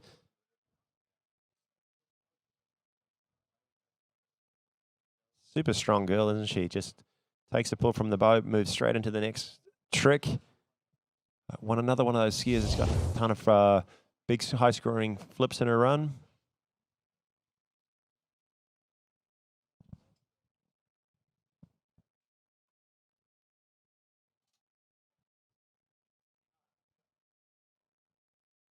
Yeah, we see Dane in the boat there releasing for her. Don't know if he was much of a tricker back in the day. A lot of our skiers, came from a 3-event background, probably did all 3 and then chose to specialize when they kind of figured out where their strengths were.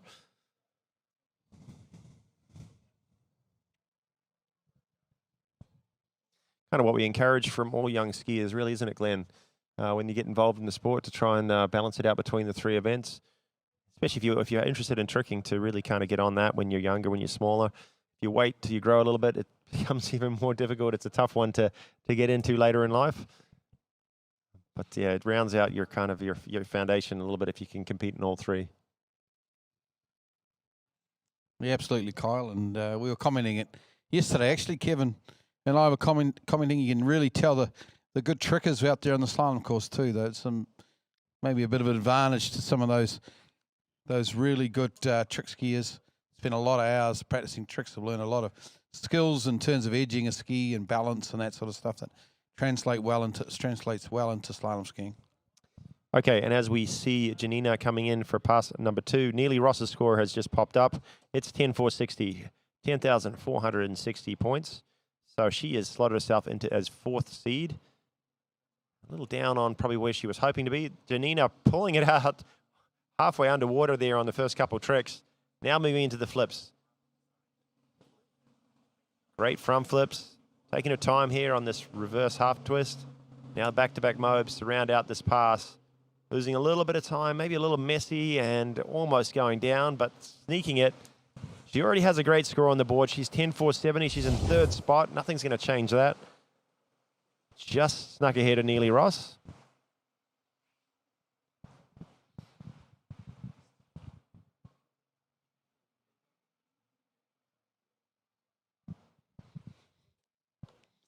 Yeah, she just had a couple of bobblers out there. I don't know if she was trying to push the pace a little bit to see if she could trick a little quicker, maybe practice it for the final, see if she can sneak another trick in or what. But whatever happened there, she just wasn't quite as smooth and fluent as she was in the first round.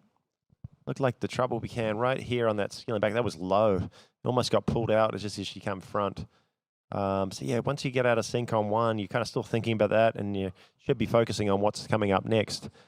She recovered and she was going, but yeah, still not really in the same rhythm as normal. Just lost a little time, rushing, heart rate starts to go up, start to kind of stress a little bit, and even that last back-to-back mob just snuck the ski around backwards right as she landed, and that might even take a second look from some of the judges.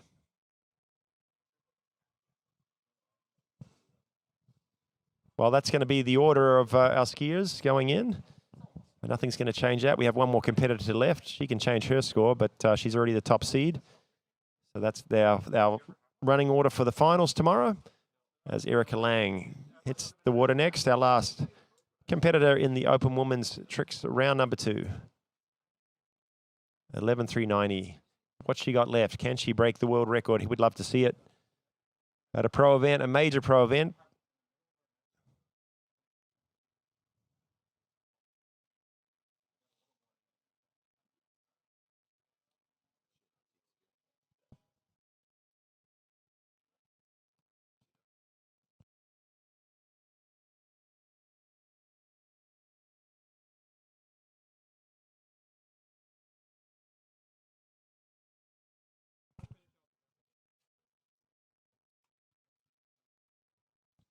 Well, here she comes, Erica Lang, the world record holder in this event.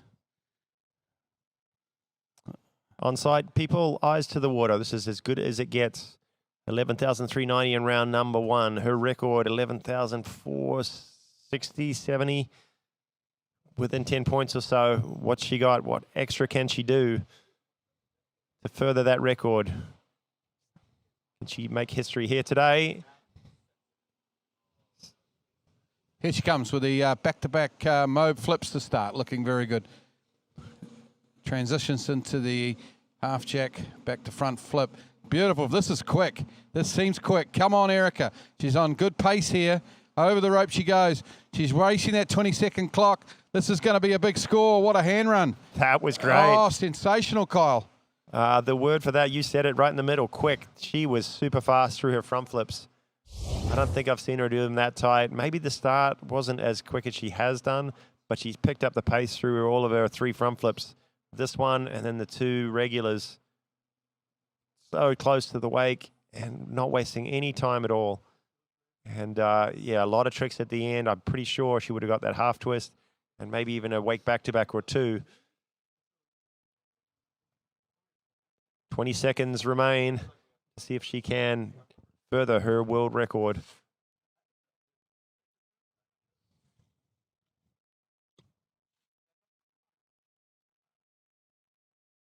So much height on that second back-to-back mob. But these front flips, that was a little low, but it actually ended up well because she stayed close and just bounced from one flip to the next. Only doing 5 and then braking for a few wake 540 spins. Ski line back-to-back over the rope. Ski line back going out. Throwing that last half twist and a couple wake back-to-backs. Doesn't get any better than that.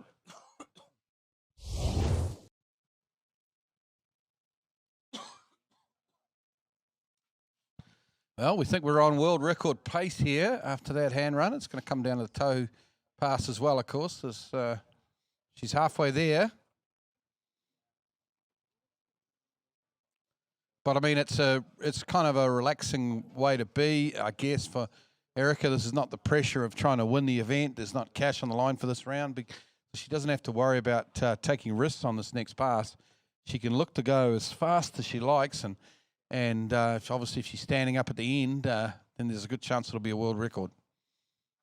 And another score coming through, Janina Meckler, 95.20. We saw her coming to a little bit of trouble in her hand pass, losing a few things here and there. Still a handy score, but her 10,470 will be her best. And she will retain that 3rd seed going into the final. One more pass to come, ladies and gentlemen. And we're moving into men's. 10 more skiers. 10 more skiers before we know who's going to be our top 8 in the men's. And I'm expecting some big scores in round number 2 as well. We saw some huge ones in round 1. 4 skiers going over 12,000. And we see 13,000 broken here at Shortline Lake today.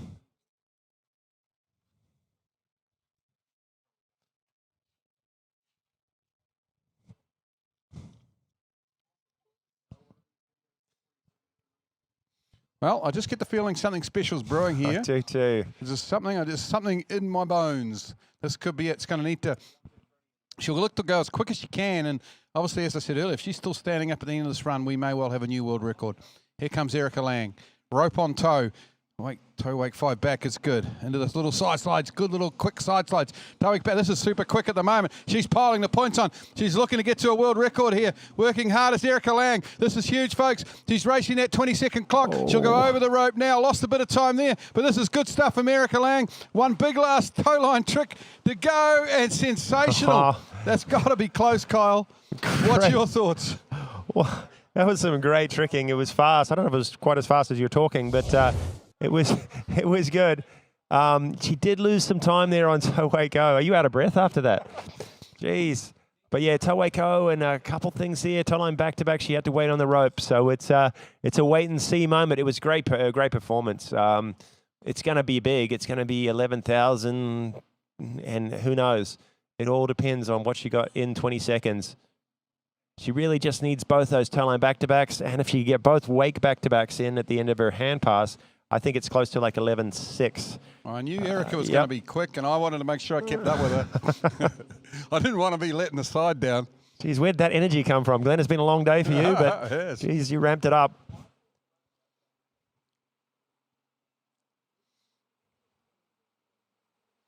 Yeah, just there, I thought she lost the rope a little bit. Not much time lost after the first toe line back-to-back, but just before it. And then Towako, she sort of sat back a little bit, lost her balance, her touch. So it's only fractions of a second, but it could mean the difference of toe line back-to-back in or out. But I tell you what, our judges have been super quick getting scores out, and we're not going to have to wait long before we know if there is a new world record here set. Did we just see history in the making?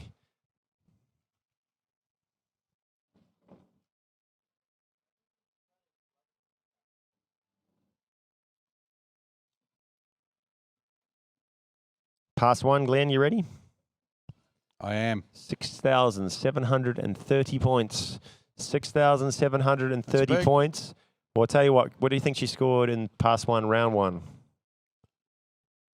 No. 65.10, so she's upped at 220 points. I'm not sure quite what she did, but maybe it's it's definitely a wake back-to-back or two. But she scored 48.80 on her second pass in round one. And if she can do something similar, we go on new world record.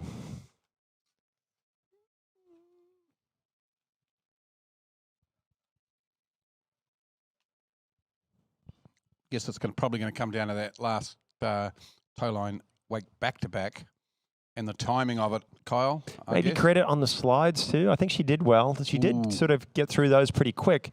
But I think they were all the way around. Right, yeah, no, I think they were good. Okay, we're going to cut to an ad, guys, and when we come back, we'll have the men's tricks round 2.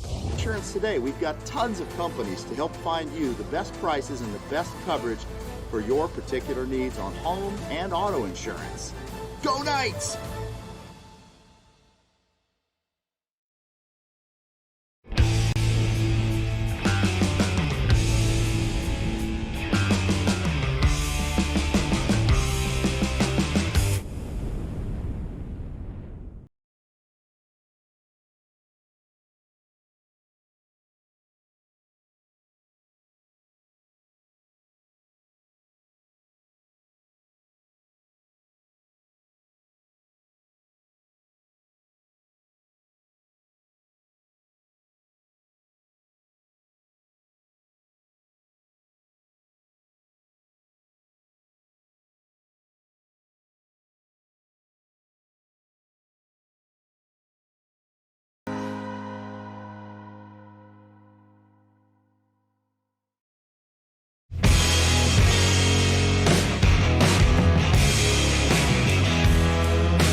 Masterline, made in the USA.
All right, we're getting right back into the men's actions, but to close the loop on Erica Lang's performance, looks like that score was an 11-6-10.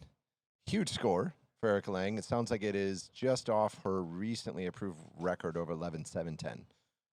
So just down 100 points from a world record performance here at Shortline Lake.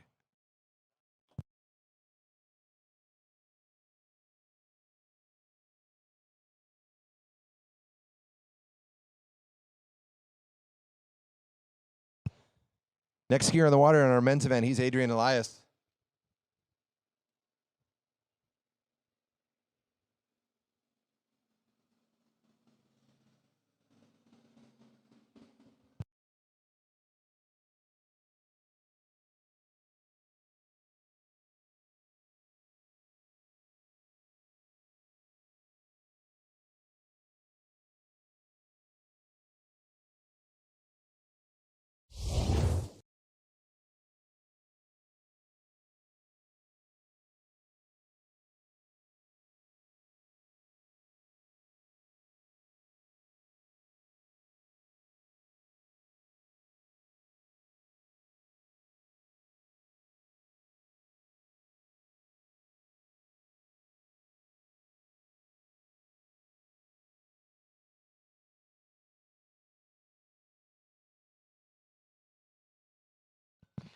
Okay, so we've just watched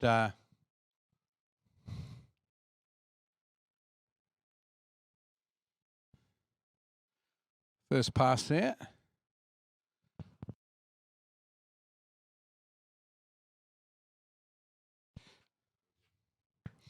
Adrian Alice, and we had a score through for Erica Lang, 11,610 points. Not quite a record, because she had an 11,700 point score approved just like a week ago. So there it is, 11,610 points. So not quite a record, Kyle, but very close. Things change very, very quickly in the world of women's trick skiing. Those records are changing all the time. These girls just keep pushing it further and further. But 11,610, I'm going to stick my neck out and say it's probably the highest or one of the highest scores ever in a pro event.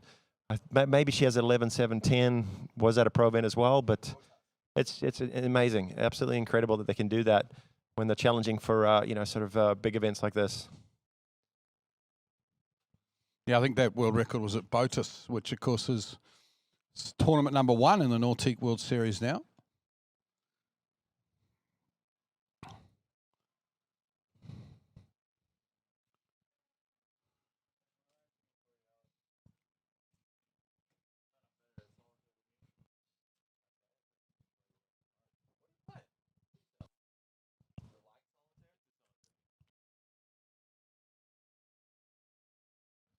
Okay, Adrian Elias coming in. This is pass number 2.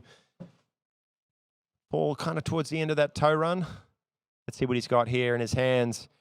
He got through his flips last round, but then went down on a ski line 360. And hopefully he can kind of change gears a little bit. Maybe we'll even see a front flip out of this guy. He can do it. He's a great young tricker from Slovakia. There's a back to front. Half twist, the reverse. Looking good here so far. There's the front flip, sticks it. Good on him, a regular back flip. This is going well. Ski line nail. Oh, lands on the rope. Oh, devastating. He was all over that pass. Big slap of the water, the Slovakian national record holder.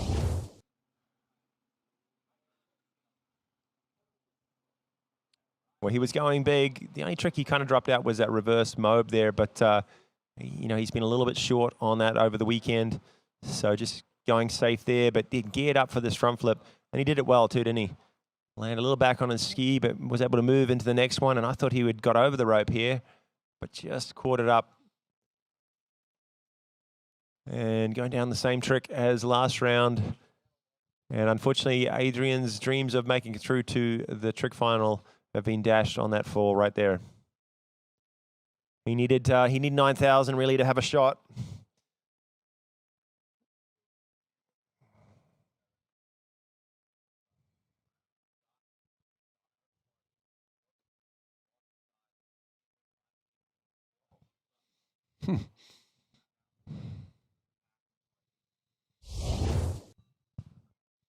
Oh, it's a shame. Yeah, it was. It's unfortunate, but you can see how good of a tricker he is, and he's going to be tricking for ULM this collegiate season. It's his first. He's a freshman, and obviously collegiate skiing, only doing one pass. You can see he's got the goods, the flips, to post some big scores, and he's going to be their or one of their top seeds for their collegiate tournaments. Hopefully lead the way for ULM to have a serious challenge for the national championships. Obviously, it's gone ULL's way for the last 5-6 years. It's going to be a close competition in 2026. Yeah, and of course those nationals are up here in Sacramento, up at Bell Aqua, so half an hour away from where we are right now. So look forward to watching those come mid-October. They usually webcast too, live stream. Yeah. And always a fun one to watch. All right, Eduardo Morenzi, we talked to him after he tricked. He wasn't so happy. He lost a few points here and there, got a bit out of shape in both passes. Hopefully he can collect himself. He's got some work to do because he really needs to up the ante if he wants to make it into this final. He's the second off the dock. That means he's 9th seed so far. He's getting a little bit out of shape again in the toes. Still on top of the water, so he still has a chance. Nah. Ooh la la. He kind of got a little bit all over the shop there at times, Kyle. He lost his belt a little bit back with his head and shoulders and some of those surface turns, and then kind of lost his way a little bit from time to time. I think even the toe wake 360 going out, he almost fell on, and then, yeah, so just not quite the toe pass he was looking for. Bit of a pause there over the rope. And then this next one here.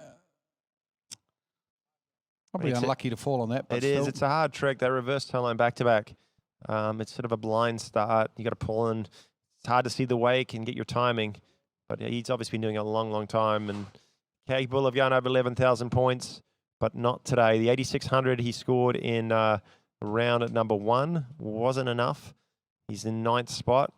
Tobias Georges was the guy, or maybe Tim Wild just ahead of him, 89 something. So, I mean, he's got to do something absolutely spectacular here on this hand run, doesn't he, Glenn? He can do some big points, maybe close to 7,000 points or 6.5 in one pass. So who knows?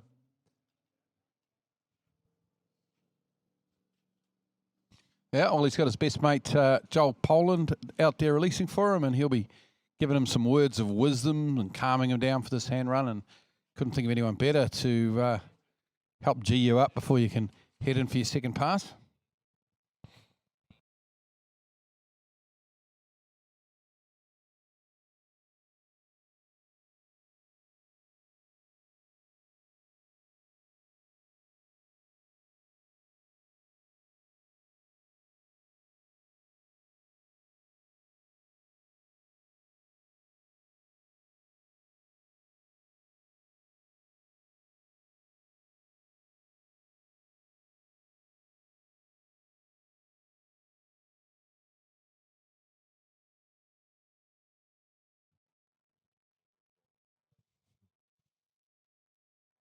Having a little quiet time, aren't we, Glenn? Because we got some good music just jamming in our headphones. I don't think the people on site can hear it, but we're jamming away. It's good atmosphere up here. The vibe's strong as we're watching the open men's trick. I think you can hear second it. round. I think it's the same music on site, but they can't hear it on the webcast. So the webcast guys are missing out some good country.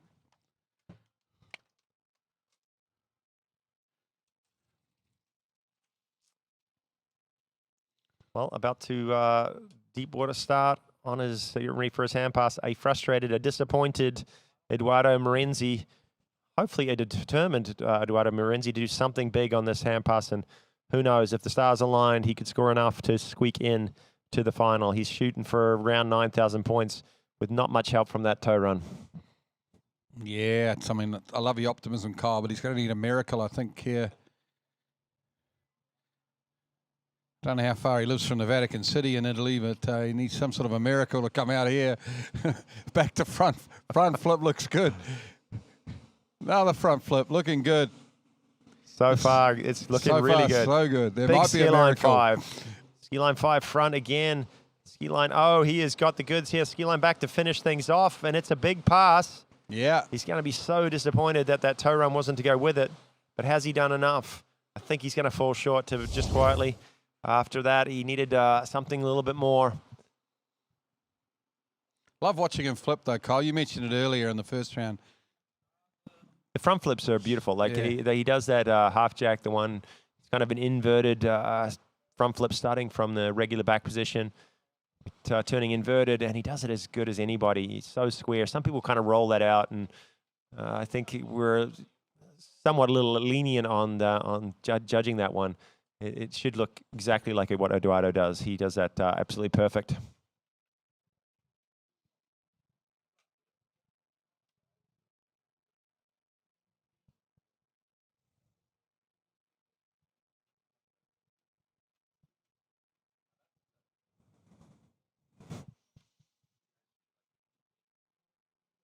So efficient, isn't it? Like when you look at those front flips, he barely edges on that toe side edge coming in for that front flip, just bounces it up in the air, loads the line so well without really getting too deep or not staying light on the water, and able to use the wake and keep it clean, keep it fast. But I tell you what, the guy who's about to leave the dock, I think he's done his job. Tim Veal and Tobias Georges, I think they've done enough. They both scored right around 9,000 points. And the two skiers that might miss out, Eduardo Morenzi and young Adrian Elias. Yeah, Tim Veal's up next. It'll be really good for Tim Veal to have a couple of stand-up passes here. He's, although he's had a great tournament, and especially in the jump event, he hasn't probably tricked as well as we know he can so far this weekend in California. So hopefully he can get it together here and get his confidence up before he goes into that final tomorrow.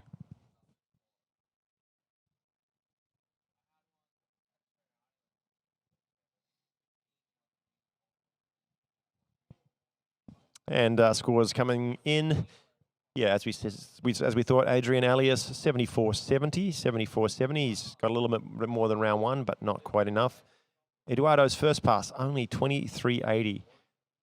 Geez, he needs he needs about 7,000 points here to in his hands to get into the final. I don't think it's going to happen for him here today. As we watch a really happy Tobias Georges. No, this is this is Tim Wild. Sorry. Well, he's very happy because he's jumped amazing this weekend, and he's also made the trick final. And he's looking better on toe than he has. Drops the toe line 5. Almost falls on the next one. But he thought better of it. And there it is. The toe line 5. He nails it. And it could be out of Hands time. go in the air. It's probably it's out good of for time. him. Good for him, confidence-wise, to finally get one though. Yeah, exactly. And he'll revert back to his regular run in the final because he's got to go for it there. But he probably thought, you know what, I'll just sort of make sure I try and stand up. One, he almost kind of, when you change your run like that and you kind of, it puts you a little bit out of sync, he almost fell on that next trick, which is usually really easy for him. But the toe line 5 looked pretty bang on at the end.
Well, Glenn, it was close. He did a pretty good job on that pass number 2. Eduardo Morenzi, the chips were down. He went after it. He scored 64.50 in one pass. That's huge. Yeah, well he done. ended up with 88.30 and ended up being only 160 points behind Tim Veal's second round score. Slotted him in. He's not going to make the final. It's unfortunate. And who knows? I mean, Tim can obviously improve too. But he wasn't far away in the end. Well done to Eduardo. It's a shame about his toe tricks, but wonderful hand pass. Okay, Tim Field now. Finally stands up a toe pass here in California. Let's see if he can't get it together with a hand run. Starts nicely with the back-to-back moves. The half jack, front flip. Getting through these flips pretty nicely. Racing the clock. 6 flips now into the ski lines. Oh, almost comes off there. On that ski line. Oh, and this good stand-up run in the end, though, for Tim. It's going to easily be his best score of the weekend here in California.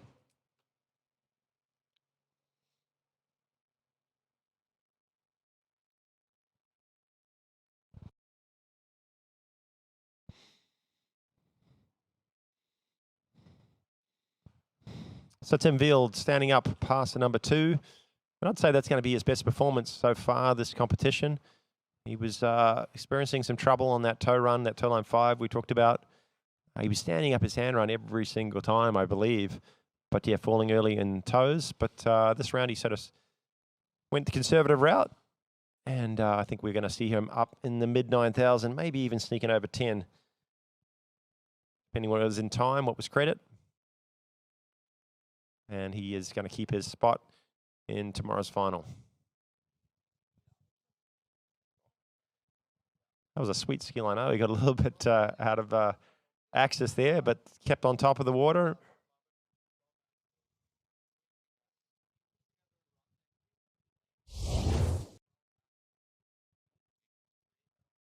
Better lean forward. We look a little bit relaxed. Yeah, you there. got to wake up a little bit when chairs. the camera comes on us. We've got someone's lawn. Luckily, we've got sunglasses on. They can't furniture. tell when we're having a nap. No napping here when we're watching such awesome tricking. He certainly couldn't fall asleep with this tricking. You know, when the skiers are pulling out 12,000 plus. This will be Tobias Georges now. I think Kyle off the dock. Yep. Well done to him. He's probably a little disappointed to miss out on the jump final, but he's going to make it into this trick final. So see if he can't get his score up a little bit more, get his confidence up even higher for that final tomorrow.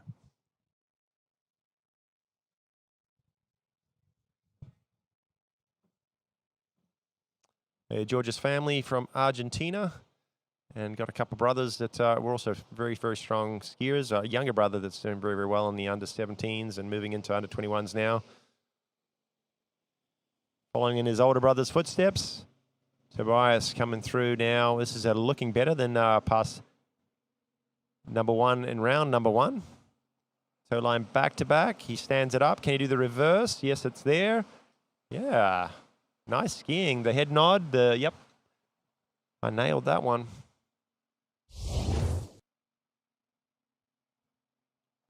Yeah, good tricking from Tobias. Seen a lot of this guy over the years. He's the Argentinians and the Chileans, in fact, big supporters of the Moomba Masters, and he was coming over to junior Moomba when he was probably only 13 or 14 years of age.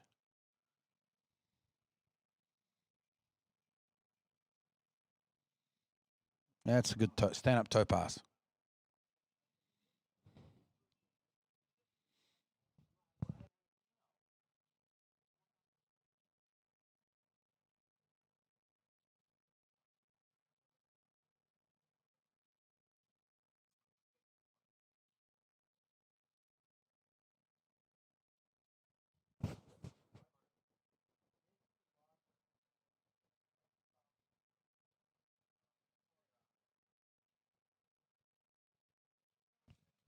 Long shadows starting to form over the lake here at Shortline. As the comes up, it's almost 10 minutes to 6 in the evening, getting into the later part of summer.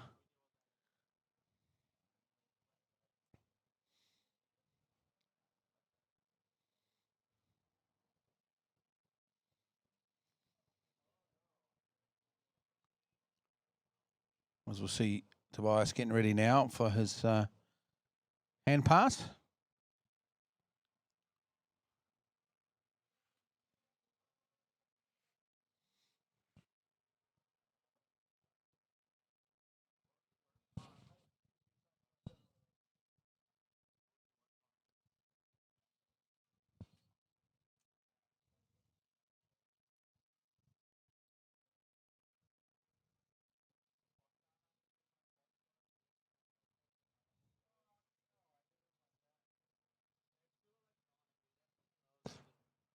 All right, Tobias Georgis. Pass number 2, he's going to start with a back-to-back mobe. In that reverse position, such a hard position to edge into the wake, but he does it well. Clipping the second wake just a little bit to lose a little time. Regular half twist, followed by the reverse. Will he pull out a front flip? Yep. This is first. Does he do 2? Yes, he does. I think that's an addition from last round. Ski line O, he's still on the water. He's still racking up points. He's a bit messy and decides to call it quits after ski line back-to-back. Probably had 1 or 2 more tricks to go there, but you know, he's happy. He's in the final. He did his big run there with 2 front flips. Yeah, good on him. And 2 stand-up passes. So hopefully this will be another score over 9,000 points. As you say, may have missed a couple of tricks at the end there, but the fact that he did a couple of front flips is going to add to his score.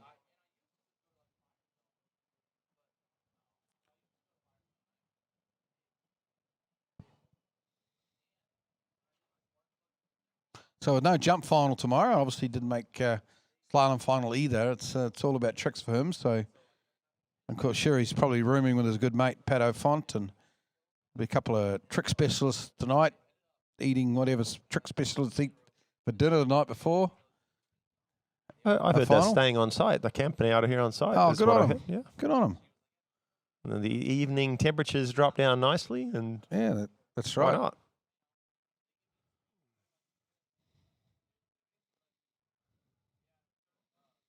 I'm impressed. Tobias Georges, two rounds consistent tricking. 9,200 first round and another stand-up round number 2. Kind of redeeming his weekend there on the trick ski, I think.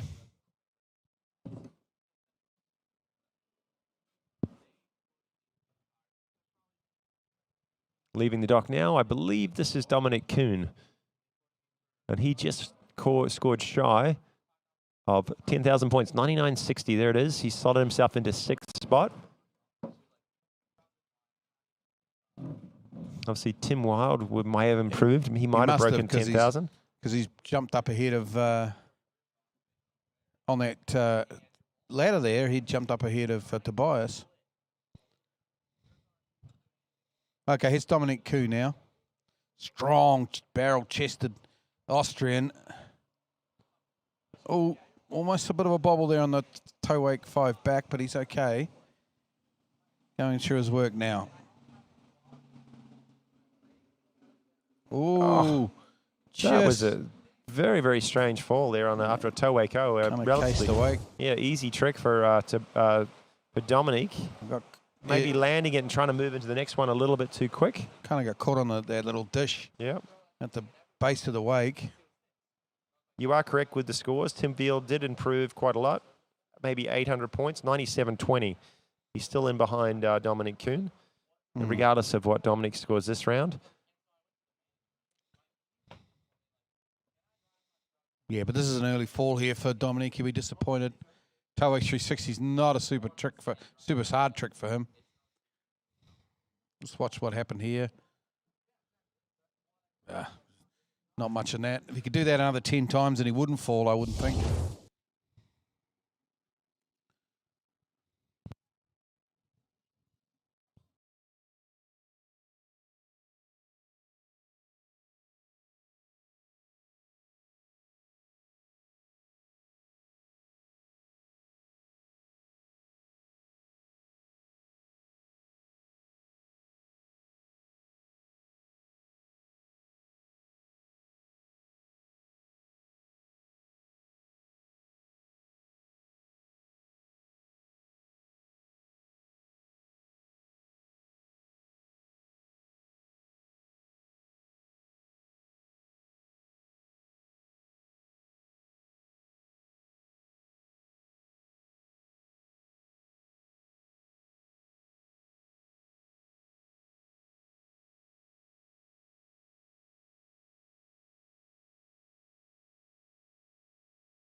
Okay, Dominic Kuhn now taking a little bit of a break at the end of the pass. He went down early on that Toway Co. He's got a score of 99, 30 or 60. So he's in our final, but he wants to redeem himself after an early fall in toes and show us exactly how good he is here on his hand pass. He did well last round, didn't he, in hands? I thought he got pretty much everything in.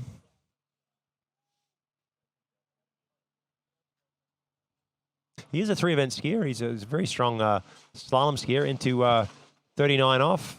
Jumps to maybe 180, 185. But strong, yeah, the strength is definitely tricks. And as you can see, he's got the flips. He's got the ski lines a little bit heavy here through the end of this pass. Trying to get his tempo going on a big ski line 5 front. There's the ski line 5 front going out, the ski line 5 back coming in, and falling on a ski line back. I was trying to keep up and getting tired, Glenn. Oh, well done, Dominic. Just a fall towards the end, though. Obviously, because of his toe run, he's going to be disappointed with the trick set, but he is.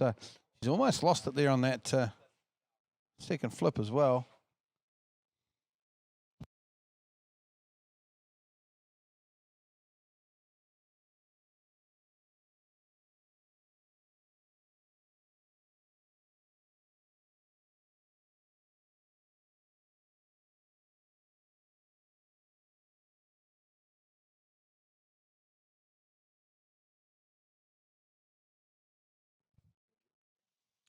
And another replay of Dominic Kuhn's hand trick action. 2 back-to-back mopes. Very quick, actually, on those. Almost fell into that second one. Then he hit the second wake and was kind of recovering from there, but still went through his fronts. Trying to push the pace, see what he's capable of for the final. I don't know if he changed up the order. He did these tricks. Ski line nose, ski line back-to-back, then ski line 5 back, then ski line 5 front. Landed heavy, tried to swing out a ski line back right on the buzzer. But he's going to be disappointed with the early trick fall in toes. As we wait and see who's going to hit the water next. Looks like Matias Gonzalez, and I believe his score in the first round was 11,180. We noted he did a great hand pass. Stood it all the way through, very fast, but just pushed the pace a bit too much in toes.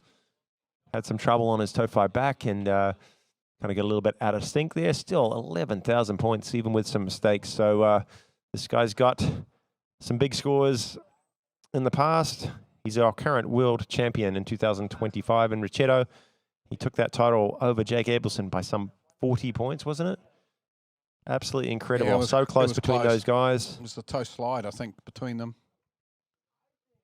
And he was the second skier to break 13,000 points. He did that down in Chile earlier this year. He also did it at the Rocky Mountain Prime, I believe. I've heard that record has been disallowed. I think there was one trick no credit. But he definitely has the potential every time he hits the water to smash that 13,000 point mark. I'll go.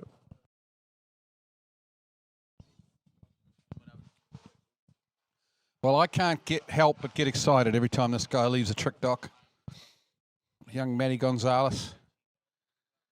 He's so quick on his toes. Sometimes it doesn't work for him. You know, sometimes he loses his way, or maybe he doesn't get.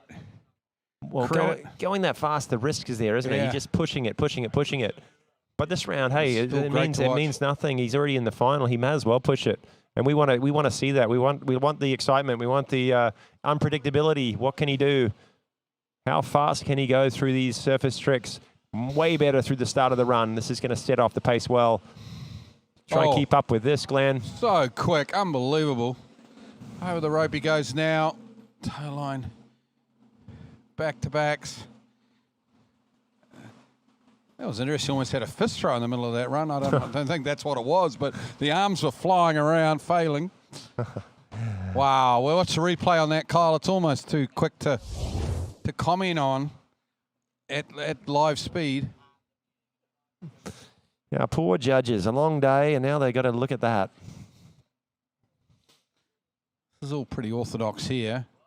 So he's so fast on his surface toes, but the other area I think he's faster than anybody else is going through this toe line back to back, the reverse coming front, the slide, and then going into toe line 5 back. That is quick because those are some difficult tricks, and he just seems to bounce from one to the next. So he picks up some valuable time over his other competitors right there in those two areas.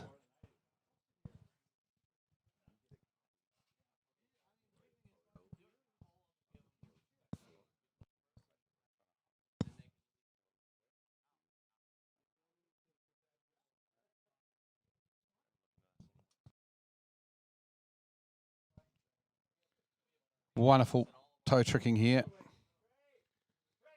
So that's what I'm talking about right there. That toe line back to back going out. Lands, comes front immediately, goes into a toe slide, all the while kind of stopping his momentum from going out, rolling back in, and then from there throws a toe line 5, which for most people is a crazy difficult trick. He's doing it at the end of the run with a slide on the way in and super quick. Hopefully that toe line front, that's usually in time for him if he has a strong pass. It's usually really close, but he can do it. He can get it in. Adjusting the gloves now as he sets up for the hands. It's not something you normally say about a trick skier, is it? Adjusting the gloves, but it's a new thing these days, Glenn. It is. I think Pato Font set the trend, and others have followed.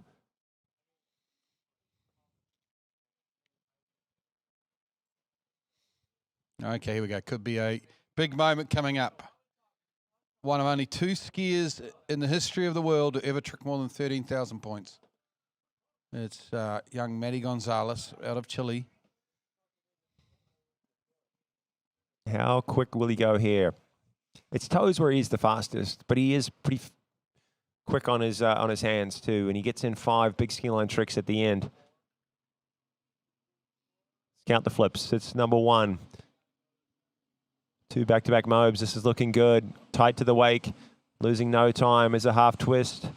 And a reverse. He's short on the wake on that one, though. Losing no time. This is quick. It's a ski line 5 back. So clean. Ski line 5 front. This is great.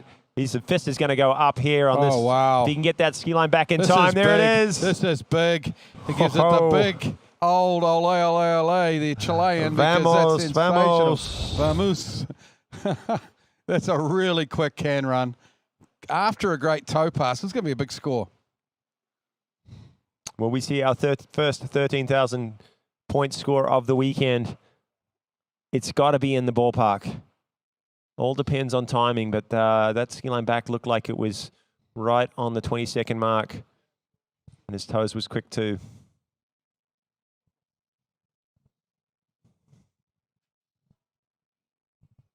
Well, that's going to G up our next few competitors, I think. They've seen it's possible. They know he's done a big score from Chile. We are going to go on to Martin Labra. Yeah, I think it's Martin Labra next. Yep. Well, staying with Chile, I guess. Staying with Chile. He scored 12,000 points, 12,010 in round number 1. Remember, he broke that. He went 12,940, almost broke 13,000 earlier on Thursday. And he missed 1 trick at a time too, I believe. So he's got the potential to take 13,000. Still just baffles me that we're talking about 13,000 point runs unbelievable, isn't it? At events like this. It's just insane. And not just one skier. There's 4 or 5 that have got the potential to do it in this event.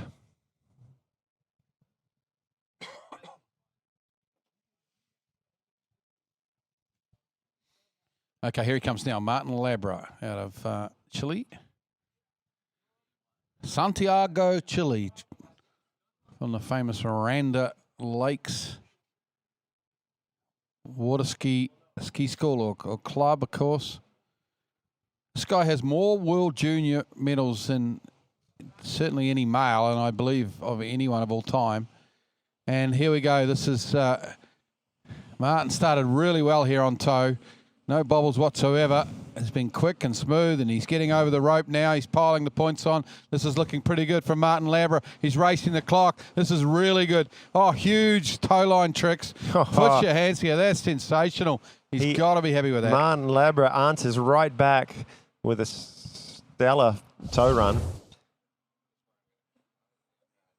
Earlier we saw him bobbling a little bit here and there on some of his tricks, but absolutely rock solid as he emoted through that toe pass. I think there was a toe slide in there somewhere amongst the spray after his toe line back. No, it's after toe line back to back, I believe, right in here. Comes front, flicks a slide. There's his toe line 5, and hopefully toe line front is in time as well. So clean, so upright, so strong. It's got to be over 5,000 points. I'm going to say it's 54 to 5,500 points right there on that toes.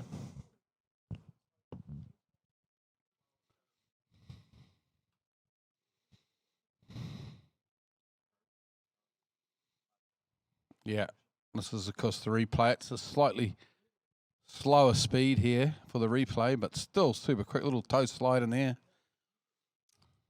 Yeah, we definitely appreciate the slow-mo just so we can see everything that went into that pass. Little controversy now with the judging, obviously, that the judges usually view their first time they view the run at 100% speed, and then they have the option of running the review, which only get one at 80% speed, which allows them to just be that little bit more critical, but that's how they judge and how that works is still in contention. Yeah.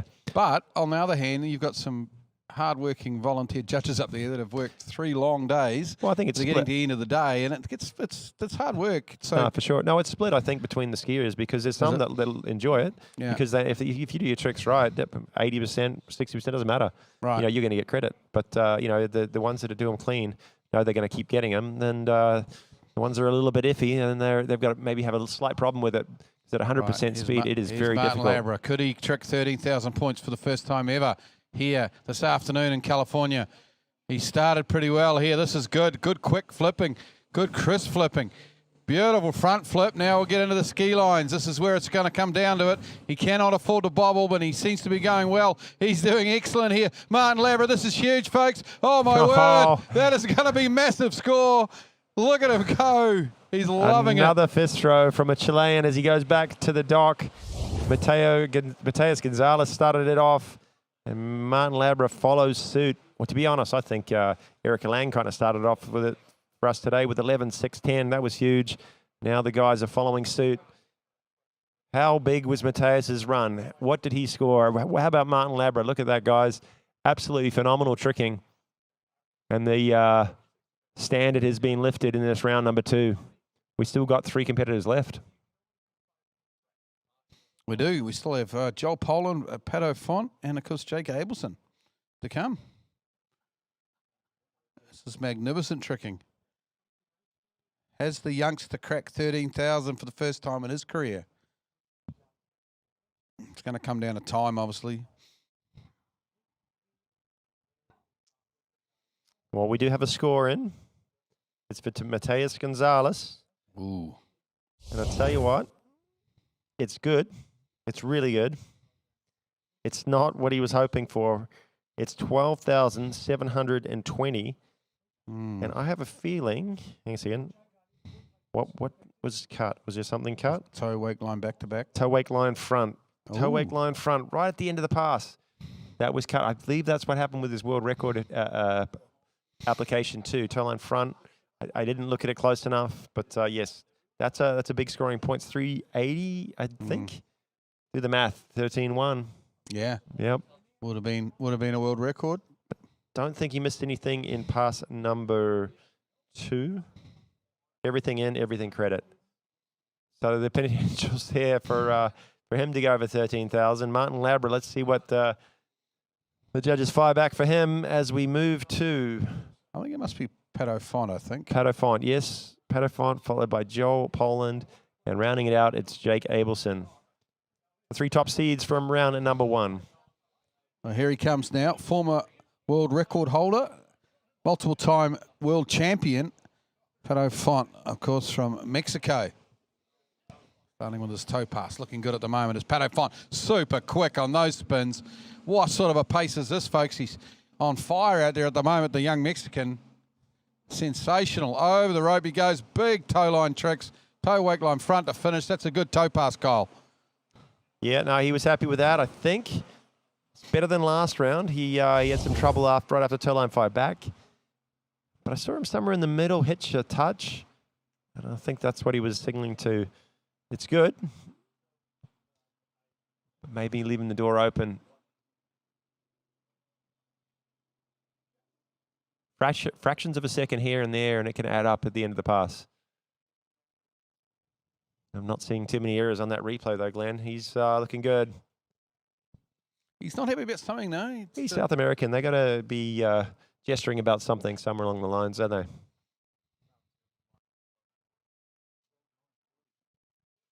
We've got a trick score in for Martin Labra. We said we were looking for 13,000 for the first time. He's got a great score, folks. It's not quite 13,000, though. 12,940, which equals that PB that he got to win the Under-21 title a couple of nights ago. Insane skiing. Martin Labra, congratulations. 12,940. He's backed it up again. So, yeah, so close to the 13,000 points. I'm going to check out his trick sheets as well. Just like to see what the potential is. What else can he do? What else can he get?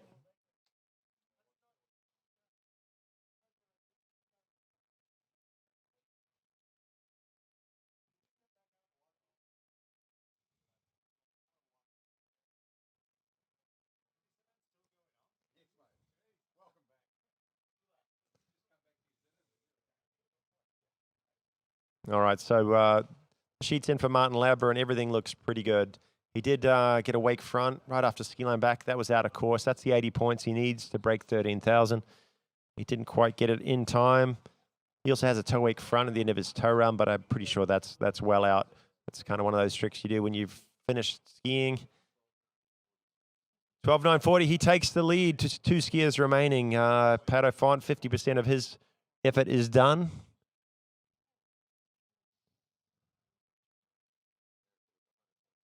He was going pretty big in round number 1 through that ski line 7 back to back. Look at all those 12s, Kyle. Yeah, all no. 12,000 plus. Yeah, amazing. 5 skiers breaking 12. One almost breaking 13 there.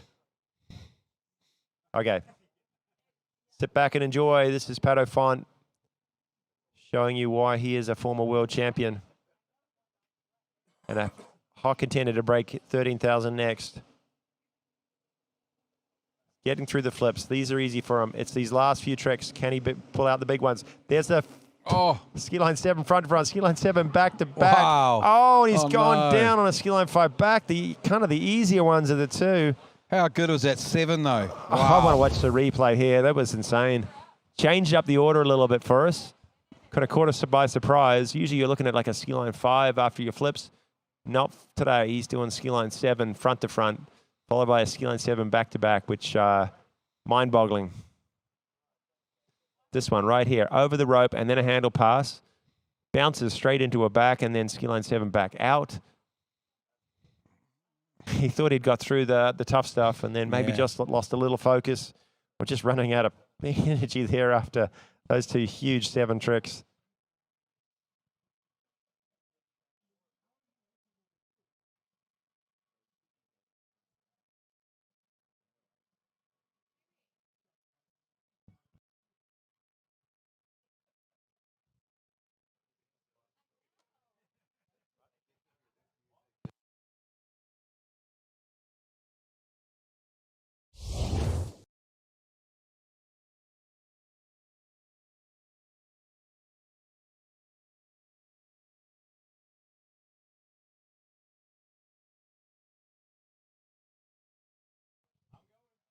Okay, so some exciting stuff on the water from Pato Font. He went down a couple tricks earlier than he would like to, but he proved to us that he's got the tricks to do it.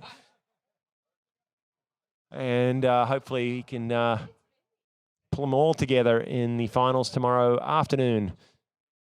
Great Britain's Joel Pollan hits the water next, 12,160 in round number 1. And we did talk to him. He said he's got to vary up his toe run here, Glenn. We mentioned a couple toe wrappings, which hopefully he's going to bang them out pretty quick and add a few points to his run. See if we can get mid 12,000, even higher. Yeah, we'll look out for it. A couple of toe 360s towards the end of his run. That are Maybe gonna, after toe 5 front. What do you think? yeah, well, that's the time to do it, I guess, isn't it? You're kind of in that flow. Oh, yeah, some skiers sort of bounce in and out of them in the middle after, say, like a toe line O or something. But I have a feeling he's going to do it right after toe 5 front. Let's watch. Starting with that toe wake 5 back, bouncing into toe wake front, a couple slides, or just one. Let's see what he's got for us. There it is, in and out. He's fairly quick. Hopefully he doesn't lose too much time and can still get in those toe line back-to-backs because they're big points. He's got to be quick, though. Right here, he's got to throw it.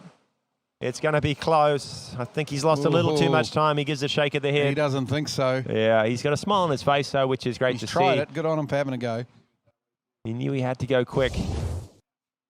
Didn't lose too much, though. The way I'm calculating it, if he can get at least one toe line back-to-back in, he's losing 480 from the toe line back-to-back, but he's picking up 400. So from the toe O's, yeah, 80 points down. Not a big deal.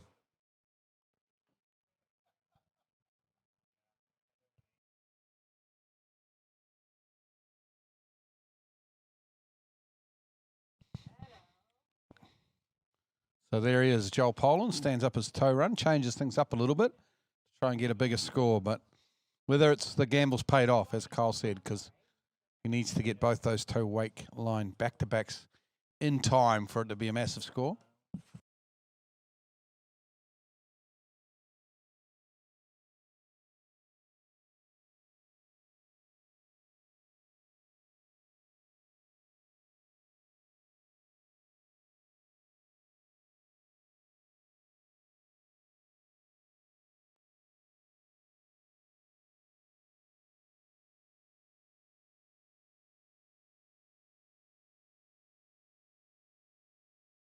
Yeah, his body language suggests that he hasn't quite done it, but never know.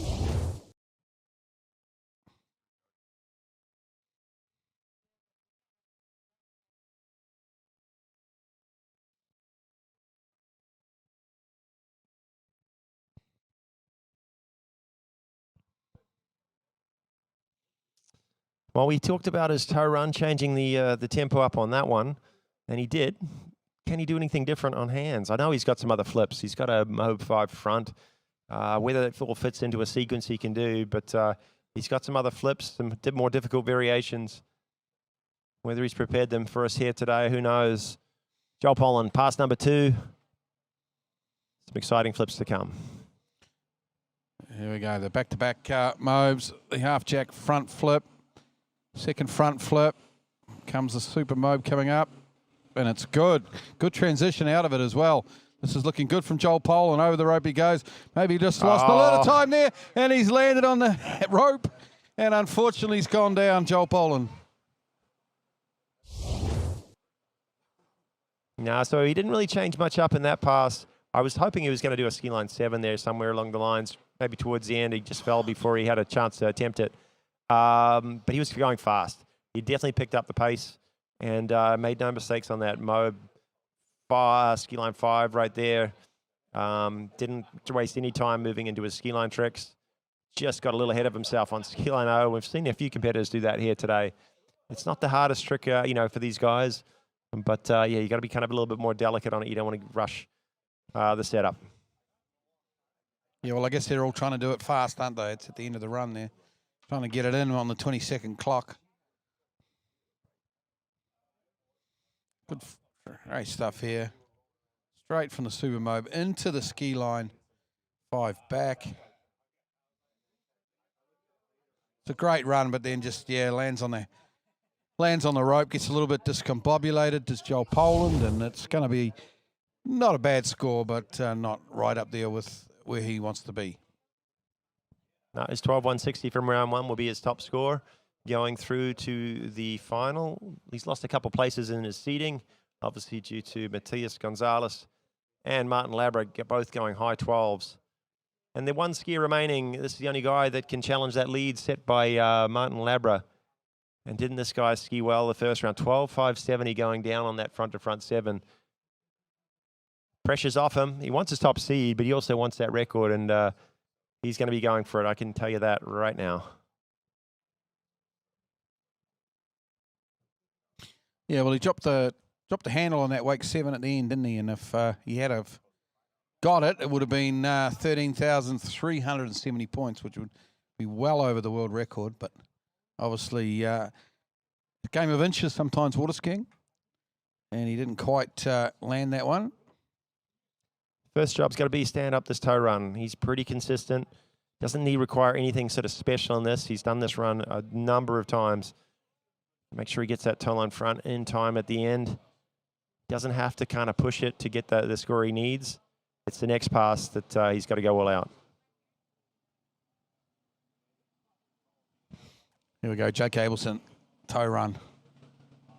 Looking pretty good at the moment. The second elimination round of this men's tricks at the Kelly Pro for 2026. Getting towards the end of the run now. Big tow line back-to-backs. Oh, yes. That's I thought the rope would come off the pole for a second there. There was slack rope everywhere. But Well, I was a little casual about saying he doesn't need to push it, but he did in the end anyway. He went flying through that run, and that's one of the quickest tow runs I think I've seen him do. Really clean, bouncing from one to the next. It's a shame he didn't have some other trick at the end after tow line front, because I think he could have done something extra.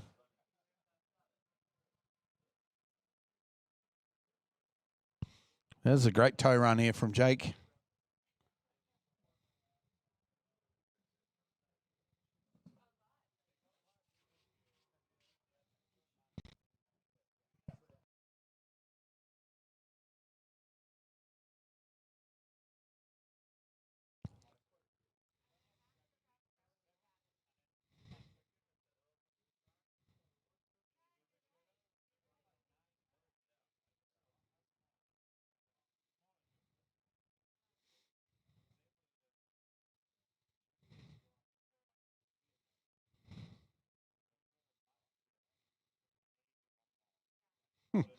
Love that toe wake line front at the end. We're going to recap the scores quickly, Glenn, before we see this final pass of the day from Jake Abelson as he gears up for his hands. The lead right now, it's Martin Labra, 12.940, followed very, very closely by Mateus Gonzalez at 12.760. Following that, Jake Abelson has 12.570 already. Joel Poland has 12.160. His second round score, 11.110. So, yeah, even though he ran into some issues, was going for a bit of a bigger run, he ended up with a pretty handy score still. Pato Font, we haven't got a score for Pato Font from round number 2. He scored 12.110 in round number 1. It was going big. He was on track for something huge. So the potential's there, but one more pass to go. He needs more than 12.940 if he wants to be top seed. He needs more than 13,040 if he wants to break his own world trick record. The tow run was enough. That was right around 5,400, I believe. Let's see, Glenn, let's call it through. Okay, here we go. Jake Abelson. Let's see if we can't get him a world record, up over 13,000 points. He started really well. The front flips are good. He's going quick. This looks really quick, in fact. Back to front half jack looks good. Ski lines look good. Some huge tricks coming in here. Jake Abelson, he's racing that 20-second clock. This looks really quick. He looks on form. He looks on time for a world record here, maybe. Oh, not sure. He doesn't, no fist pump throw. Nah, so it's a great run. He did throw a little fist pump there, but I think it's going to be high 12s. But he didn't go for that front-to-front 7. Whether he needed it or not to go over 13,000, I don't know. He was keeping things tight on that one. He was going really, really quick. The ski line 5 back. There's the ski line 7, which he did so well. Ski line 0. There's a ski line 5 front. And usually right here, that's when he throws the 7. Maybe felt like he wasn't in position to do it or didn't need it this round. Just a ski line back, that's 350. I say just ski line back, but still a very difficult trick, especially at the end of all that stuff. And it's going to be close. I think Martin Labra might just hold on to the lead going into the final. The score will be out very, very momentarily. Martin Labra's certainly been Mr. Consistency so far this weekend.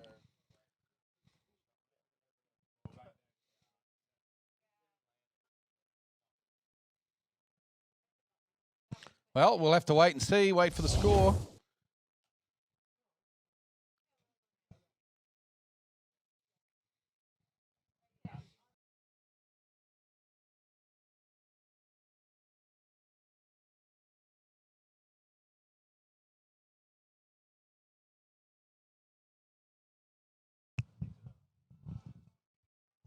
Getting a view of the sunset here at Shortline Lake after a long day of skiing.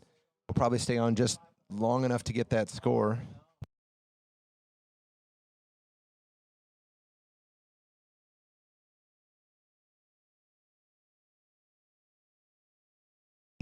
We'll talk about tomorrow. So we've got a few amateurs, our officials are going to ski in the morning. And we're going to kick off the pro event at 9 a.m. California time. We'll start with ladies slalom, followed by open men's slalom. We'll then go into jump again with our open women, followed by open men. Then we go into our trick final, our last events of the day with the open women, followed by the open men. So an exciting day of skiing based on all these performances today. You're going to see more of those performances tomorrow. And this time it's for the titles and the podiums and so on.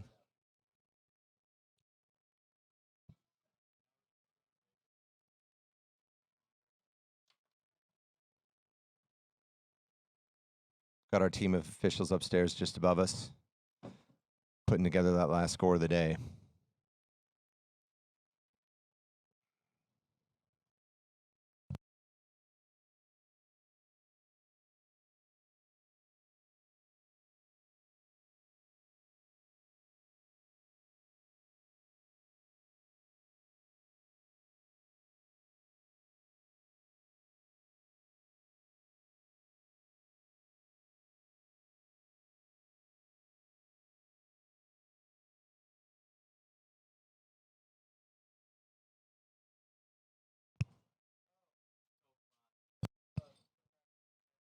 Glenn, thank you so much for flying all the way over here, helping us out.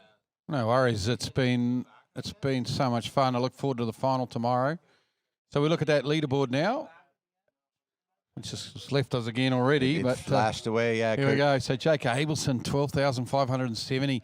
So once again, I mean, this is not the final, folks. This is just round 2. But we've got Martin Labra with 12,940 with the biggest score. We don't know for sure. We can't 100% confirm that's Jake's second round score, though. It could be his first. I can't remember, but yeah, still waiting on Jake's second round score. So, well, some good tricking there. As we said, 5 skiers over 12,000 points. And obviously the bottom 2, Eduardo Marenzi and Adrian Elias, will not be in the final. So it'll be the top 8. Tim Veal will be first off the dock in that trick final.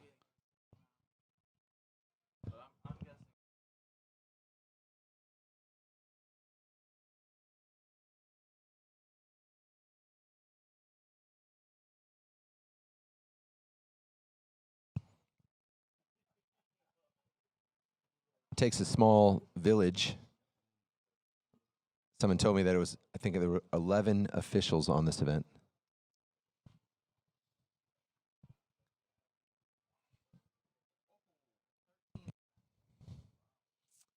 All right, what a beautiful shot as we look over the Shortline Lake at the end of today. And we are waiting for the score to come through for Jake Abelson. There it is. It's 13,000 exactly. He hit the nail on the head and just snuck in front of Martin Labra. Wow, what an amazing performance. 5 skiers over 12,000 points. 1 skier run on 13,000. What an amazing round of tricking from the open man, the professionals here in round number 2. And we're looking forward to watching the final tomorrow afternoon. Yeah, thanks everyone for tuning in. Kyle, thank you so much for your help today. Thanks for everyone who helped to put this on, but we're going to take a break, try to get some sleep, and spool this back up tomorrow, 9 a.m. for our pro finals, and we'll see you tomorrow. The Mecca of water skiing in Mexico since 1987. Located 1 hour from Mexico City, with perfect weather and ideal conditions for skiing year-round. We have a 3-event artificial lake with a certified course and ramp, plus a full-size Rixon Cable Park, air-conditioned rooms with spectacular views. Less than 30 minutes away, pyramids, colonial cities, and caves. At the site, we have spectacular local foods and kids' water park available, and the vibe that has always defined Tequesquitengo, with decades of water skiing history.